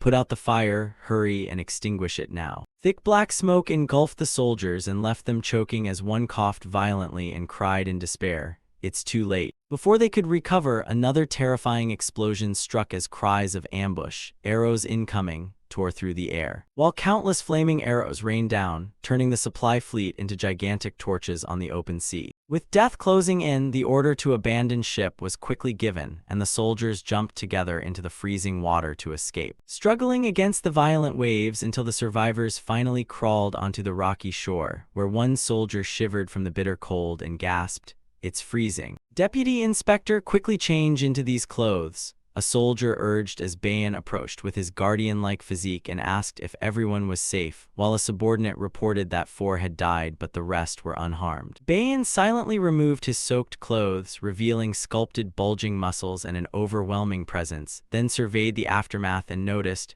"There are many small boxes here." He immediately ordered the nearby deputy inspector to examine them as they approached the intact wooden chests. The official in red embroidered robes curiously opened one and wondered aloud whether it was really gunpowder, then carefully took a handful of gray powder and smelled it to confirm its composition. After examining it carefully, the deputy inspector sprinkled some powder onto the ship's deck to test its explosive power. A thunderous blast erupted and a massive column of smoke soared into the sky, demonstrating the material's terrifying power. The official firmly confirmed, "It really is gunpowder." Holding a newly discovered bundle of wooden slips, Bayan curiously asked, "What is written on these pieces of wood?" The deputy inspector opened them, skimmed the text, and calmly explained, "They're just instructions for use, nothing unusual." Realizing this was priceless loot, Bayan smirked triumphantly and ordered the entire force, "Excellent, take everything back." The soldiers' cheers echoed across the harbor as they eagerly loaded the crates of gunpowder onto the remaining ship.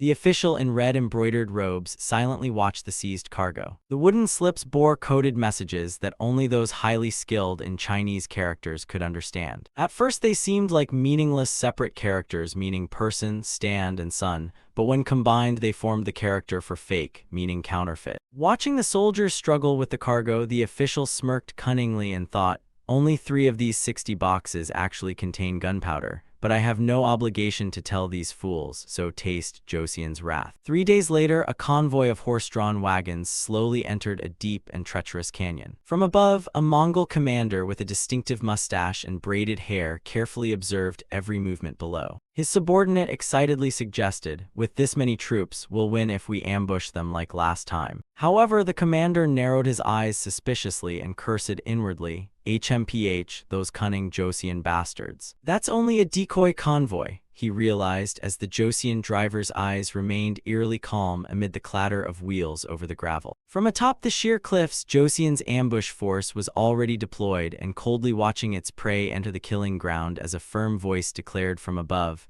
"That isn't a merchant convoy. It's the vanguard in a trap." The Mongol commander narrowed his eyes at the convoy below and reasoned that attacking hastily would let reinforcements surround them, so he decided to wait for a better opportunity. 10 days later, from the same high cliff, he smugly noticed that Josian's vigilance had finally relaxed and smiled calculatingly. "It seems the time has come." A subordinate approached and suggested to Bayan a perfect ambush position just ahead. He explained that the mountainside beside the main road was ideal for staging a false retreat, while also providing an excellent hiding place to ambush the enemy's entire main force. Bayan smiled sinisterly in satisfaction and ordered, "Good, move out." However, every movement of the Mongol forces was already completely under Josian's watch. From the opposite cliff, a young official carefully observed their every movement through a telescope and remarked, "It seems they're starting to lose patience." Through the circular lens, the enemy cavalry could be clearly seen eagerly charging straight into the prepared trap. The young official beamed confidently and declared, "They're moving exactly where we planned." "Just as I predicted," he said, while the official beside him curiously asked whether this was really so satisfying. The young official suddenly burst into tears from overwhelming emotion. He inwardly lamented how exhausting it was to work beside someone as unpredictable as his master sighing. He wiped away his tears and introduced the telescope in his hand, saying that after using it several times, he had already grasped its principles well enough to reproduce it. He even mischievously suggested, "If you want a good telescope, just swear loyalty to Josian," leaving the other official speechless and thinking it somewhat unethical. Suddenly, a shout that enemies had been spotted on the mountainside ahead shattered the silence. The young official immediately turned serious and firmly ordered the entire force to remain fully alert from that moment onward. Josian's supply convoy was slowly advancing into the canyon. when a sudden loud noise rang out, and an arrow tore through the air, striking a wagon wheel and throwing the entire convoy into panic. Immediately, frantic cries shattered the air. "They're here, it's an ambush." Without hesitation, the official roared for everyone to push the wagons forward with all their strength, and immediately form a sturdy barricade, while one broad-shouldered, muscular man used all his strength to shove a wagon into its defensive position. But the enemy gave them no time to breathe as countless arrows rained down from the cliffs, prompting desperate screams. "Arrows incoming, take cover." At the critical moment, with the arrows already closing in, Hong Yunseong did the unthinkable, ripping a massive wooden panel from a wagon with extraordinary strength and raising it overhead as a giant shield for the terrified soldiers. Hong Yunseong roared at his men to quickly tear down the other wagon panels and use them as overlapping shields. Seeing the magistrate's monstrous strength, the soldiers tearfully protested, "You want us to use these as shields? What kind of monstrous strength did you use to rip that off?" While desperately asking whether Yunseong thought they were mighty warriors too. Ignoring their complaints, Yunseong strained against the storm of arrows pounding into the wooden panel and shouted that subordinates were required to obey their superiors' orders. Furious enough to cry, Yunseong shouted, "Don't like it? Then go earn a 5th-rank position yourself," leaving the soldiers speechless at how strangely enraged the magistrate became whenever promotions were mentioned. From atop the high cliff, the Mongol commander coldly ordered his men to stop firing. He sneered contemptuously, "These support troops are easy prey, move in," and ordered his forces to close in and finish off the entire delegation. The enemy soldiers silently gripped their spears and began advancing toward Joseon's barricade. The enemy commander suddenly cried out in horror, as he realized Joseon's supply wagons were not what they seemed, for a black cannon muzzle suddenly emerged from a wagon's side and fired thunderously, making him scream, "Cannons, retreat immediately." The earth-shaking blast hurled Mongol cavalrymen into the air amid agonized screams, and witnessing the terrifying firepower, the commander gritted his teeth as he stared through the smoke and dust. Yet the enemy leader stubbornly roared, "Do not retreat, prepare to attack." Thick smoke and dust covered the bodies scattered across the ground after the first bombardment, and amid the haze, Hong Yunseong stood firm beneath the massive wooden shield protecting his comrades and ordered the gunners, once reloaded, fire one volley and immediately withdraw, while the nearby soldier quickly obeyed and answered, "Yes, sir." Immediately, the order was given to prepare grenades. Hand grenades were hurled one after another toward the enemy, triggering successive explosions that shook the entire valley. The Mongol soldiers fell into complete panic, trembling as they fled and screamed desperately. "You said they were support troops, but these are clearly real Joseon soldiers. How can we beat this firepower?" One enemy soldier cried, leaving the commander stunned as he exclaimed, "What?" Just then, Commander Park Yungsun charged forward on horseback like a whirlwind, carrying the imposing presence of a seasoned general, and firmly ordered the entire force, "Advance no farther, focus only on eliminating those who are fleeing." Park Yungsun decisively drew his treasured sword and delivered a thunderous slash, killing an enemy soldier from horseback. Suddenly, a breathless soldier rushed over and reported, "Commander, they've scattered in every direction." Park Yungsun studied the situation thoughtfully before firmly ordering, "Do not pursue them. Maintain formation and avoid any reckless moves," as enemy corpses lay scattered across the battlefield beneath the barren trees. A mighty Jurchen warrior cut down an enemy with his sword and marveled, "Joseon equipment really is excellent, worth risking our lives for." Soon he received word that the enemy had scattered, and the gray-bearded elder grinned ambitiously before ordering his tribes to split up and hunt them down, shouting, "We'll take their heads for generous rewards, hurry and chase them." The alarming news quickly reached Park Yungsun, "Commander, 5 of the 6 wild Jurchen tribes behind us are recklessly pursuing them," making Park Yungsun exclaim, "What?" He tightened his grip on the reins, deeply uneasy at the thought of an ambush waiting ahead. Park Yungsun calculated that if the enemy was merely regrouping without preparation, they could strike from behind. But if this was a trap, every one of them would be slaughtered. A thunderous sound echoed from afar, revealing that battle had already begun, and Park Yungsun gritted his teeth upon realizing they had engaged in less than 15 minutes. Proving this was indeed an ambush. Seeing the Jurchen tribes stubbornly disobey orders in their hunger for glory, the Joseon soldiers muttered in frustration, "Why bother saving those troublemakers after they ignored orders?" Facing this desperate situation, Park Yungsun silently stared toward the smoke-filled battlefield and wondered what he should do.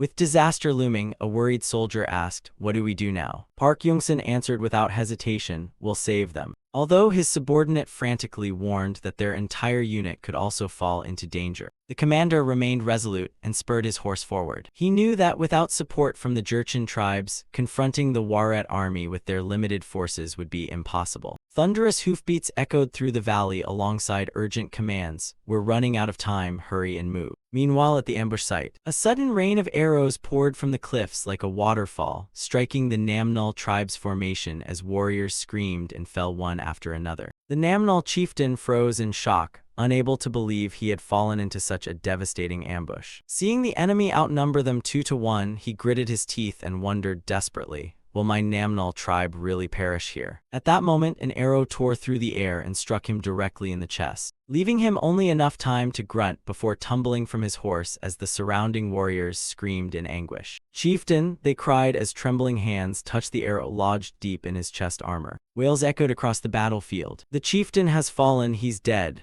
they cried, but while his subordinates were still mourning, the chieftain suddenly delivered a thunderous slap and roared, "I'm not dead, you idiots," before snapping the arrow and declaring that the Namnal people would not fall so easily to such attacks, ordering everyone to stop whining and immediately rise to fight. The Namnal chieftain touched the dent left by the arrow in his chest plate, silently grateful that Joseon armor had saved both him and his tribe, though he hated to admit it. The bland chicken breasts and brutal physical training they had endured for 2 years at the northern frontier had made them unimaginably powerful. He pulled the bowstring tight with all his strength, feeling tremendous power surging through every muscle as he shouted, "Take this." His roar echoed as the arrow tore through the air with terrifying force. Though fired uphill, the arrow still pierced the armor of an Waret soldier entrenched high on the cliff. Witnessing this unbelievable sight, the enemy commander stared in shock and wondered. An arrow fired uphill pierced armor, while trembling at how these survivors had gained such monstrous strength. He gritted his teeth in fury as the advantage gained from the initial ambush gradually disappeared. A soldier rushed over and reported that their forces were being pushed back because the enemy had extremely sturdy helmets and terrifying archery. The situation worsened as Joseon's main army was advancing from Daemyeong to reinforce them immediately. Facing total annihilation by troops who were not even regular soldiers, he decisively ordered, "Damn, Joseon is coming, retreat now,"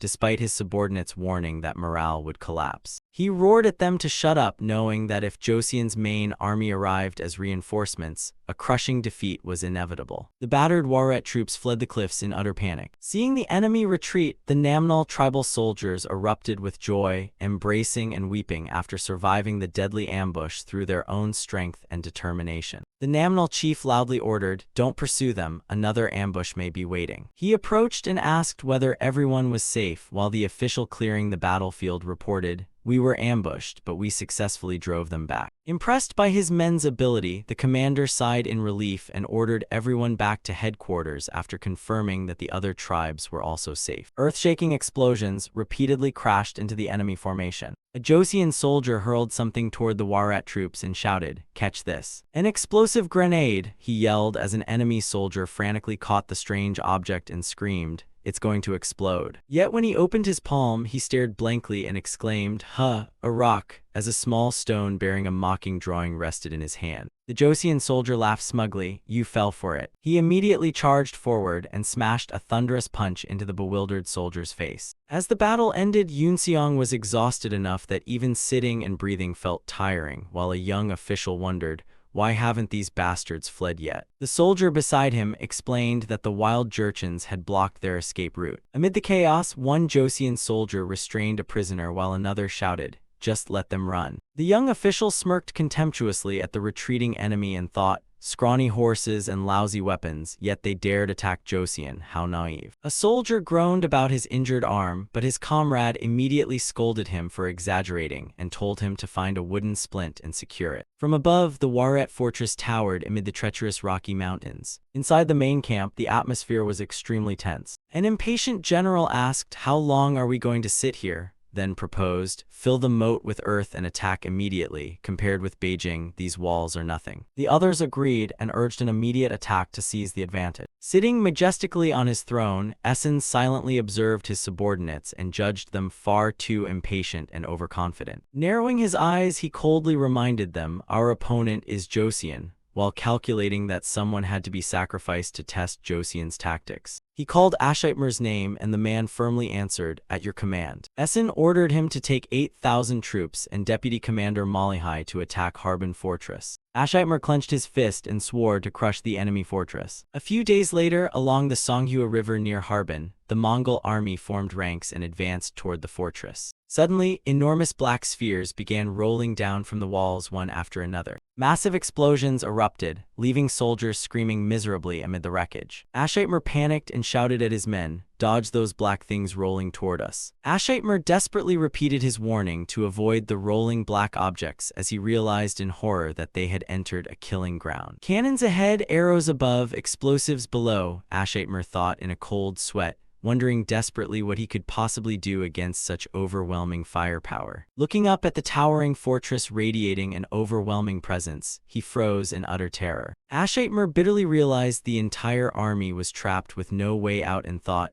"We're finished, the whole squad is getting wiped out this time." Breech-loading guns thundered from above as bullets tore through the air and slammed into the confused Warat cavalry beneath the fortress. Ashitmer screamed in terror and collapsed to the ground as death narrowly brushed past his temple. Fortunately, Deputy Commander Malihai rushed forward in time to catch him and anxiously asked, "Ashitmer, are you all right?" Ashitmer could only groan in pain while the remnants behind him screamed in despair as the fortified watchtowers continuously poured fire down upon them. Enraged, Ashitmer gritted his teeth, pointed toward the fortress, and roared, "Destroy those towers at once." But Malihai quickly stopped him. He urged him to remain calm, having realized that the watchtowers were arranged to cover and protect one another extremely well. Just then, another soldier was shot down by sharpshooters above, blood spraying everywhere as casualties rapidly mounted. Malihai firmly proposed, "Now that we know their defensive layout, we should withdraw immediately," leaving Ashitmer to curse bitterly before reluctantly ordering a retreat. Back at the main camp, Ashitmer knelt before Essen and pleaded, "Father, please forgive me,"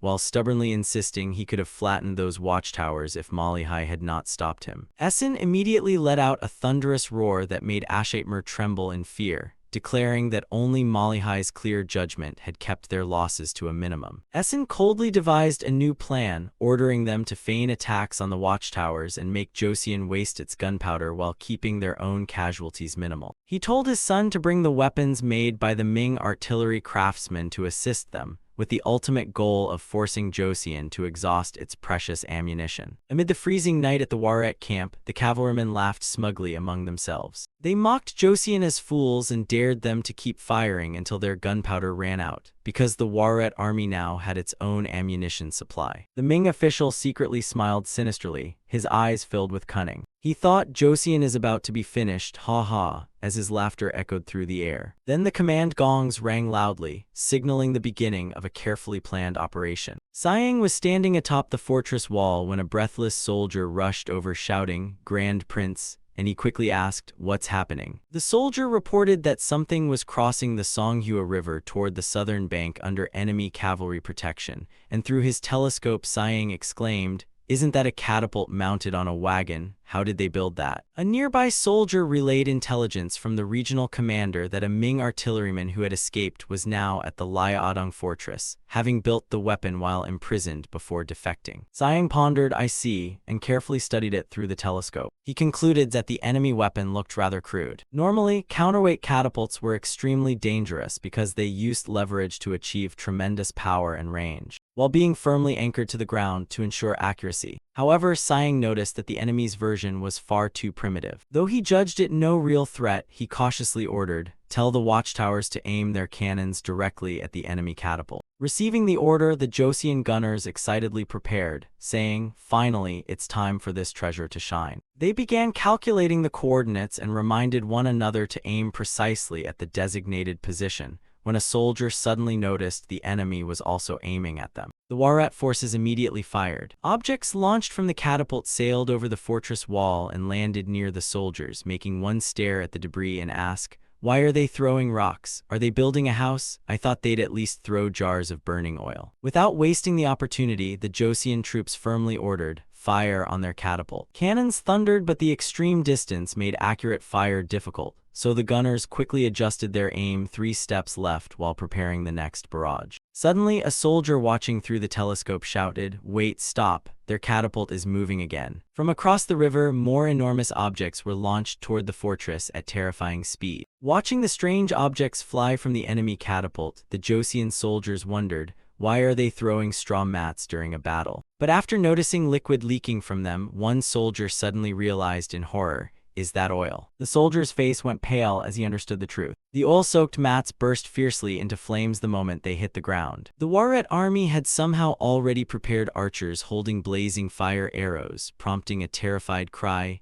When did they prepare all this? Countless flaming arrows rained down, turning the fortress into a sea of fire. A soldier could only scream desperately, "It's a fire attack." The flames quickly engulfed the watchtower. As thick black smoke billowed upward and a firm order rang through the chaos, "Take the cannons out and lower them down, evacuate the watchtower immediately." The soldiers frantically threw equipment over the fortress wall to save it, lowered emergency ropes, and shouted, "Evacuate now. Hurry before the gunpowder explodes." As the soldiers scrambled down the ropes, and moments later a tremendous explosion flattened the watchtower behind them. Seeing the watchtower collapse, Siang exclaimed in shock. They threw oil-soaked mats. The official beside him gritted his teeth and said, "It seems this was their plan from the beginning." He anxiously reported that the thick smoke and flames completely obscured their vision, making accurate shooting extremely difficult even though the gunpowder depot remained intact. Siang cursed bitterly upon realizing they had lost 2 important watchtowers. Suddenly spotting the enemy launching another assault, he roared, "The siege ladders are coming, prepare to send our guests home,"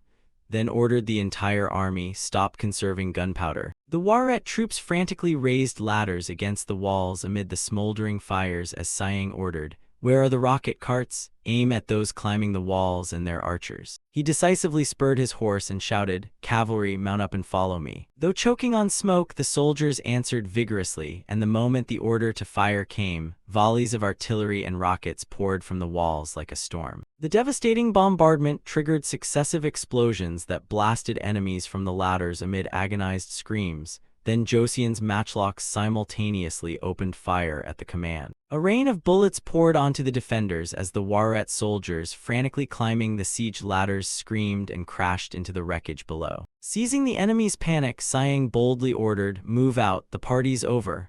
As the gates burst open and Joseon cavalry surged out like a flood, shouting, "Charge and drive them back." Yi Chingok led the cavalry with murderous fire blazing in his eyes. He roared, "Wipe out their main force." The Joseon cavalry smashed directly into the enemy archers, flashing blades cutting them down in moments. Amid the chaotic battle, Yi Chingok suddenly stopped when he spotted an important target. Narrowing his eyes, he thought, judging by that luxurious armor, he must be an enemy commander. And it was Ashitmer desperately fleeing on horseback while screaming, "Someone save me from this madman." Refusing to let his prey escape, Yi Chingok roared, "You bastard," and furiously spurred his horse in pursuit. Closing in on the enemy, Yi Chingok glared and shouted, "How dare you attack us?" Faced with the official's terrifying might, the enemy could only let out a horrified cry. A dazzling flash erupted from the treasured sword. Yi Chingok unleashed a lightning-fast slash that tore through the air. In an instant, the enemy commander lost all ability to resist and crashed to the ground, dying on the spot. Witnessing the horrifying scene, Deputy Commander Malihai exclaimed in shock. The surviving troops frantically reported that the left flank had completely collapsed, forcing Malihai to painfully order, "Retreat, withdraw now,"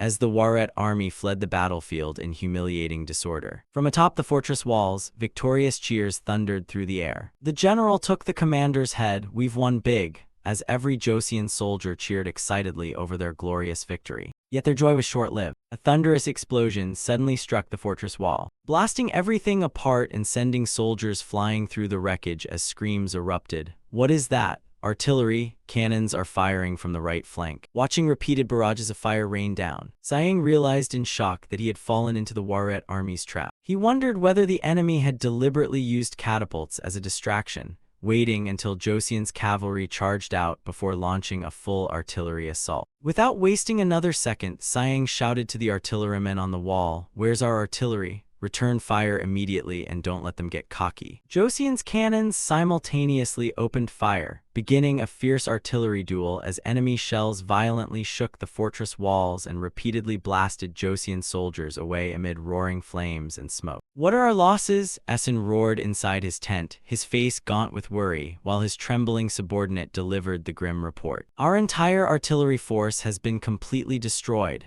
leaving the artillery unit virtually wiped out. Worse still, they could not even recover Ashaitmer's body. Molihai was critically wounded, and of the original 7,000 Waret soldiers, only 3,000 remained alive among the devastated camps." Essen screamed in uncontrollable fury. "A Joseon general took my son's head, so what the hell have you bastards been doing?" He glared and demanded why the cannons, their last hope, had suddenly malfunctioned and exploded, while his subordinate tearfully apologized and explained that they had loaded them exactly as the gunner instructed. But on the fourth loading, the slow-burning charcoal overheated the lead and grease, completely ruining the cannon barrels. Looking at the bundle of wooden slips in his hand, Essen realized in shock that it was a false code and that they had been completely deceived. Gritting his teeth, he ordered, "Bring that gunner to me immediately." The subordinate broke into a cold sweat and fearfully reported, "He fled long ago, sir." Essen exclaimed in disbelief, "What?" then sat frozen on his throne. He bitterly realized that even Bayan's army had probably been completely wiped out and that Joseon had played him for a fool. Suddenly, he gave a sinister smile and coldly said, "So that bastard Taesun joined forces with Joseon to trick me." "Very well," Essen said before decisively ordering, "Retreat immediately and inform Bayan as well." An official worried that if the defecting tribes won now, the Waret army would become the laughingstock of the world. Essen laughed madly, claiming that remnants of the Jin dynasty and nameless shepherds could never accomplish anything great. Yet his eyes suddenly turned cold with suspicion as he thought,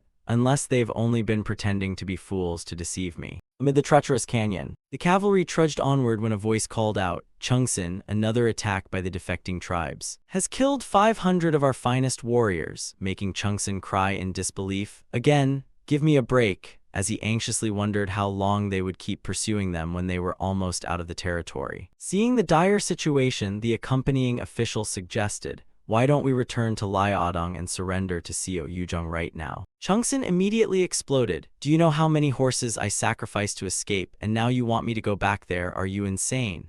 Before declaring that Harbin, the former capital of the great Jin Empire, was only another 300 miles north and ordering everyone to endure until then. A few days later, a spear suddenly flew down and stabbed into the ground directly before Chungsin's horse. A stern shout followed, "Come no closer," as Joseon archers stood ready to fire from the treacherous cliffs above. Chungsin frantically raised his hand and pleaded, "Wait, we didn't come to fight, let us speak with a Joseon officer," while sweating heavily and wondering why Joseon troops were here. Just then, a soldier rushed over shouting, "Chief, the defecting tribe is pursuing us from behind," making Chungsin stare in horror and cry, "What, they're already here?" The situation became desperate as the Haixi Jurchens completely surrounded them from above, while Chungsin's men cried that there was no escape and desperately asked what they should do. As Chungsin stood drenched in sweat with his face twisted in fear, a Joseon official suddenly appeared behind him and coldly asked, "Were you looking for an officer?" And Chungsin immediately recognized an old acquaintance. "Oh, it's my old friend Agachi, why do you look so different now?"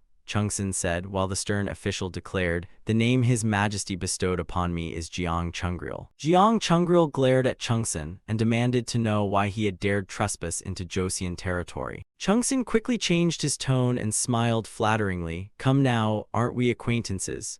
We only left Liaodong and headed north to reclaim the lands our ancestors once occupied." Seeing that the other man remained unmoved, he immediately offered, "I want to join Joseon, and to prove my loyalty, I will present 5,000 war horses." Hearing this, Jeong Chungril furiously pointed at him and roared, "How dare you? You're nothing but bat-like thieves invading our land," then declared that although he wanted to destroy them immediately, he would grant them one final mercy. Chungsin could only stare in terror at the threatening judgment. He completely panicked as the harsh ultimatum echoed through the canyon, "If you don't turn back within 2 hours, we will attack," while his men realized in horror that they were surrounded from both sides. They cried desperately, "Chief, what are your orders?" as Chungsin gritted his teeth and clutched his robe helplessly. Seeing Jeong Chungril standing firmly before him, he understood that any resistance was now meaningless. With nowhere left to retreat, Chungsin raised both hands and shouted, I surrender. I will go to Joseon and atone for all my crimes. Jiang Chungril curled his lips into a satisfied smile at the enemy's submission. Chungsun thus officially became Joseon's prisoner, bringing the glorious Battle of Harbin to an end. And by May 1455, mourning engulfed the Joseon palace as thousands dressed in white funeral clothes gathered early amid thick incense smoke. Siang trudged through the crowd with his massive back and murmured, "Good thing you know the way, or we'd have gotten lost." His companions sadly recalled that his father had summoned him here only about 3 times in his entire life as they watched the huge crowd arriving even before dawn. Siang could not help marveling at how many people had gathered. An elderly minister solemnly replied, "Isn't it obvious? This is the funeral of Chief State Councilor Huang Hui." The altar was solemnly arranged with offerings as incense drifted before screens covered with farewell messages for the minister who had devoted his life to the dynasty. Amid the funeral's mournful atmosphere, a military official wiping away tears suddenly froze upon seeing a familiar face and exclaimed, "Wait, are you Han Myung-ho?" The muscular man smiled. "I'm a little hurt that you only recognized me now," leaving the military official stunned because Han Myung-ho now looked even larger than him. He wondered if this was the result of that miraculous physical training, while an elder nearby nodded and admitted that Han Myung-ho's physique had changed enormously. Han Myung-ho mischievously replied, "You flatter me, I still have much to learn," while his muscles nearly blocked the sun, and he inwardly admired Prince Siang's prediction that once he bulked up, nobody would recognize him. Finding a quiet moment, the late minister Huang Hui's son whispered to Han Myung-ho, "Did my father leave any astonishing final words?" Han Myung-ho thoughtfully recalled their final moments beside the sickbed. He remembered Huang Hui speaking at length about life away from officialdom, but the positions and principles were too profound for him to understand, so he merely nodded along. The image of the minister smiling contentedly during his final moments returned vividly to his mind. The grieving son continued that before closing his eyes, his father smiled and said he would leave someone behind, making Han Myung-ho ask in surprise, "You mean he smiled?" Amid the noisy funeral crowd, Han Myung-ho suddenly realized that smile carried a profound meaning. He remembered that whenever Minister Huang Hui looked at him, his eyes always held expectation and concern, like a father sending his son into battle. After sharing these heartfelt memories, the grieving son thanked Han Myung-ho for coming to pay his respects. And Han Myung-ho respectfully returned the courtesy, while later at the academy training ground, powerful panting once again filled the air. Han Myung-ho tirelessly performed parallel bar exercises, his chest and back muscles bulging, as sweat streamed down his powerful body, while Gang Seoyeon watched from afar and praised him generously. "Excellent form, Scholar Han, you're truly exceptional at chest exercises," Gang Seoyeon said, smiling proudly at Han Myung-ho's remarkable transformation into another true muscle monster for the dynasty. In this dynasty of strongmen, Gang Seoyeon approached the parallel bars and declared, "Exactly, dips on parallel bars are the best, don't you agree?" He then pulled out a notebook and announced, "Now let's record today's training results." The notebook was called the Life and Death Register, making the young student wonder why it sounded like a death list and suggest calling it the physical training record instead. Elder Gang Seoyeon explained that every early workout had left Han Myung-ho feeling near death, so muscle survival log was perfectly fitting. But despite Seosin liking it, the now powerful Han Myung-ho mildly objected that training records sounded better. Looking at the notebook, Han Myung-ho marveled at his transformation, remembering how 3 years ago he had done everything possible to avoid training.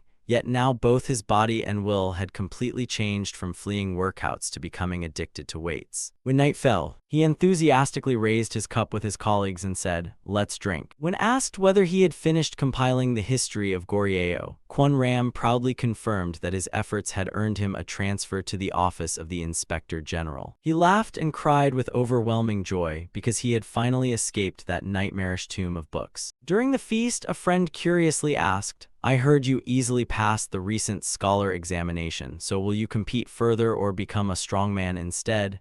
And Kwon Ram confidently declared that he would definitely participate. This special examination was held only on major national occasions and consisted of 5 rigorous stages, from the preliminary level to the final royal examination. although the official reason was to celebrate the completion of the history of Goryeo. And the Great Code, the court was actually suffering a severe manpower shortage while trying to stabilize the northern frontier. The fortresses damaged in the fierce battles urgently needed manpower for rapid repairs, mentioning places such as Joyong and Harbin that were short of manpower. Kwon Ram was about to share more rumors when Han Myung-ho suddenly slammed the table and shouted, "Hey, stop discussing such unpleasant matters." Seeing how much his friend had changed, Kwon Ram laughed and teased that he had once been the quickest to pick up every scandalous rumor. Han Myung-ho fell silent as terrifying memories of his past mistakes and incidents resurfaced. He clenched his fist with determination, telling himself that he absolutely could not make another mistake. The silent night over the capital concealed new plans for the future as Han Myung-ho staggered out of the tavern and leaned drunkenly against his companion. Seeing him barely able to stand, Kwon Ram worriedly asked, "Are you all right?"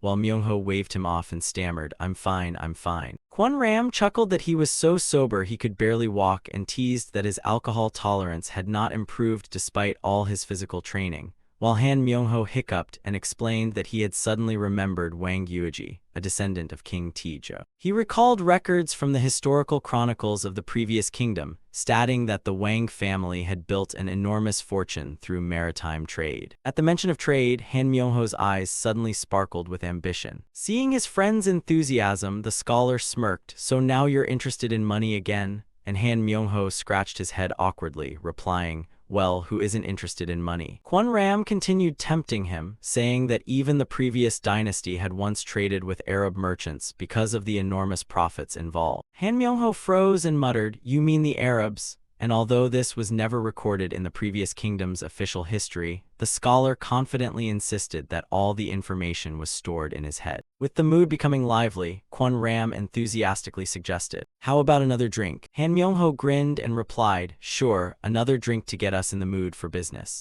Although his desire for wealth and power had been temporarily restrained by harsh physical training, Han Myung-ho's ambition never truly died as he continued training relentlessly with heavy squats and powerful pull-ups using his bulging muscles. At the same time, Han Myung-ho devoted himself entirely to studying, thoroughly preparing for the preliminary and secondary literary examinations. Before the results board, tension filled the air as disappointed cries of "I failed again" echoed everywhere. Yet Han Myung-ho stood firmly with determination on his face, and at last he received the result he had desperately hoped for. His face lit up and his eyes shone with joy upon seeing his name on the list, while Kim Saisup rushed over from afar shouting, "Brother, brother." Han Myung-ho laughed and announced, "Kim Saisup, your name is on the successful candidates list, happy now." The young genius shed tears of emotion at finally overcoming the crushing pressure, then excitedly said that questions about the newly built prison in Pyongyang had appeared exactly as Han Myung-ho predicted. Their only remaining goal was the final royal examination, and both smiled confidently as they vowed to pass together and serve the nation. Filled with hope, Han Myung-ho confidently declared, "I feel certain I'll finally earn a position at court this time. I have a very good feeling." Yet the moment he entered the royal examination hall, his expression abruptly changed and his face turned pale with horror. Bewildered whispers spread through the imposing courtyard. "What is this? Why are there 3 examination topics?"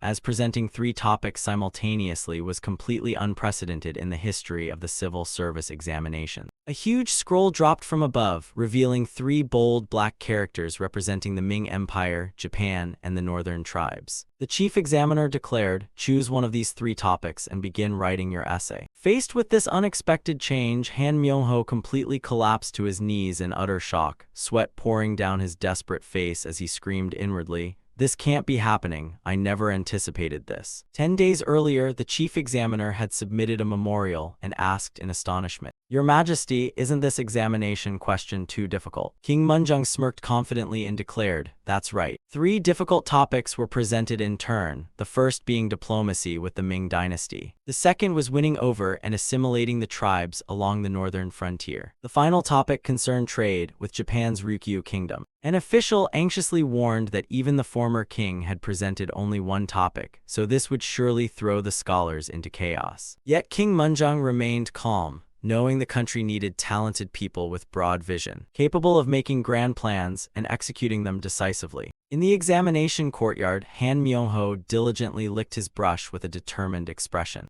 Seeing the chief examiner still worried, the king reassured him, "Stay calm, everything will work itself out." Privately, Munjang calculated that finding brilliant minds would give him more capable assistants to ease the burden on his younger brother Siang. While riding outside the palace, Siang suddenly shivered and muttered suspiciously about why he had become strangely sensitive to the cold. In the examination hall, the examiner stared in shock, wondering what this candidate had eaten to write something like this. The essay declared that controlling the Japanese was just like controlling muscles. "I can control my own muscles, so controlling the Japanese should be just as easy," it argued, presenting bizarre theories about governing a nation through muscle. The official could only shake his head helplessly, believing the candidate had become so nervous that he lost control during the examination. The examiners sighed as they read the paper of a scholar from the Hall of Worthies who had made a ridiculous mistake during the crucial royal examination. Staring at the strange writing, they looked blankly at one another and wondered, "What the hell is this?" Eventually, the 11 finest candidates were selected and presented to King Munjang. A senior minister cautiously reported that one candidate had submitted a completely off-topic essay, yet its reasoning was so sharp and rigorous that he wanted His Majesty's guidance. King Munjang curiously asked which off-topic essay it was, and the official immediately presented the manuscript bearing Han Myungho's name. The king paused upon seeing the familiar name and immediately asked about the writer's background. He remembered that this was the man former King Sejong had once recommended to work at the Hall of Worthies. Even the late senior minister Hwang, who he had highly valued him in his final years,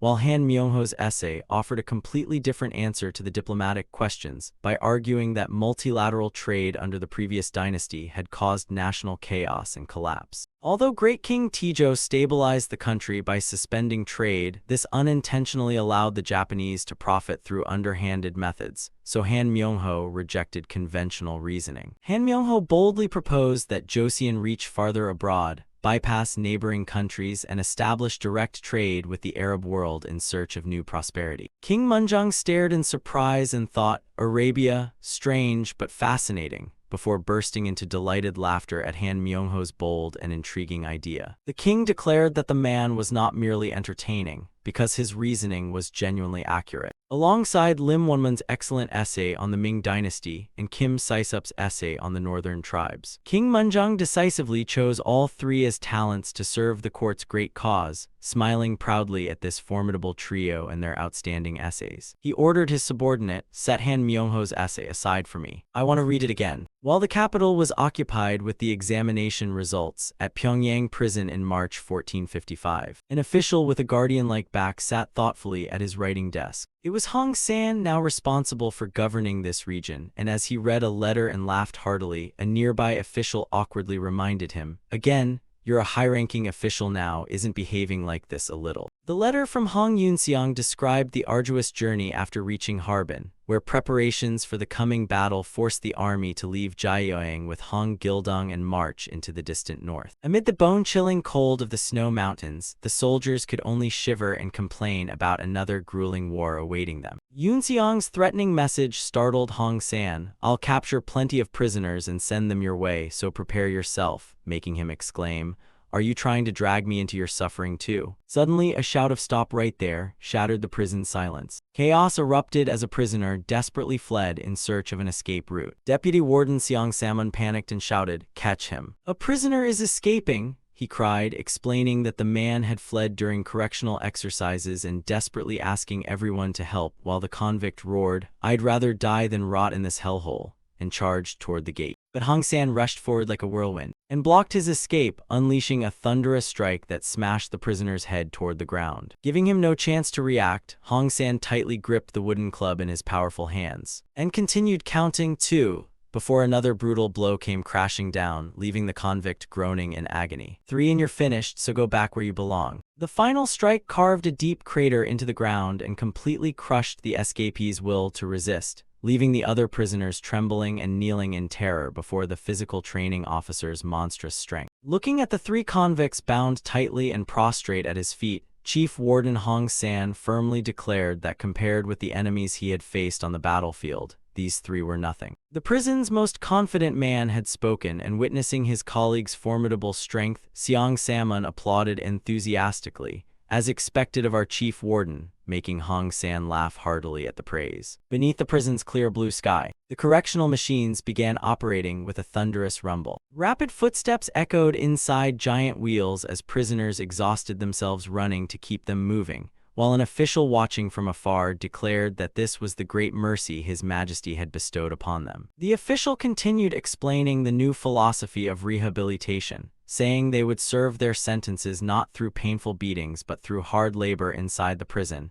which would cleanse their weak souls and allow them to repay their debt to the kingdom. Running frantically inside the wheel, one frustrated prisoner shouted, "What nonsense are you talking about? Speak normally." Despite endless lectures about statecraft and Confucius pouring into his ears, the convict covered his face in misery, finding the preaching worse than torture, and screamed exhaustedly, "Please, just beat me instead." Elsewhere, another prisoner vomited violently from overwork but was immediately scolded by a guard, who ordered him to wear a mask and never contaminate the court's precious saltpeter stones, leaving the masked prisoner glaring furiously upon realizing the guard cared only about the stones, and not his health, for he was the former magistrate of Yak County, once a respected official but now humiliated into digging earth like a lowly laborer. Gritting his teeth, he wondered why someone like him had to perform such degrading work, then furiously swung his pickaxe into the ground to vent his rage. Finally, unable to endure the torment any longer, he sprang to his feet and roared, "I can't take this anymore, bring me your superior." A prisoner knelt before the grand hall, bowing his head before the high officials. When asked whether he was looking for someone, he hesitated. He admitted he was the former magistrate of Yumjuk County. Terrifying memories returned of when he was charged with treason. He and his servants were tightly bound and dragged away in panic. Back in the present, the official flipped through the records and coldly sentenced him. "For treason and deceiving the royal court, you are sentenced to 30 years in prison." And hearing 30 years left him stunned. He felt the sky collapse and desperately begged to do anything useful rather than rot in a dark cell. The official suggested printing wooden block editions of Confucian classics for educational reform,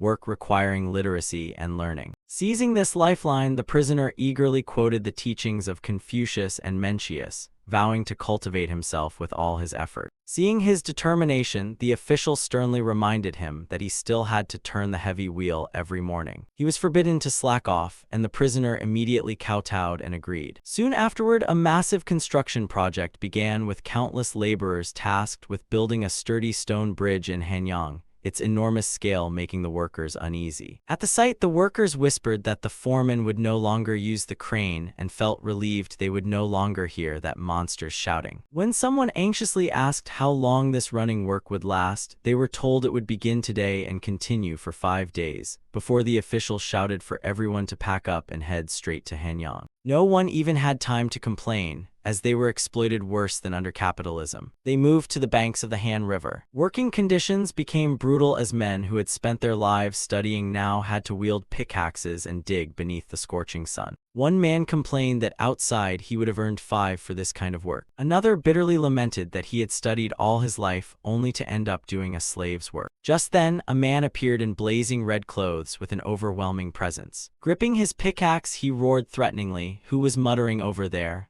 And his imposing presence froze the workers in terror. Wasting no time, he threw himself into the work with terrifying strength. Every swing of his pickaxe sent dirt and stones flying, and while demonstrating at incredible speed, he shouted, "Just do exactly what I did." He sternly warned that anyone falling behind would be locked in the new prison being built in the northern province near Zhongyang, leaving the trembling workers stammering agreement as they despaired at having to keep pace with a man who knew no rest. Even after nightfall, the construction site remained unbearably tense under the prison warden's supervision. Seeing the pile of crates scattered around, the dark blue-robed official frowned and asked, "What is all this?" The green-robed merchant hurriedly rubbed his hands and smiled ingratiatingly, explaining they were merely some summer clothes and small gifts for the guards. He opened the chest, revealing a dazzling golden glow from the treasures inside. But the official coldly ordered him to take everything back. The firm refusal left the merchant speechless as the official declared that their salaries and the prisoners' supplies were all granted by His Majesty,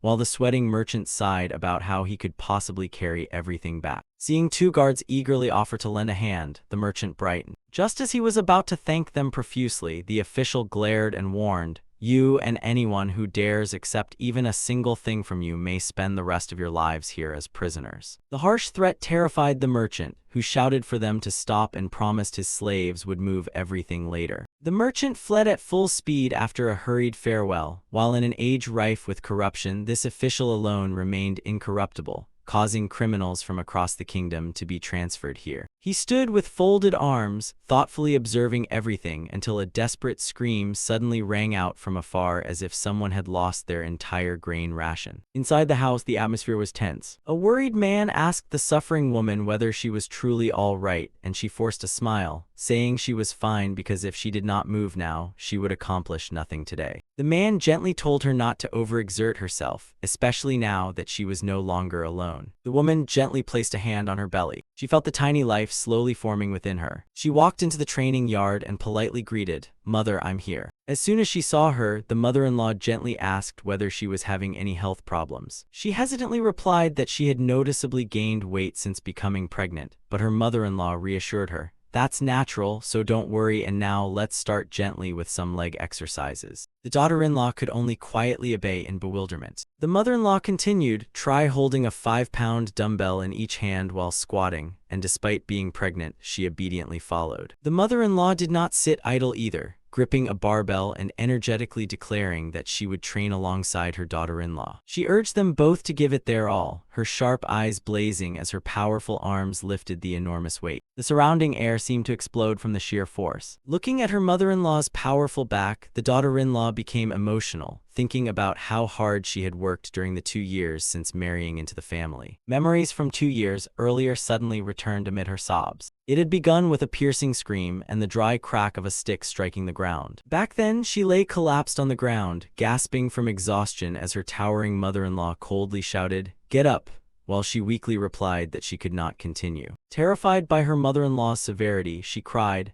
"This training is going to send me to my ancestors." Her mother-in-law towered over her and roared, "You're already like this after only 3 sets of squats, so get up." The daughter-in-law could only remain collapsed, drenched in sweat and flushed from exhaustion as she struggled to rise. Seeing that she still could not get up, her mother-in-law coldly turned away and ordered, "Get up and follow me," leaving the daughter-in-law feeling as though her soul had left her body. Just then, a servant brought over a large bowl and kindly said, "Young madam, drink this egg water. The mistress specifically ordered you to have it." Looking at the bowl of egg broth, the exhausted daughter-in-law drank it all to regain her strength while the servant encouraged her, "Keep going, young madam. At first I could only lift a little over 100 pounds, but now I can lift 150. After saying that, he awkwardly scratched his head and regretted speaking too much, since he was actually still struggling to maintain that weight. This family had always been famous for its noble indifference to fame and wealth, wishing only to be remembered as refined, composed scholars with artistic souls. Yet reality had become so harsh that no one in the household could look at a bull without wanting to cry because of their brutal diet and training. Sitting alone in the courtyard, the daughter-in-law tearfully felt her heart breaking under this insane training pressure,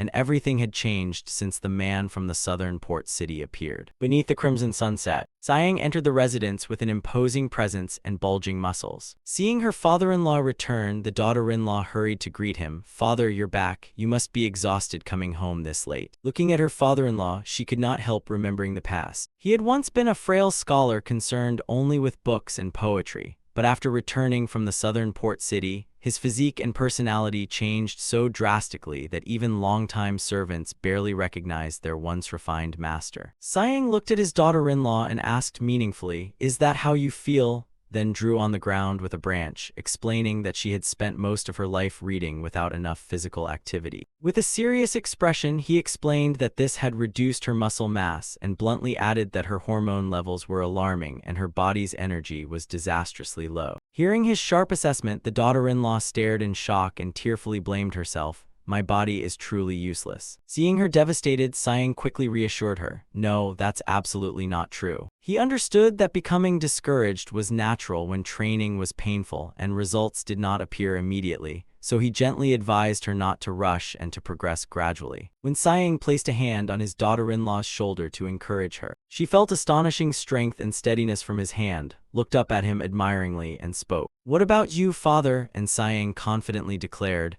I'll always be here to support you with your training." Moved by her father-in-law's concern, the daughter-in-law tearfully said, "Father, I'm truly happy you've returned," and resolved to train even harder from then on. Seeing the burning determination in her eyes, Sighing smiled with satisfaction and said, "That's right, that's the spirit." From then on, she became more attached to stone weights than the tea table, just like him, while outside her worried husband said they should stop his wife before she injured herself. The husband tightly held his wife's hand and gently addressed his beloved wife. Looking at her, he smiled and remarked that she had not changed at all, while his wife shyly replied that she was still training hard but apparently not enough. He laughed heartily, recalling how she once struggled with basic knowledge but could now explain principles better than him, as they shared a rare peaceful moment in the courtyard amid the family's rigorous training. "Your Majesty, what brings you here?" The officials panicked at Sejong's unexpected appearance at the site prepared for the civil service examination. Seeing their surprise, the king smiled kindly and assured them that he had only come to visit and encourage everyone. Turning to the woman beside him, the king confirmed her identity. "You are Hyundong's wife and entered this examination, correct?" And Sukdeok hurriedly bowed, "Yes, Your Majesty." Sejong gently took her hands and sympathized. "With your husband away for so long, you must have endured many hardships," while she could only mumble in agreement. But Sejong's sharp gaze suddenly changed as he snorted coldly and declared, "Yet your hands tell a completely different story." Seeing her confusion, he exposed that she was pretending to be exhausted and miserable, while her calloused hands looked like she wrestled with stone weights every day. Trembling, his wife bowed and apologized. "I sincerely beg your forgiveness." Deep down, she regretted that after receiving encouragement from her father-in-law, she had thrown herself into intense heavyweight training, but later grew lazy and merely went through the motions. She could hardly believe the king had noticed the changes in her body so quickly. Sejong then stated that without proper physical preparation through training, people could easily collapse. He revealed the shocking truth that without exercise, he would have died from diabetes 10 years ago. Sejong admitted that when he first started, he too had often wanted to quit and had been just as lazy as she was now. He stressed that what mattered most was not how much weight one could lift in the 3 major exercises, but that training was fundamentally about restoring and maintaining overall physical health. As he spoke, Sejong flexed his bulging arm muscles to prove his point, recalling how just a year earlier he had been too weak to eat meat and survived only on barley water. Looking at the delicious bowl of chicken before her, Sukdeok smiled happily because she could now eat comfortably without constantly struggling with her health. Seeing this, Sejong kindly suggested that with her experience, she should write a physical training guide specifically for women. Newly motivated, she eagerly replied, "I'll give it a try." Back in the present, despite being pregnant, she never neglected her training and while performing heavy presses, reminded herself that she was maintaining her health to welcome the new life. She had once thought pregnancy exercises were merely gentle movements, but they actually required remarkable endurance, strengthening her determination to help others achieve their best physical condition. She began developing her own training program, and before she knew it, she was talking more about exercise than meals. Meanwhile, in the capital of Hanyang, an escort force had just returned from the frontier. Sighing, clad in imposing armor, accompanied the soldiers as they escorted an important prisoner to appear before the king. He was a dangerous rebel captured on the frontier for rigorous interrogation,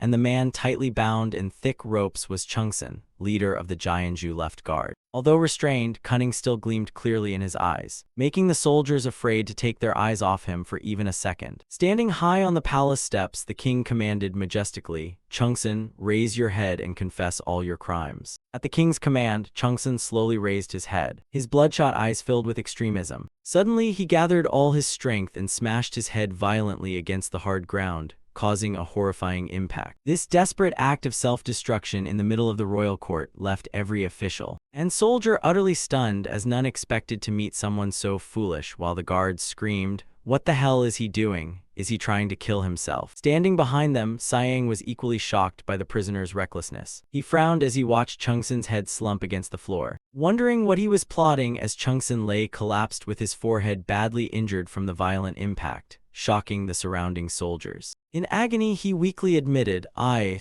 committed a grave crime, then cried remorsefully, I profited by acting as a spy between Joseon and the Khanate. Seeing his remorse, the king ordered Chungsun to raise his head. He asked whether this was truly sincere repentance. Chungsun trembled, insisting he sincerely repented and swore never to do it again. The king immediately decided to send a letter to the Great Khan requesting amnesty for his tribesmen. Watching this, an official worried about the financial burden of supporting so many people, but thought the cost was still cheap if they truly abandoned the opposing side. Standing nearby, Siang silently judged that the king was probably calculating how to secure the most favorable deal. The king sternly recalled that, according to the local commander's report, Chungsun had fallen into an ambush while trespassing into their territory. Chungsun and his companions could only kowtow and beg for mercy, insisting they knew absolutely nothing about warfare. Seeing through their fear that their tribe might be wiped out, the king understood their desperation. The king coldly declared that if they did not know, they would have to learn. He ordered their children sent to school to learn the language and military commands so they could become proper soldiers. The man kowtowed while sobbing, thanking His Majesty for his mercy. The king smiled with satisfaction and reminded him to remember his vital mission of restoring his lost tribe. In a corner of the training ground, a strange setup awaited.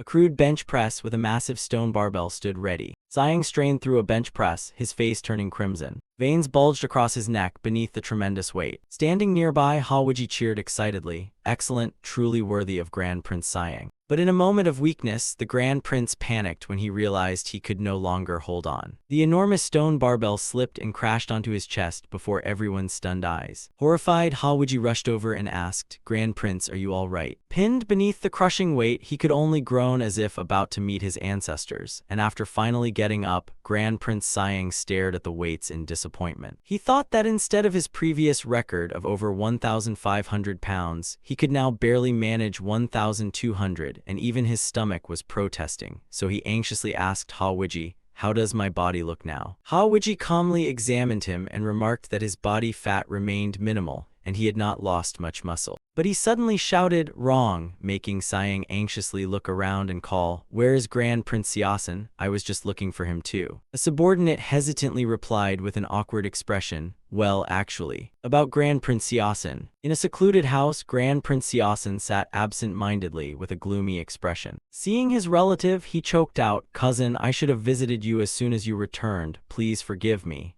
While Siang was saddened by Siasen's haggard appearance. Siang scolded him softly, what happened to you? Have you stopped eating and started living on air? Siasen sighed that he had completely lost his appetite, while Siang sternly reminded him, you need to eat properly to maintain your muscles. The accompanying official added worriedly, I heard Yang Yong's condition is critical, revealing that a month ago Yang Yong's skin had darkened and his breath smelled unusually sweet, yet despite his failing health, he still drank alcohol like water. Hearing this, Siang asked, then shouldn't you be visiting your eldest uncle instead of staying here? Siasen lowered his head, softly uttered Yang Yong's name, and began explaining what had happened. It all began when Siasen suggested physical training to strengthen the body, only for his father to immediately beat him repeatedly with a cane. Despite the beating, Siasen stubbornly refused to back down because the blows felt no worse than scratching an itch. His father had picked the wrong man to beat, but then Siasen briefly lost control of his anger. Siasen accidentally revealed his terrifying strength and presence, and ever since then, his eldest uncle had fled in terror whenever he saw him. After hearing the story, the accompanying official could only remark that Siasen was probably so frightening that he terrified everyone around him. Siang pondered briefly before decisively ordering everyone to leave. A servant hurried out to stop them, stammering an apology because his master had forbidden anyone from entering, making Siasen smirk and wonder whether his father was badmouthing him. The moment the servant spotted the Grand Prince, he cried out in alarm. Ignoring all attempts to stop them, Zhuang and Xiao Han continued straight into the palace. Suddenly, a deafening crash rang out with an angry roar, you fools. Siang and the accompanying official froze upon seeing shattered pottery scattered across the floor. A man screamed wildly for everyone to kneel before the Crown Prince, cursing anyone who dared bury their face in books and ordering them to bow immediately. Amid the wreckage stood a haggard old man with disheveled hair and vacant eyes. The old man stared at the person before him and deliriously called him his poor son who had disappeared for so long,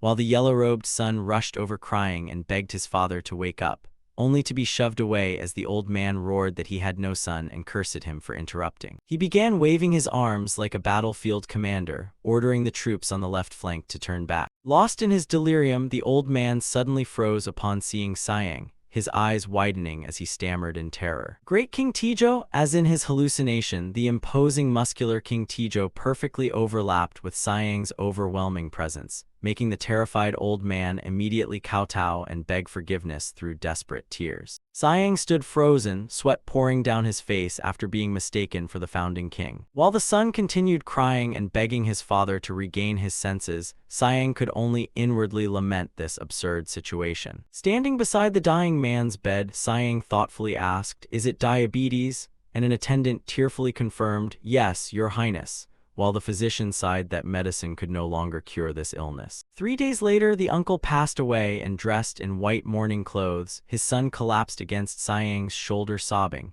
Filial devotion is fundamental to perfecting oneself, yet I couldn't even fulfill my basic duty as a son. Siang placed a hand on his shoulder and calmly reassured him. He passed away because he neglected his health and drank too much, so this isn't your fault, Grand Prince. At the funeral banquet in the courtyard, whispers about the cause of death spread as an official sighed. How shameful. Everyone says he died delirious and vomiting blood from excessive drinking. The other grand princes were also present, each wearing a deeply troubled expression. One man finally spoke, breaking the tense silence. "If we say he died of old age, perhaps he'll rest more peacefully with his ancestors." But the moment he mentioned old age, a military official suddenly erupted in fury and growled through clenched teeth, "What, old age?" Before everyone's astonished eyes. He sprang up and ripped apart his mourning robe, revealing rock-hard, bulging muscles as he shouted, "Look at me, it's been 3 years since I started training my body. My brother didn't die from old age, he died from weakness, so all of you should start training too." Training? The mourning officials stared at one another doubtfully as one cried in panic, "How could I possibly lift 1,000 pounds? But the long-bearded official immediately declared that the key was not lifting 1,000 pounds but maintaining perseverance. Looking toward the training area, a warrior enthusiastically lifted a massive stone weight and calmly said he only lifted 500 pounds each day to maintain his strength. Witnessing this scene, the officials marveled at the remarkable results created by the Grand Prince, while clicking their tongues at those who were still trembling weakly. While drinking water, one official initially planned to ask about it later, but his gaze suddenly sharpened with determination. He slammed his bowl onto the table and shouted that he would ask right now, startling the person beside him. Without another moment's hesitation, he turned towards Siang below and shouted,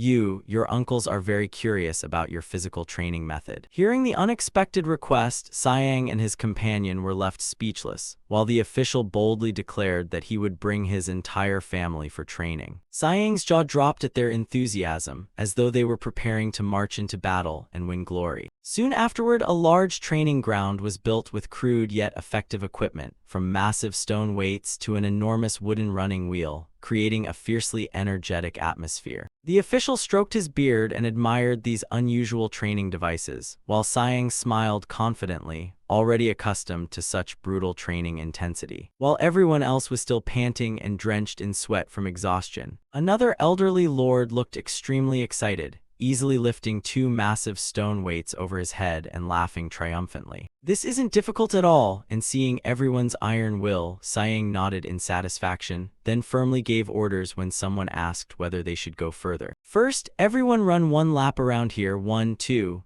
The counting echoed across the training yard as officials and scholars used to holding brushes lay exhausted on the ground, gasping for breath. Meanwhile, one uncle remained full of energy, doing pull-ups while laughing. "Now this is fun." Finding the current weight too light, the old man turned and demanded, Don't you have anything heavier?" Seeing his recklessness, Siang frantically stopped him, fearing he would tear a muscle if he kept training at such insane intensity. As the crimson sunset covered the ancient rooftops, Siang looked at the man before him and remarked, "Looks like you're the only one still standing," while everyone else groaned as if their muscles were being torn apart. Yet the officials calmly announced they would bring even more people to train tomorrow. Their desperate cries foretold a future filled with sweat and tears for the other family members. After only 1 day, rumors of this hellish training ground spread everywhere, making everyone who heard them shudder in fear. Realizing he could not teach everyone at once, Sayang began reconsidering his training plan. He decided to create a specific schedule with only 1 or 2 people per group, ensuring maximum training efficiency without becoming overloaded. Seeing Sayang's dedication and concern for him, the uncle was so moved he nearly choked up. But moments later, the old man revealed a scheming face and sinister smile, secretly planning to spare no one, from uncles and cousins to every lady of the household, from this grand training. His debt collector-like enthusiasm made the cousin beside him tremble and mutter, "He's truly a devil," while meanwhile in the capital, work inside the halls remained frantic amid mountains of wooden printing blocks and scriptures as officials carefully reviewed crucial documents,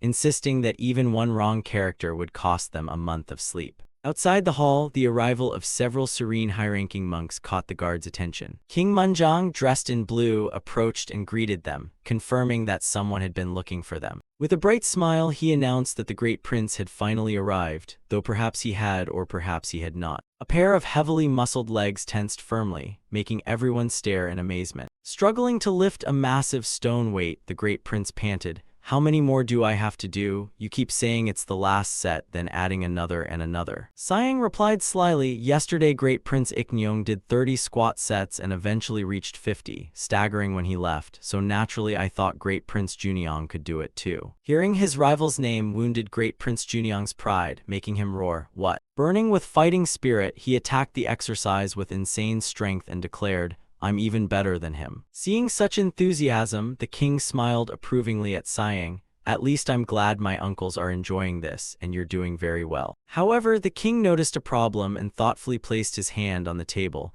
"But having all of them come to your house every time must be very inconvenient." Sayang could only admit bitterly, "Honestly, your majesty, my house is becoming a gathering place where everyone comes and goes whenever they please." The king stroked his chin thoughtfully. I know a very suitable place," then slowly asked, "Have you heard of the orphanage?" It was an area managed by the charity hospital, appearing rundown, old, and dusty, where orphan children were gathered and cared for around a spacious yard cluttered with carts and chests. The female instructor announced clearly before the crowd, "We'll begin by selecting around 40 beginner medical trainees. As the trial group, have them change into these clothes," and the palace maids stared blankly at the outfits, one asking, "Change clothes? Aren't we supposed to study medicine?" Another asked suspiciously, "Isn't the ready body where the great prince lifts heavy weights?"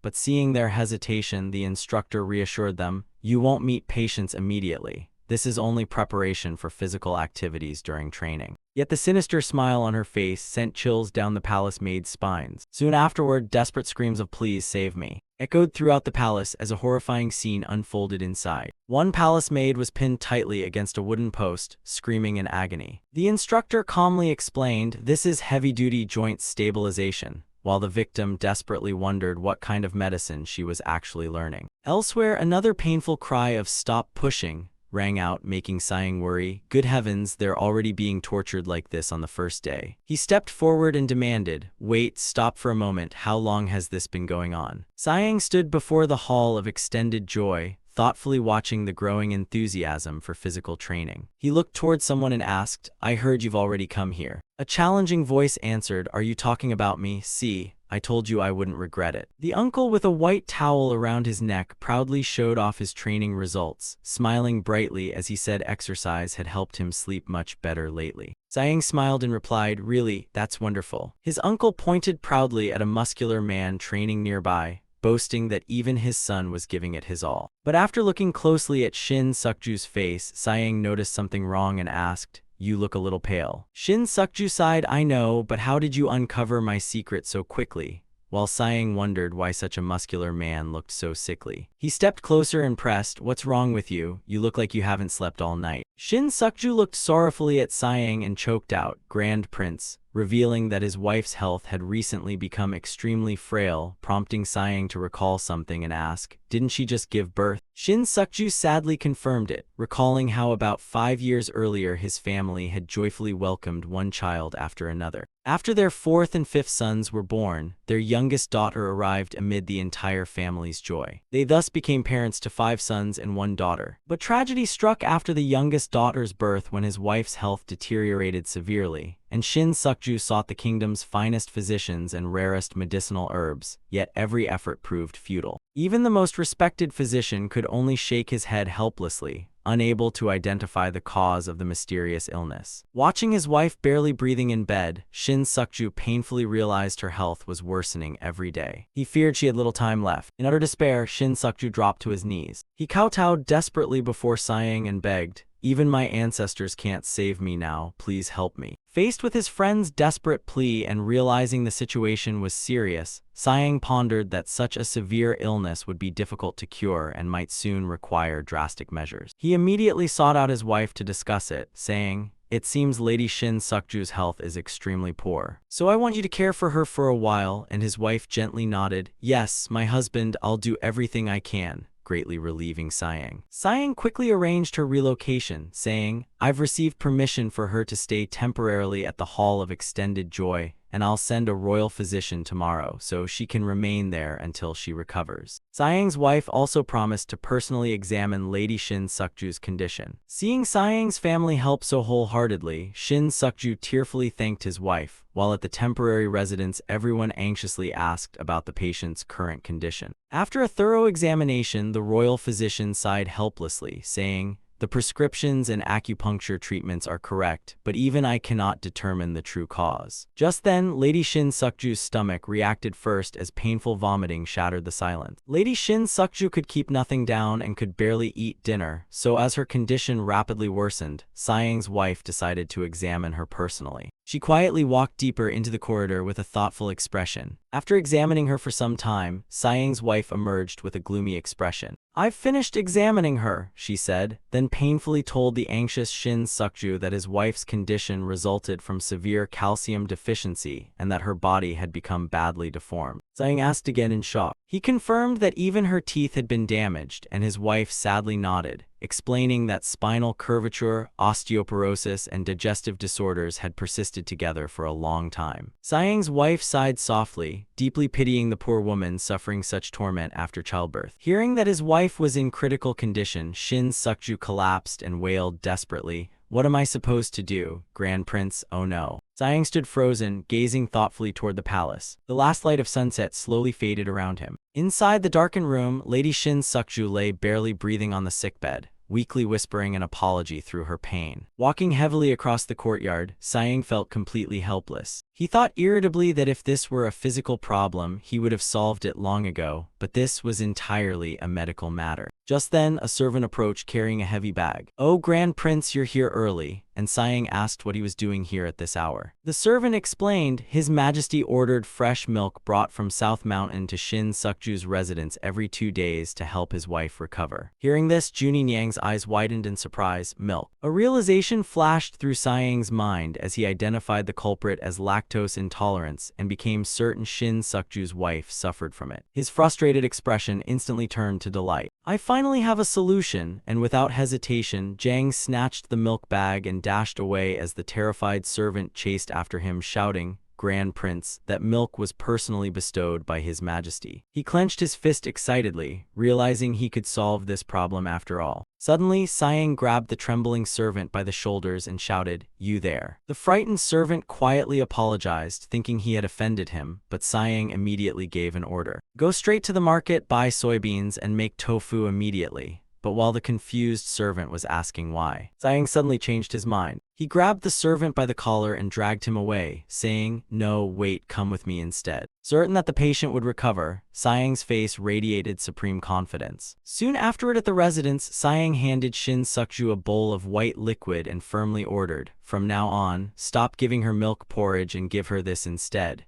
making Shin Sukju exclaim, "What?" He stared blankly at the bowl, wondering whether this was merely soy milk and how something like it could possibly nourish the body. Seeing his doubt, Siang merely smiled mysteriously while wondering how to explain lactose intolerance to people of this era. He confidently declared, "No one in Joseon consumes more protein than I do," then explained that consuming too much at once could cause bloating and diarrhea. A thought suddenly struck him, and he emphasized that milk porridge also contained milk, the culprit secretly upsetting her stomach day and night. Still doubtful about replacing milk with soybean extract, Shin Sukju watched as Siang confidently gave a thumbs up, called it the easiest food to digest he knew, and told him to trust him, leaving Shin Sukju to hesitantly accept the soy milk. A few days later at the training ground, Saeng was still instructing his uncle, reminding him not to bend his back while lifting weights. Just then, Shin Sukju rushed over with a radiant face to deliver good news. "My wife didn't have diarrhea today," and Shin Sukju burst into tears of joy, announcing that she could even sit up by herself now. Saeng nodded and confirmed that she was recovering very well, with her complexion becoming rosy and her body gradually regaining weight. Saeng's wife also suggested acupressure to accelerate recovery, hoping the new method could gradually make the patient's muscles firmer and stronger. Seeing the remarkable progress, Saeng smiled and encouraged everyone to keep it up. 10 days later, the atmosphere at the residence had become much more relaxed. Even those watching were astonished by the lady's rapid recovery. At this rate, they believed she would fully regain her strength within 4 months, and the woman bowed to the royal physician and tearfully said,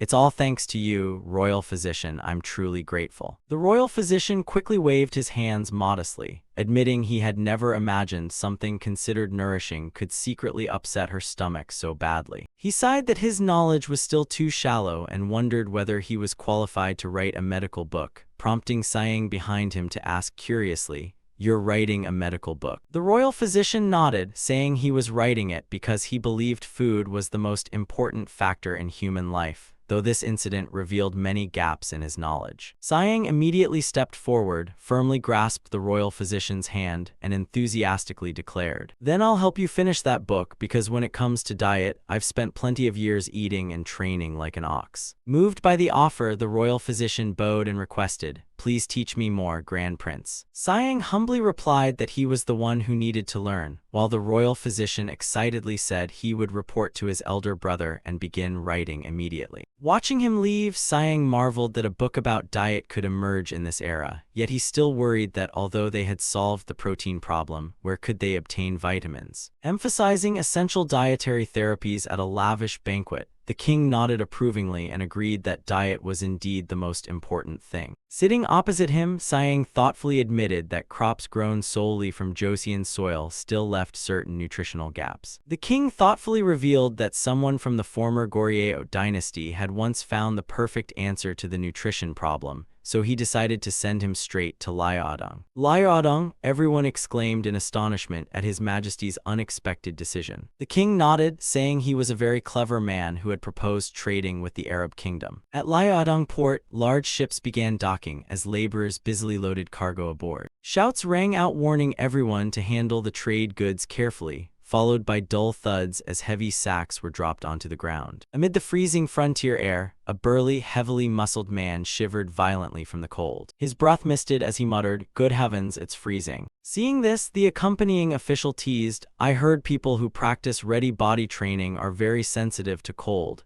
and you seem no exception," making Director Han, despite his guardian-like physique, scratch his head and smile awkwardly. "I've always been weak, haha," and looking across the vast tidal flats, Director Han marveled at their scale and remarked that this would be an ideal place to produce sun-dried salt. He immediately covered his mouth after realizing his slip. "Oops, that's something I shouldn't tell you, Hong Gildong." His companion was Hong Gildong, a young man carrying a basket of pure white salt, who half-jokingly said he had come to sell salt and might reconsider the deal if Director Han kept revealing sensitive information. Director Han frowned at the surrounding chaos and asked, "Anyway, why has everything stalled like this? Did something happen?"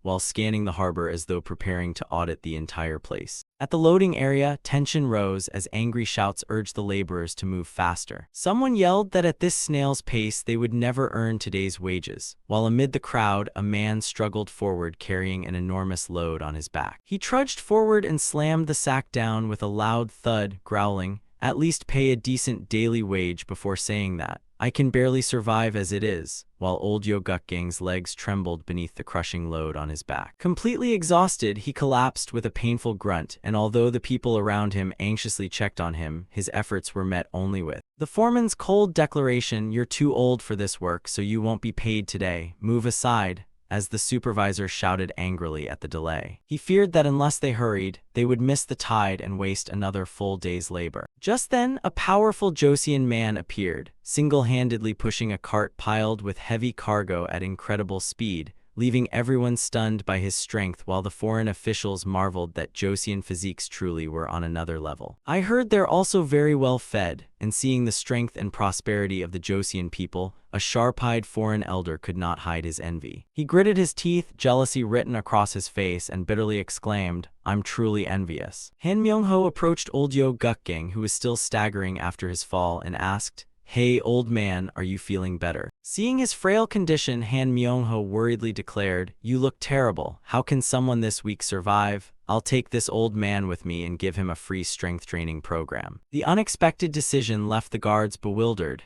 able only to stammer their agreement. He patted the old man's shoulder and kindly told him, "Go rest in the cabin for a while and come out later." The old man was moved to tears. He repeatedly bowed in gratitude for the tall official's kindness. His aged feet slowly climbed onto the ship's deck. The wood creaked beneath his feet, suddenly stirring old memories as the old man stood on the vast deck. Gazing into the distance, he wondered how long it had been since he had last stepped aboard a ship like this. He remembered his glorious days, when he too had once been useful and full of passion. He quietly went deeper inside to find somewhere to rest his aching legs, but the moment he entered a room, his gaze suddenly froze. He had spotted a line of writing on a beam overhead and narrowed his eyes to read every word carefully. His eyes suddenly widened and his breathing quickened in shock, tears rolling down his wrinkled cheeks as he realized the astonishing truth. This ship actually belonged to Kang Juzu, something he could hardly believe. Han Myung-ho led old Yo Gukgang along the ship's corridor and remarked thoughtfully,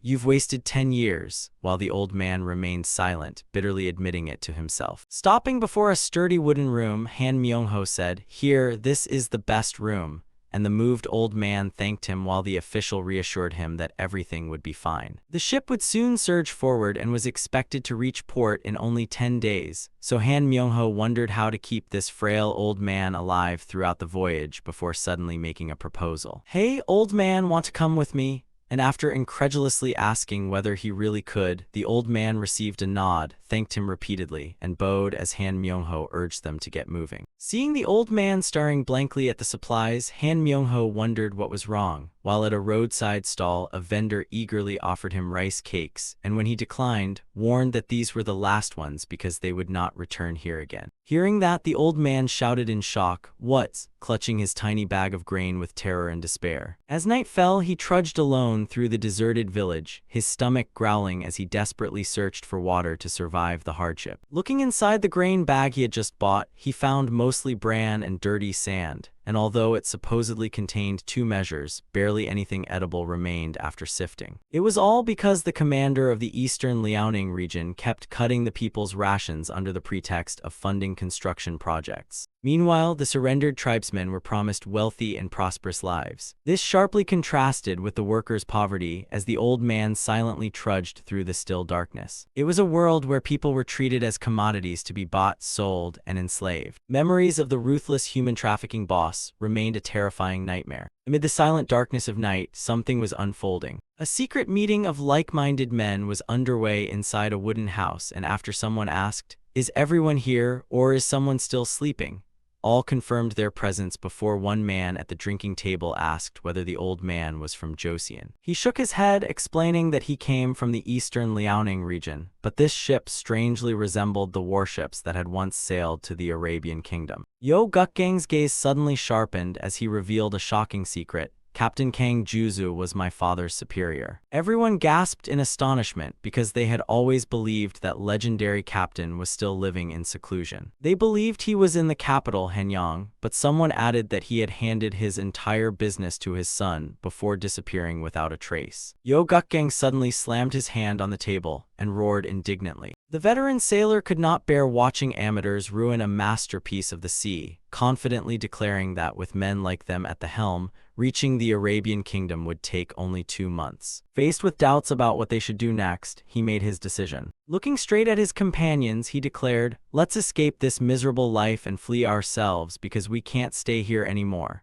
planning to build a new ship once the winter seas calmed, since risking their lives for survival was better than slowly starving to death. He could no longer bear watching the workers live in such misery. Their lives were worse than animals, so he decided the entire group would cross the border into Joseon. They would find that man and learn to operate the ships efficiently, and the Eastern Liaoning shipbuilders enthusiastically approved, with one old man offering his skilled son-in-law's help while another guaranteed enough materials. Everyone believed they could quickly build a ship for their great escape, and cries of "Let's go to Joseon" marked the beginning of their journey toward a new life across the sea. Meanwhile, Hong Yuseong was struggling beneath the freezing water. He silently complained that work at the Hall of Extended Joy was still piled as high as a mountain. It all began when the king laughed heartily and declared that trading with the Arabian kingdom would require people skilled at diving. Siang could only curse his own mouth for constantly creating more work for himself, forcing him to personally conduct underwater training. Siang immediately began teaching survival swimming techniques to Hong Yunseong, an officer of the Military Training Bureau. Watching movements that looked like a stranded fish, he silently questioned their usefulness and wondered whether this method would actually help. Hong Yunseong casually replied that he had no opinion as long as he never had to return to the freezing northern region. He figured Han Myung-ho was probably using his wits to endure the bitter cold in the eastern Liaoning region as well. Hearing the north mentioned, Hong Yunseong shuddered and insisted he would never return there, delighted to have been recalled, but suddenly grew uneasy and nervously bit his nails while asking why Siang was teaching him these skills. Seeing his subordinate's suspicion, Siang coldly asked, "Then do you want to return to the eastern Liaoning region?" making Hong Yunseong frantically wave his hands in refusal. Just then, a soldier rushed over with urgent news and called "Grand Prince," prompting Siang to ask sternly, "What happened?" The trembling soldier reported that a group of refugees had just been discovered at Bio Grande port. Across the deep blue sea, a large white-sailed ship proudly cut through the waves toward Joseon as a royal decree arrived ordering, "His Majesty commands you to enter the palace immediately." Standing at the ship's railing, the old man raised both hands toward the sky in utter shock, his face frozen in disbelief. After this unexpected reception from the royal court, events shifted to the majestic audience hall. An official hurriedly reported strange ships appearing along the coast of Gyeongwon province, but the naval commander's report bizarrely claimed that those aboard looked less like humans and more like white ghosts. The king listened thoughtfully, increasingly curious about this strange incident. Through a telescope, the soldiers spotted at least 20 strange ships moving in a long line along the coast, making the king suspect the refugees from the eastern Liaoning region and order his subordinate to investigate personally. The official reported there were 157 people in total, strangely without a single Joseon native among them. When the king asked who led the group, the official prepared an audience, while Siang admitted he had thought the same and had already brought the man called their captain. He suggested that the king personally question him to uncover the truth. A weathered-looking old man appeared. Wearing simple white clothes, he was escorted by soldiers into the middle of the royal court. Seeing the king's majesty, the old man trembled and dropped to his knees, saying, "King of Joseon, this humble subject greets your majesty," before introducing himself as Yo Gukgang, a shipbuilder from the eastern Liaoning region. He tearfully explained that the entire group had come seeking asylum because they could no longer endure the Ming dynasty's tyranny. The king was quite surprised to learn that everyone in the group was a shipbuilder. Yo Gukgang bitterly explained that in the eastern Liaoning region, everything had been taken from them, even their lives. Everything was sacrificed for the Ming dynasty's southern campaigns, leaving the northern people in utter misery, so they built a ship together and entrusted their fate to heaven by sailing toward Joseon. Two senior officials exchanged worried looks, with one remarking that crossing the Liao River with all its channels and marshes was no simple task. Meanwhile, Seo Yu-dung seemed to be panicking. He was unable to make a proper judgment at that moment. From his high throne, the king fixed the old man with a sharp gaze and asked, "But how did you cross the sea, slip past everyone, and reach Bio Grande without being detected?" Yo Gukgang calmly replied, "Even younger and stronger men struggled, so I simply did what I've done all my life because I've sailed every ocean in this world." Hearing this, Siang was so stunned that he exclaimed in amazement. The king pressed, "With such skill you could have returned home, so why choose Joseon?" And Yo Gukgang choked out, "I had no choice but to come to Joseon because this is ultimately my country, and I came because seeing that suffering broke my heart." Siang thoughtfully wondered, are we really going to let such fine ships go to waste? His eyes suddenly lit up as he thought, this treasure sailed right to our doorstep, only a fool wouldn't take it. While the king declared that with the roads nearly completed, it was time to focus on the sea. Just then, Seo Yu-dung stared at the old man in shock and exclaimed, "Wait, is that really you?" Unable to contain his emotions, he stammered, "You're my master." Xiao Yu Deng rushed forward and tightly grasped Yo Gukgang's hands with tears streaming down his face, crying, "Master, it's me," while the old man stared at his former student in disbelief at how much he had changed. Yo Gukgang immediately knelt before the king and declared, "Your Majesty, I've found him. He's the man who taught me everything about shipbuilding," then kowtowed and pledged to become the finest shipbuilder in His Majesty's service. The king smiled in satisfaction and said, "Excellent, we'll need ships to reach the Arabian kingdom." Siang was thrilled as if he had won 2 lotteries at once, envisioning a new era of trade. A long-bearded senior official eagerly added, "If you have anything to teach, I'll gladly learn," and the king smiled, saying, "I look forward to our cooperation." The king then decreed, "Let the master shipbuilders and their families settle in the northwestern region, and have the migrant craftsmen from the south accompany them." Hearing this, Siang and another official exclaimed in alarm, "Wait, isn't that area basically part of the northern province?" Siang felt a chill run down his neck, thinking there was no way he could handle both naval training and supervising shipbuilding at once. He cried out bitterly, wondering why he always got saddled with more work, then left the audience hall muttering irritably about his new duties. The king had just ordered him to compile essential knowledge about food to protect the royal family's health. He had also ordered him to teach the soldiers swimming skills. The more he thought about it, the worse his headache became as he gritted his teeth over carrying so many responsibilities, even having to teach the soldiers himself. Just then, an old man approached and hesitantly asked what was happening before describing the official he was searching for. "Do you know a small official with a mustache who looks exactly like a giant rat?" Siang paused at the bizarre yet strangely familiar description, and the image of a distinctly rat-faced man immediately appeared in his mind.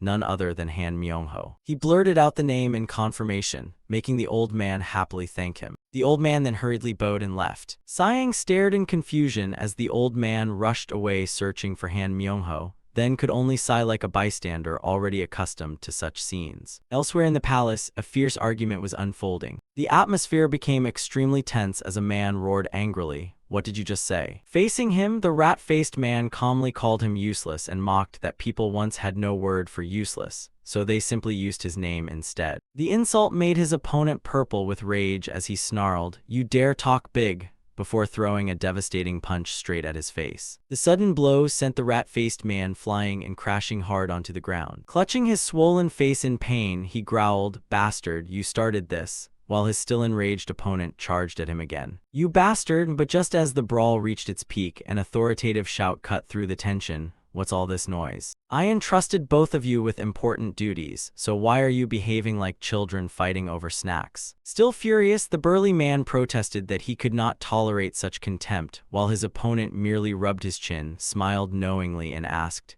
"Is that so?" Seeing the two still glaring murderously, His Majesty declared, "Fine, settle this dispute with your own skills." Before His Majesty, the two challengers glared at each other, ready to determine who was superior, with folding fan craftsmanship chosen as their contest. He smirked confidently, thinking that making a Ming-style fan was child's play for him. He could do it even in his sleep, but seeing his arrogance, his opponent proudly roared that folding fans were the essence of Joseon craftsmanship. To ensure fairness, the king decided that merchants would judge the results based on the product's actual value. The atmosphere instantly heated up as both rivals burned with fighting spirit, and 2 work tables were set up in the courtyard. The craftsmanship contest between Joseon and the Ming Empire officially began as the nervous crowd watched both craftsmen, wondering whose product would be more exquisite. The moment the signal to begin sounded, the burly man immediately focused, his nimble hands working on Joseon's finest bamboo strips. Across from him, his opponent was equally impressive, carefully shaving the fan ribs with astonishing speed and precision. Each bamboo strip was meticulously shaped so that when opened, the fan would look radiant and delicate like a blooming flower. The crowd stirred when the Joseon craftsman began a difficult technique, painting directly onto the fan's surface immediately after finishing its frame. Beneath his skilled, expressive brush, a pure lotus appeared brilliantly on the white fan as he meticulously focused on its decoration. He prepared glowing charcoal and heated a small iron rod, making the curious spectators move closer to watch. Facing their curiosity, he calmly pressed the heated iron directly onto the fan ribs, gradually burning the image of a majestic dragon into the dry bamboo with a difficult technique that amazed everyone. The merchants were stunned because they had only seen this technique used on precious wood, never so exquisitely on bamboo. They immediately announced their unanimous choice for the contest. The winner was the Ming style. His opponent exploded with rage, slamming the table and roaring bitterly over his defeat. He shouted that the contest was invalid because his opponent had used a completely unfamiliar crafting method outside Joseon's traditions. In contrast to his outrage, the other man merely smiled calmly. He agreed to another contest in shoemaking, treating it as an opportunity to learn more about Joseon's craftsmanship. But the moment a brilliant pair of floral shoes with exquisite embroidery was presented, his opponent froze in shock upon realizing the undeniable superiority of the craftsmanship. He clenched his teeth determinedly and glared fiercely at his opponent as the signal for another contest echoed beneath the blazing sunset. Below, the crowd froze in horror upon witnessing something bizarre and completely beyond imagination. Looking at the shattered fragments scattered across the ground, everyone stared blankly, unable to understand what had happened. In stark contrast, the Joseon craftsman triumphantly raised the brilliant floral shoes and declared that Joseon had won this contest. The other man shouted bitterly, "This is completely bizarre, you're cheating, it's unfair,"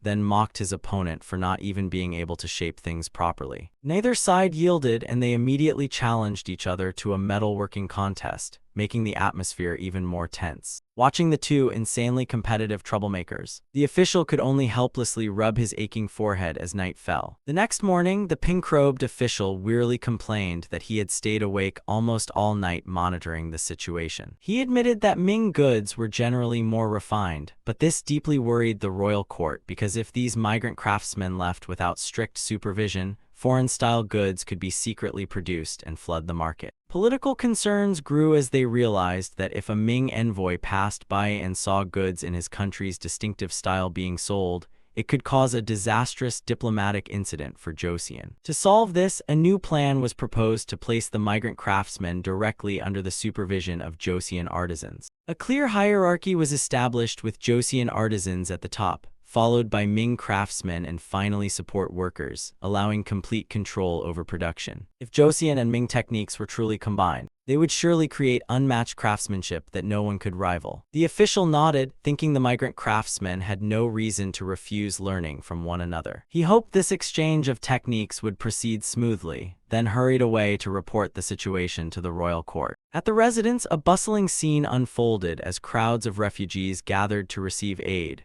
weeping when they finally held bowls of steaming rice and crying, "It's real rice." A woman busily prepared huge pots of porridge while the refugees repeatedly bowed in gratitude to the royal court. They could finally eat their fill after enduring many long days of hunger. Siang watched thoughtfully and worriedly asked whether food rations for the people of Liaodong were being distributed steadily. An old man sighed that they were not farmers and could only survive on the meager supplies they received. Nearby, the royal physician carefully checked a patient's pulse and noticed a troubling sign. The vital energy and blood in the man's lungs were obstructed and unable to circulate properly. The royal physician suggested a remedy, saying that eating raw carp would help. The moment he heard raw, Siang's expression changed and he shouted in alarm, "Raw carp? Absolutely not." Images of terrifying parasites causing liver fluke disease from uncooked food immediately filled his mind, so he fiercely rejected the prescription, warning that a fluke outbreak would be disastrous. He insisted the fish must be thoroughly boiled or made into soup for safety, especially for pregnant women, adding that if cooking did not help, they should use another medicinal ingredient. He instructed the royal physician to carefully record the method and boil it thoroughly with plenty of red seeds. The royal physician nodded in understanding. He promised to immediately add a chapter about parasites to his medical book. Siang gazed into the distance with determination, vowing to protect the health of the Joseon people at all costs. Amid the water, a large carp suddenly leaped out with a bewildered expression, seemingly amazed by this modern medical knowledge as well. "Oh my arms, oh my back." Painful groans echoed across the training ground as the soldiers felt their bodies giving out, and someone among the exhausted men wondered whether soaking in cold water was really safe. They feared they might die the moment they entered, but Siang calmly replied that the water had become much warmer lately. The physician beside him sighed softly, wearing a tightly fitted mask as he admitted that his prescriptions could only help to a certain extent. Hearing this, Siang confidently stepped forward and exclaimed, "Wait, what?" He flexed, proudly crossed his arms, and loudly declared, "This is exactly my specialty." Moments later, piercing screams shattered the palace's peaceful atmosphere. Inside the training yard, Siang personally performed brutal muscle stretches, forcing a soldier's leg firmly against the ground while shouting, "Hey, kid, endure just a little longer." Agonized screams continued as two officials outside stared in horror and wondered, "Is that treatment or torture?"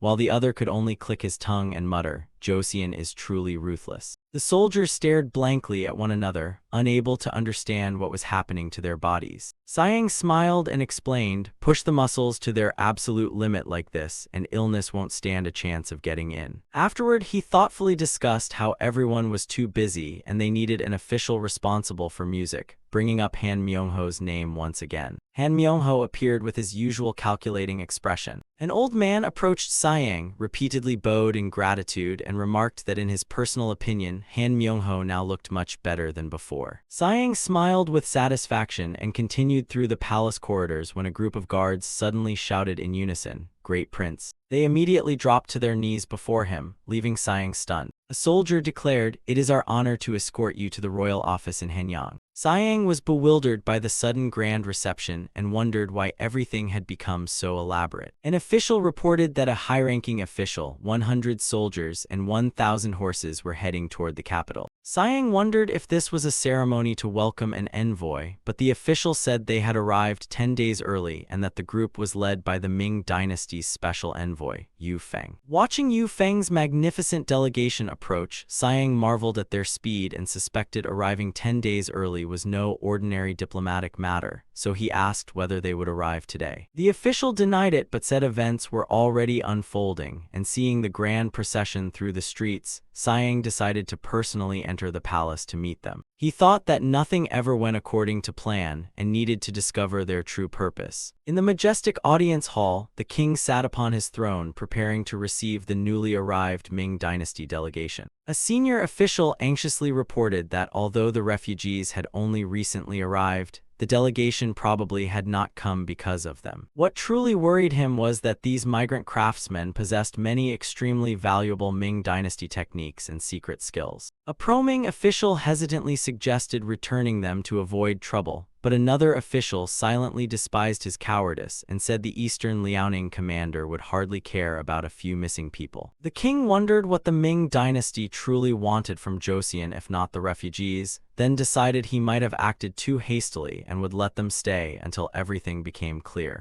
At the welcoming banquet, Ming Special Envoy Yu Feng raised his wine cup and smiled. "I heard the Joseon royal family greatly values etiquette, but you are more easygoing than I expected." The Grand Prince laughed. "Indeed, such a long journey must have exhausted you." Yet, despite the friendly atmosphere, Siang watched the envoy suspiciously, thinking that whether physical training or hard labor, everything had a specific purpose. Watching soldiers energetically transport construction materials, Siang wondered whether the envoy had come to assess Joseon's strength, knowing every court action served the plan to elevate the kingdom, while Yu Feng's arrival 10 days early was no coincidence. Back at the banquet, Yu Feng sipped his wine and asked suggestively, "Do you know the real reason I came here so early?" Seeing his sinister smile, Siang remained composed and laughed politely. "What are you saying? Didn't you come bearing the emperor's grace?" Yu Feng took a sip, his sharp gaze revealing that he had come to personally witness Joseon's preparations for its upcoming grand plans. Entering the main hall, Yu Feng solemnly declared that the emperor was pleased with Joseon's loyalty,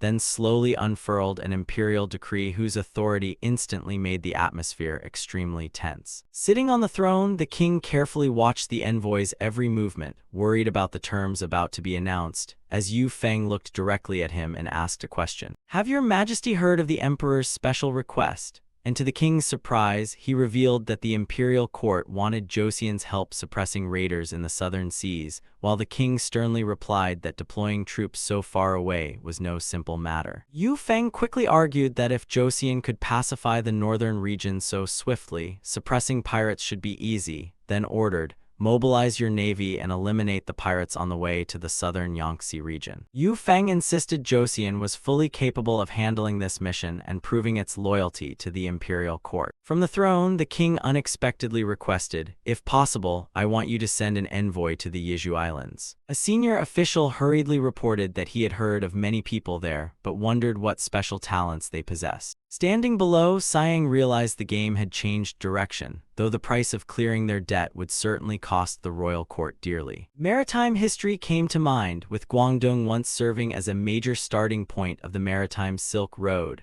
where strong swimmers displayed remarkable skill in conquering the ocean. Returning to the present, the envoy revealed that long ago a Joseon ship had drifted onto the shores of Jeju, making Siang realize this trade route was no legend. The envoy reassured everyone not to worry, saying he would send a message to the king of Jeju to inspect the ports around Guangdong. News that an envoy from Jeju was heading toward Joseon immediately stirred the entire royal court. "There is nothing to worry about in Jeju," a confident voice declared throughout the hall. An even bolder plan proposed allowing Joseon to build a fortress on Taiwan Island to control these waters, with the strategic island appearing on the map as a vital link for creating an overseas trade hub. Despite concerns that the island was inhabited only by wild tribes, the king dismissed them, declaring that Taiwan was not a wasteland but a bridge to the nation's destiny, and that the court was seeking the best possible solution. The king smiled ambitiously, reasoning that if fortresses could be established in Jeju, Guangdong, Fujian, and Taiwan,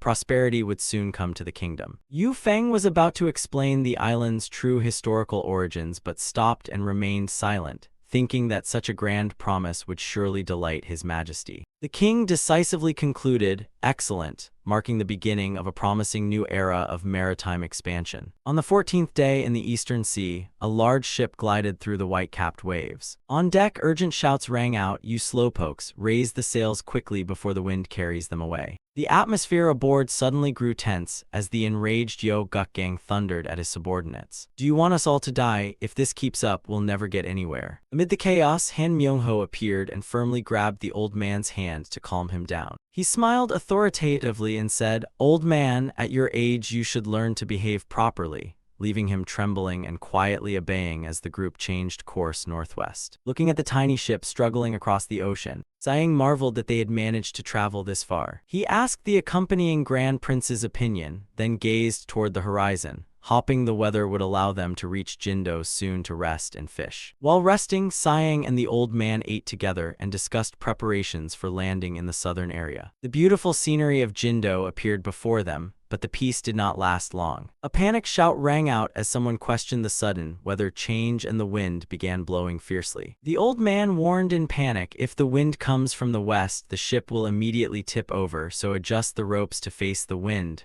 as the vessel rocked violently. Amid the chaos, the confused crew struggled to respond, causing the ship to lose its course among the raging waves. Suddenly, a powerful hand seized the rope and stopped a soldier from making a foolish move. The old man Yo Gukgang roared furiously, "No, that's not how you do it. Turn it the other way, do you want us all dead?" As the ship fought through the raging waves and slipped between jagged rocks. From the deck, a soldier looked through a telescope and shouted, "Grand Prince, the twin rocks are right ahead." Through the hazy mist, two enormous rock formations could be clearly seen towering over the ocean. It was Dokdo, the destination Siang had chosen for this journey, and everyone stared at the magnificent sight. The Grand Prince reassured everyone that they would soon land safely. Asked what to do next, the old man calmly ordered the crew to turn the rudder slowly and find a sheltered spot to protect the hull from the pounding waves. Looking at the intimidating sheer cliff, the accompanying soldier trembled and asked, "Are we really climbing up there?" Seeing his subordinate hesitate, the Grand Prince kindly asked, "Should I help you?" But Siang calmly replied, "No need." He immediately lunged toward the cliff, using his powerful hands to grip the sharp rocky ledges. With steady footing and extraordinary muscular strength, Siang began climbing toward the towering summit to explore the entire island of Dokdo. In the 32nd year of Joseon, following His Majesty's command, Siang officially set foot on the island and erected an imposing stone monument. This continued the will of official Kim Soo-won from King Sejong's reign to firmly assert and protect the nation's territorial sovereignty,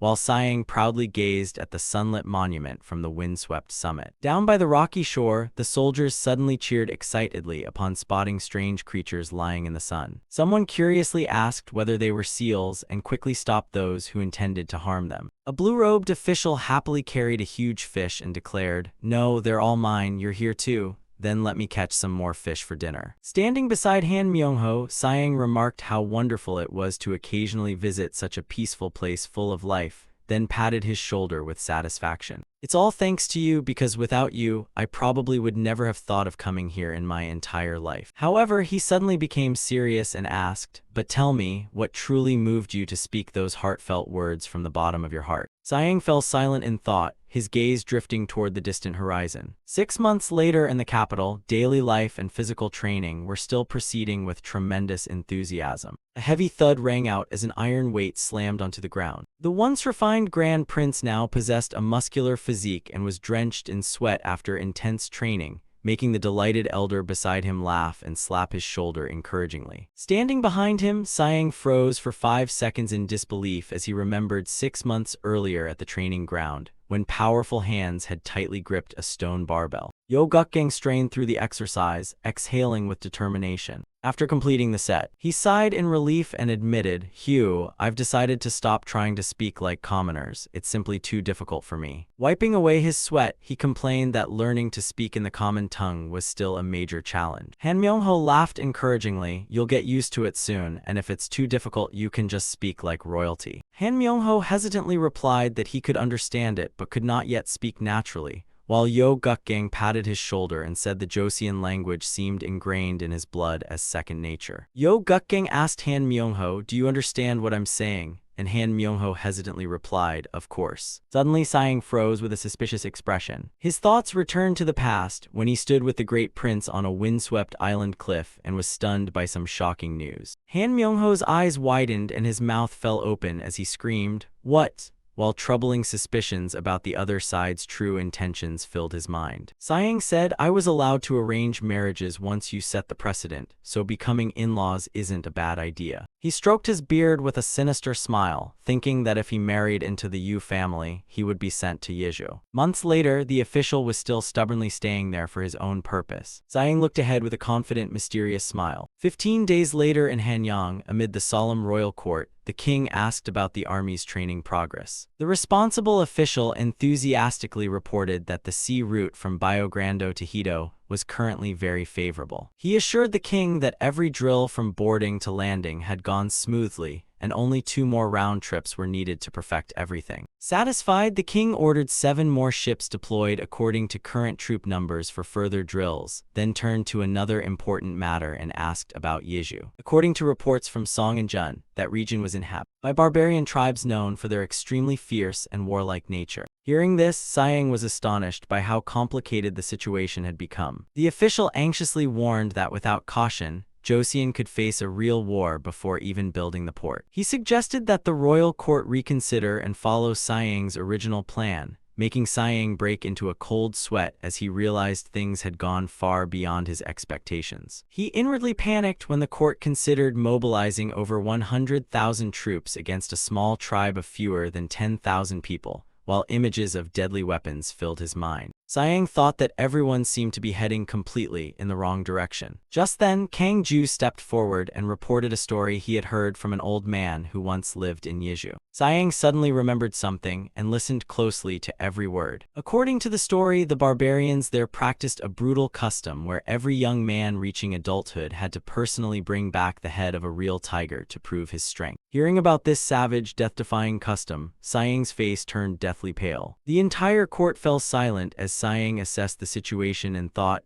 "This won't do, I'll have to handle it myself." The king began contemplating and concluded that only Yeju's customs were truly savage, while in actual warfare they were probably complete amateurs. With an icy gaze, the king firmly ordered the army forward, believing that if they were merely hunting warriors clinging to outdated customs, they needed to learn the brutal reality of modern warfare. Seeing his brother's transformation, Siang thought, his view of the world is starting to become as formidable as mine. A terrifying scene appeared in his mind, with a rain of fire pouring down from the sky. The devastating firepower of gunpowder swept across and incinerated the battlefield. The king smiled dangerously at the thought of muskets blasting through every defensive line and urged the soldiers not to hesitate in displaying their full destructive power. As time passed and more disciples came seeking instruction, one day never seemed enough for Siang, yet despite his packed schedule, he maintained intense training to preserve his powerful physique and iron discipline. At the palace training ground, Inspector Hong was running enthusiastically when a familiar voice suddenly greeted him. "Well, isn't that Inspector Hong?" The speaker was official Ma Iliang, another imposing man whose bulging muscles were every bit as formidable. Ma Iliang eagerly suggested they stop using honorifics since both were instructors helping each other train. Then, after some small talk about their recent workload, he challenged the other man to test how much his skill and strength had improved. Without another second's delay, they began a grueling strength exercise with an enormous heavy wooden beam. Ma Iliang stood behind, shouting for him to push harder without stopping even once, strictly correcting his struggling partner's posture and asking why Hong Yunxiang was tensing his trapezius incorrectly, leaving Hong Yunxiang screaming in pain. Han smirked and teased, "Weren't you doing it like this?" Hong Yunxiang angrily roared, "No, I never do that, look again." Beneath the crimson sunset, Hong Yunxiang remarked that this place was far better than the northern frontier. Hearing that His Majesty was recruiting people for an expedition south to the islands, Ma Iliang confidently assured Hong Yunxiang that he would not have to go there. As the stone-weight pulleys clattered, everyone agreed that the warm south was still better than the freezing north. As soon as Siang appeared, someone hurried over and announced, "There you are, Inspector." Seeing Hong Yunxiang's puzzled expression, the matter was quickly explained.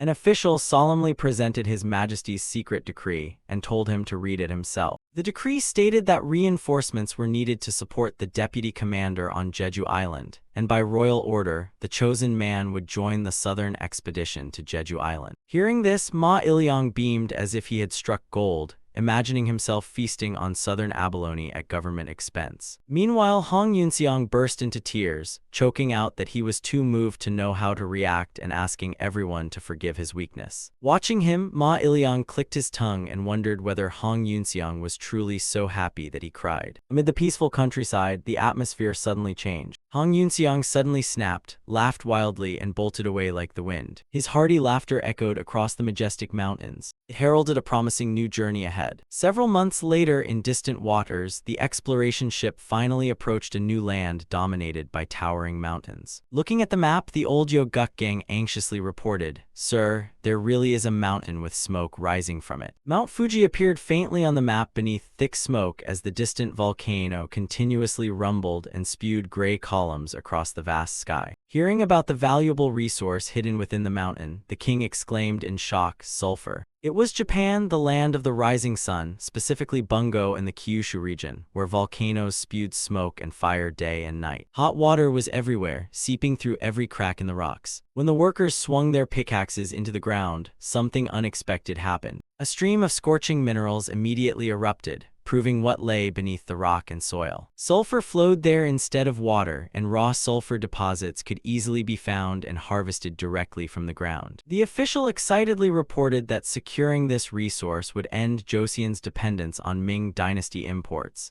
adding that Japan was engulfed in bloody civil war as feudal lords fought endlessly for supremacy. Before the astonished king, the official ambitiously concluded that this wealthy land was like a house left wide open with treasure unguarded, prompting the king to ask Singaijin, "And you, Singaijin, would you like to head south?" Singaijin bowed slightly and politely declined, preferring to remain home and focus on his expertise, saying, "I'm afraid I cannot. I am studying the Ming dynasty's language so I can focus on compiling the essential compendium of dietary knowledge." Seeing his dedication to medicine and nutrition, the king understood his resolve. The king smiled with satisfaction and said, "Very well, if you need anything, tell me immediately." Thus the expedition officially began under Chief chief state counselor Han Myung-ho, who was exceptionally proficient in the Ming dynasty's language. Standing on the ship's side, Han Myung-ho could not hide his anxiety after so long away from the open sea. The accompanying official reassured him that he was worrying too much, especially since his physical condition had clearly improved compared with before. With fierce determination, 1,500 elite soldiers of the Left Army officially set sail, cutting through the waves toward Tsushima Island to begin the campaign. Right on the ship's deck, Han Myung-ho stunned everyone by removing his shirt and revealing bulging muscles as hard as carved stone. Impressed by his endurance, the accompanying official praised him for never neglecting his daily training. Han Myung-ho modestly replied that he still had much to improve, then gripped a wooden bar and strained through heavy pulling exercises. Even in the middle of the ocean, he could not stop training, and feeling every back muscle surge with each movement, he realized that the more he trained, the more his body would reward him with results beyond expectations. As the fleet approached the northern coast, a firm landing order was immediately issued. Land on the northern shore now. The commander smiled confidently, asked whether the soldiers were ready, then led the entire force onto the beach to begin the assault. After passing through dense forests, a soldier asked, "We've already come this far, so how much longer until we reach their settlement?" Just then, an uninvited observer was hiding in the tall grass, gripping a razor-sharp broadsword. Sensing something unusual, the commander immediately raised his fist and signaled everyone to stop. He clenched his teeth and sharply scanned every bush ahead. Strange figures in unusual clothing began emerging among the grass taller than a man. From the hillside, a group of natives watched every movement of the army with wary eyes. A burly man stepped forward with his hands on his hips and shouted in an unfamiliar language, "Who are you?" Remaining vigilant, the Joseon commander firmly ordered his troops into formation. The soldiers immediately moved into a solid defensive formation on the beach, ready for the worst. An old man with a long white beard and the attire of a tribal chief slowly stepped forward. He narrowed his eyes suspiciously and asked, "You're not people of the Ming Empire?" The official stepped forward, placed a hand on the commander's shoulder, and calmly explained, "We come from Joseon, a kingdom east of the Ming Empire." Hearing the name Joseon, the old chief looked astonished and muttered about a country beyond the rule of the Celestial Empire. The official continued explaining that the kingdom of Joseon had stood firmly for more than 60 years. He then frankly stated the purpose of their journey. "We came here to establish a stopover for merchant ships." The old chief froze suspiciously and asked in a low voice, "Are you asking us to surrender the land containing that sacred volcano?" The official assured him that if both sides could coexist peacefully without conflict, the Joseon court would guarantee them the best possible treatment. But the old chief suddenly roared, "Never!" and the native warriors immediately drew their broadswords and surged forward aggressively. The Joseon soldiers quickly raised their muskets to eye level, ready to fire. Despite warnings and demands that they turn back, the tension between both sides reached its breaking point, like a spark ready to ignite. The official could only sigh helplessly at the tribe's unexpectedly stubborn resistance. A hand tightened around a trigger, preparing for an inevitable clash, when a thunderous roar suddenly terrified everyone. A gigantic tiger with blazing red eyes suddenly charged forward, baring its deadly fangs and claws as the Joseon soldiers frantically turned their muskets toward the beast, and terror swept across the battlefield. The beach became unbearably tense as the Joseon troops formed a defensive line against the surrounding natives, while a worried soldier reported, "Our left flank is exposed. What are your orders?" However, the official accompanying Hong Yunseong remained calm, stopping them from opening fire and insisting that they could resolve this through dialogue. He thought that using force now would only make the situation worse. Stepping forward to negotiate, the official gently asked about the tribe's true circumstances, and the troubled-looking chief explained that they were the Kulon tribe, one of many tribes living here. He pointed to a complex hierarchy, explaining that the Kulon tribe alone contained dozens of families, while more than 200 other tribes lived across the island. Seeing the enormous number of tribes, the Joseon official worried that persuading them all to surrender their land was impossible and thought, "We'll be at a disadvantage if this continues, so we must act before more people gather." Just then, Munjong's overwhelming presence erupted behind him, terrifying the official. He cried out desperately, fearing that this intimidating gym-crazed monster would only provoke the other side even further. Suddenly, an arrow tore through the air toward the group at terrifying speed. Someone screamed, "My lord!" in panic as the arrow came within inches of the official. At the critical moment, a soldier rushed forward and blocked the deadly attack with his wooden shield. The terrified official screamed and collapsed, then tremblingly replied, "I'm fine,"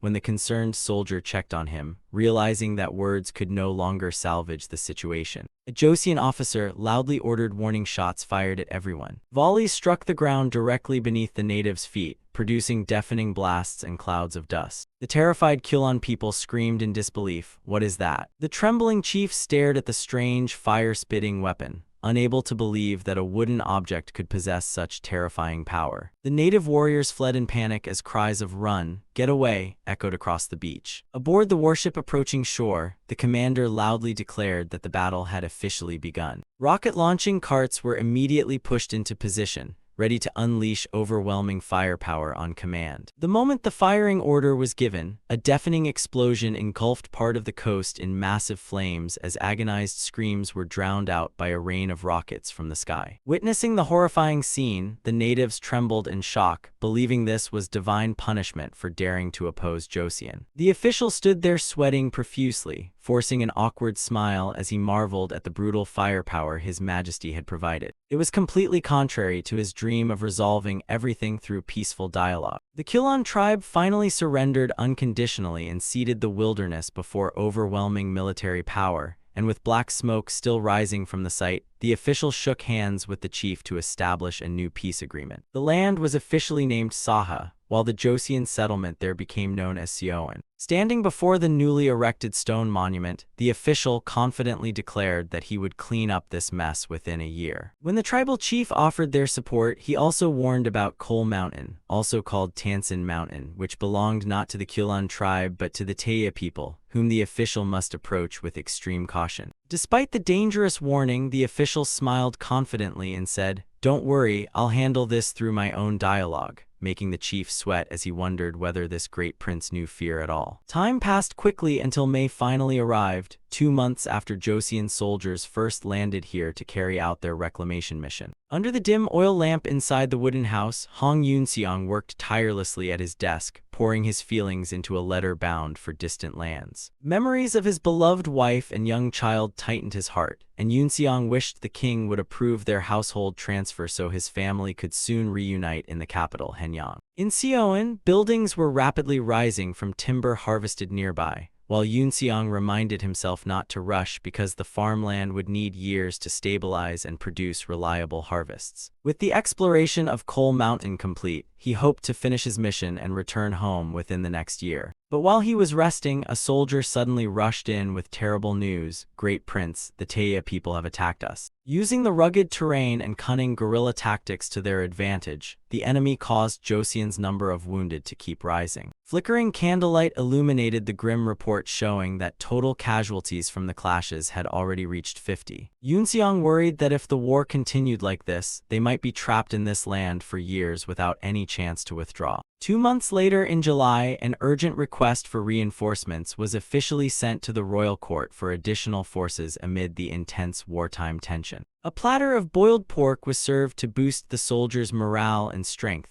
while Yoonseong and his companions sat at the table of honor as an official urged everyone to eat well and rest for the coming challenges. However, several soldiers at the lower tables still could not hide their anxiety. They wondered whether holding a cheerful feast was appropriate when the war showed no signs of improving. Just then, a hand suddenly landed on Yoonseong's shoulder and startled him, belonging to Aguchi, who had just arrived. He smiled warmly and invited him, "How are you? Come have a drink," while Yoonseong sincerely replied, "Thank you for traveling so far to help us." Over drinks, the leader sadly explained that his people had suffered more hardship than anyone. Yoonseong felt guilty and said, "I'm sorry we still haven't resolved the conflict with the Taya people." But the leader immediately dismissed his concern, laughing that Yoonseong could sleep soundly now that his tribe was there to help. His face flushed from alcohol, the leader confidently declared his resolve. His tribe would show its true strength and protect this land from the invaders. Encouraged by his confidence, a Joseon soldier drank while expressing hope in their new allies. But behind the scenes, the women serving food whispered worriedly that unless they struck back decisively soon, there would be dire consequences. They would have no chance of surviving the Taya tribe's ferocity, and after nightfall, two women carrying baskets of bread past the wooden houses urged each other to finish before the food ran out. Suddenly, one stopped suspiciously at the unusual silence and asked, "Wait, where are the guards tonight?" Since soldiers were supposed to rotate strict guard duty, yet every checkpoint was empty. They guessed the soldiers had gone drinking away their sorrows, unaware that bloodthirsty eyes were watching from the dark forest before a swift and brutal attack erupted. A Joseon soldier suddenly had his mouth tightly covered by a powerful hand from behind. A sharp blade pierced his body, leaving only muffled sounds trapped in his throat before he collapsed helplessly to the ground. Two menacing, tattooed Taya assassins coldly stared at the corpse, with one asking, "Didn't you say there were three?" before they searched unsuccessfully for the last target and withdrew into the forest to avoid detection. Not far away, the patrol's last soldier hid deep in the tall grass, having witnessed his comrades' brutal murders. His face turned deathly pale as he held his breath until his chest nearly burst, while the enemy's two muscular figures passed right beside his hiding place. Every footstep crushing the dry leaves sounded painfully clear, leaving him trembling and silently praying. Sweat streamed down his face as he watched the enemies disappear into the darkness. Amid the lively banquet, an official enthusiastically urged everyone, "Anyway, forget your worries and have a drink." The resounding cheers rang out. Just as they faded, a terrified scream made everyone freeze and turn toward the gate. The general sprang up in alarm and shouted, "What is going on?" At that moment, the patrol soldier who had narrowly escaped death crawled in miserably, gasping, "Help! Help me." Pale with fear, he stammered, "Enemy attack." Seeing him return without a single wound, the general suspiciously asked whether he had used some special means, but the soldier could only tremble and admit that he had hidden in the grass. The general immediately flew into a rage. "Don't lie, you're not some frog sitting in the grass." He could not believe the enemy had passed right beside him without being noticed. But the soldier insisted it was true and explained that the heat had made him remove his armor and helmet while training. The general's expression suddenly turned thoughtful as he realized a ridiculous yet perfectly reasonable possibility. Aguchi burst into laughter beside him, saying that with his green clothes and squatting posture, the soldier looked exactly like a real frog. Yoonseong solemnly decided to personally scout the area once more. Aguchi patted his shoulder encouragingly, declaring that the time had come to display his strength. Hidden quietly among the lush green grass, a frog proved how perfect camouflage had saved the soldier from the enemy's blade. Yoonseong suddenly seemed to realize something important and exclaimed with certainty. The entire camp instantly erupted with fighting spirit as the northern warriors launched an all-out assault, confidently shouting that mountains were their specialty and urging each other forward to display the northern army's overwhelming power. Just as the troops eagerly set out, the general anxiously looked around and wondered where the deputy commander was, since he clearly had not joined this expedition. While searching, he suddenly froze and roared in fury at the sight before him, unable to believe someone was shamelessly cooling off almost completely naked. He wondered what that man was plotting at such a critical moment. It turned out Yoonseong was absorbed in performing a bizarre ritual, crushing mugwort leaves and mixing them with some fat before calmly smearing the green paste across his six-pack abs and bulging arms. After covering his entire body in mugwort paste, Yoonseong stood proudly in the light and worriedly asked whether he looked too green. Despite the general's feeble attempts to stop him, he continued smearing the paste over his face and declared with satisfaction that it was now perfect. The general screamed in despair, believing that living too long and staying too healthy had driven his deputy commander insane. Seeing Yoonseong wearing only a loincloth and squatting in the grass, the general realized in horror that he was trying to turn himself into a giant frog. Yoonseong flexed his massive back muscles, preparing for a powerful amphibian-style leap. Completely panicked, the general hurriedly turned to seek help from Squad 1, only to realize in shock that not a single person remained nearby. "Hey, someone help me here," the soldiers shouted to one another as they tried to carry away the deputy commander performing his bizarre act. Yunxiang, his face smeared with mud, gave a smug smile and muttered, "Good," ignoring the general chasing desperately behind him and shouting, "Deputy Commander, where are you going? Come back here." He swiftly plunged into the dense grass, activating frog mode and repeatedly leaping away until he vanished into the green mountains, leaving his subordinates helpless. The search descended into chaos as cries for the deputy commander echoed everywhere, answered only by eerie silence. Pushing aside the large leaves, the general anxiously shouted, "Deputy Commander, where are you?" Seeing a key imperial official suddenly go insane at the very moment morale needed boosting most, the general could only despair over this unbearable burden, looking ready to burst into tears. Suddenly, Yunxiang shot out of the grass with a yell, frightening the general out of his wits. Proudly pointing at his perfect camouflage, he laughed, "Look, even with so many of you, you couldn't find me. I've become a real frog." Faced with this bizarre transformation, the general stood frozen for several seconds before. His face suddenly turned crimson with rage as he roared, "What? I've had enough." The general rushed over, grabbed Yunxiang and shouted, "What the hell are you talking about? Go clean up that filthy appearance right now." Despite Yunxiang trying to explain, the general firmly roared, "Silence." As night fell over the ancient forest, the general stood stunned in the eerie silence, wondering what the hell was happening. The native warriors hid carefully among the tall grass, silently watching every move of the Joseon army. The general helplessly told his soldiers that everyone was far too busy fooling around. "Are you really going to keep fooling around like this? You've underestimated the locals far too much." Meanwhile, the general continued leading the cavalry deep into the treacherous mountains, frustrated that the enemy still refused to appear for a direct battle. But the answer came immediately through devastating attacks launched from the darkness. The enemy commander ordered, "Fire from beyond the trees," sending arrows tearing through the air straight toward the Joseon soldiers. The true nightmare began as native hunters appeared and vanished like ghosts, swiftly cutting down soldiers from behind. The general realized in horror that they were completely helpless, never knowing when an attack would come from the forest's dark corners. The clash ended in a humiliating disaster as towering Taya warriors in eerie masks wielded unpredictable twin blades, making the general exclaim,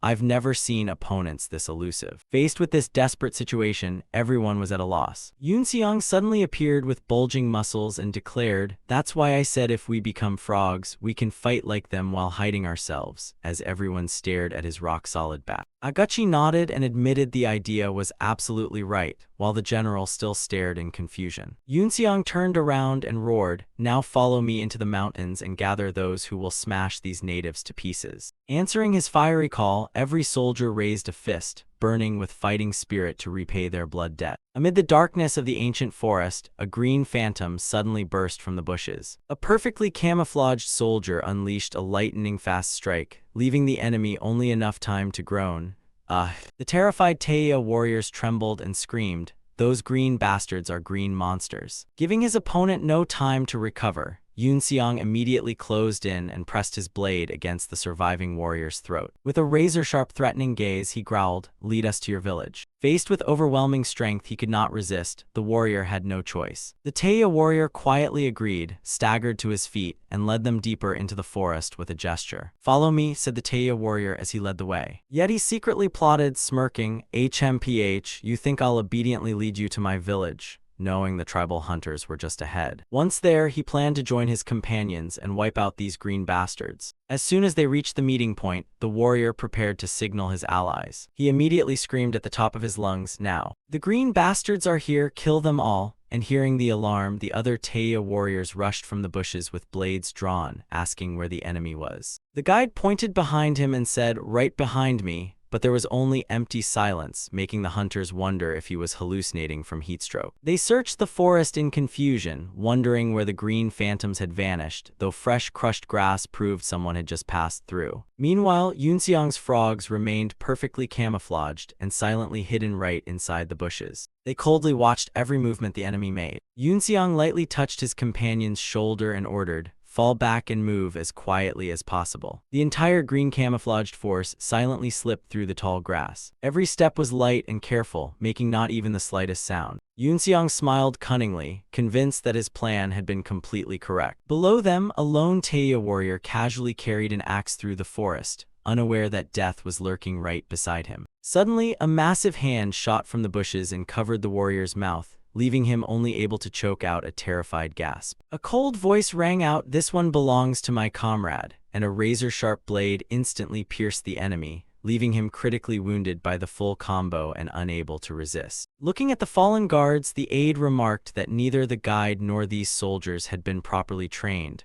while Yunxiang gravely asked about the village's size. He also asked about their true fighting force and learned there were over 100 households capable of mobilizing up to 200 warriors. Yunxiang smirked with interest, wondering how these ambush experts would react when they themselves fell into a counter-ambush. Yunxiang raised his binoculars and focused intently, carefully observing every movement ahead. Through the binoculars, Yunxiang saw that the village looked perfectly ordinary, with children and normal daily life. But he suddenly froze upon witnessing a savage ceremony inside, where amid pounding drums, the feathered chief roared excitedly. He praised 2 warriors who had returned carrying the severed heads of Joseon people. He loudly declared, "Therefore, I now recognize you as adults." The young warriors dropped to their knees in gratitude and swore to keep fighting with all their strength. Witnessing this cruel custom, Yunxiang gritted his teeth and tightly gripped the wooden bar. His bulging muscles radiating killing intent, he roared furiously and vowed to destroy the so-called Knight of Joseon and strike terror into the entire tribe. Yunxiang and his green camouflaged troops immediately burst from the bushes in a surprise attack, making the native warriors scream in panic, "Green monsters! Green monsters have appeared." The chief tried to reassure his men that painting themselves green did not make the Joseon soldiers stronger,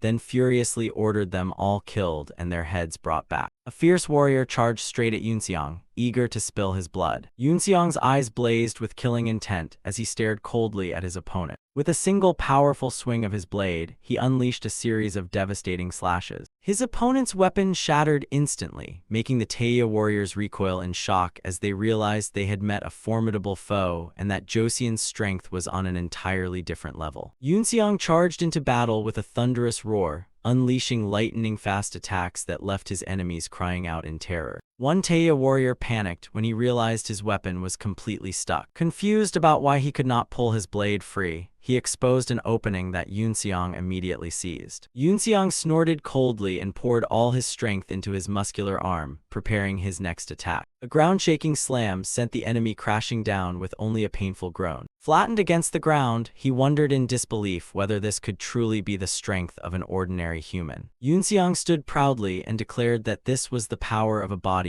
always ready for training. Amid the enemy's desperate cries for help, he suddenly stopped after noticing movement behind him. "Where do you think you're going?" Yunxiang roared as he grabbed the belt of a man trying to escape. With one swing of his arm, he hurled the man high into the air, making the others cry out in horror. They watched their comrade fly over their heads like a toy. Yunxiang excitedly realized this was the perfect chance to test his newly developed technique, while his captive stared blankly like a confused deer, having no idea what this so-called grappling technique was. Powerful throws followed one after another, from the reverse wheel throw to the thunderstorm slam, completely scattering the defenders. Cries of "My back, please save me!" echoed everywhere as the village began blazing like a red-hot furnace. Seeing them treat killing people like a game to prove adulthood enraged Yunxiang, who thought even the most brutal bandits would never do something this insane. The old Taya chief could only grit his teeth in furious resentment at the enemy's overwhelming superiority. Yunxiang firmly gripped his massive blade, his bulging muscles radiating killing intent, and loudly declared, "Today I will erase this twisted custom forever." A blinding flash swept past, leaving the old chief only enough time to groan in despair. Yunxiang's eyes burned with unwavering determination. Yunxiang stood imposingly with absolute authority, while beneath his feet the once arrogant chief was now tightly bound and forced to kneel for his crimes. Completely overwhelmed by Yunxiang's unstoppable power, Siang stood with his face smeared in mud and firmly declared,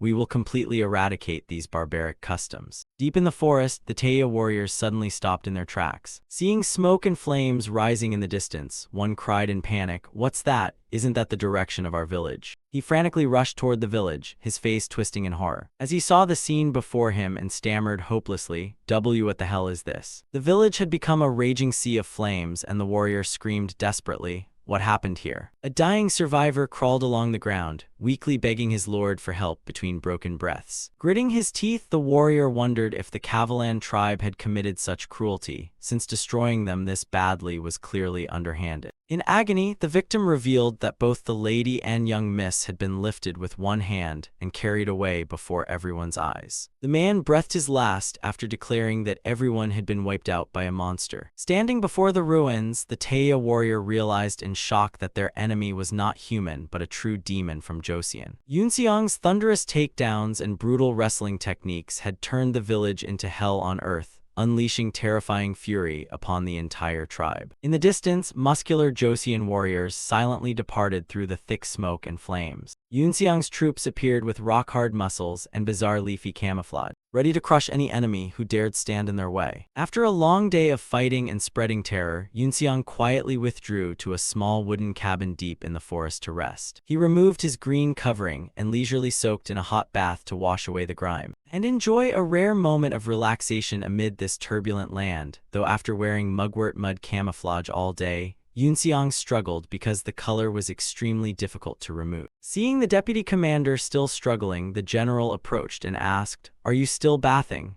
While Yoonseong explained that he was doing everything possible to scrub the stubborn mud from his skin. After observing him, the general remarked that the mugwort color seemed to have seeped deep into every pore. Yoonseong wearily explained that it had even penetrated his hair follicles and stained his clothes, and even using alkali would take a long time to clean it off. Understanding his predicament, the general presented a bowl of medicine and claimed he had an extremely effective remedy. Looking at the bowl of thick mixture, Yoonseong suspiciously asked, "Isn't that beeswax?" It turned out that after noticing the trainees at the training hall were completely hairless, the general had investigated and learned that body hair hindered movement, so the soldiers had sought a secret method from the main army. Siang was the one who suggested using beeswax to pull the hair out by the roots. The process involved spreading wax over hairy skin, waiting for it to dry, then ripping it off forcefully, to remove even the dirt lodged deep inside the hair follicles. Hearing this, Yoonseong suddenly realized the general's intention in horror. Trembling, he asked, "My whole body?" while the general calmly prepared the tools and warned that this might sting his skin a little. However, he emphasized that this was the fastest way to remove the stubborn mugwort mud. Seeing the wax-covered wooden stick approaching, Yoonseong's eyes widened in terror as cold sweat streamed down his face. Choking up, he realized the problem with this mud was far worse than he had ever imagined. That night in the silent forest, Yoonseong could only tell himself to finish this quickly and focus on the coming march because time was running out,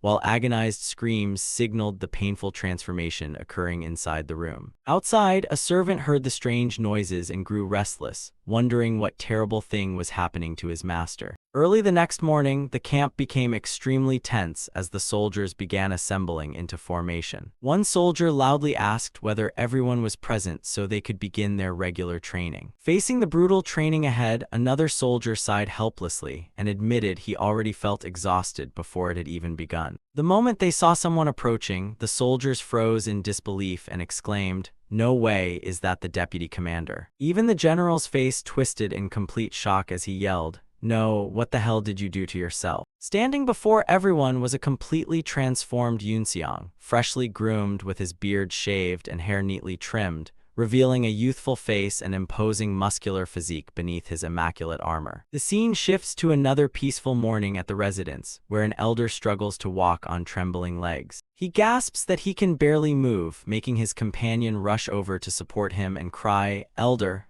while he bitterly jokes about his miserable condition. He says it feels like being escorted as a prisoner, while his companion only hopes this treatment will help him feel better. Returning to concerns about people's livelihoods, the general thoughtfully concludes that their current support measures seem ineffective. His face turns gloomy as he admits there has still been no noticeable improvement. Asked about the farming report, an official wearily says that sesame, radishes, and cabbage are growing well, but rice remains a serious problem. He explains that despite careful calculations and choosing heat-resistant rice, the harsh conditions are rendering their efforts useless. Looking at the withered rice fields, the official reports in frustration that nearly 40% of the harvest consists only of empty husks. An official solemnly concludes that the situation is truly serious, while the general decides to personally inspect the farms and assess the damage. Without hesitation, the official offers to accompany the elder and investigate the cause. Looking at the frail elder who has battled illness for 10 years, he cannot hide his concern. He silently laments that the elder's health truly is no longer what it once was. Suddenly, a servant rushes over excitedly, shouting that they have found an extremely valuable medicinal plant. While everyone stares in confusion, a man eagerly presents something to them. He holds up a lush green stalk and introduces it as the sea god's cane, as the locals call it. He explains that the plant washed ashore from the sea and has grown wild here for ages, making the general realize these tall, vigorous stalks should be managed and widely cultivated. The general curiously asks whether the sacred juice inside can truly be used as medicine, and the official says, "Let me see." The general uses his strong hands to snap the stalk apart. The juice pours out and he reaches out to taste it. He suddenly exclaims, "This is,"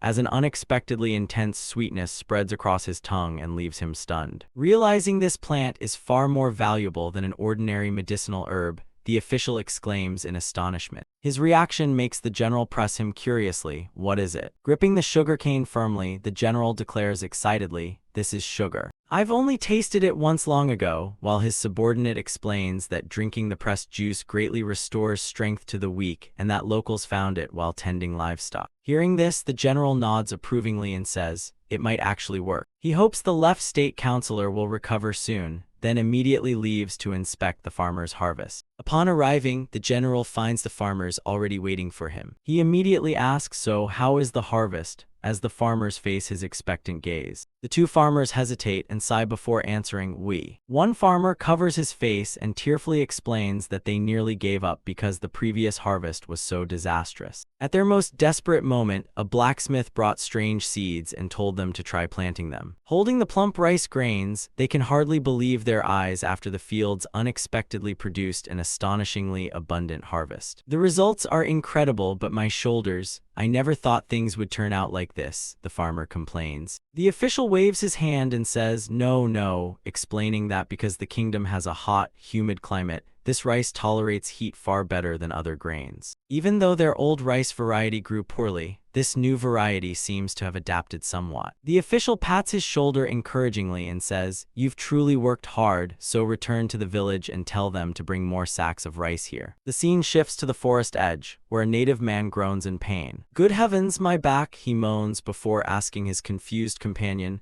"Give me a hand and help me carry this pile of wood." Elsewhere, a Taya warrior struggles to chop down a tree with a small axe, thinking, am I not even strong enough to be a Taya?" The axe becomes firmly lodged in the trunk, leaving him struggling helplessly to pull it free. Just then, a Joseon soldier approached and coldly told him to move aside. He swung his enormous axe, unleashing a powerful slash. The tree crashed down, making the Taya warrior scream in terror. The Joseon soldier mocked him for failing to handle even a tree, then cut off his stammering excuse with a shout, "Enough, focus on your work." Elsewhere, two soldiers chatted leisurely, with one saying, "I heard the other squads have to patrol and protect these people." The masked soldier laughed. "Compared to them, you've got it easy, right?"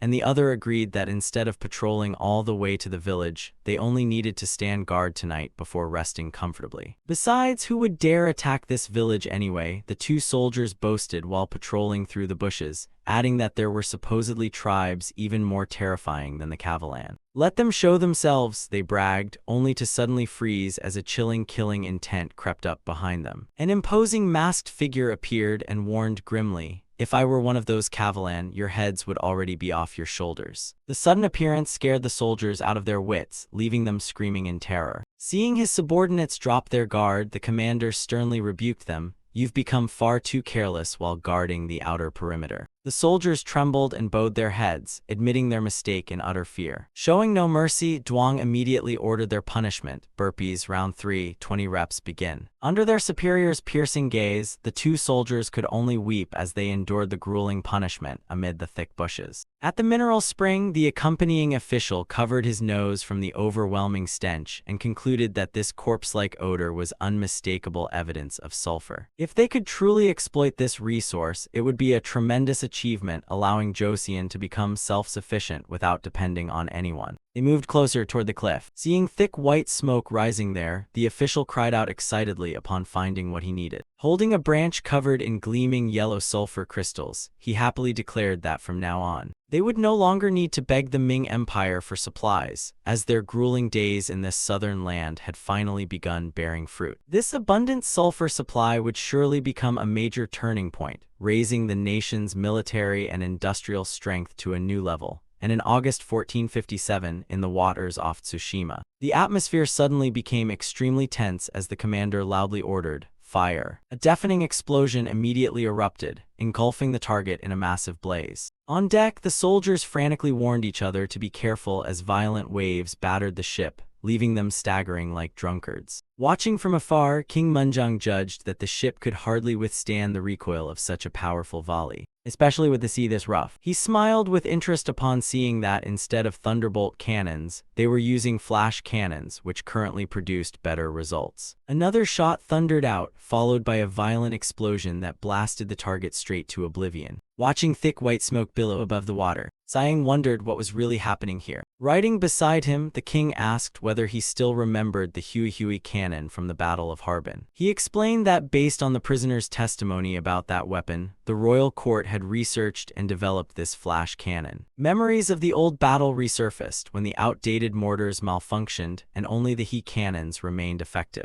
Although the destructive shrapnel had claimed many lives, the king stressed that weaker power used correctly could sometimes prove far more effective, and Siang immediately recognized it as a carronade using low muzzle velocity and a large caliber to scatter fragments for maximum area damage. In Joseon's 32nd year, the king personally led the fleet on its final inspection before returning home. A guard hurriedly reported that the flock of sheep received from the Ryukyu kingdom had finally arrived at the capital. The king was delighted that they could finally fill the long-empty sheep farm and ordered everyone to return. Just as Siang urged his horse to follow, his warhorse suddenly made a strange cry and began staggering. The horse suddenly buckled and collapsed to the ground, making Siang scream in alarm. No, he was stunned by Black Horse's strange behavior and froze for 5 seconds as he watched his trusted steed completely collapse on the grass. Black Horse collapsed, making Siang panic and ask, "What's wrong?" Looking closely into the warhorse's bloodshot eyes, exhausted from fatigue, he sadly realized it had given everything for him over the past 7 years. Siang gently comforted it, "Black Horse, we've been together for 7 years. If you're too tired, you can rest for a while." Siang smiled reassuringly, saying the journey to the capital would not be difficult and he would send it to the mountains to rest until fully recovered. Siang slowly led Black Horse along the trail and encouraged it, "That's right, cheer up." He stood beneath the vast sky, gazing ahead with hopeful eyes. At the harbor, sheep bleated everywhere as they were herded across wooden bridges, while an official frantically checked the records and stammered in disbelief at the enormous number pouring off the ships. Just how many sheep did they send? Seeing this, Siang was astonished that he had only sent sea salt, yet received such an absurd number of sheep in return. A young official excitedly hugged a fluffy sheep, guessing that the other side must have loved the kingdom's salt immensely. He remarked that these sheep were truly huge and far superior in quality to the local breed. While Siang thoughtfully observed them, a proud-looking lead ram with curved horns suddenly stepped forward and directly challenged the human leader before charging at Siang like an arrow. It delivered a thunderous headbutt to his chest, forcing him to brace himself. The lead ram's charge not only failed to shake Siang, but sent the animal rebounding and flying far away. Seeing this, a young official screamed in panic. The prince killed the sheep,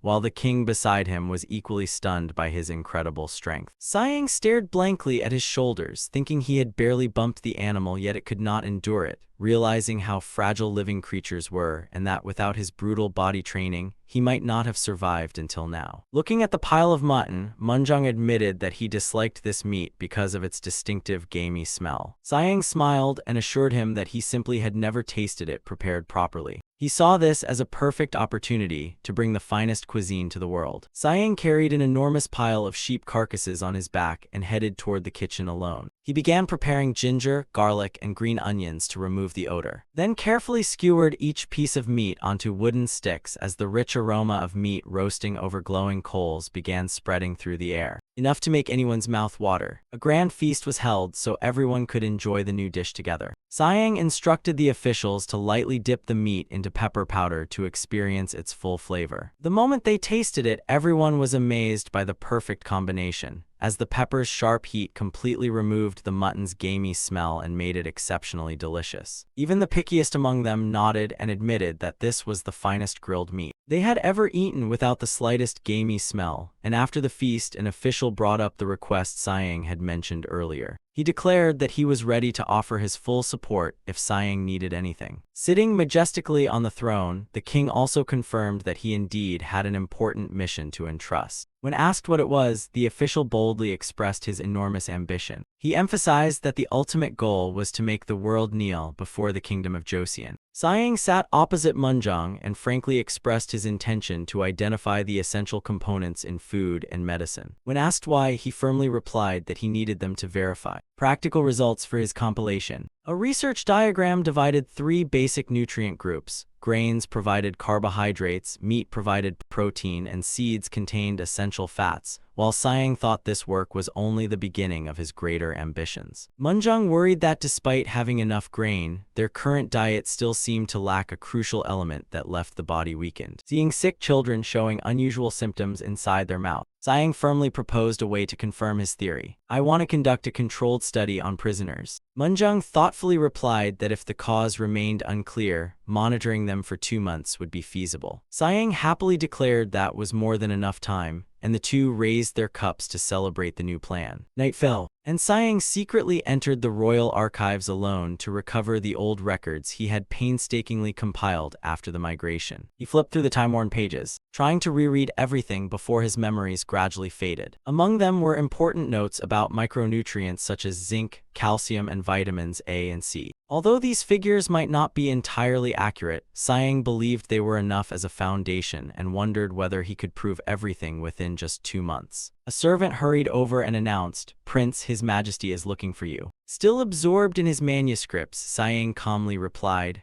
"Understood, tell him I will visit the Royal Medical Office tomorrow morning." He thought that the research he had painstakingly compiled from Jian Sunui's knowledge was finally beginning to prove useful. But while Sayang was preparing for the royal audience, a piercing scream suddenly shattered the silence of the residence. Inside the Royal Medical Office, chaos erupted as a pale-faced young physician raised both hands defensively and screamed, "Stay there, it's dangerous." A razor-sharp blade flashed beneath the lamplight, radiating a chilling menace. Sayang hurried over and demanded to know what had happened. Trembling, the physician pointed at the bleeding wound and stammered, "Please stop the bleeding immediately." Without a second's hesitation, Sayang made a precise move to control the situation, his hands moving so quickly that no one could follow them. Yet immediately afterward, Sayang's face twisted in horror as he stared wide-eyed and shouted, What the hell is happening?" Bang! A deafening slam against the table echoed through the room. The medical official stared tensely at Sayang and solemnly announced, "I believe I've identified the parasite you mentioned, Grand Prince," prompting Sayang to urgently ask, "What happened?" Memories from a year earlier flooded back when they were treating refugees, and Sayang saw starving people preparing to eat raw carp. Sayang had fiercely stopped them and warned about parasites hidden inside the fish, but the royal physician had completely dismissed his warning. He had even mocked the idea, claiming parasites were merely things produced by impurities within the human body. Just as he remained smug about his mistaken belief, a desperate cry suddenly rang through the royal medical office. A woman rushed in and reported that the patient who had eaten raw carp had died. The devastating news left both Sayang and the royal physician stunned,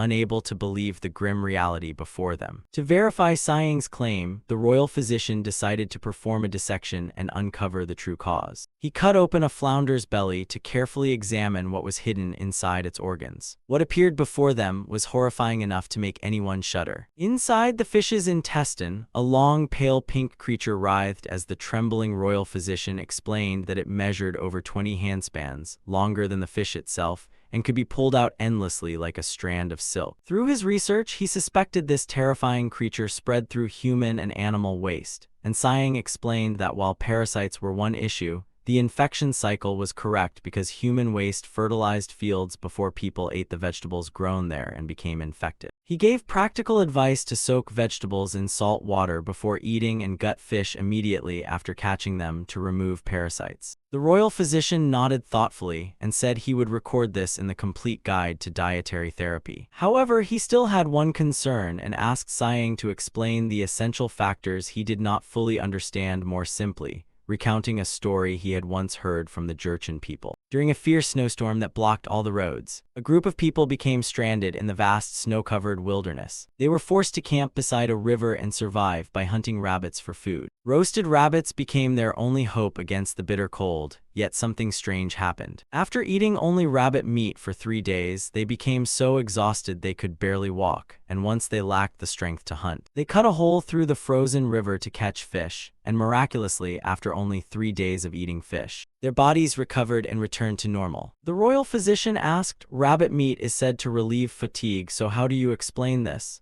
And Siang calmly explained that eating only rabbit meat causes severe fat and carbohydrate deficiencies, leading to protein poisoning. The royal physician still looked confused, making Siang realize that practicing medicine without understanding its principles could sometimes cause harm. He laughed and reassured the royal physician not to worry too much. This time, Siang planned to apply this nutritional knowledge to prisoners from the war on Jindo Island while asking the royal physician to prepare acupuncture and bloodletting treatments. The medical official anxiously asked, "You intend to handle this personally, great general?" Siang, his muscles bulging, firmly replied, "Yes, I will personally control every meal these men receive, and absolutely no outside food will be allowed." The official bowed and nervously asked whether this procedure was too strict, but Siang reassured him that any illness would be treated before becoming serious. The official could only sweat nervously and mutter that this was not actually what worried him. Siang privately judged that accepting bribes and smuggling outside food inside was a major problem that needed solving. He calculated that even 45 days would barely be enough to create the nutritional deficiencies required for the experiment, so he would manage every meal like designing a grand structure. On the first day, the royal physician announced to the prisoners, "For the next month and 15 days, you will eat only what the great general has prepared for you." He stressed that this was the great general's goodwill, and everyone had to cooperate fully. He then pointed out a death row inmate awaiting execution for murder, while the prisoner beside him was another dangerous criminal with a gaunt face. Soon afterward, their first meal was served, consisting simply of white rice and pickled vegetables. The fat prisoner devoured his rice, exclaiming that white rice was truly a luxury and he could eat every last grain without getting tired of it. Meanwhile, the thin prisoner seemed suspicious and wondered why he was being treated so well during this treatment. He nervously asked whether they would return to prison afterward and be given only pickled vegetables again. Watching from outside, Siang gave a knowing smile and nodded in satisfaction. Good, very good. 24 days after the strict diet began, Siang and the royal physician returned to the dungeon, where the physician said,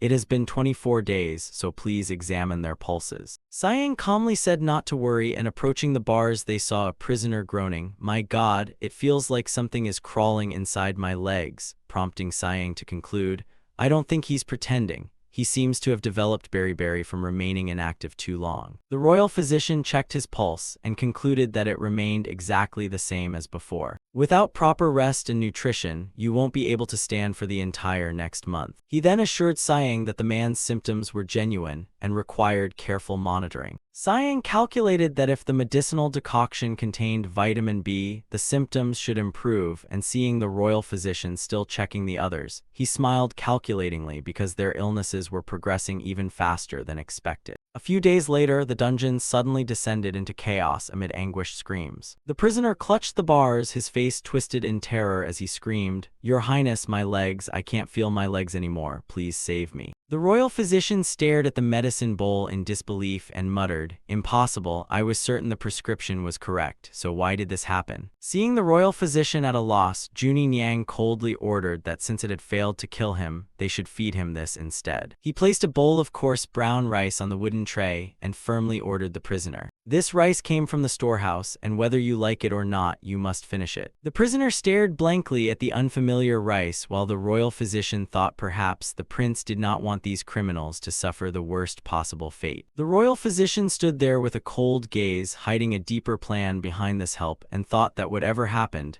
this was the price these men had to pay. Cries of "Please spare my life" echoed endlessly from cells throughout the prison. Another prisoner screamed desperately, "Please light a torch, I can't see anything in this darkness," as his condition worsened terribly, with loose teeth and bleeding gums causing unbearable pain. He crawled across the dungeon floor, stretching trembling hands toward Siang and tearfully begging, "Your Highness, please spare me." Standing in the dark prison, Siang gave a satisfied, sinister smile as his eyes glowed with an overwhelming red light, seemingly savoring the results of his brutal nutritional experiment. Looking at the steaming bowl of porridge in his hand, Siang firmly ordered the guards, instead of medicinal decoction, feed him this. He carefully explained that it was porridge made from beans and brown rice, a perfect nutritional combination for restoring the body. With a bright, confident smile, Siang declared firmly, "I guarantee he'll be back on his feet and healthy within 5 days." Just as Siang predicted, the prisoner fully recovered within 5 days to the officials' amazement, while Siang proudly stood with folded arms in the Royal Medical Bureau and sternly told his subordinates not to delay reporting progress. Witnessing his miraculous recovery, the patient could only exclaim emotionally, "This is incredible." The royal physician was now completely convinced and bowed respectfully, saying,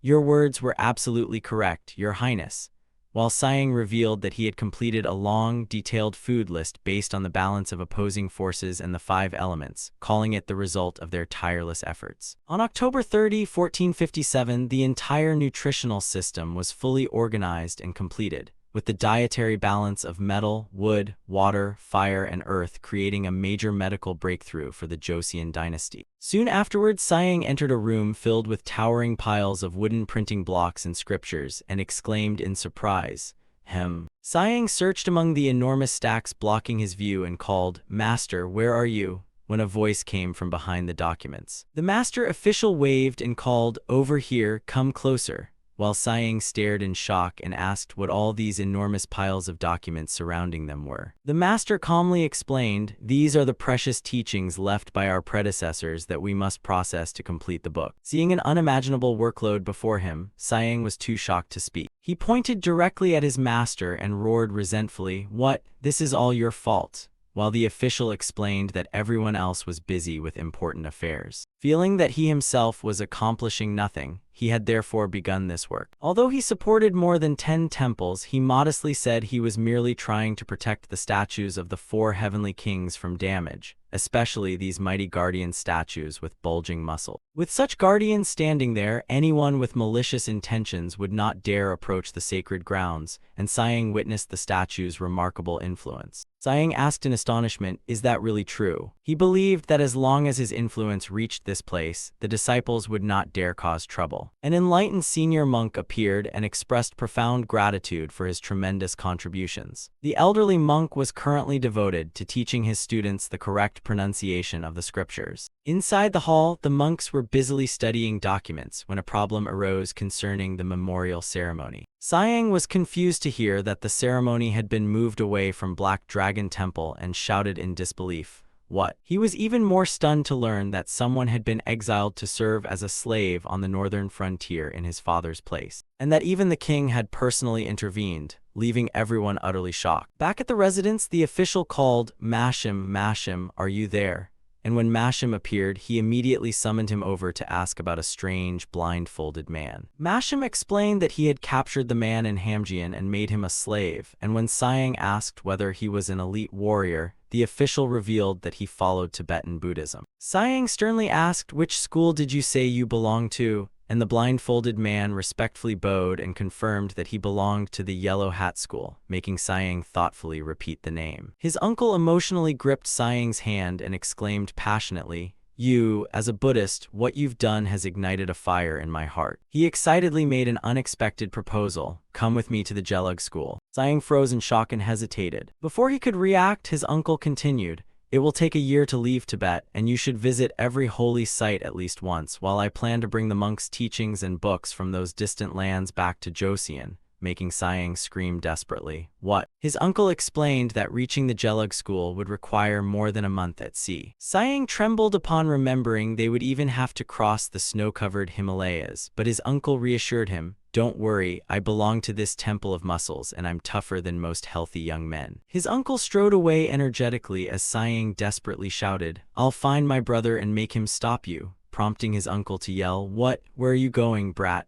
while Siang fled and begged forgiveness. But his uncle merely gave a sinister smirk. "You won't find anyone willing to take your side," and Siang rushed into the palace crying, "Your Majesty, please stop uncle." He worried that the language barrier and his elderly uncle's stamina would make the arduous voyage impossible to endure. Siang protested that it was absurd to send an elderly prince on such a journey alone. But the king calmly leaned back on his throne, looked at Siang and replied, "Then he won't be going alone." The declaration stunned Jiang into exclaiming, "What?" As the king opened a memorial and read aloud, Grand Prince Siang, foremost among the royal princes, decided to rebuild a temple after having a dream and deserves a reward. Siang collapsed to his knees and asked what his majesty intended, but the king smiled knowingly and said, "If you continue doing good deeds as a Buddhist, won't your merit keep increasing?" Siang choked out, "That's absurd," since he was not actually a devout Buddhist. The king looked down at Siang thoughtfully and said, "Of course I know, but in this world everything is judged by how others see you." The king thoughtfully considered this advantageous, as he had heard India was a powerful land and did not want Joseon disgraced before the world. Siang anxiously asked, "Does that mean we're going to India?" The king handed him an ancient-looking object and told him to carry it, whereupon numerous destinations appeared: Tibet, India, and even Arabia. Siang realized in horror that there was no escape from this fate and hesitantly asked whether he would even have to visit Egypt, but the king smiled reassuringly. He said Siang would travel to the Indian Empire since he had experience there, then conveniently stopped by the Roman Empire as well. The king firmly declared that within the remaining year, Siang would have to advance all the way to Rome. 5 years and 6 months after the fall of Constantinople, history entered a new era as Siang once again entered the Islamic world just after maimed II destroyed the Byzantine Empire. The ambitious young sultan now looked toward Eastern Rome, which claimed to be the true Rome, and toward Rome itself, the lost city of the Roman Empire that had still not completely fallen. Siang thought that since his elder brother had ordered it, he had no choice but to obey. Yet he refused to suffer alone, so with a sharp gleam in his eyes, he decided to personally choose those who would accompany him on this arduous journey. A few days later, at the training grounds in the capital, a dry clattering came from a treadle machine as a foot strained against its wooden pedal, revealing the machine's unusually heavy and rigid mechanism. Siang shouted excitedly, "To prepare for our journey to India, I've modified the treadle mechanism to make it extremely heavy, so work hard." His unfortunate companion screamed in horror while struggling to pedal the enormous wooden machine and sobbed desperately, "Brother, please spare me." Ignoring his pleas, Siang insisted everyone strengthen their legs before departure, while his companion demanded they cancel the insane journey to India, and Jiang supervised from above, shouting,